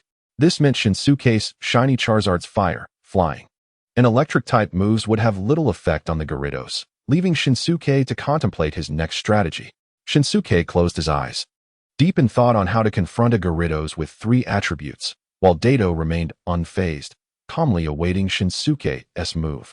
Charizard, unleash Dragon Rage, Shinsuke declared, opening his eyes with fervor. Now, Shinsuke had no choice but to gamble everything on this move, hoping to boost shiny Charizard's attack power, believing this may provide a fighting chance against Dato's Gyarados. Dato was taken aback that Shinsuke's shiny Charizard would employ Dragon Rage, a skill not even all pure Dragon-type Pokémon could master. Yet, upon hearing Shinsuke's command, he was intrigued and found the battle more engaging. Roaring, shiny Charizard swung its claws and, with a fierce cry, felt its blood surge with adrenaline. When shiny Charizard's gaze locked onto Gyarados once more, its previous demeanor vanished, replaced by an intense ferocity. In a swift motion, like an arrow released from its bow, shiny Charizard launched itself at Gyarados, its claws imbued with an ominous aura. Blastoise, unleash your Hydro Pump and block it, Dato shouted. Now, the shiny Charizard had significantly enhanced its power and speed, and facing such a formidable opponent, Dato felt a surge of excitement. He immediately commanded a counterattack. Boom! Blastoise's full-force Hydro Pump collided with Charizard's Dragon Claw, sending both Pokémon reeling from the impact. Yet, the shiny Charizard swiftly flapped its wings and charged at Blastoise, delivering another Dragon Claw aimed at its head. Observing this, Blastoise promptly ducked down, successfully evading Charizard's strike, and retaliated with a Hydro Pump aimed at Charizard's back, slamming it into the wall. The shiny Charizard felt the sting of Blastoise's attack, but in its rage state, it was not so easily subdued. The pain from the blow transformed into a fiery wrath, fueling its strength. With a fierce roar, it unleashed a devastating Hyper Beam directed at Blastoise, who responded with a Hydro Pump. Boom! Charizard's Hyper Beam pierced through Blastoise's Hydro Pump, striking Blastoise squarely on the head. The explosion from the Hyper Beam left Blastoise disoriented. Unyielding, the shiny Charizard lunged at Blastoise once more, leaving Dato astonished at its astonishing power. Blastoise, keep the Hydro Pump steady and don't relent, Dato shouted urgently, shaking its head to regain clarity. Blastoise adjusted its stance and unleashed a powerful jet of water at the charging Charizard, pinning it firmly to the ground. The Hydro Pump cascaded over Charizard. Yet upon noticing Charizard's lack of struggle, Dato commanded Blastoise to cease its assault. As the Hydro Pump dissipated, the shiny Charizard lay motionless on the ground, its eyes swirling in defeat. With Charizard rendered unable to battle, Blastoise emerged victorious, allowing Dato to successfully uphold his title as champion. This match has been immensely beneficial for me, Shinji remarked to Dato. Upon finishing his statement, Shinji politely extended his hand for a handshake before departing the arena, heading to the Pokémon Center, where he entrusted all his Pokémon to Nurse Joy. Chapter 95, Dato's Advice. Shinji. Just as Shinji handed over his Pokémon to Nurse Joy, a group rushed in, comprising Ash, Cheryl, and Ahong among others. Shinji, Ash exclaimed, panting heavily as he approached. I lost. Observing Ash's breathless state, Shinji replied, No, what I meant to say is, your battle was truly spectacular. After catching his breath, Ash continued, Indeed. Did you see how Mr. Dato spoke highly of you during the press interview? Ahong added excitedly. He remarked that possessing such strength at your age is quite rare, and he believes that with a few more years of experience, you could certainly reach the level of the Elite Four. Is that so? Shinji, indifferent, remarked, So what? Am I not already defeated? It seems you are quite concerned about victory and defeat now, Sherry replied. My Pokémon and I train diligently every day to conquer all formidable foes and become the strongest. Shinji managed a wry smile, saying, Yet now, with my current abilities, I cannot even best a single Pokémon of Dato's. Am I truly this weak? Shinji, as a newcomer, you possess the finest skills I have witnessed, Brock consoled him. It's merely a somewhat cruel approach towards Pokémon, wouldn't you agree? Shinji looked at Brock, who silently nodded in response. What do you know? Shinji casually said, hands shoved into his pockets.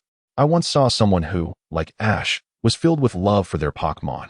I witnessed his battles against strong opponents, and his so-called love crumbled before overwhelming power. From that moment, I understood that only formidable strength matters. Love, that ephemeral notion, simply does not exist. You are mistaken.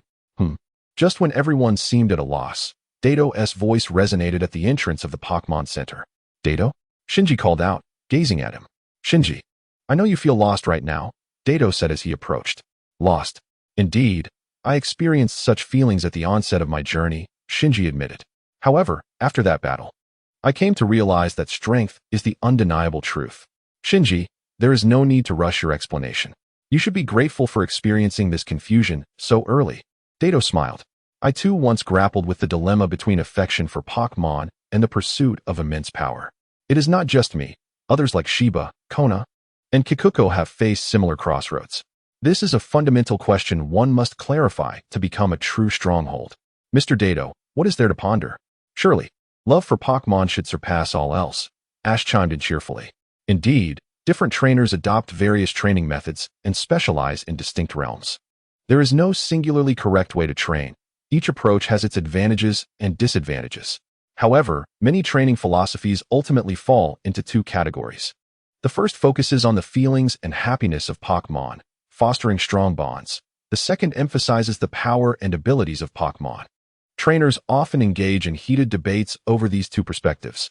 Yet, I believe that friendship reigns supreme, and with love and care, one can unleash any Pokémon's latent strength.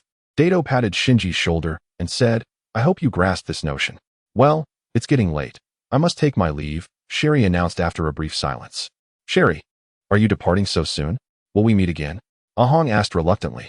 If the opportunity arises, come visit Hoenn. I will be sure to host you well. Sherry glanced at the time. All right, farewell everyone. After Sherry finished speaking, she departed from the Pokémon Center. Upon witnessing her leave, Ahong bid farewell to Ash and the others, stating he needed to train to become stronger. He then swiftly took his leave, saying goodbye to Ash, Misty, Brock, and Shinji.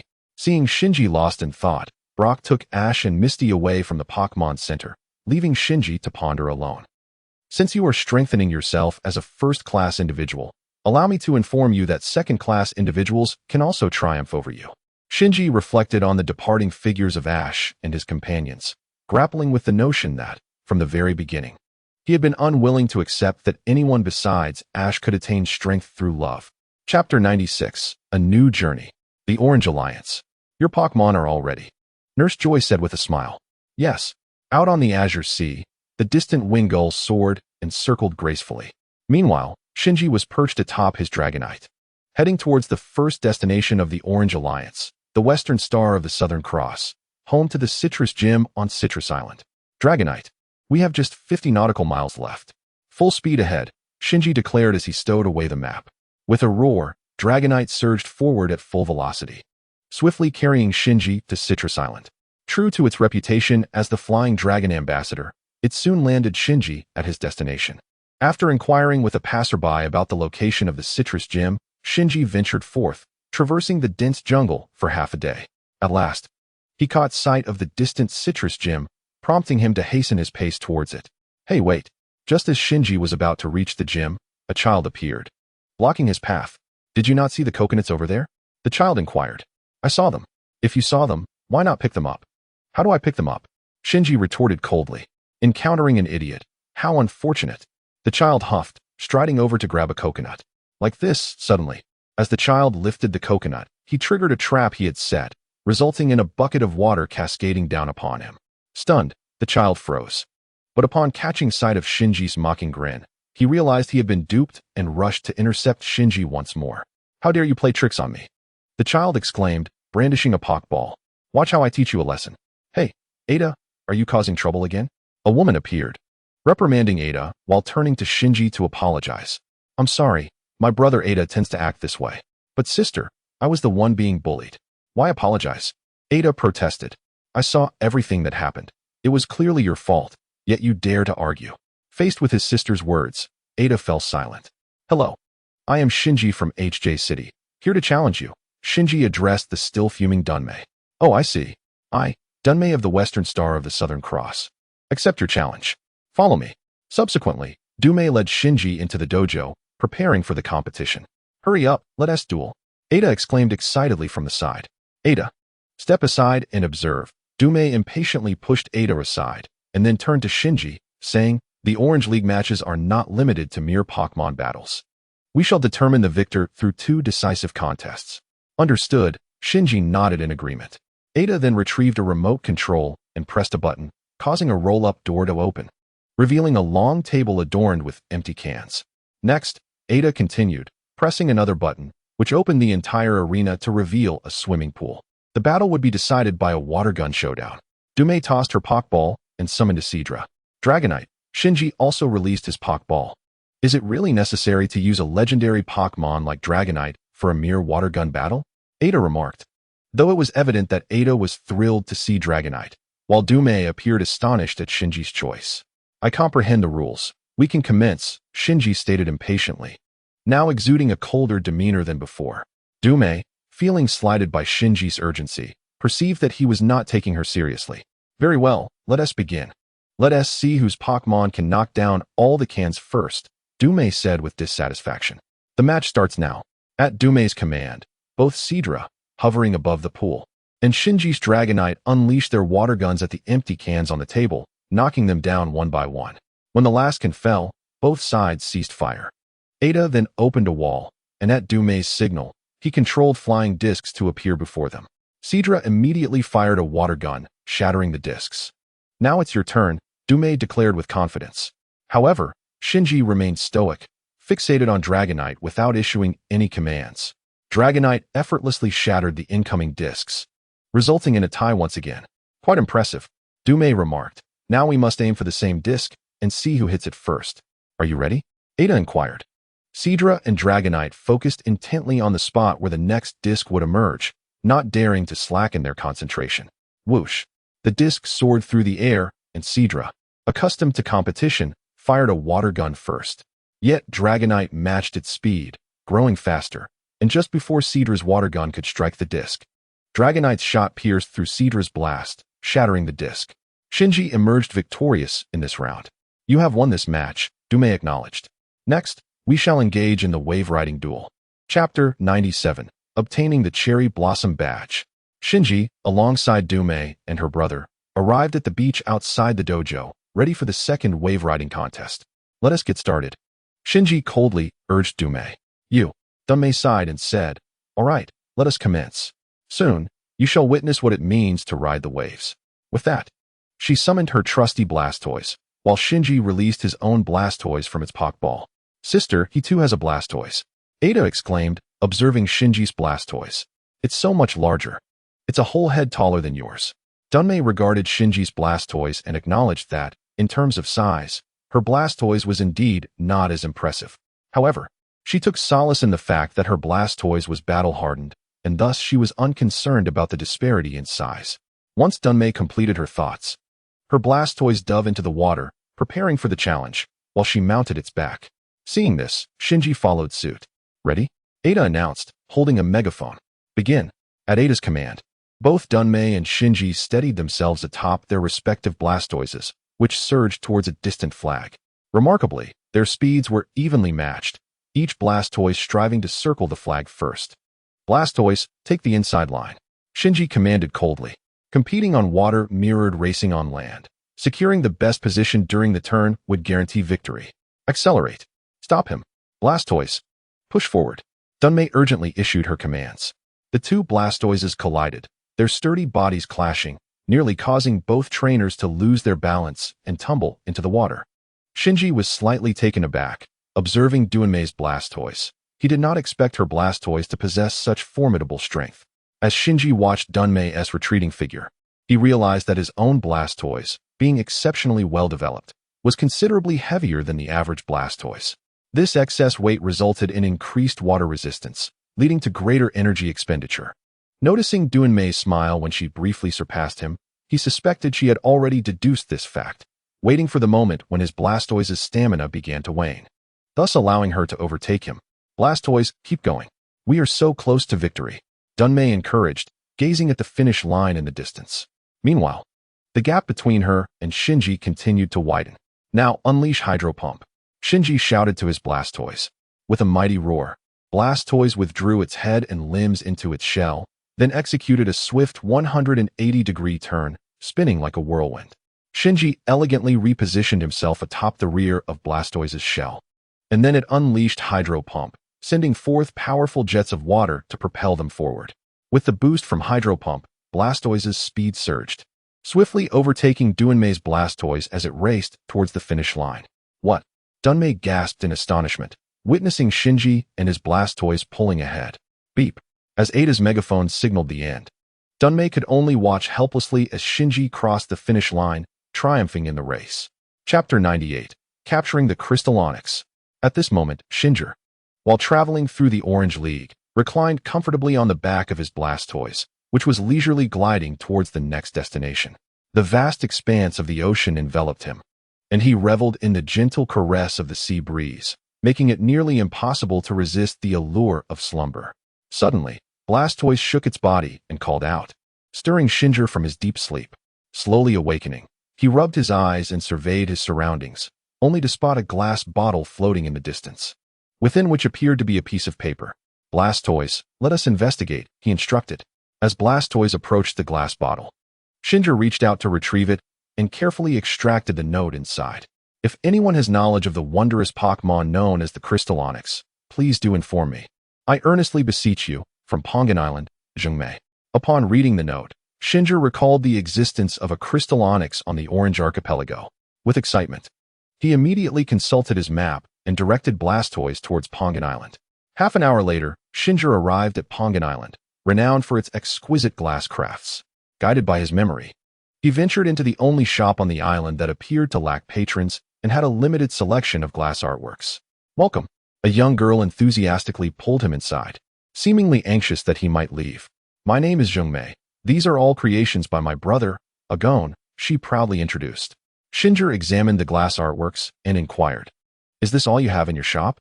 Well, my brother hasn't found inspiration, so he has only managed to create these pieces so far, Zhengmei replied, lowering her gaze in response to his question. Seeing her demeanor, Shinji proceeded to the back room, where he discovered Agon sitting despondently on the floor. These are decent sculptures, yet they lack soul. They cannot be deemed true art, Shinji remarked, picking up a glass orb and, in front of Agon, shattered it on the ground. How could you treat my brother's work so carelessly? Zhengmei exclaimed, staring in dismay at the shattered remains. Enough, Zhengmei. He speaks the truth, Agon remarked, casting a glance at Shinji. These are merely worthless trinkets. Brother, Zhengmei cried, her voice choked with emotion. If only I could behold the genuine Crystal Onyx. I too could create masterpieces like grandfather, Agon lamented, gazing at the remnants of the Crystal Onyx left by their ancestor. Should you wish to see the Crystal Onyx, follow me, Shinji declared to Agon, who remained seated on the floor. With that statement, Shinji turned and departed. Agon and Zhengmei exchanged surprised glances, but quickly rose to follow his lead. Come forth, Charizard and Dragonite, Shinji called out, tossing a Pokeball into an unoccupied space. The sudden appearance of the gleaming Charizard and the legendary Dragonite startled Agon and Zhengmei. Climb aboard, Shinji beckoned, mounting his Charizard. Reluctantly, Agon and Zhengmei climbed onto Dragonite, their excitement palpable. Brother, look, Zhengmei exclaimed, her voice filled with exhilaration. Soon, under Shinji's direction, the shimmering Charizard descended with him upon the small island where the Crystal Onyx resided, with Agon and Masami arriving on their Dragonite shortly thereafter. You mean the Crystal Onyx is on this island? Agon inquired of Shinji. Indeed, Shinji replied, walking ahead. Follow me. Subsequently, Shinji led Agon and Masami into the cavern where the Crystal Onyx dwelled. It's so beautiful, Masami exclaimed, gazing at the crystalline walls of the cave. The Crystal Onyx must be here, Agon shouted in excitement. Blastoise, go and investigate for any unusual creatures, and bring them out, Shinji commanded, tossing his Pokeball. With a splash, Blastoise dove into the pool, and soon emerged, the Crystal Onyx following closely behind. Brother, it's the Crystal Onyx, Masami called out, fixated on the magnificent creature. At last it has appeared, Agon cried out in exhilaration. For this day, I have specially prepared a Pokémon to capture you. Go, Shelter. Ultimately, as the Crystal Onyx was ensnared in the fiery vortex of Charmeleon's flames, Agon was inspired. Noticing Agon's lack of intent to capture the Crystal Onyx, Shinji promptly threw his Pokeball and successfully captured it. Chapter 99. Encounter at Hasa Island with Koji. After capturing the crystal onyx, Shinji departed from Ponkan Island aboard Blastoise. After several days of drifting, he landed on a place called Hasa Island for a brief respite. In the recesses of his memory, Shinji vaguely recalled that there was a wild Psyduck on Hasa Island that had a penchant for females. Not long after arriving, he indeed spotted the Psyduck amidst a group of bikini-clad beauties. However, Shinji was not particularly interested in this Pokémon. After a battle, he found it to be rather weak and decided against capturing it, especially since he already possessed a shiny Psyduck, rendering the acquisition of another redundant. Shinji, please wait. Just as Shinji was about to leave Hasa Island, a boy resembling Ash, accompanied by a Pikachu, called out to him. Mr. Shinji, hello, my name is Koji. Would you battle with me? Koji approached Shinji earnestly. Do you know me? Shinji asked, puzzled. No wonder, you look somewhat familiar, Shinji remarked, glancing at Koji. In truth, Shinji had never encountered Koji at the Indigo Conference. His familiarity stemmed from Koji's striking resemblance to Ash, which inevitably brought Ash to Shinji's mind. Mr. Shinji, please, I beg you to battle with me, Koji implored.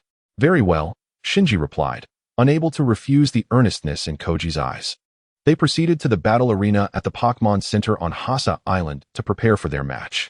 The rules stipulated a 3-on-3 format, where the trainer whose 3 Pokémon all lost their ability to fight would be declared the loser. Koji shouted to Shinji, ready? Yes, no problem, Shinji confirmed. Then, my first Pokémon is Shiftry, Koji declared as he released his Pokémon. Koji sent forth the kicking prodigy, Chavalang, while Shinji summoned the remarkably defensive Torterra to the fray. It's Torterra, Koji exclaimed with excitement as he watched Shinji unleash his Pokémon. Chavalang, unleash the million-ton kick. Torterra, employ the billion-ton absorb. Shinji commanded with a wave of his hand. With a thunderous impact, Chavalang's million-ton kick struck Torterra squarely on the head. Undeterred, Torterra retaliated instantly with the billion-ton absorb, successfully siphoning Chavalang's energy to replenish its own vitality. Oh no, Chavalang must escape with a flurry of kicks, Koji shouted. Caught in Torterra's grip of the billion-ton absorb, Chavalang unleashed a series of frantic kicks toward Torterra's head, leveraging the chaos to break free from Torterra's hold. Torterra hardened, Shinji bellowed. Just as Chavalang freed itself, it was suddenly struck by thick vines that erupted from the ground, rendering it unable to continue fighting. It's the Crystal Onyx, Koji exclaimed in astonishment. You know of the Crystal Onyx? Blastoise, launch Hydro Pump, commanded Shinji. The Crystal Onyx swiftly burrowed underground, evading the Hydro Pump attack with remarkable agility. Blastoise, be on guard, Koji warned. As Koji spoke, Blastoise anxiously focused on the ground, anticipating a surprise assault from the Crystal Onyx. Steel Tail, Shinji commanded. Blastoise, spin rapidly. Faced with the unpredictable assault of the Crystal Onyx, Koji opted for defense. His strategy proved wise, as Blastoise, in its high-speed rotation, successfully mitigated the impact of the Crystal Onyx's steel tail. Now is the time. Hydro Pump, Koji urged.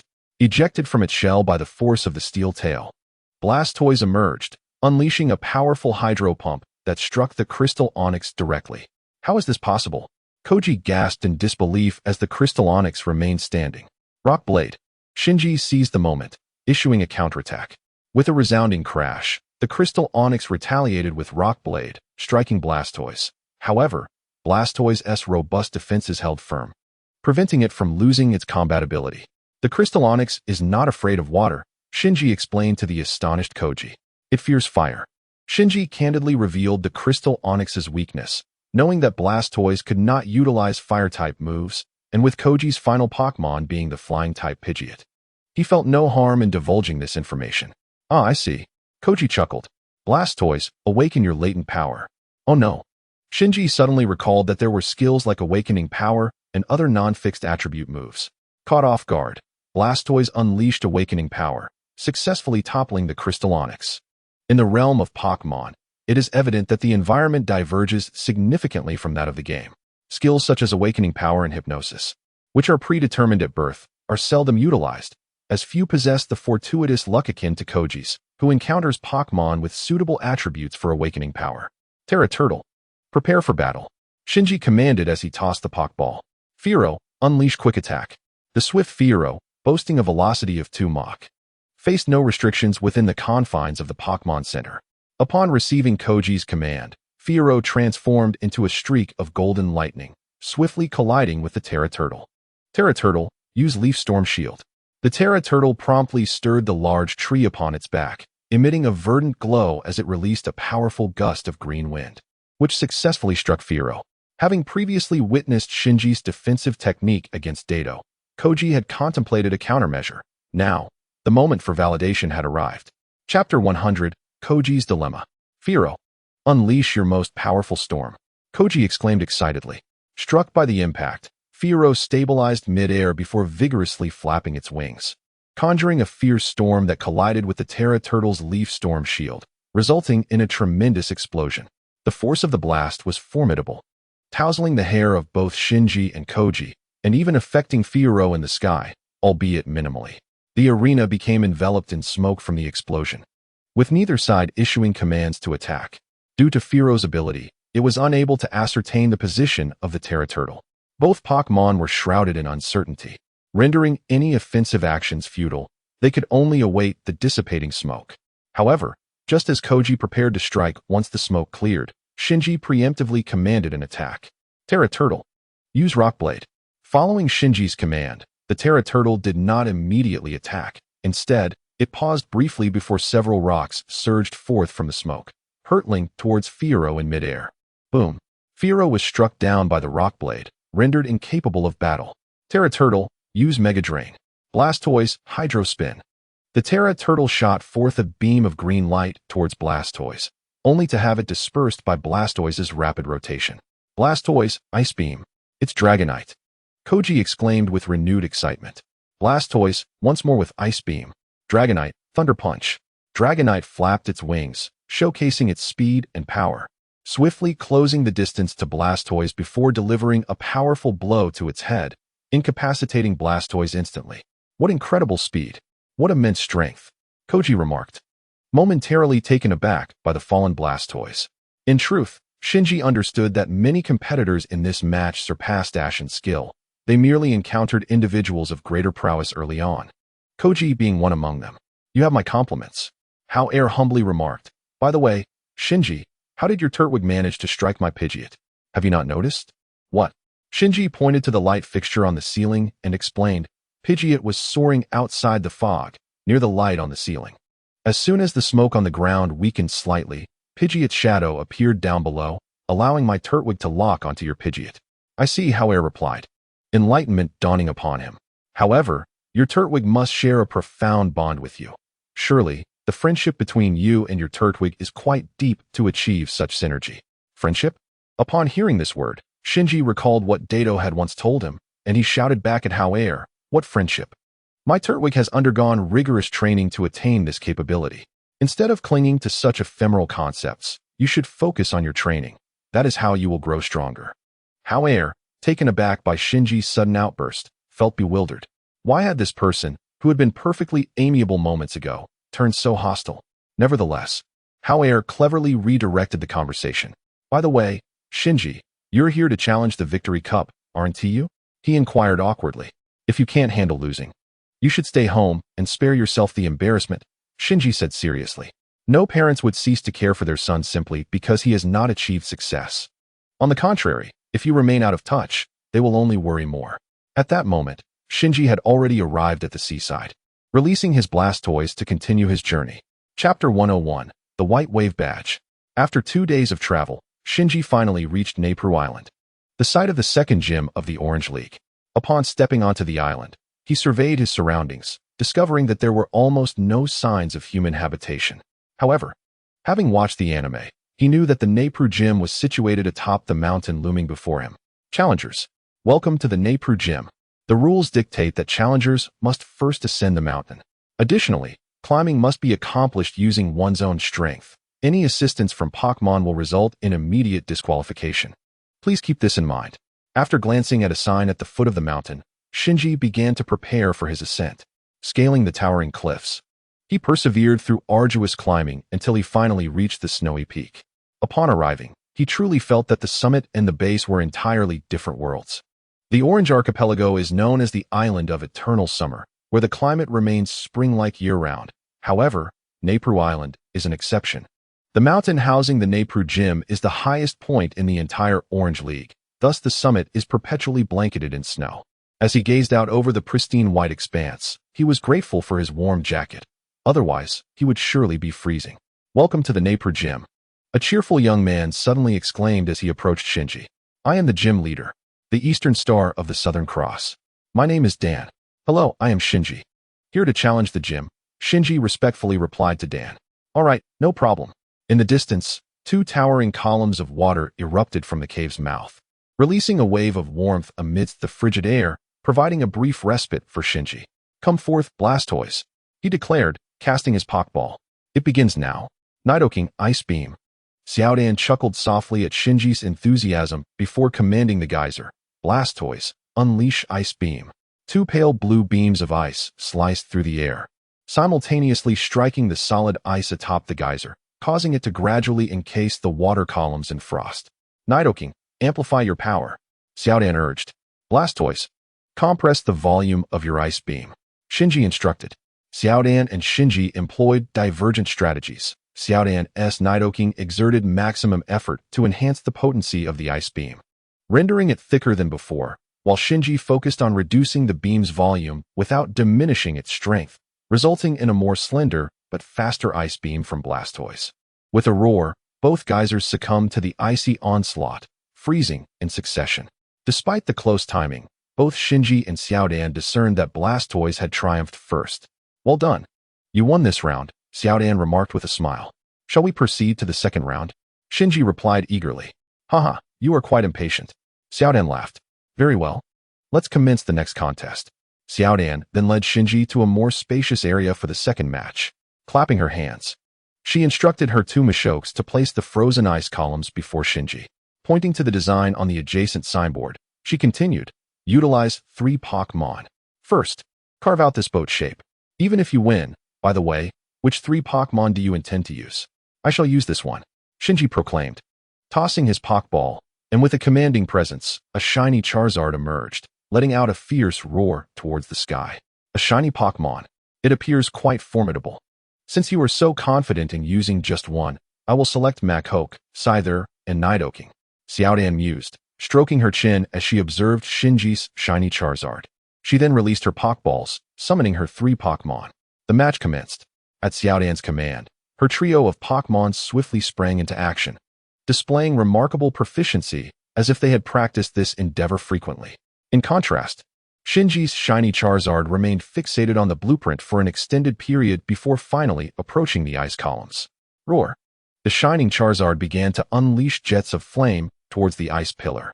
Observing the flames, which varied in size, it was evident that the shining Charizard was exercising conscious control over the fire. After several bursts of flame, an ice ship identical to the blueprints emerged. The entire crafting process of the shining Charizard flowed seamlessly, betraying no hint of being a first attempt. Little Dan gazed in astonishment at the completed creation. Even his 3 Pokémon were left in shock. It was their first time witnessing such a competition. "You won," Dan remarked, looking at the finished ice vessel. "Thank you," Shinji replied politely. Chapter 102, Market Island. The cross-scarred Scyther. "Is that Market Island?" Shinji inquired, holding a map and gazing at a small island in the distance, densely covered in lush trees. "Blastoise, let us explore that island." Though Market Island was relatively small, locating a group of speed-proud Scythers within such thick foliage proved to be quite the challenge. However, fortune favored the determined, and after several hours of exploration, Shinji finally discovered a Scyther by a lake. Yet, it was not a group, but rather a solitary, severely wounded Scyther. This particular Scyther was neither the aging one captured by Ash in the anime, nor the young leader marked with a cross scar on its face. As Shinji approached the battered Scyther lying on the ground, a sound nearby heightened his alertness, prompting him to conceal himself and observe the situation. An elderly Scyther emerged from the underbrush, its eyes ablaze with fury as it gazed at the fallen Scyther. This venerable Scyther had ruled over its kind for decades, and no one had dared to challenge its authority. Recently, however, a young Scyther had issued a challenge, and as the leader, it could not refuse. Despite its advancing age diminishing its strength and speed, the seasoned leader still managed to defeat the challenger through sheer experience. Yet, the young Scyther seemed oblivious to the limitations of the leader's patience. Its repeated challenges had ignited the leader's ire. Today, the old leader sought to teach the young scyther a lesson. Raising its scythe, the aged leader lunged at the fallen scyther, and with 2 swift strikes, the scyther emitted a wretched cry of agony. The unconscious scyther jolted awake, clutching its face, still bleeding from the cross scar inflicted by the elder leader. Writhing in pain on the ground, satisfied, the old leader departed, believing this lesson would temper the young scyther's audacity. Little did the elder know, the wounded scyther's eyes burned with unquenchable fury. Enduring the pain etched across its visage, the flying mantis gradually rose, casting a reluctant gaze towards the direction from which the old leader had departed. In its heart, it vowed that one day it would vanquish the old leader and expel him from the ranks of the flying mantises, seeking retribution for the grievous scar that marked its face. Shinji, having witnessed this scene unfold, quietly trailed behind the injured mantis as it slowly moved away. In the days that followed, as he shadowed the wounded mantis, Shinji observed its unwavering dedication to training, rising with the dawn and laboring tirelessly without a hint of complacency. Such practice is futile, Shinji remarked as he emerged from his concealed position behind a grand tree. After days of observation, he finally revealed himself. The mantis, upon detecting the presence of a human, instantly became alert, adopting a defensive stance, poised for combat. I believe that old fellow's strength and speed are no match for yours. Persisting in this manner will yield no results, Shinji addressed the mantis. Your defeat at his hands was likely due to a lack of combat skill. The mantis regarded Shinji with keen interest, nodding in agreement. If that is the case, I possess a method to assist you in defeating him, Shinji continued, noting the mantis's persistent wariness. This world thrives on the coexistence of humans and sprites. For sprites possess strength while humans wield wisdom. Sprites can harness human intellect to grow stronger, and humans can rely on the might of sprites to enhance their own abilities. Hence, I can train you to bolster your strength and overcome that old foe. What say you? The mantis, though skeptical, expressed a cautious willingness. It appeared that a confrontation was inevitable. Shinji produced a Pokeball, declaring, Charizard, commence battle. With a resounding roar, the gleaming Charizard emerged, instantly instilling awe in the flying mantis. The sheer strength of the radiant Charizard was evident at first glance. Yet, as a proud warrior, the mantis felt exhilaration rather than fear upon encountering a formidable adversary. It brandished its dual blades and charged towards Charizard with fervor. Charizard, unleash your flames, commanded Shinji. The gleaming Charizard opened its maw and unleashed a torrent of fire towards the flying mantis. In a moment of recklessness, the mantis boldly swung its blades, charging directly into the inferno without attempting to evade. Do you not know how to dodge? Shinji pondered inwardly. The mantis broke through the flames, visibly injured yet undeterred, swiftly closing the distance to Charizard.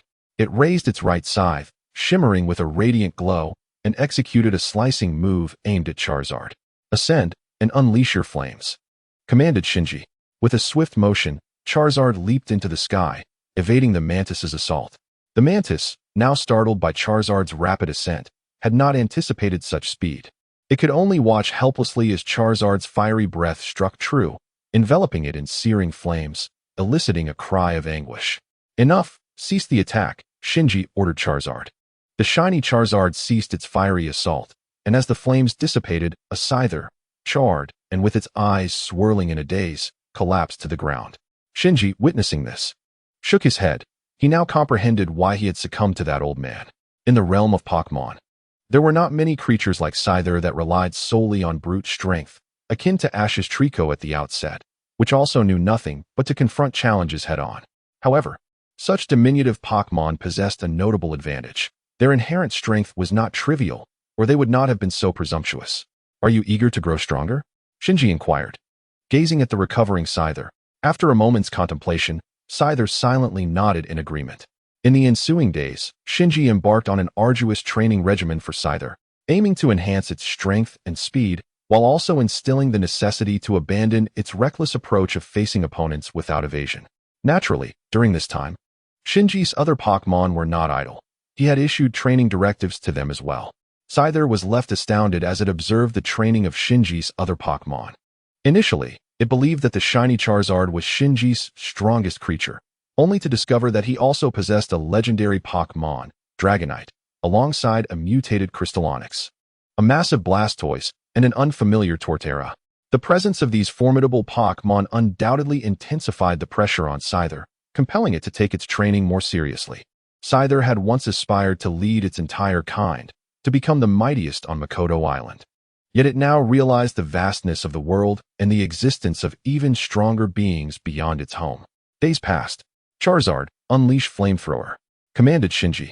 The shiny Charizard expelled a torrent of fire towards Scyther, but Scyther executed a double team, successfully evading the blaze. Then, enveloped in a radiant light, Scyther unleashed a quick attack, colliding directly with the shiny Charizard. Charizard, use Fire Punch. The impacted shiny Charizard chuckled before rapidly charging at Scyther, which countered with a Fury Cutter. The clash sent both Pokémon reeling apart, however, capitalizing on the momentum. Scyther performed a backflip and transformed into a streak of white light, propelling itself into the shiny Charizard once more. Charizard, use Air Slash. Shinji commanded. The shiny Charizard ascended into the air and unleashed a series of slicing gusts aimed at Scyther. In response, Scyther swiftly crossed its blades in front of its chest and began to spin, executing a sword's dance for defense. As Scyther whirled like a tempest, the centrifugal force deflected all of Charizard's air slashes, sustaining no damage while simultaneously amplifying its own offensive capabilities. Let us cease for now, Shinji declared. The two Pokémon halted their assault. After several days of rigorous training, Scyther's strength and speed had significantly increased, and it had also grasped the concept of evasion. Scyther, Shinji called, sensing its desire for retribution. Scyther instinctively touched the scar on its face and nodded resolutely, ready to accompany Shinji in search of its kin. What do you mean by bringing a human? When did you become a servant to humanity? He came merely to witness my triumph over you. There are no ulterior motives. Rest assured, our grievances shall remain untainted by the involvement of others. Huh. A defeated foe still dares to issue a challenge. What is the matter? Are you frightened? Me? Afraid? Do not forget how that scar on your face was earned. Very well. The old leader disdainfully commanded, step back. At his order, the other mantises retreated willingly, while Shinji also moved aside to observe the clash. Chapter 104. The Vengeful Battle of the Mantises. Look at my blades, the mantis exclaimed. With a cry, the mantis launched itself at the old leader, brandishing dual blades with a speed that was nearly imperceptible to the naked eye. What incredible speed! The old leader marveled in astonishment. As he observed the swiftly approaching mantis, he pondered on the remarkable improvement in speed after just a few days of absence. Could it be that he had grown old and was destined to lose? No, he was the strongest. He could not afford to be defeated so easily. Awakening to the mantis's inherent arrogance, the old leader swiftly transformed his surprise into instinctive action, spinning in place to execute a dance of blades. He successfully parried the mantis's flurry of strikes, sending it reeling backward. The mantis performed a backflip, landing gracefully before launching itself toward the old leader with a burst of speed. The old leader, reacting quickly, evaded the attack and raised his transformed blade of radiant light, executing a slicing maneuver that struck the mantis squarely in the waist, knocking it to the ground. Just as the old leader lifted his left blade, preparing to deliver a similar blow, the fallen mantis regained its composure, rolling away to avoid the strike. It is worth noting that the mantis's vulnerability lay in its slender waist. Its exceptional agility stemmed from its natural strength in that area. The old leader had always aimed for the vital points in battle, striving to conclude fights swiftly. Observing the duel, Shinji discerned that the old leader possessed superior skills across the board compared to the mantis, yet lamented that age had diminished his potential and stamina. Otherwise, Shinji would have surely sought to recruit him. As Shinji contemplated this, the old leader, fatigued, knelt on one knee. His right blade embedded in the ground for support as he gasped for breath. Huh, old man, it seems your stamina has waned, the mantis mocked. Humph. You should be more concerned about how I might end your life with a single strike, the old leader retorted, struggling to maintain his composure. Watching the mantis revel in its apparent superiority, the old leader felt a twinge of doubt. Why was the mantis not engaging him head-on? Under normal circumstances, it would have already been defeated. However, he realized that if this continued, he would surely face defeat. Die, old man, the mantis shouted, raising its dual blades once more. The mantis charged at the old leader again, who, summoning his remaining strength, stood tall to meet the onslaught. As the mantis unleashed its relentless strikes, The old leader retaliated with a series of swift counterattacks. The clash of blades echoed in a cacophony of metallic sounds as both combatants engaged in a fierce exchange. However, the contrast between the two was stark. The scyther grew ever more vigorous with each clash, radiating an overwhelming aura, while the old leader, in stark opposition, found his stamina waning, becoming increasingly disheveled. With a resounding thud, the old leader was relentlessly assailed by the scyther, ultimately succumbing to the youthful vigor of his opponent. Collapsing to the ground, his body marred by numerous wounds. At that moment, the old leader comprehended his defeat. The scyther approached, raising its blade, poised to strike down upon the prostrate form of the old leader, who closed his eyes, awaiting the inevitable embrace of death. Yet, the scyther halted its blade just before delivering the fatal blow, leaving the old leader, who had braced himself for the end, momentarily unaware of the impending strike. Slowly, he opened his eyes to find the scyther towering above him, its visage adorned with mockery. "Why do you hesitate?" the old leader inquired weakly. "I desire you to endure the agony of survival in the fleeting days that remain, to savor the slow approach of death," the scyther declared with a hearty laugh. The old leader, feebly striving to rise and engage once more, found himself firmly pinned beneath the scyther's foot, rendered utterly powerless. After finishing its bout of laughter, the scyther cast a glance at the defeated leader beneath its foot and, with a swift motion, kicked him aside. Upon witnessing the old leader's defeat, the other scythers immediately swarmed around their victor, exulting as though they were celebrating his ascension to leadership. "Get lost!" the scyther barked impatiently at the throng surrounding it. Quickly recognizing their new leader's ire, the other scythers dispersed, allowing the scyther to approach Shinji. Understanding the desire for strength reflected in Shinji's eyes, the scyther sought to accompany him on his journey to grow stronger. Shinji retrieved a Pokeball, capturing the scyther within, and promptly departed for Orange Islands. As fate would have it, just as Shinji departed, Ash, Misty, and the newly joined Max arrived at Orange Islands, encountering the severely injured old leader, which set the stage for subsequent events. After the old leader saved them, the other scythers implored him to remain and continue protecting them. However, upon realizing that the scyther he cherished was no longer among them, the old leader deemed there was no longer any reason to stay and chose to accompany Max instead. Chapter 105, Orange Island. The invitation from Reza. Having left Orange Islands, Shinji arrived at Orange Island today. "Miss Joy, thank you for your assistance," Shinji said, handing over the Pokeball containing his Blastoise to Miss Joy, who received it with a warm smile. "Strange, why are there so many people engaged in battle?" After entrusting the Pokeball to Miss Joy, Shinji proceeded to the battleground to commence training his Pokémon, but was puzzled by the multitude of battles occurring around him. A glance at a poster on the wall enlightened him. It revealed that tomorrow, one of the Elite Four, the Ice-type Master Kana, would be visiting Orange Island for a lecture and demonstration battle. This revelation stirred the fighting spirit of the island's inhabitants, who were fervently engaged in combat in anticipation of the event. "Greetings. Are you the champion of this year's Quartz Conference, Mr. Shinji from Huzhong City?" An elderly gentleman, his hair white, yet his demeanor vibrant, approached Shinji, who was watching the event unfold. "Yes, I am Shinji," he responded with curiosity. "What can I do for you?" "Oh, splendid. I have finally found the right person," the old man exclaimed with childlike enthusiasm. "I am Lisa, the mayor of Orange Island, and I wish to invite you to be our combat guest tomorrow." "Combat guest?" Shinji inquired, puzzled. "Indeed. Tomorrow, Miss Kona will arrive on our island to deliver a speech for our trainers," Lisa explained with a smile.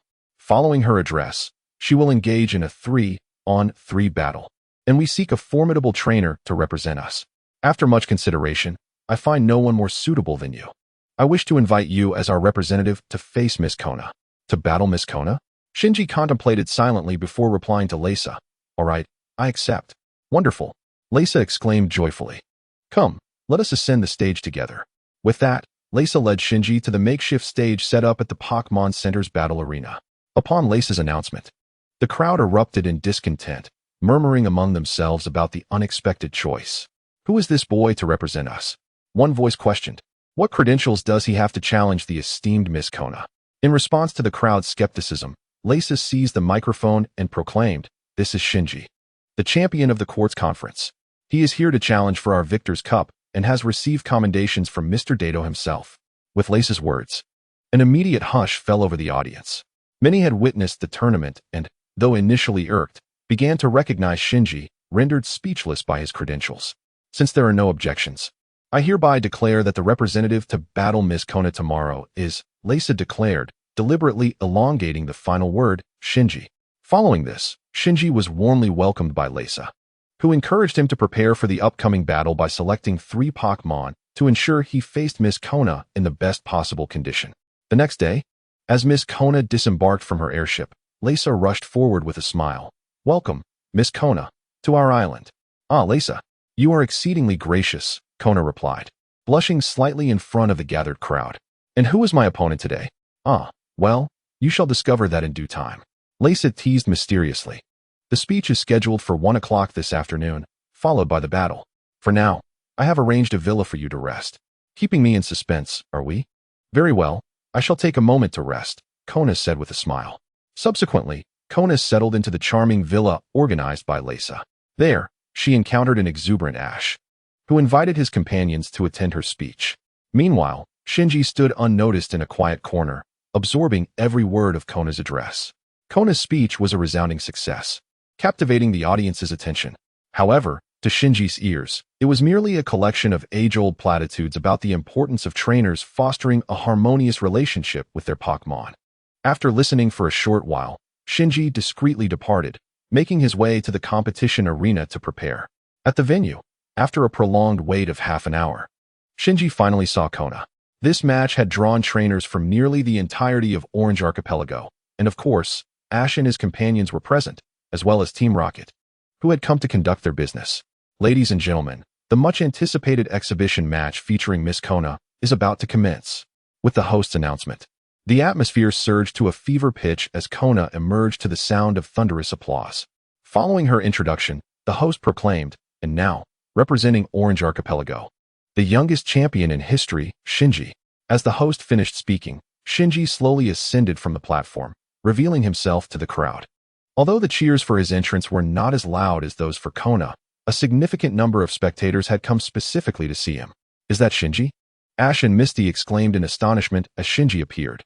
Chapter 106, Exhibition Match, Battling Kona. Kona, taken aback for a moment at the sight of Shinji, had not anticipated encountering him here, but she quickly regained her composure. "Do you know him?" Brock inquired, pointing at Shinji. "He is the champion of my cohort in the Indigo League, once praised by the Elite Four member, Lance." "He is quite formidable," Ash replied, casting a look at Shinji. "Wow, I had no idea he was that impressive," Brock responded with surprise. As the match began, the host's command signaled the start of the competition. Kona, who usually appeared gentle and amiable, suddenly adopted a stoic demeanor. "Go Hippowdon. Scyther, prepare for battle." In response to Kona's water and psychic type Hippowdon, Shinji opted for Scyther, a choice favorable in terms of type advantage. Scyther, use Fury Cutter. Hippowdon, withdraw and defend. Scyther, wielding its razor-sharp blades, charged at Hippowdon with a swift motion. However, Hippowdon raised its tail, emitting a flash of white light that enveloped its body in a protective barrier, distinct from the shell retreat seen in Pokémon like Blastoise. With a couple of grunts, Scyther's blade struck Hippowdon's head, yet Hippowdon remained unfazed, seemingly unscathed by the attack. Hippowdon, Water Cannon. Use Swords Dance. Hippowdon opened its mouth and unleashed a powerful jet of water at Scyther, but Scyther reacted swiftly, crossing its blades in front of its chest and spinning around, successfully deflecting Hippowdon's water cannon with Swords Dance. "Scyther, let us go." It vibrated, brandishing its blades. What a powerful water cannon, Shinji mused internally.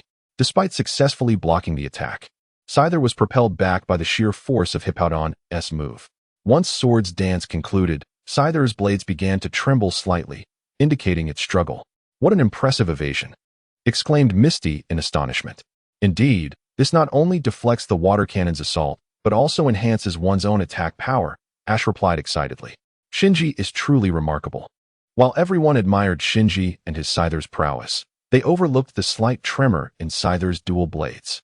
"Scyther, use Fury Cutter," Shinji shouted. "Dugong Ice Punch." With a resounding crash, Scyther's Fury Cutter collided with Dugong's Ice Punch. Given Scyther's already injured blades, the impact of Fury Cutter paled in comparison to Dugong's Ice Punch. "Scyther is unable to battle. Dugong wins," announced the referee. "Torterra, Leaf Storm, Dugong Blizzard. The skills clashed in a tremendous explosion at the center of the arena. How powerful, Ash and his companions remarked, feeling the shockwaves from the explosion. Although the two moves resulted in a stalemate, Shinji did not believe that Kanna, as a champion, possessed only such skills. Torterra Rock Slide. Shinji bellowed. Walrein, Water Spout. Just as Kanna issued the command, Walrein erupted in a cascade of water, which grew increasingly colossal. In an instant, Walrein leaped high, the water beneath transforming into a towering wave, engulfing Torterra's rock slide. Torterra, use Protect. Shinji urged hastily. Now, Walrein Blizzard. Walrein's water spout completely enveloped Torterra. Although Torterra successfully activated Protect to avoid harm, Walrein's water spout concluded, and it landed behind Torterra, unleashing a blizzard that rendered Torterra unable to battle. Kanna's strength was overwhelming. Even Shinji found himself utterly outmatched. Shinji's third Pokémon was a shiny Charizard, which had shown remarkable performance at the Quartz Conference. Would it be able to defeat Walrein? A wave of cheers erupted from the audience as shiny Charizard made its entrance, clearly having garnered a substantial fanbase from its previous exploits.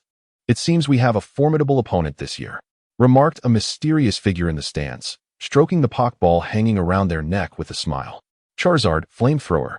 Shinji called out, seizing the initiative. Walrein, Water Cannon. The moment Walrein's water cannon met Charizard's intense flamethrower, it was instantly vaporized. Incredible. Just with flamethrower, it can evaporate Kanna's water cannon. Truly impressive. Ash exclaimed excitedly. Walrein, increase the power. Kanna replied with a grin. Walrein. With a commanding cry, Walrein began to amplify the power of its water cannon, gradually overpowering the flamethrower. Thunder Punch. Shinji shouted.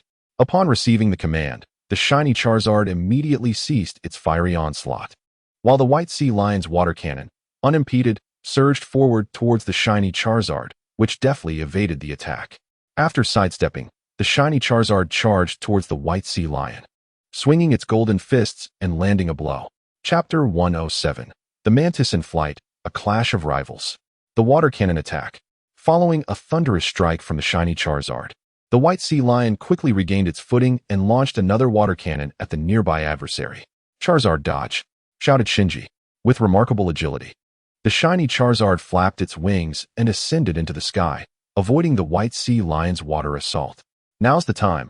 Dive down and unleash Flame Blitz, cried Shinji. In response, the shiny Charizard soared through the sunlight, engulfed in flames, and barreled toward the White Sea Lion. White Sea Lion, use Surf, commanded Kona. Undeterred by the ferocious advance of the shiny Charizard, the White Sea Lion summoned a towering wave and surged forward to confront the fiery beast.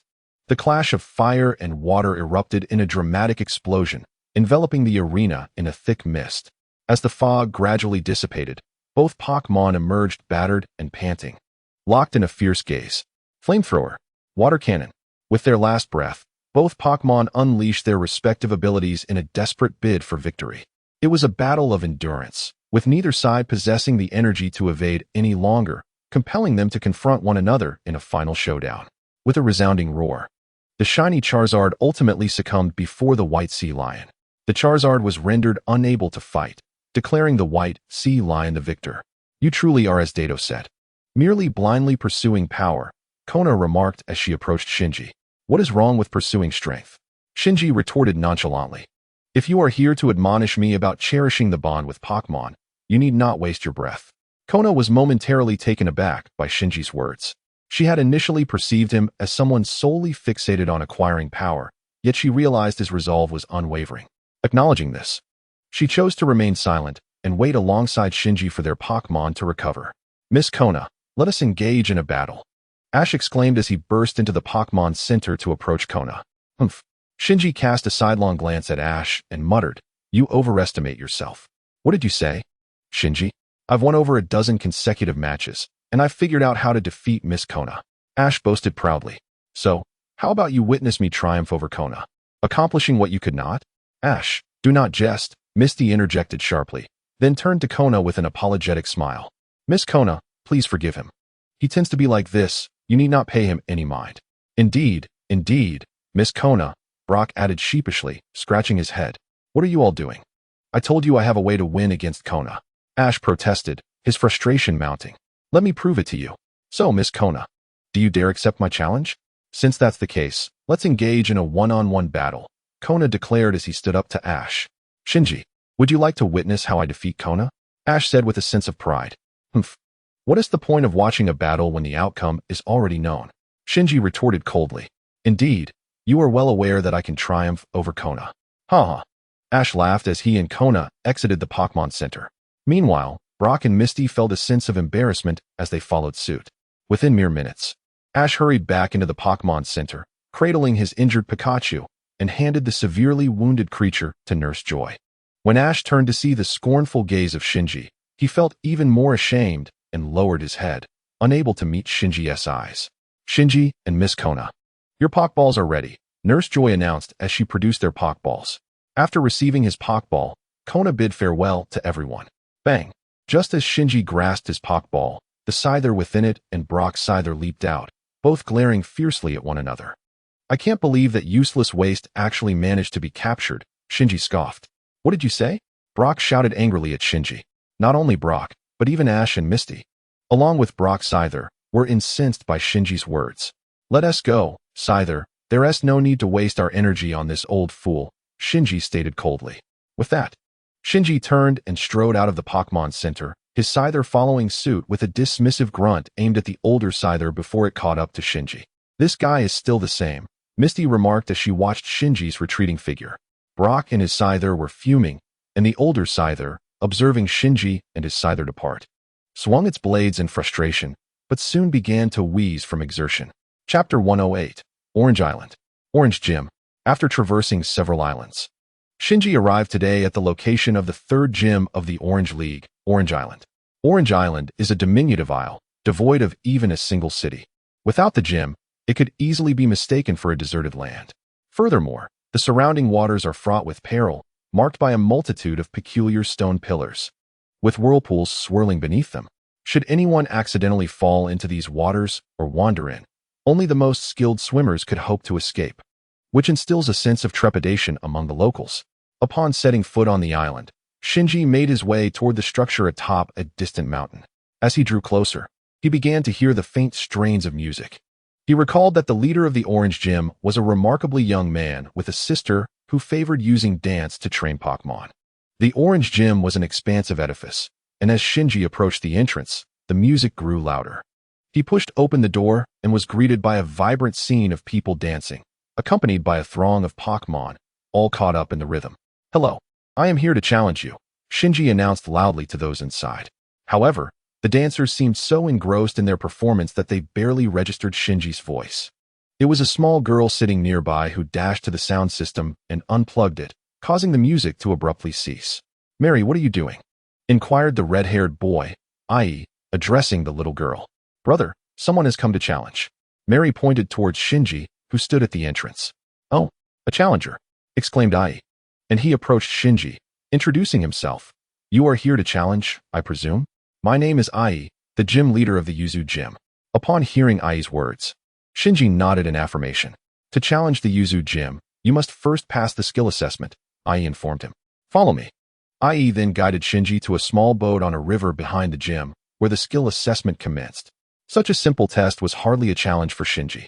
With a swift move from his Scyther, all targets were obliterated, and Shinji successfully passed the evaluation.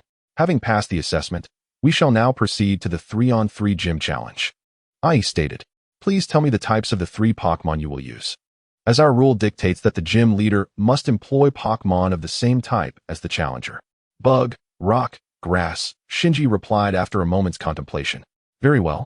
I understand, Ai acknowledged. It appears that the day is drawing to a close. Let us engage in battle tomorrow. You may stay here for the night. Shinji, maintaining his usual stoic expression, simply nodded in response. The following day, as the rising sun illuminated the battlefield, both Shinji and Ai arrived at the venue, ready for the gym match. This so-called battlefield was a massive rock formation jutting out of the sea, surrounded by numerous stone pillars, with many unknown undercurrents swirling beneath. Should one fall, they would be in for a significant struggle.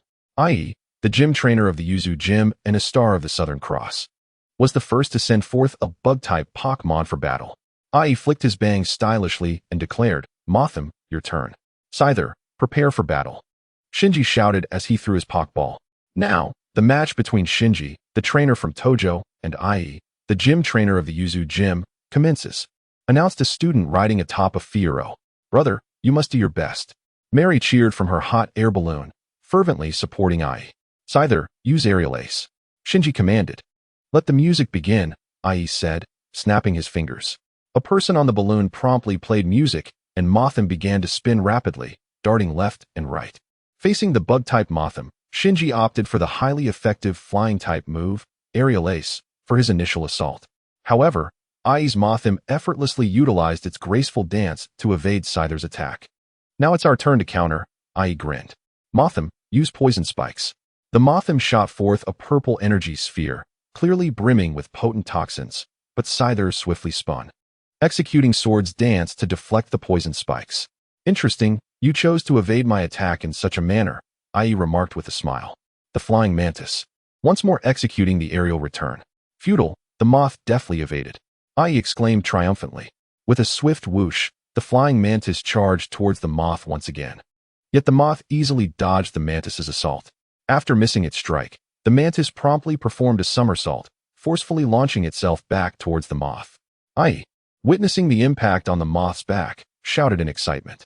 This time, before the moth could react, it was struck by the mantis's aerial return, enhanced by the sword dance, rendering the moth incapable of further combat. The victor was declared.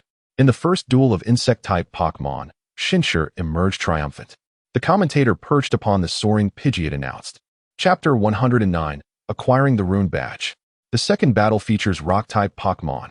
The commentator proclaimed. Rongrongian, go and defeat him. Ai threw forth his Pokeball. Crystal Onyx, prepare for battle. Shinji also released his Pokeball, summoning Crystal Onyx, which instantly drew gasps of admiration from Ai and the others. So beautiful, Mary exclaimed, her eyes turning into hearts. Humph, Rongrongian, ignore whether it's crystal or not, Ai called out, observing Shinji's calm demeanor. Use Rock Smash. Crystal Onyx, Steel Tail. Ai understood that while Rock-type skills would be less effective against the Rock-type Crystal Onyx, employing Ground-type moves like Earthquake here could potentially shatter the rocky terrain. Thus, he opted for Rock Smash, a fighting-type move that Rongrongian was less adept at. Shinji, aware of this, commanded Crystal Onyx to retaliate with Steel Tail. Boom. Both were thrust back by the force of their respective strikes. Sacrificial Attack. Ai and Shinji shouted in unison. Both sides were power-based Pokémon, and the arena restricted the use of ground-type techniques, transforming the battle into a raw display of strength, devoid of any finesse, as they collided like raging bulls. In the second duel of rock-type Pokémon, Ai's Rongrongian emerged victorious. Brother, keep it up, Mary shouted enthusiastically to Ai. Just as Ai finished speaking, the coconut's tree began to sway and dance. Million-ton absorb. Shinji commanded. Coconut's tree, charge in while dancing. Ai instructed. The Torterra shot 3 beams of green light from the 3 white rock spikes on its back towards the coconut's tree, but in perfect sync with the music. The coconut's tree danced nimbly, not only evading the Torterra's attack, but also closing in for an offensive. Coconut's tree unleashed the bomb attack. Ai called out. From the saplings atop its 3 heads, the coconut's tree launched a barrage of white bombs, which detonated upon striking the Torterra. Million-ton absorb. The Torterra, invigorated by the explosion, executed million-ton absorb once more, ensnaring the coconut's tree. Coconut's tree quickly used psychic disruption. Ai shouted urgently. Plant hardening. Oh no, Ai exclaimed in panic. Captured by an immense force, the coconut's tree unleashed a dazzling array of 6 radiant beams from its 3 heads, striking the back of the ground turtle with a mental disturbance that resulted in a violent explosion. Seizing the opportunity afforded by the blast, the coconut's tree managed to escape. But upon its descent, monstrous vines erupted from beneath, ensnaring it once more with ferocious strength before casting it away. Infuriated, the coconut's tree retaliated with a leaf storm. Ai commands the ground turtle, now immobilized, to endure the onslaught of the leaf storm, the narrator explained. For the ground turtle, possessing grass and ground attributes, the leaf storm was indeed a torment. Yet it persevered through sheer willpower while awaiting Shinsuke's orders. Climb. Shinsuke bellowed. The beleaguered ground turtle heaved its cumbersome front legs, striking down fiercely. The coconut's tree was immediately struck by the upthrusting rock columns, prompting the ground turtle to charge forward with relentless aggression. "I eat the coconut's tree," came the worried shout. The upthrusted rocks gradually returned to their original state, and the fallen coconut's tree displayed swirling patterns in its 3 heads and 6 eyes. Let the victor be declared. In the third battle of grass-type Pokémon, Shinsuke emerges triumphant. The commentator proclaimed once more, "My brother has lost." Mary lamented, gazing sorrowfully at the incapacitated coconut's tree. "Farewell, brother Shinsuke. Do come to visit often." Mary waved goodbye to Shinsuke, who was slowly drifting away on the back of his Blastoise, silhouetted against the setting sun. Shinsuke reciprocated the farewell, bidding adieu to Mary and Ai, before gradually vanishing into the horizon of the sea. Chapter 110. Encountering Little Ing on the giant Pokémon Island. Having departed from Yuzu Island, Shinsuke now found himself on a deserted island inhabited by a colossal armored tyrannosaur and a Beedrill. His purpose for visiting this desolate place was not to capture these Pokémon, but rather to allow his Blastoise a moment of respite. Unlike Dragonite, Blastoise was not suited for long-distance migrations, and its stamina was certainly inferior. It was after competing against the gym leader of Summer Tangerine Island that Shinsuke realized the disadvantages of having a colossal Pokémon. While larger size conferred significant strength, it also diminished agility and endurance, particularly in the case of the enormous Beedrill, which, contrary to expectations, was not faster than its smaller counterparts and faced increased resistance from the wind due to its size. Just as Shinsuke prepared to leave, the distant echo of an explosion piqued his curiosity, compelling him to investigate. Upon his arrival, he beheld a youth engaged in battle with a gigantic armored tyrannosaur, and he was awestruck by the sheer size of the creature before him. It stood at least 4 meters tall, dwarfing the typical height of a 1.9-meter armored tyrannosaur. "Frogadier, use water gun," commanded the youth. Confronted by the water cannon of the Frogadier, the colossal Steelix remained undaunted. With a swift turn, its nearly 1-meter-long tail swept towards the Frogadier, sending it flying. The Torterra, in response, unleashed a leaf storm directed at Steelix's foot. Shinji, realizing the urgency, promptly threw Torterra's Pokeball and shouted. With a resounding thud, the leaf storm struck one of Steelix's legs. Supported by its massive limbs, Steelix faltered as one leg was incapacitated, causing it to topple to the ground. Witnessing the assistance, the boy rushed towards Shinji, and together they fled the dense forest, reaching the shores where the boy had docked his boat, and they escaped on it. That was truly perilous. "By the way, thank you for saving me earlier. My name is Xiaoying. And you?" Xiaoying reflected on the recent danger, addressing Shinji. "No need for thanks. I am Shinji," he replied coldly. "Shinji," Xiaoying exclaimed excitedly. "You are the quartz champion of this year? The Shinji who challenged Dado in the Elite Four?" "Indeed, that is I. Wonderful. Would you battle me?" Xiaoying inquired. "That is feasible, but there is no suitable arena nearby. I know of an uninhabited island close by. Let us go there." "Very well." Subsequently, Xiaoying navigated the boat to the deserted island, where she prepared to fight Shinji. "Let us establish the rules as one-on-one," she suggested eagerly. "Agreed. My first Pokémon will be Frogadier," she declared, tossing the Pokeball. Frogadier, Xiaoying's strongest Pokémon, exhibited remarkable recovery, standing before Shinji as if unscathed after taking a steel tail from Steelix.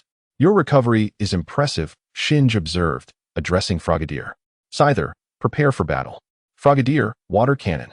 Shinji recalled that this Frogadier had previously overwhelmed Ash's Charizard, and though Charizard's inability to respond may have contributed, the sheer strength of Frogadier's skills made Shinji wary of Xiaoying and her Pokémon. Scyther, use Swords Dance. This maneuver was well practiced, and Shinji consistently commanded Scyther to execute Swords Dance whenever faced with such special attacks. Thus, prepared, Scyther began to spin, neutralizing Frogadier's water cannon.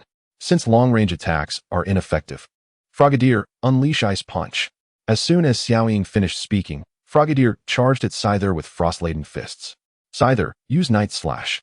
With a resounding impact, Frogadier's Ice Punch collided with Scyther's Night Slash, but the empowered Night Slash, enhanced by Swords Dance, clearly overpowered Frogadier's attack, sending it reeling. Quick attack.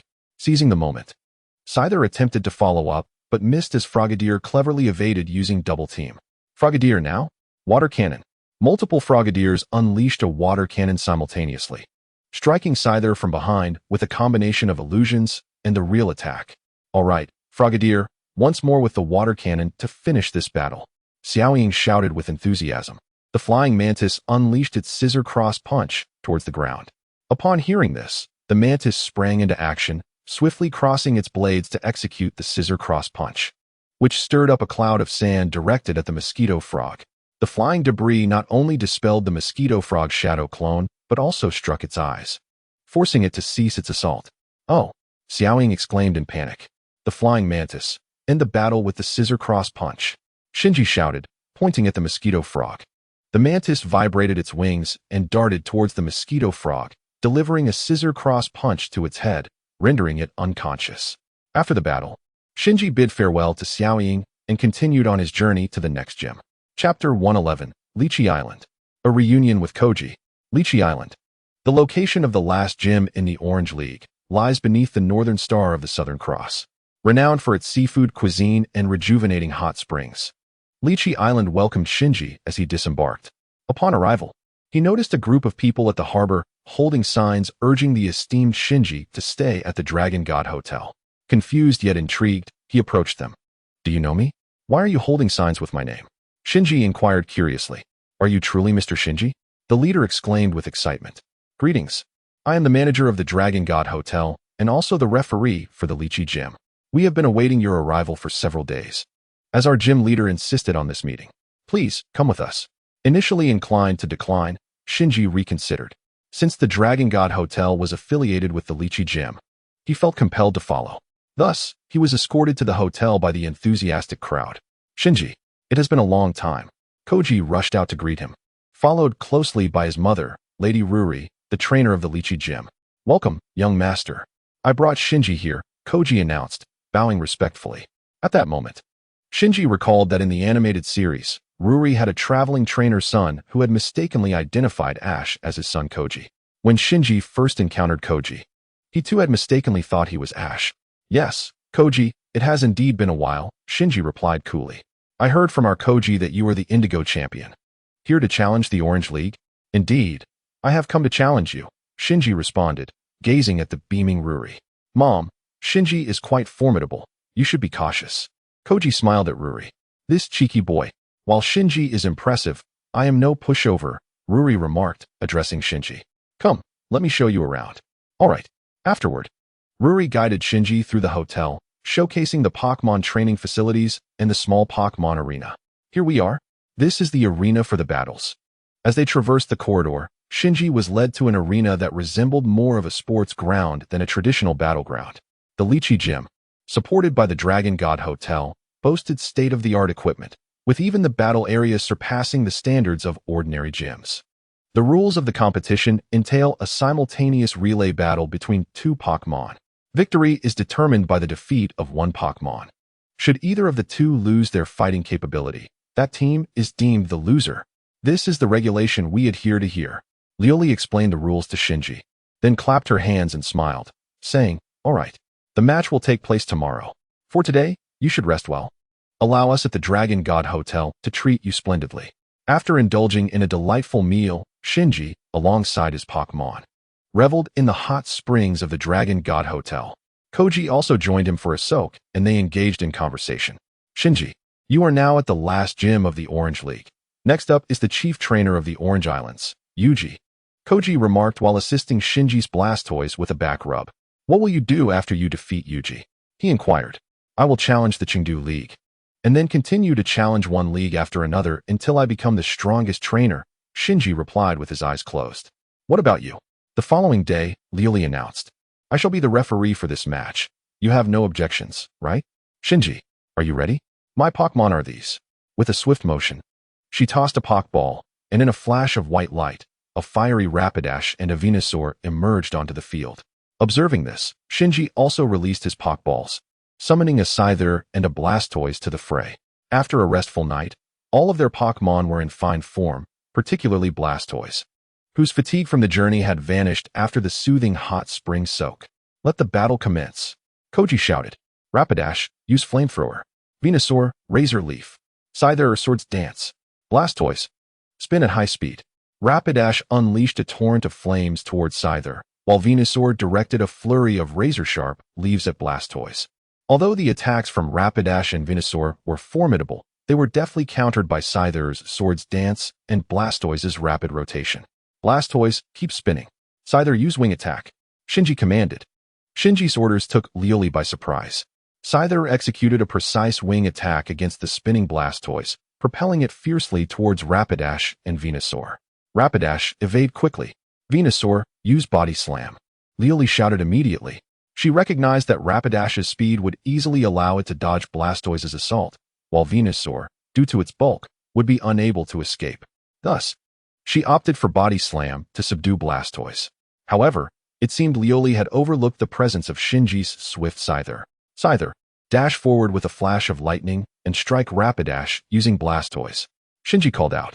In an instant, Scyther sped alongside the spinning Blastoise, executing another wing attack, this time aimed solely at Rapidash. The entire sequence was executed seamlessly, completed just before Venusaur's Body Slam could land. Rapidash. The fiery steed was struck by the incoming Blastoise, letting out a cry of distress, while Venusaur's Body Slam missed entirely, crashing onto the battlefield. Venusaur, use Leech Seed. Lioli reacted promptly. Venusaur. Upon landing, Venusaur swiftly unleashed a seed towards the airborne mantis before it. The seed, upon making contact, immediately sprouted and enveloped the mantis entirely. Rapidash, with fervor, initiated a flame charge against the mantis. Go, Rapidash! Shouted Lioli. The fiery steed surged forward, ablaze, towards the ensnared mantis. Blastoise, perceiving the imminent danger, summoned a water shield, encasing itself in a protective water sphere to intercept the impending strike on the mantis. With a resounding clash, the flame charge collided with the water shield, causing the water barrier to evaporate instantly. Both combatants found themselves enveloped in steam, only to be repelled by the force of the encounter. Yet, the battle was far from over. Vine Whip, cried Lioli triumphantly. Just as Venusaur's attack was about to strike Blastoise, the mantis spun gracefully and executed a Swords Dance, shielding Blastoise and dissipating the Vine Whip while fortuitously freeing itself from the parasitic seed. Interesting, it seems your Pokémon share a strong bond, Lioli remarked with a smile. To this, Shinji expressed mild surprise. Perhaps, indeed, there exists a camaraderie among Pokémon akin to that of humans.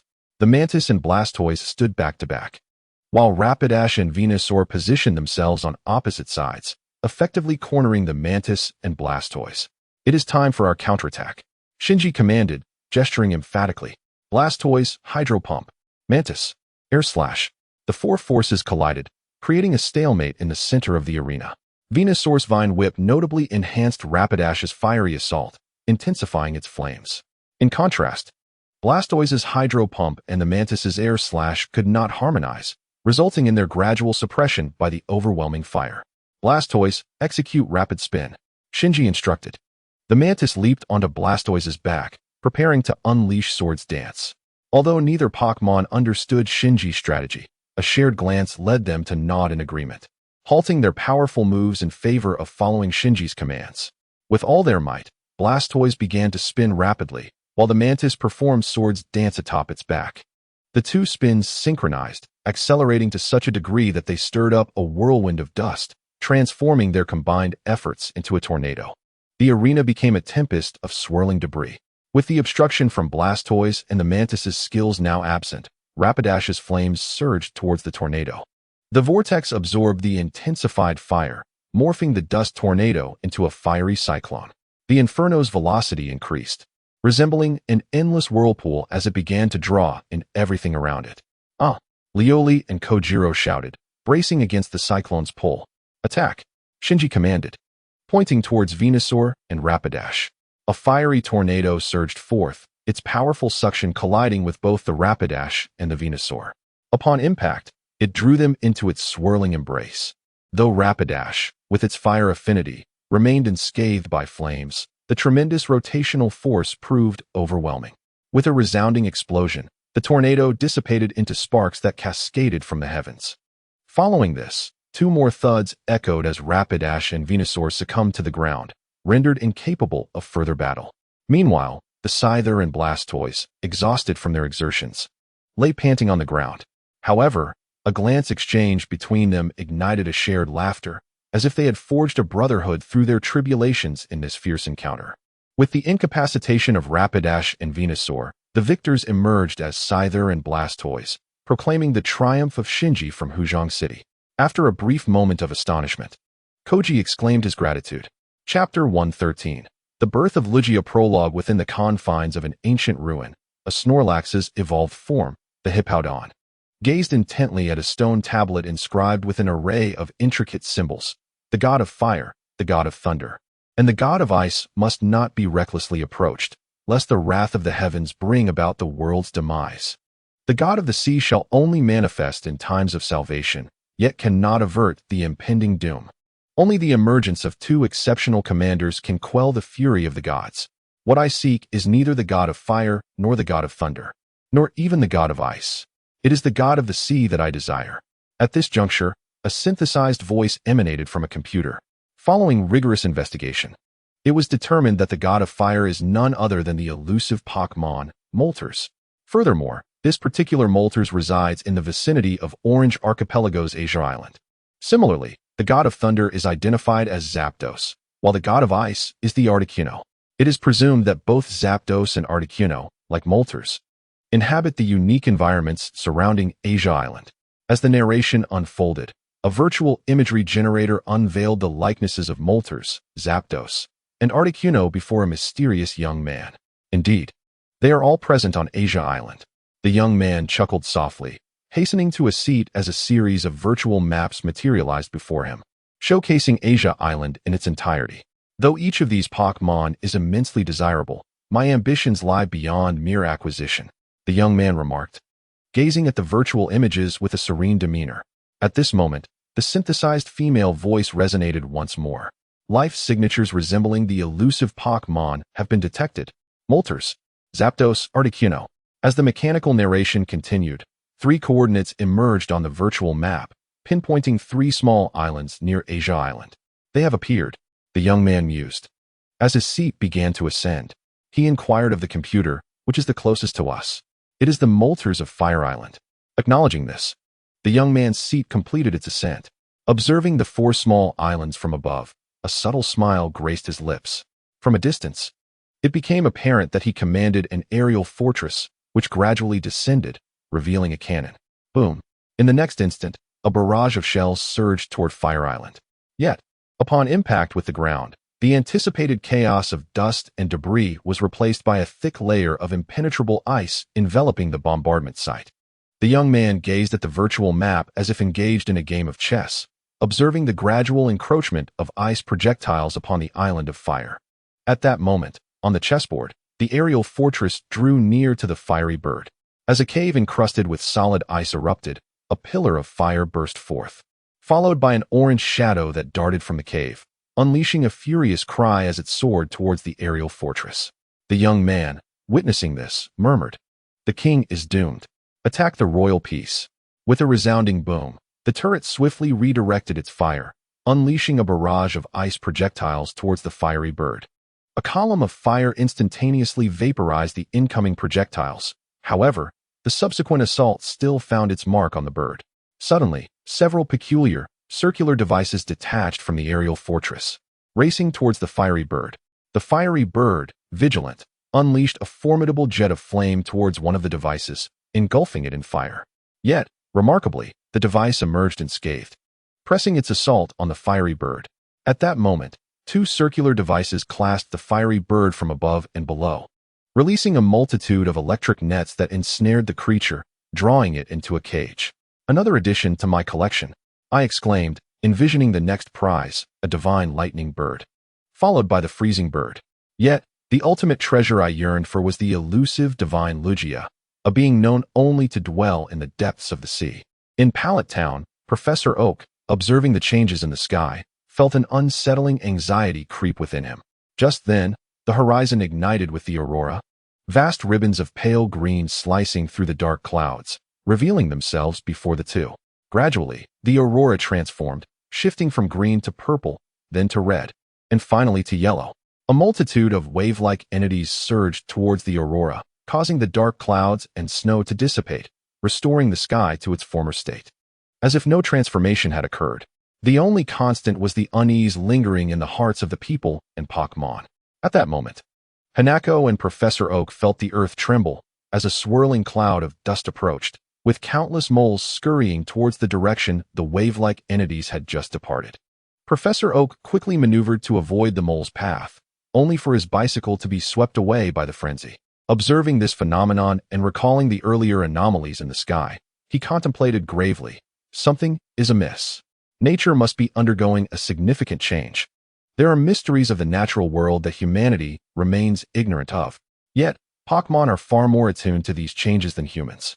Meanwhile, Ash and his companions, en route to the fourth gym of the Orange League on Glass Island, were abruptly swept into the chaos of an abnormal weather phenomenon, seemingly destined to arrive at Asia Island.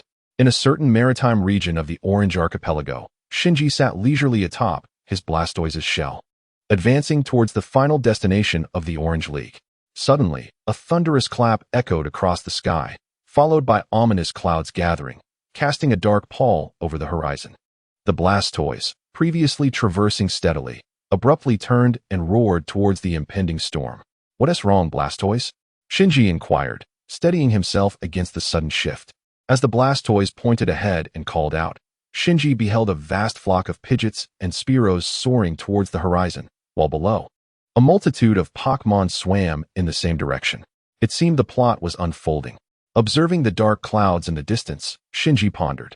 Just as he was about to urge Blastoise to hasten their journey, an important thought struck him. He swiftly mounted his Dragonite and flew to the nearby Pokémon Center on an island, exchanging Pokémon with his brother, Reiji, before setting off towards Asia Island. Asia Island. On Asia Island, it was not difficult. Such a storm was exceedingly formidable. "The tempest is raging out at sea," Flora murmured, gazing at the tumultuous waters. Then turned to her sister, Yui, saying, "Sister, lend me the boat." "What do you intend to do in this storm?" Yui asked anxiously.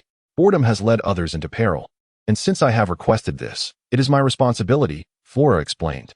Following this, Flora, along with Kasumi and Takashi, made their way to Ash. At that moment, strange phenomena were occurring worldwide, with reports broadcast on television. At Professor Oak's laboratory, the sudden global anomalies were attributed to disturbances in the deep ocean currents, which are said to flow deep beneath the planet's surface, controlling the climate, weather, and nature across the globe. The epicenter of these disturbances was believed to be near the Orange Archipelago. "The Orange Archipelago?" Professor Oak exclaimed. "Isn't Ash traveling there?" Ash's mother said with concern. Just then, Professor Oak received a phone call, revealing it was Professor Naoki from the Orange Archipelago. "I am Naoki from the Orange Archipelago." "Oh, Naoki. The Pokémon on the Orange Archipelago are undergoing mutations. The storm at sea is intensifying. While it may not rival the tempest created by Mutuo, Shinji, riding on Dragonite towards Asia Island, found his progress arduous. Fortunately, after a while, the storm began to abate, prompting Dragonite to pick up speed and soar towards Asia Island. Ice Island. Freezing. As a pale blue beam traversed the ocean, the turbulent waters instantly transformed into solid ice. Subsequently, a blue silhouette arced skyward, with beams of light radiating outward, instantly sculpting the surroundings into magnificent ice sculptures. While the storm had ceased, the sea's waves grew even more turbulent, and not long after, snow began to fall from the sky, causing Shinji's Dragonite to slow its pace due to the biting cold. "It seems Zapdos has been captured," Shinji mused, glancing at the snowstorm above before switching to his shiny Charizard to continue his journey. Meanwhile, people across the globe set aside their tasks to sit before their televisions, captivated by the unfolding events. The epicenter of the deep ocean current anomaly was located near Asia Island in the Orange Archipelago. Moreover, Pokémon worldwide appeared to be migrating towards Asia Island. Water-type Pokémon traversed the sea, while those unable to swim gathered on the nearest landmass to Asia Island. Above the waters surrounding Asia Island, a news helicopter soared towards its destination. Let us seek the insights of Dr. Okido and Dr. Wemuki regarding this phenomenon. Inside the helicopter, a journalist is inquiring of Dr. Okido and Dr. Wemuki, who are seated nearby. Upon hearing this, Dr. Okido produces a sketchbook and a set of colored pens, stating, "It is said that near Asia Island reside the gods of fire, thunder, and ice. From a scientific perspective, the power attributed to the ice god could freeze the seawater." As he speaks, Dr. Okido begins to diligently illustrate 3 islands in his sketchbook, designated as Fire Island, Thunder Island, and Ice Island. He continues, the entity known as the fire god would then melt the ice, resulting in the formation of ocean currents beneath the sea. With this, he persistently draws a current flowing beneath the 3 islands. The journalist gazes at Dr. Okido in confusion, utterly perplexed by his explanations.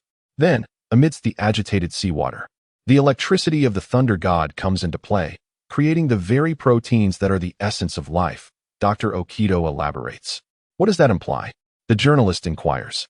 In essence, the balance among the 3 gods facilitates the gentle flow of deep-sea currents, giving rise to life on this planet. The heart of these deep currents is the birthplace of life, which can also be regarded as the homeland of all living beings. The cause of the aberrations lies in the disruption of the equilibrium among these 3 forces.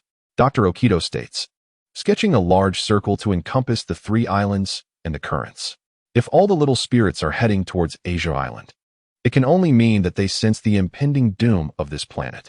Although their powers may be insufficient to effect change, their intrinsic connection to the planet's nature compels them to gather out of instinct.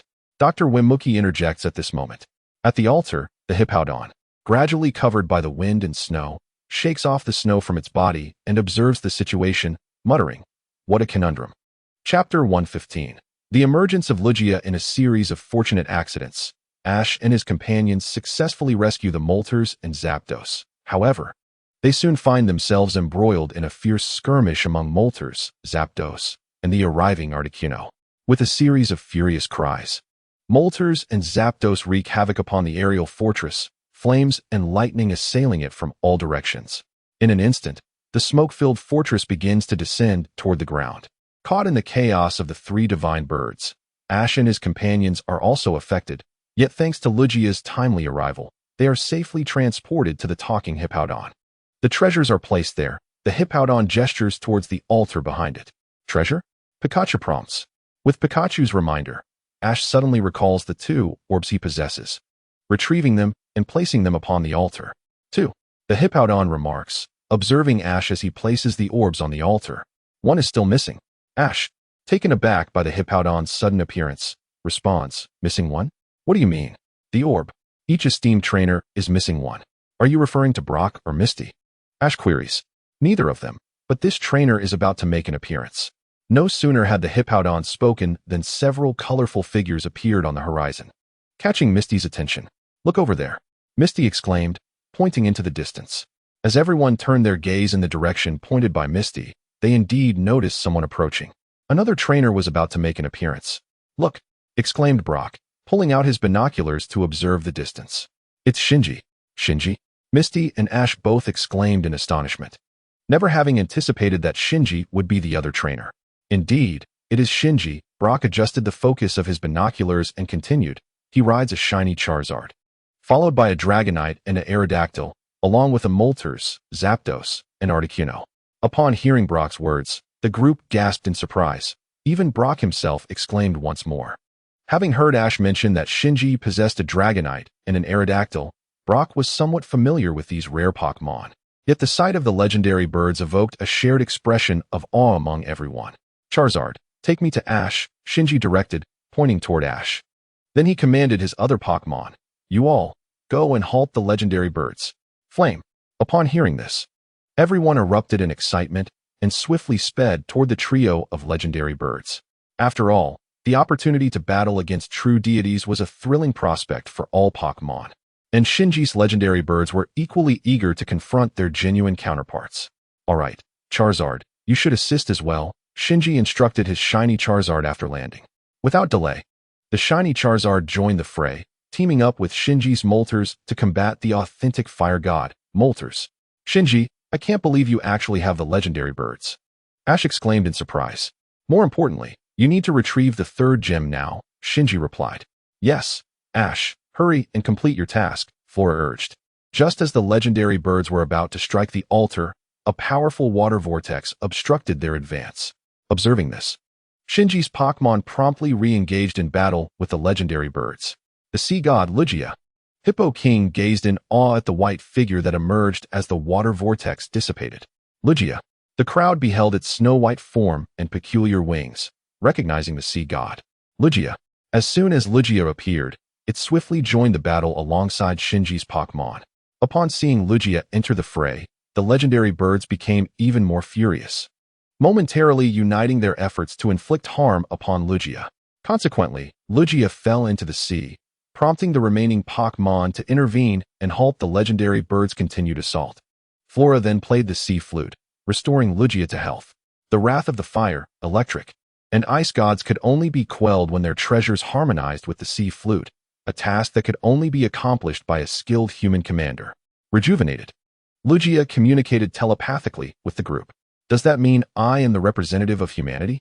Ash inquired. You have acquired 2 treasures. All that remains is the ice gem. However, one person's strength is insufficient. Another human is needed to complete the task. Hippo King added. Another human? Indeed. One of the humans will venture forth to retrieve the treasure and place it upon the altar, while the other must engage in battle to ensure the success of the first. Thus, Ash would be the one to obtain the treasure, while Shinji would serve as the barrier against the legendary birds, correct? Asked Brock. Indeed, the Hippowdon nodded in affirmation. Me? Shinji found himself perplexed by Hippowdon's words, but upon further contemplation, he dismissed such thoughts, recognizing the potential butterfly effect of his presence. Meanwhile, Ash gazed into the distance, where a fierce battle raged near the ice island, with flames, lightning, water columns, storms, and ice shards continuously erupting, the smoke billowing into the sky. Are we really going there? Ash hesitated, taking a small step back. The Hippowdon observed Ash and spoke slowly. You are situated at the closest point to saving the world. Moreover, your task is lighter than that of the other human, yet bears greater weight. Suddenly, Ash noticed Pikachu tugging at his pant leg, gazing at him with hopeful eyes. At that moment, a Pokeball at his waist burst forth with brilliant light, and his Pokémon all looked up at him. Turning his cap backward, Ash declared, I understand. Let us go save the world. Let us give it our all. Upon witnessing this, Lugia nodded slightly. Very well. Ash's simple words were laden with trust in Shinji's abilities, and thus, he set off toward the ice island with Pikachu in tow. Chapter 116. The Emergence of Lugia 4. What a headache, Hippowdon remarked as he observed the clash between Shinji's Pokémon and Zapdos. Lugia, please assist Ash. I shall handle things here, Shinji instructed Lugia, who was rejoining the fray. Very well, it's in your hands, human, Lugia replied with a nod before unfurling its immense silver wings and soaring toward Ash. With Lugia aiding Ash, Shinji focused all his energy on the battle between his Pokémon and the legendary birds. However, it was evident that the legendary birds far surpassed Shinji's Pokémon in both stamina and the potency of their moves, leaving Shinji's team at a disadvantage. Shinji glanced at his Pokémon and shook his head. They were overly eager to prove their strength and had engaged the legendary birds of the same type, making their battle all the more arduous. This is not the time for bravado. Follow my commands. Moltres and Charizard, confront Articuno, Zapdos and Dragonite, battle Moltres, Articuno and Aerodactyl. Take on Zapdos, let's separate them. Upon hearing Shinji's orders, his Pokémon moved back, exchanging glances before nodding and forming new groups to launch coordinated attacks on their respective targets. This approach is ineffective, Shinji shouted.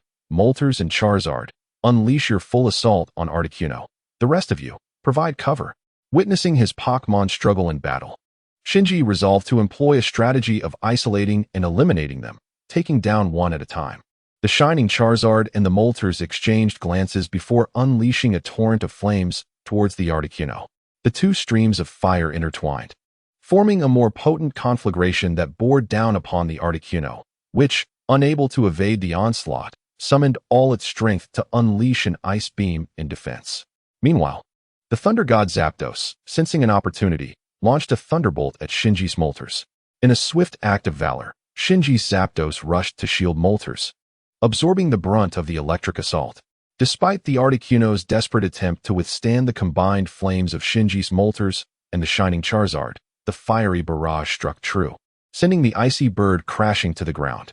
At that moment, the fire god Moltres, engaged in combat with Shinji's Articuno and Aerodactyl, seized the opportunity to breach their defenses and delivered a searing flamethrower to the fallen Articuno, having wounded the ice god. Shinji's Moltres turned its wrath upon the thunder god Zapdos, unleashing a powerful fire blast that engulfed the electric bird.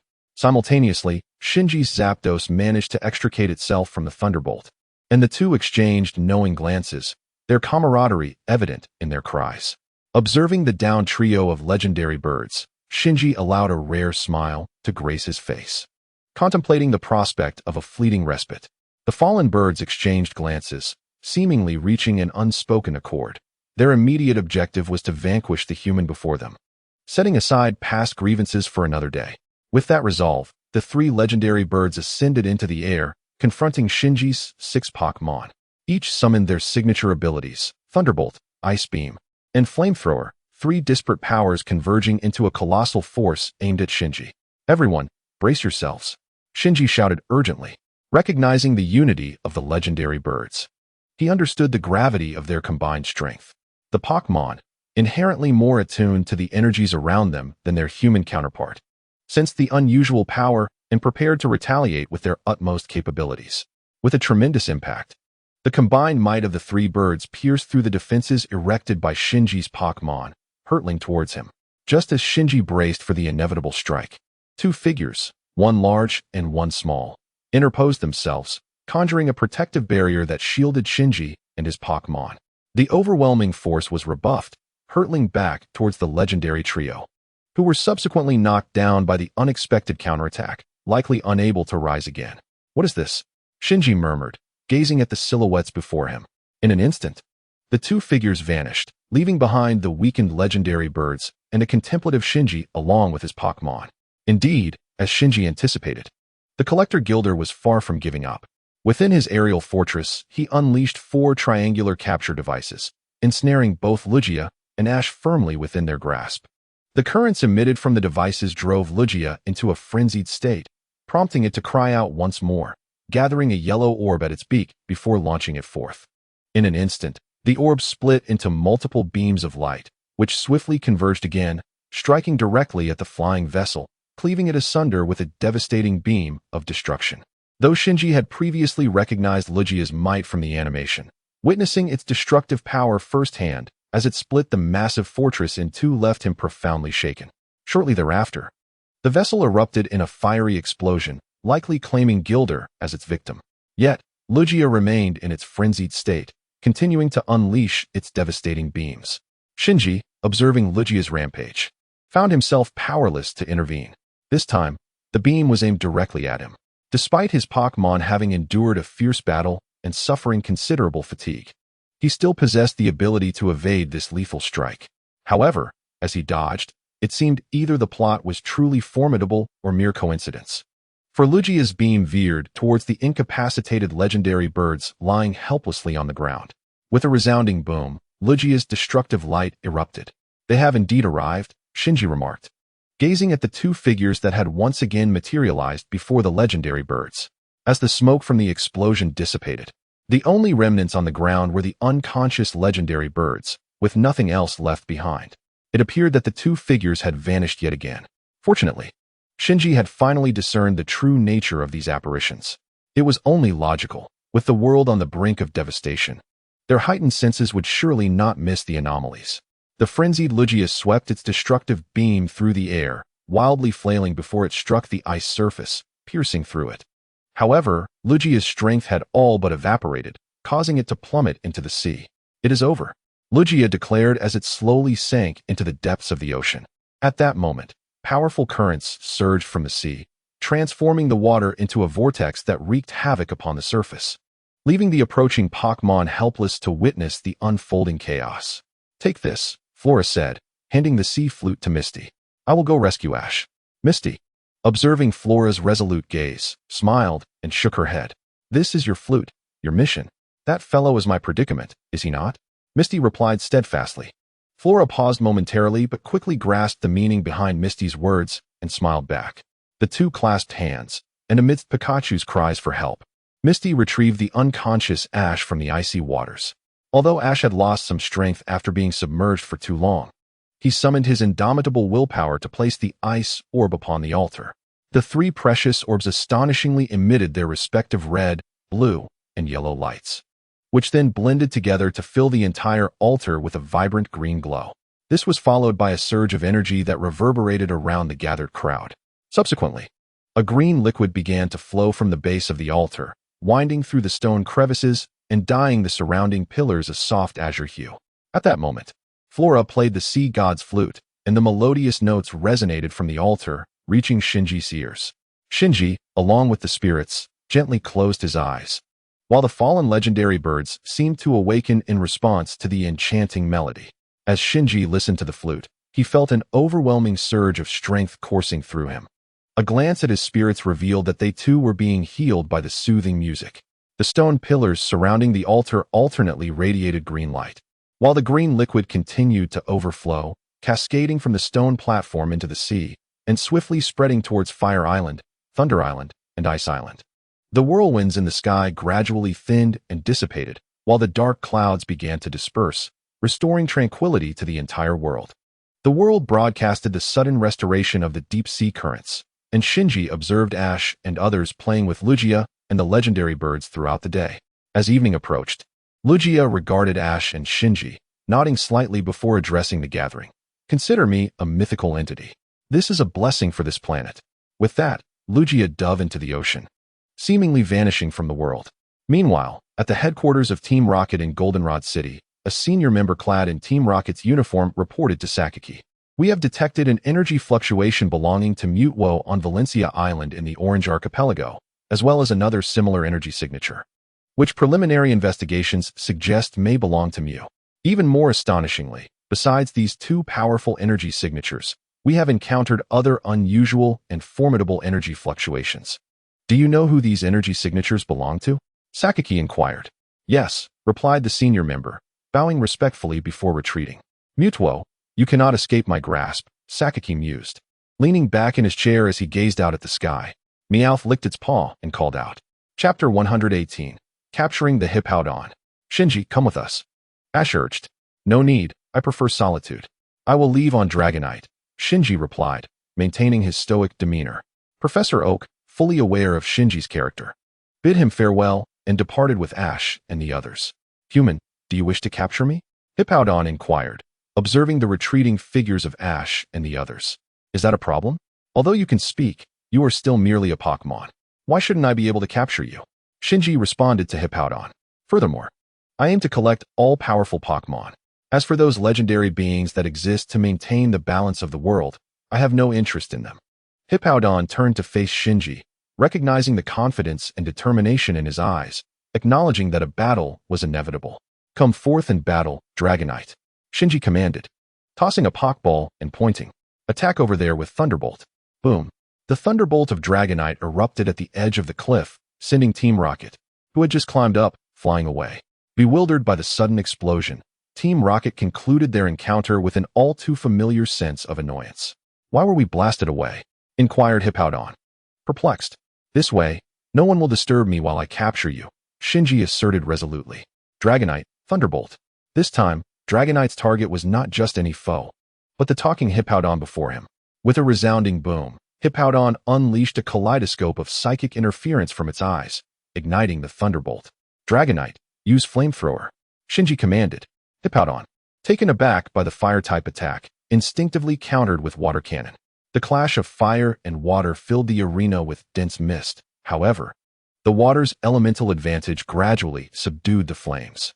Seizing the moment, Hippowdon exerted more force, the Water Cannon piercing through the fire and barreling straight toward Dragonite. Evade encounter with Dragon Pulse.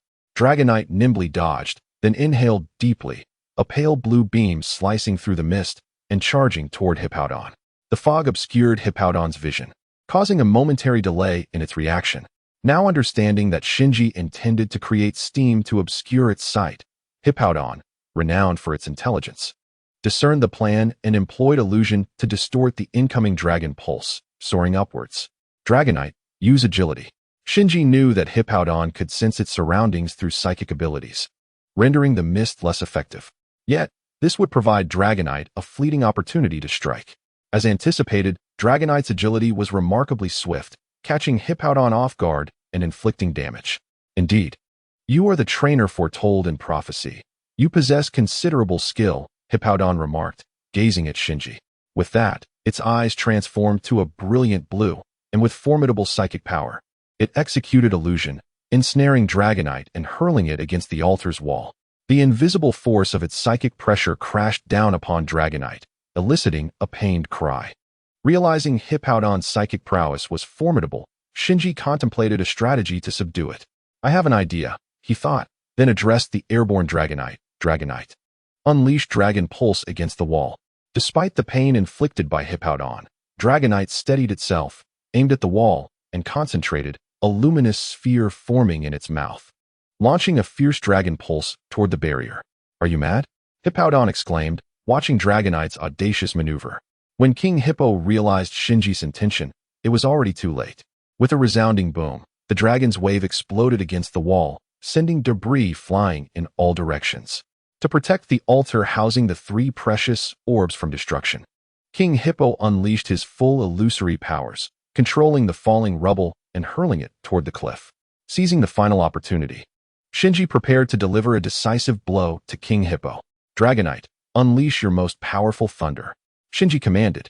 Dragonite's antennae thrashed wildly, and a brilliant golden current surged toward the sky above King Hippo.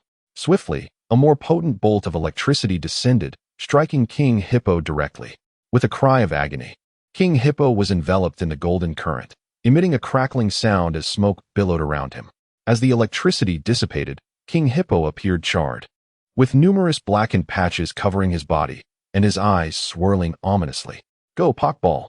Observing the state of King Hippo, Shinji promptly threw the Pokeball, capturing the creature in a flash of red light. Beep, beep, beep. Chapter 119, Shinji's Fury. Having left the talkative King Hippo behind, Shinji, aboard Dragonite, traveled for several hours before arriving at a city near Asia Island. He called his brother, Reiji. Hey, it's me. Oh, it's Shinji. What a pleasant surprise to hear from you, Reiji replied, his voice brimming with delight. I need to swap Pokémon. I require them for the Victor's Cup competition. Shinji stated. I can't believe you've made it to the Victor's Cup. That's impressive. Which Pokémon do you want to exchange? Reiji inquired. Actually, I don't want to exchange any. King Hippo was severely injured upon arrival, likely due to your capture methods, Shinji responded. Not to worry, after my treatment. He nearly recovered. It seems he lived for several millennia, and even knows your Gengar, Reiji mentioned. Oh, in that case, please transfer them to me. Sure. I'll fetch them for you. In truth, Shinji ought to extend his gratitude to Gengar for enlightening King Hippo. Otherwise, the creature might not have allowed Shinji to control him so easily. Brother, I've received them. If there's nothing else, I'll hang up now, Shinji declared. All right. Do your best, Reiji said, his concern evident as they ended the call.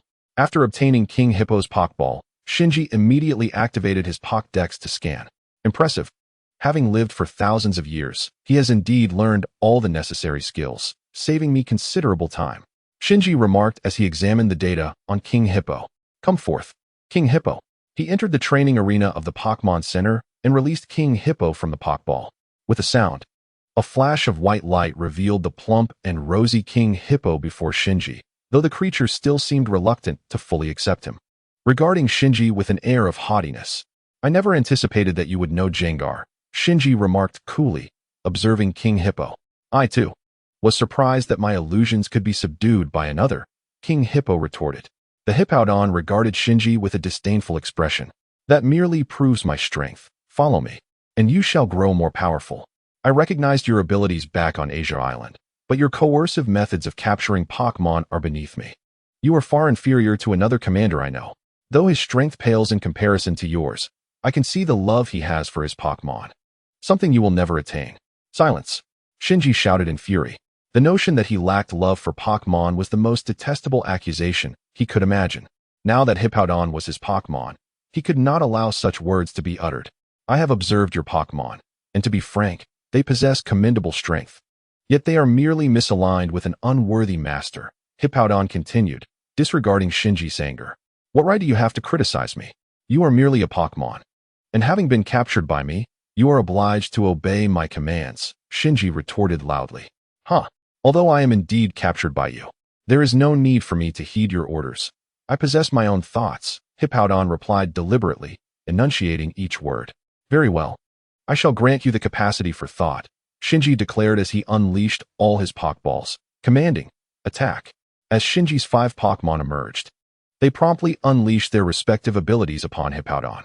Upon witnessing this, Hippowdon immediately employed Protect, struggling to maintain its defense, stating, "What difference is there between Pokémon lacking their own will and lifeless tools?" No sooner had Hippowdon spoken than 5 forces shattered its protective barrier, resulting in a cataclysmic explosion around it. "This is the strength of the tools you speak of," Shinji remarked, looking down at the fallen Hippowdon. "You are utterly unworthy of being a Pokémon trainer." "What is wrong, Shinji?" asked Reiji. "Brother, this Hippowdon is for you. Please trade me a Golduck," Shinji said. His face flushed with anger. Seeing Shinji's demeanor, Reiji understood that a quarrel had transpired between him and Hippowdon. After all, Hippowdon was a Pokémon that had lived for millennia, differing significantly from the typical Pokémon. However, Reiji refrained from directly advising Shinji. "There is no need. I refuse to accept a Pokémon that does not wish to grow stronger." "Very well," Reiji conceded helplessly. "Take care, brother," Shinji said, clutching the Golduck's Pokeball. Just as Reiji attempted to bid farewell, Shinji abruptly terminated the call, leaving Reiji without an opportunity to respond. "Are you all right?" Reiji inquired upon noticing Hippowdon regain consciousness. "Here we go again," Hippowdon sighed with a wry smile. "Every time I awaken, I find you tending to my wounds. Do not rise. Your old injuries are not yet healed, and now you have new ones," Reiji said, concern evident in his voice. Shinji's attack was truly excessive this time. "You and your brother are nothing alike," Hippowdon remarked. "I agree," Yuri, who had drifted in unnoticed, chimed in. "What has Shinji experienced to be so different from you? How long has it been? You still have not shaken off your eavesdropping habit," Hippowdon said with a smile directed at Yuri. "Thousands of years, and I cannot change." Yuri scratched his head. Chapter 120, Arrival at Citrus Island. Encounter with Yuji. It is no wonder that the young lad is so obsessed with formidable power. Gung-Gue contemplated before speaking, and that Torterra, it is equally devoted to him. "You two exhibit a measure of loyalty," teased Hippo King to Gung-Gue. "I am merely bowing to circumstance," Gung-Gue retorted. "That Shinji possesses remarkable skill in training Pokémon. Each of them is formidable." Gung-Gue's eyes twinkled as he remarked. "Unlike you, who, despite your years, remains oblivious. I simply cannot abide Shinji's attitude." Hippo King closed his eyes and replied, "By the way, Lin, you must counsel him earnestly, lest he remain ensnared in his obsession with power. Individuals like Shinji, whom I have encountered over the millennia, invariably descend into darkness in their pursuit of strength. Seize the moment before he sinks deeper." "Haha, you do not comprehend Shinji. I have faith in him. He will not tread that path," Lin asserted confidently.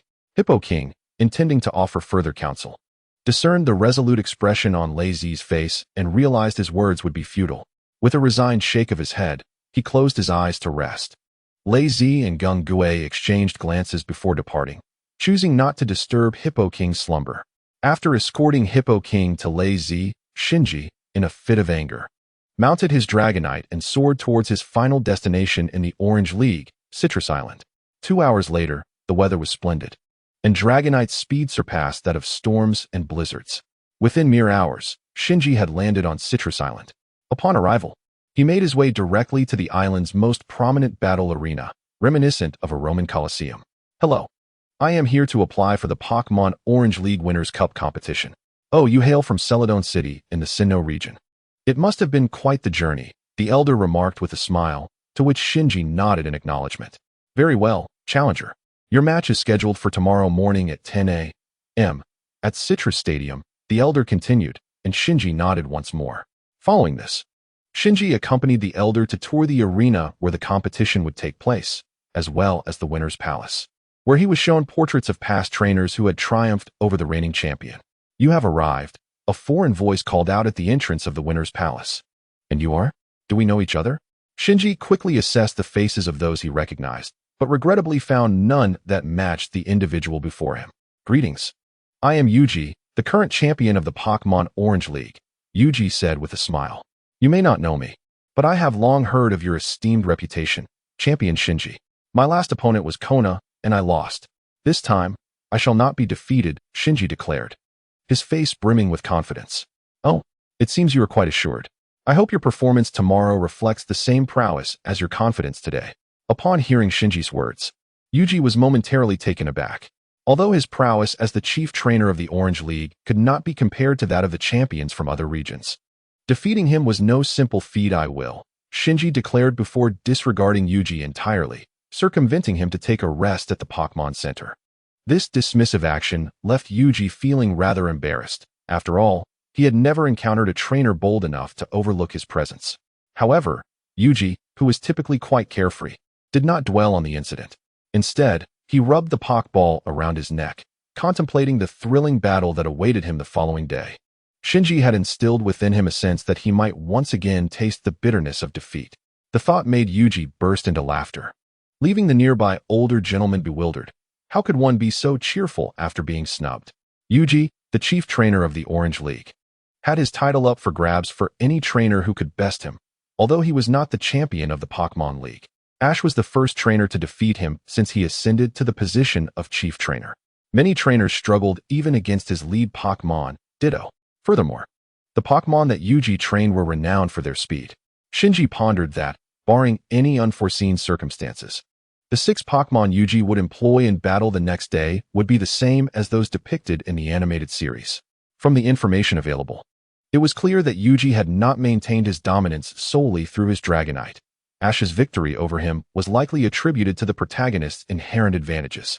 As Shinji contemplated strategies to confront Yuji, he inadvertently succumbed to slumber, likely due to the fatigue from his earlier quarrel with his Hippowdon. Chapter 121. The Battle of the Victors commences. The following day, Shinji rubbed his bleary eyes and glanced at the clock on the wall, alarm coursing through him. The match, initially scheduled for 10 o'clock, was now looming dangerously close. He had inadvertently slept until 9:40, leaving him a mere 20 minutes to prepare. With little time to spare, he hastily donned his jacket and rushed towards the battleground. At last, Shinji arrived at the Citrus Stadium within the allotted time. The atmosphere was electric, brimming with fervor and excitement as the arena welcomed a new challenger.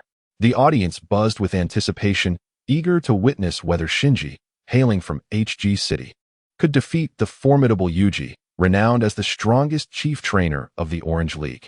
Would he become the first in a long time to ascend to the Hall of Fame? The crowd, filled to capacity, awaited the commencement of the match. The announcer proclaimed. As a side note, Shinji is the champion of this year's Quartz Conference. As the announcer's words echoed, both Shinji and Yuji emerged from their respective resting areas and entered the arena. Although they had met the previous day, Yuji instinctively approached Shinji, extending his hand for a handshake before both took their positions on the battlefield. The rules dictated a 6-on-6 battle, with the arena changing when either side lost 3 Pokémon capable of fighting. In the heat of battle, the chief trainer's Pokémon cannot be changed, while the challenger is free to switch their Pokémon at will. The referee stepped into the arena to elucidate the rules to Shinji. Shinji responded upon hearing the explanation. Well then, the initial battleground is a rocky and aquatic arena, the announcer proclaimed. As the words left his lips, the battlefield transformed into a venue featuring a central pool surrounded by rocks. The contest was finally about to commence. And what kind of Pokémon would each contender summon for this showdown? The announcer exclaimed loudly, "Here comes Shinji. My first contestant is none other than this." Yuji instinctively sent forth his Pokémon first, and as Shinji anticipated, Yuji's initial Pokémon was none other than the versatile Ditto, a creature devoid of any specific type. The vanguard summoned by Chief Trainer Yuji is Ditto. Though it possesses but one ability, transformation, its capacity to adapt is formidable enough to confound opponents, making it a fearsome adversary. The announcer explained. Scyther, prepare for battle. In response to Yuji's Ditto, Shinji called forth Scyther. Let us now witness Shinji's prowess. The announcer declared. Ditto, transform. Ditto morphed into Scyther. Shinji understood that within the confines of the game, Ditto could perfectly replicate its opponent. However, in the realm of Pokémon, Ditto is ultimately still Ditto. No matter how it transforms, it cannot wholly emulate the original, particularly in terms of physical attacks honed through training, a fact that mere transformation cannot replicate. Scyther, use X-Scissor. Shinji ordered with alacrity. Dodge. Yuji seemed well aware of Ditto's limitations and opted not to engage in a direct physical confrontation with Shinji's Scyther. Instead, he chose to evade. Scyther's X-Scissor struck, but Ditto leapt high to avoid the attack. Ditto, use Quick Attack. Scyther, perform Swords Dance. In midair, Ditto swiftly dove towards Scyther, who countered by executing Swords Dance. sending Ditto tumbling back. Let us also employ Sword's Dance, Ditto. Scyther, use X Scissor to halt it. Upon hearing this, the rebuffed Ditto immediately began to spin, executing Sword's Dance, while Scyther transformed into a streak of green light, charging towards the dancing Ditto. Clang! What? Yuji exclaimed in astonishment. The sound of two crisp impacts echoed as Ditto and Scyther clashed, their blades locked in a stalemate. Scyther successfully interrupted Ditto's Sword's Dance, leaving Ditto with a look of surprise as it regarded Scyther. Scyther. The creature smiled confidently for a brief moment before forcefully pushing Ditto away once more. Ditto. Use Quick Attack to disrupt it. Yuji's Pokémon, trained with a focus on speed, rapidly circled around Scyther, moving with a swiftness that surpassed even that of the true Scyther. Perhaps due to the dizzying speed, Scyther decided to close its eyes. Now, use Quick Attack. Yuji shouted triumphantly. X Scissor. Shinji seemed to have awaited this moment for an eternity before suddenly shouting out. The Ditto has lost its battle capability. The Scyther emerges victorious, declared the referee. The host added, Scyther, guided by Lin Min's instincts, has skillfully defeated Ditto, granting Shinji a splendid initial victory. Observing that Yuji was perplexed by Scyther's remarkable reflexes, Shinji chose not to explain that bug-type Pokémon fly by rapidly vibrating their wings, a frequency imperceptible to humans, akin to ultrasonic sound. However, Pokémon are far more sensitive creatures, capable of detecting such signals. The reason Scyther closed its eyes was to better attune to this frequency. Now, my second Pokémon is this, Yuji proclaimed as he summoned his second Pokémon, a Golem, which is effective against Scyther. Chapter 122. The Emergence of the Crystal Golem. Yuji exclaimed, I never expected to face this Psyduck in battle. The shimmering Psyduck had left a significant impression on Yuji during the court's conference, particularly when Shinji used it to successfully injure Dato's Dragonite with a single ice barrier move. This astonished Yuji, who believed that no Pokémon in the Kanto region possessed the capability to contend with Dragonite. Psyduck, Water Gun. Shinji commanded swiftly. Dig. Yuji's Golem, exhibiting impressive speed, swiftly burrowed underground, evading the Psyduck's water gun. Once the Golem disappeared beneath the earth, Shinji refrained from issuing further commands to the Psyduck, which instinctively knelt on one knee, placing its right hand on the ground, eyes closed. Was it attempting to sense Golem's whereabouts using psychic abilities? Yuji pondered, then shouted, Golem, use Sand Tomb. Leaping up, he ordered, use Ice Beam beneath your feet. As tremors reverberated from underground, the soil beneath Psyduck began to loosen. Instantly, Psyduck leapt into the air, unleashing Ice Beam to freeze the ground below. Body Slam. As soon as Psyduck landed, it was struck by Golem, who erupted from the frozen ground, sending it flying. Water Gun. Psyduck retaliated immediately, firing a water gun that struck Golem squarely in the face, proving highly effective. Psyduck regained its footing with poise. Golem lost its battle capability. Psyduck emerged victorious. Shinji's Psyduck is truly formidable, managing to defeat Yuji's Golem in a single blow.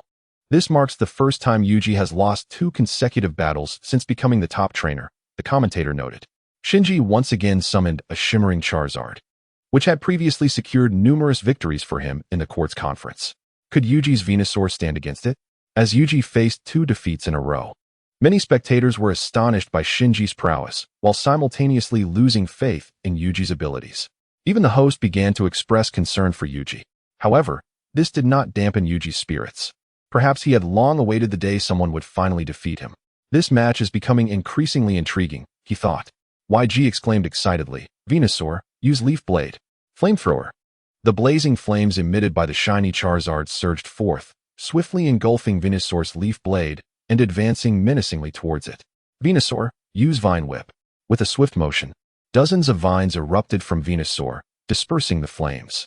It was evident that YG had trained Venusaur in countering fire-type moves. However, the intensity of Charizard's flamethrower was formidable. Although the vines managed to dissipate the flames, several had already turned charred. Charizard, use Heat Wave. The shiny Charizard flapped its wings vigorously, sending waves of scorching wind towards Venusaur. The heat was unbearable, not only for Venusaur, but for YG standing behind it as well.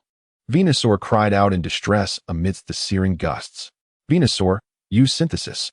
Faced with an opponent who held a clear advantage in both level and type, YG was left with no choice but to gamble everything. Charizard, charge in and unleash Flamethrower. The shiny Charizard deftly evaded the rapidly sprouting plants from the ground, darting towards Venusaur. With a resounding explosion, Flamethrower detonated right in front of Venusaur's face, rendering it unconscious.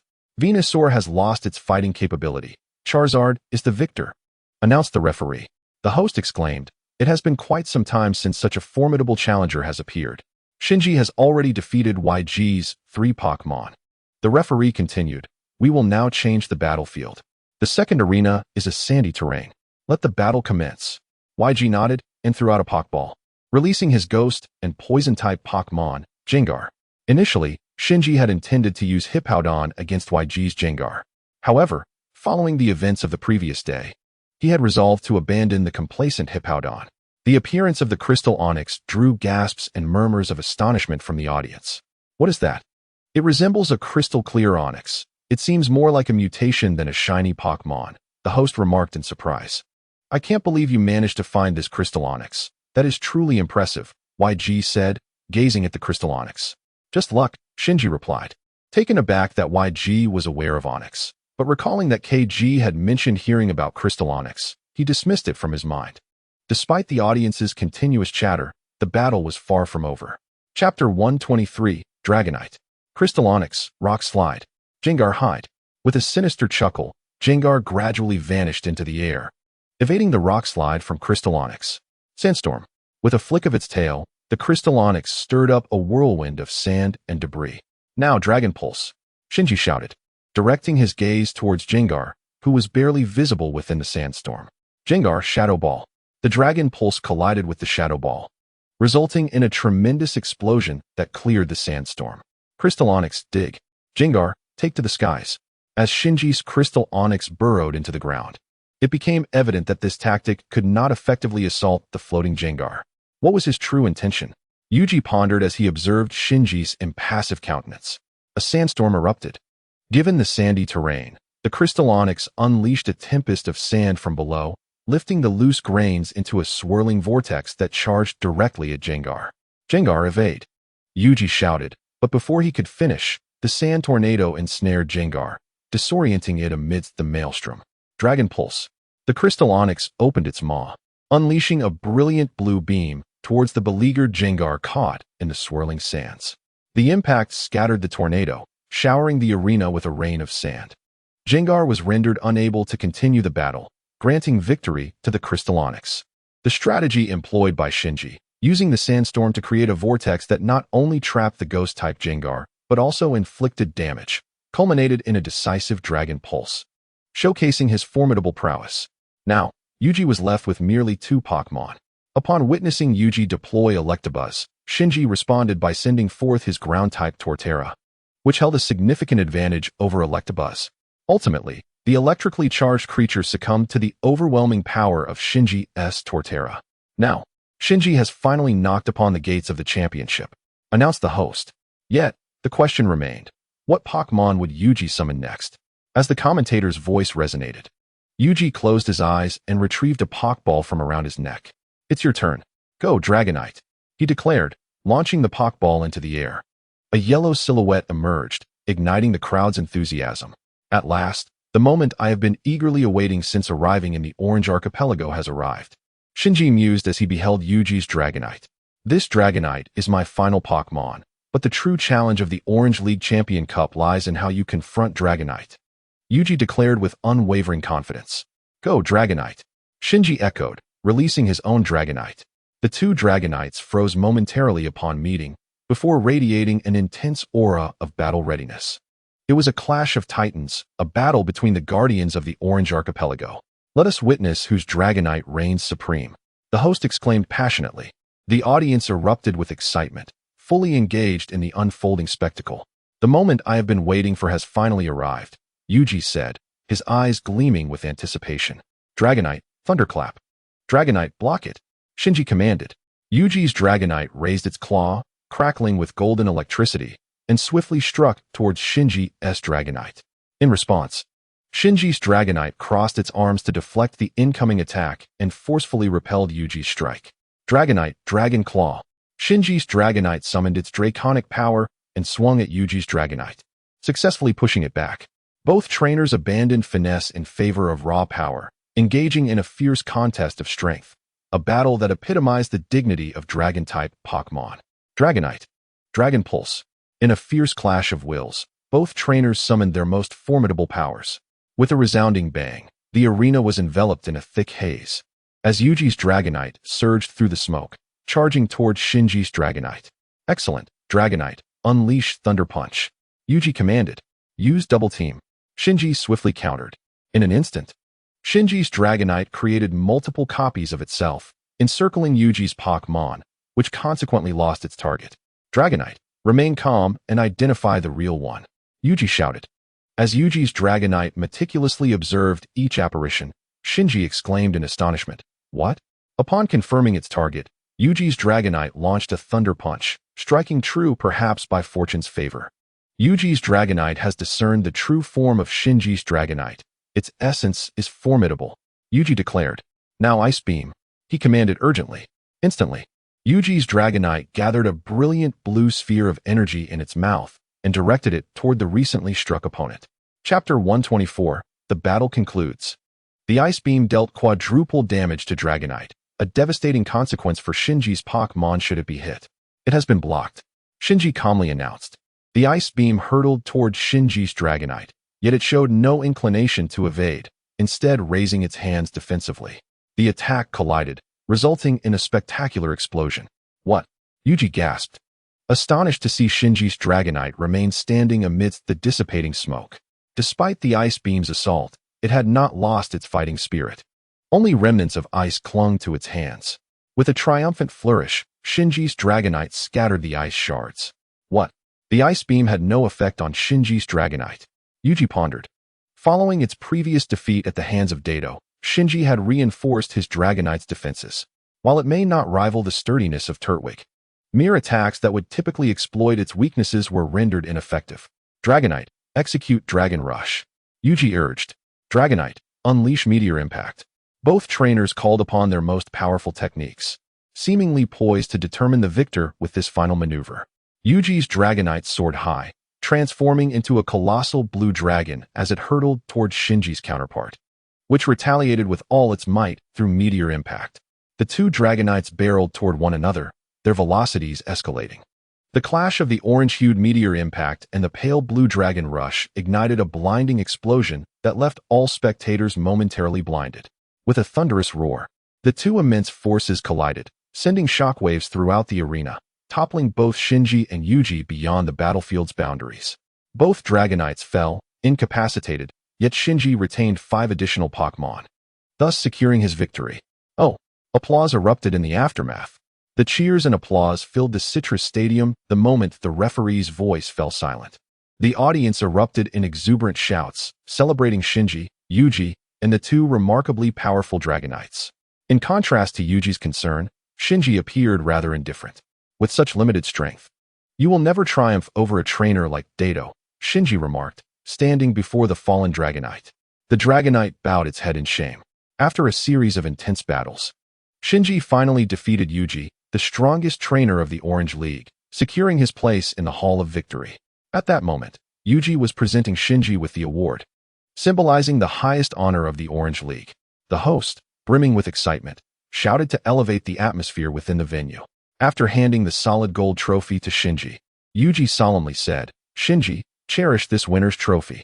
Yuji could sense that the trophy held little significance for Shinji, yet in front of so many people, he hesitated to inquire directly. If Shinji were to dismiss its value, it would not only embarrass Yuji but also tarnish the reputation of the entire Orange League. Thus, Yuji could only force a smile and accompany Shinji in receiving the cheers of the crowd. Once the applause subsided, a staff member approached Shinji and the others, saying, Shinji, please follow us. The photographer exclaimed as he pressed the shutter, capturing a moment with Shinji and his 6 Pokémon. At the Pokémon Center in Orange Islands, Shinji, you have obtained the winner's cup. This is fantastic. You have taken a step closer to your dream, Raichi exclaimed with enthusiasm. Dream? I suppose so, Shinji pondered before replying. To become the strongest trainer, this is merely a part of the journey. Is that so? Well, I will take good care of your Pokémon, Raichi said thoughtfully. Indeed. With that, Shinji placed 5 Pokéballs onto the transporter. Done, Shinji, I've received them, Raichi said, shaking the 5 Pokeballs. Well then, goodbye, brother. Beep. Shinji ended the call, leaving Raichi to shake his head at the now dark screen. He then went to the backyard, releasing Shinji's 5 Pokémon to let them play. However, as soon as they emerged, they rushed off to battle against Nidoking, Machamp, and other Pokémon. I can't fathom what makes that guy so special. Hippo King remarked to Raichi from behind. Why do these Pokémon fight so fiercely for him? You may want to consider that for them.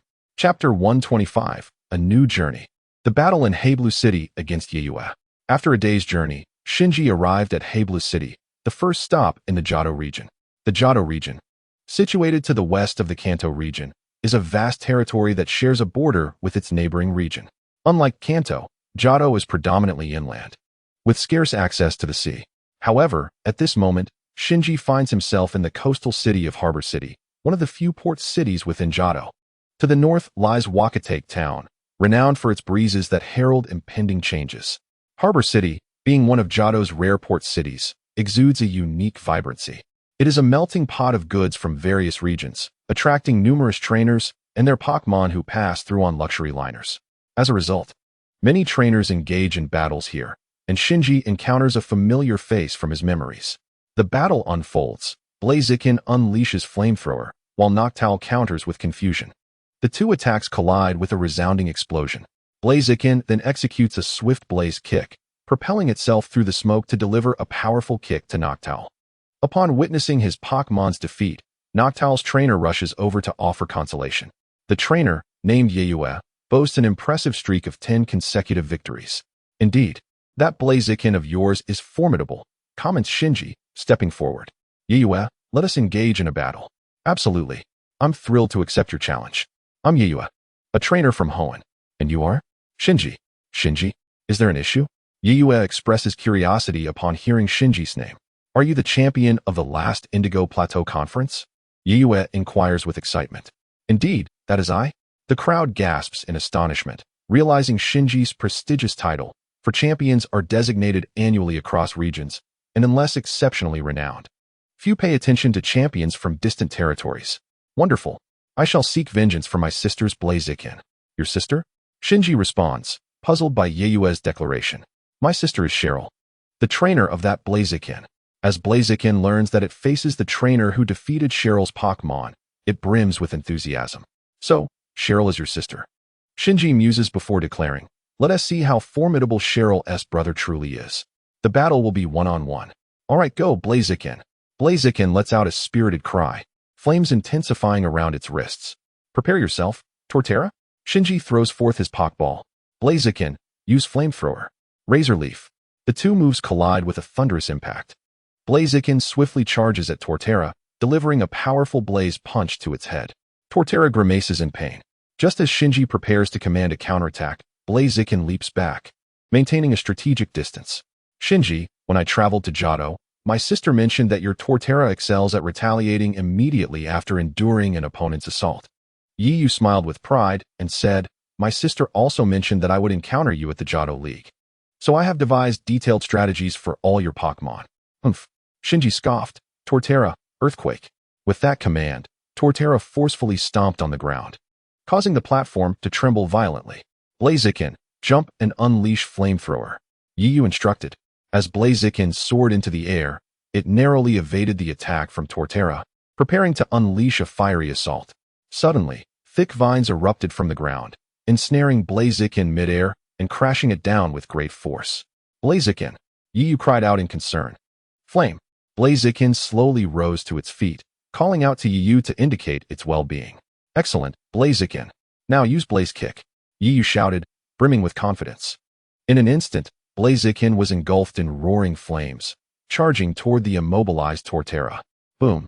Blaziken collided with Torterra, resulting in an explosive display before it flipped backward, kneeling on one knee, enduring the backlash from its own attack. Just when everyone presumed the outcome was decided, Shinji issued another command. Rock Slide. Several boulders began to whirl rapidly around Torterra, dissipating the smoke from the explosion. To everyone's astonishment, Torterra remained combat-ready. The rock slides swiftly shot towards Blaziken, prompting it to cross its arms for defense. Boom. As the smoke cleared, It became evident that Blaziken had not succumbed. It stood resolutely, fixated on Torterra. Well done, Blaziken. Use Fire Kick. Yu exclaimed, elated to see Blaziken still in fighting form. With a loud crash, Blaziken fell to the ground. Yu dashed over, cradling Blaziken and shouting, Blaziken. Dazed, Blaziken called out weakly. Indeed, you are the Kanto champion. Your prowess is undeniable. Even my Torterra, which is at a disadvantage, managed to triumph over your Blaziken, Yu remarked as he approached Shinji. Your skills are commendable as well. If your Blaziken hadn't battled for so long earlier, it could have easily evaded Torterra's rock slide, and the result might have been reversed, Shinji replied. By the way, let's head to the Pokémon Center, Yu said anxiously, concerned for Blaziken's injuries. Agreed, Shinji acknowledged, noting that his Torterra was also significantly hurt, and they both made their way to the Pokémon Center. Chapter 126. Farewell, Yu. Registration for the tournament in Ye Town. Miss Joy, I appreciate your assistance, Shinji and Yu said as they handed their Pokeballs to Nurse Joy before heading out for lunch. By the way, where is your sister now? Shinji inquired between bites of food. Oh, she said after losing to you, she felt that being a trainer was no longer suitable for her. Now, she is an assistant to Professor Okido, Yu replied. Hearing this, Shinji felt a twinge of disappointment, for it meant he had one less rival to contend with. She also mentioned that if you intend to challenge the Johto League next, you must have a proper battle with her. Indeed, I shall. 2 hours later, Shinji traversed the dense forest nestled between the town of Wakatake and the city of Aoi. Although he encountered numerous Pokémon within the woods, they were merely commonplace creatures such as Rattata and other ubiquitous beings, which failed to ignite his desire for capture. At the Pokémon Center, he was greeted with a cheerful hello. How may I assist you? From Nurse Joy. I wish to enroll in the Johto League, Shinji replied, producing his Pokédex. Certainly. Please hold on a moment. Joy took his Pokédex and placed it into a machine. Shortly, his image appeared on the screen, and Joy swiftly began typing. A progress bar manifested on the display, accompanied by a mechanical voice stating, Shinji from Azalea Town. As the progress bar completed its course, a chime resonated, followed by the announcement, you are officially registered for the Johto League tournament. This way, the central database of the Pokémon League will have your record, Joy added, retrieving a book from the counter and presenting it to Shinji with a gentle smile. This is the Pokémon Guide. It contains information about the locations of gyms throughout the Johto region and other useful data. I hope it assists you. Thank you. Shinji acknowledged, nodding appreciatively at Joy. After receiving the guide, Shinji requested a room from Nurse Joy to rest. The following day, after a restful night and a hearty breakfast, Shinji departed the Pokémon Center of Wakatake, setting his sights on the city of Kikyo. Hey, big brother, are you a Pokémon trainer? Upon stepping outside, Shinji encountered a young girl dressed in a yellow tracksuit adorned with black stripes, a baseball cap perched atop her head, and a simple megaphone dangling from her neck. Instantly, he recognized her as Nana, who was particularly fond of striped yellow Pokémon. Indeed, do you require something? Shinji inquired, curious about his early encounter with Nana. How wonderful! She exclaimed enviously. However, being a child, she swiftly diverted her thoughts to say, in 7 days, I will receive my first Pokémon, and I aim to capture all the yellow Pokémon, culminating in an Electabuzz. Upon hearing Nana mention Electabuzz, Shinji recalled the plotline involving an Electabuzz that would eventually evolve into a formidable Electivire. Big brother, do you have an Electabuzz? Nana asked, her eyes gleaming with anticipation. Alas, I do not. Oh, I see. Well, goodbye then. Shinji observed the innocent enthusiasm of Nana, reminiscent of his own childhood dreams of one day acquiring a Pokémon and embarking on adventures to grow stronger. Little did he know, he had indeed stepped into the world of Pokémon, where he would come to understand the true essence of battles between Pokémon, where victors reigned supreme and the defeated were left behind. After casting one last glance at Nana's figure, Shinji smiled and departed. A few days after leaving Waka Town, he found himself in a forest teeming with Heracross. As he wandered through the woods, he came upon a grand tree, where he discovered numerous Heracross feasting on the tree's sap. Shinji held a particular fondness for Heracross. However, there was one drawback. They were exceedingly gentle. Despite their capability to overpower opponents, they would flee at the slightest hint of confrontation. Terracotta Turtle, Leaf Storm.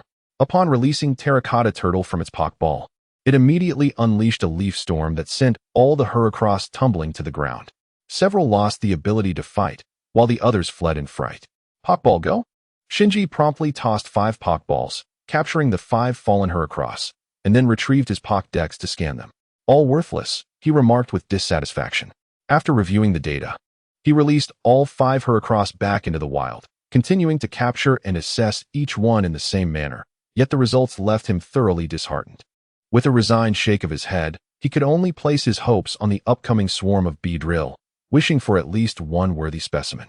Glancing at the group of Heracross still savoring their delicious sap, he sighed and made his way towards the direction of the Beedrill swarm, with Terracotta Turtle by his side. On his journey to the Beedrill territory, Shinji encountered numerous attacks from Beedrill, all of which were easily dispelled by Terracotta Turtle's Leaf Storm. Before long, he found himself standing within the domain of the Beedrill tribe. Chapter 127, The Beedrill Swarm. Capturing Beedrill. Unlike the gentle Heracross, a Beedrill immediately alerted its companions upon spotting Shinji and Terracotta Turtle, issuing a warning cry. Other Beedrills swiftly descended from the trees, confronting Shinji. The lead Beedrill pointed at him and called out, prompting 4 more Beedrill to charge at Shinji. Leaf Storm. Shinji commanded as he regarded the advancing Beedrill. With a resounding crash, the 4 Beedrill were sent flying by Terracotta Turtle's Leaf Storm. You must be the leader. I intend to capture you, Shinji declared, fixing his gaze on the head Beedrill. After a commanding cry from the leader, the other Beedrill retreated, allowing it to step forward and mock Shinji. It seemed this Beedrill had faced many trainers before and regarded Shinji with disdain. Terracotta Turtle, Rock Blade. Terracotta Turtle swiftly launched rock blades at the Beedrill. But the Beedrill executed a quick agility move, evading the attack with remarkable speed. It dashed in front of Terracotta Turtle and struck its head with a Fury Cutter. Seeing the pain etched on Terracotta Turtle's face, Shinji recognized that this Beedrill was impressive in both speed and strength. Gigaton Absorb. Terracotta Turtle lifted its head forcefully, pushing the Beedrill back, while 3 rocky spikes on its back emitted green beams that ensnared the Beedrill, gradually siphoning its energy away. Tortuga, the Earth Turtle, unleashed its devastating move, the Destruction Beam. Although Grass-type moves had little effect on the Bug-type Beedrill, Beedrill found it no easy task to escape the immense gravitational pull exerted by Shinji's Tortuga. Faced with the inability to break free, Beedrill opened its mouth and began to gather energy for the Destruction Beam. Observing this, Shinji promptly commanded Tortuga to execute its own Destruction Beam. With a resounding boom, the 2 formidable beams of energy collided before Tortuga and Beedrill, resulting in an explosion that sent Beedrill hurtling away. Tortuga, due to its substantial weight, remained grounded but was nonetheless pushed back, leaving deep imprints on the earth beneath. Consequently, while Beedrill was thrown off balance, it suffered somewhat less damage, whereas Tortuga bore the full brunt of the impact. Now, both combatants stared at each other, panting heavily. Once Beedrill regained its ability to move, it charged toward Tortuga in a fury, unleashing a colossal impact. We shall counter with our own colossal impact, Shinji shouted. Tortuga, after a fierce cry, enveloped itself in an orange aura and charged toward the oncoming Beedrill. The 2 forces collided in a tremendous explosion that reverberated through the still forest, engulfing the area in smoke. As Shinji waved his hand to disperse the fog, it soon lifted to reveal Tortuga gasping for breath, while Beedrill lay unconscious on the ground. Pokeball go? Shinji declared, examining Beedrill's data with satisfaction. Step aside, I have no interest in you. He addressed the Beedrill that stood in his way. However, the swarm of Beedrill refused to let Shinji pass, rushing toward him in a frenzy. Just then, a figure clad in an adventurous outfit appeared and unleashed a burst of bright red flames, driving back the attacking Beedrill. Quickly, let's go, the newcomer urged, extending a hand toward Shinji. Realizing he had no Pokémon to defend himself, Shinji grasped the stranger's hand and leaped onto the back of the fiery hound, escaping the Beedrill's ire. Thank you. I'm Shinji. What is your name? He inquired. I am Morio, a member of the Johto Pokémon Forest Patrol, dedicated to maintaining the ecological balance of forests inhabited by Pokémon such as Heracross, Butterfree, and Beedrill. I heard explosions and thought there might be trouble, so I rushed over, Morio explained as they distanced themselves from the Beedrill's territory. That was truly perilous, Morio panted. By the way, how did you end up in a confrontation with those Beedrill? Because of this, Shinji replied, producing Beedrill's Pokeball from his pocket for Morio to see. What is this? Morio asked, intrigued. This is the leader of that Beedrill swarm. I just captured it, Shinji stated. Ah, that explains it, Morio remarked, glancing at the Pokeball. It's quite impressive that you managed to capture this Beedrill. Previous trainers have failed to do so. Could you guide me to the exit of this forest? Shinji inquired. Simply head this way, and you will find your way out. There is a small town beyond the woods. Morio indicated the direction. Thank you. I must take my leave now. After casting a glance in the direction indicated by Marino, Shinji bid farewell and proceeded towards the exit of the woods. 2 hours later, he finally emerged from the forest, guided by the signs along the way, and arrived at the Pokémon Center. Miss Joy, I appreciate your assistance, Shinji remarked as he handed over 2 Pokeballs to her. Following the submission of the Pokeballs, Shinji took a moment to rest, and, after enjoying his lunch, he departed from the town, setting his sights on the next destination. After leaving the quaint town, Shinji arrived at the Valley of Donka, renowned for its trainers skilled in locating agate. However, he found little interest in such pursuits. After a brief respite in the Valley of Donka, he continued on his journey, heading towards the next objective. Unfortunately, luck was not on Shinji's side this time. Shortly after departing from the Valley of Donka, he found himself in a foreboding forest, where he soon lost his way.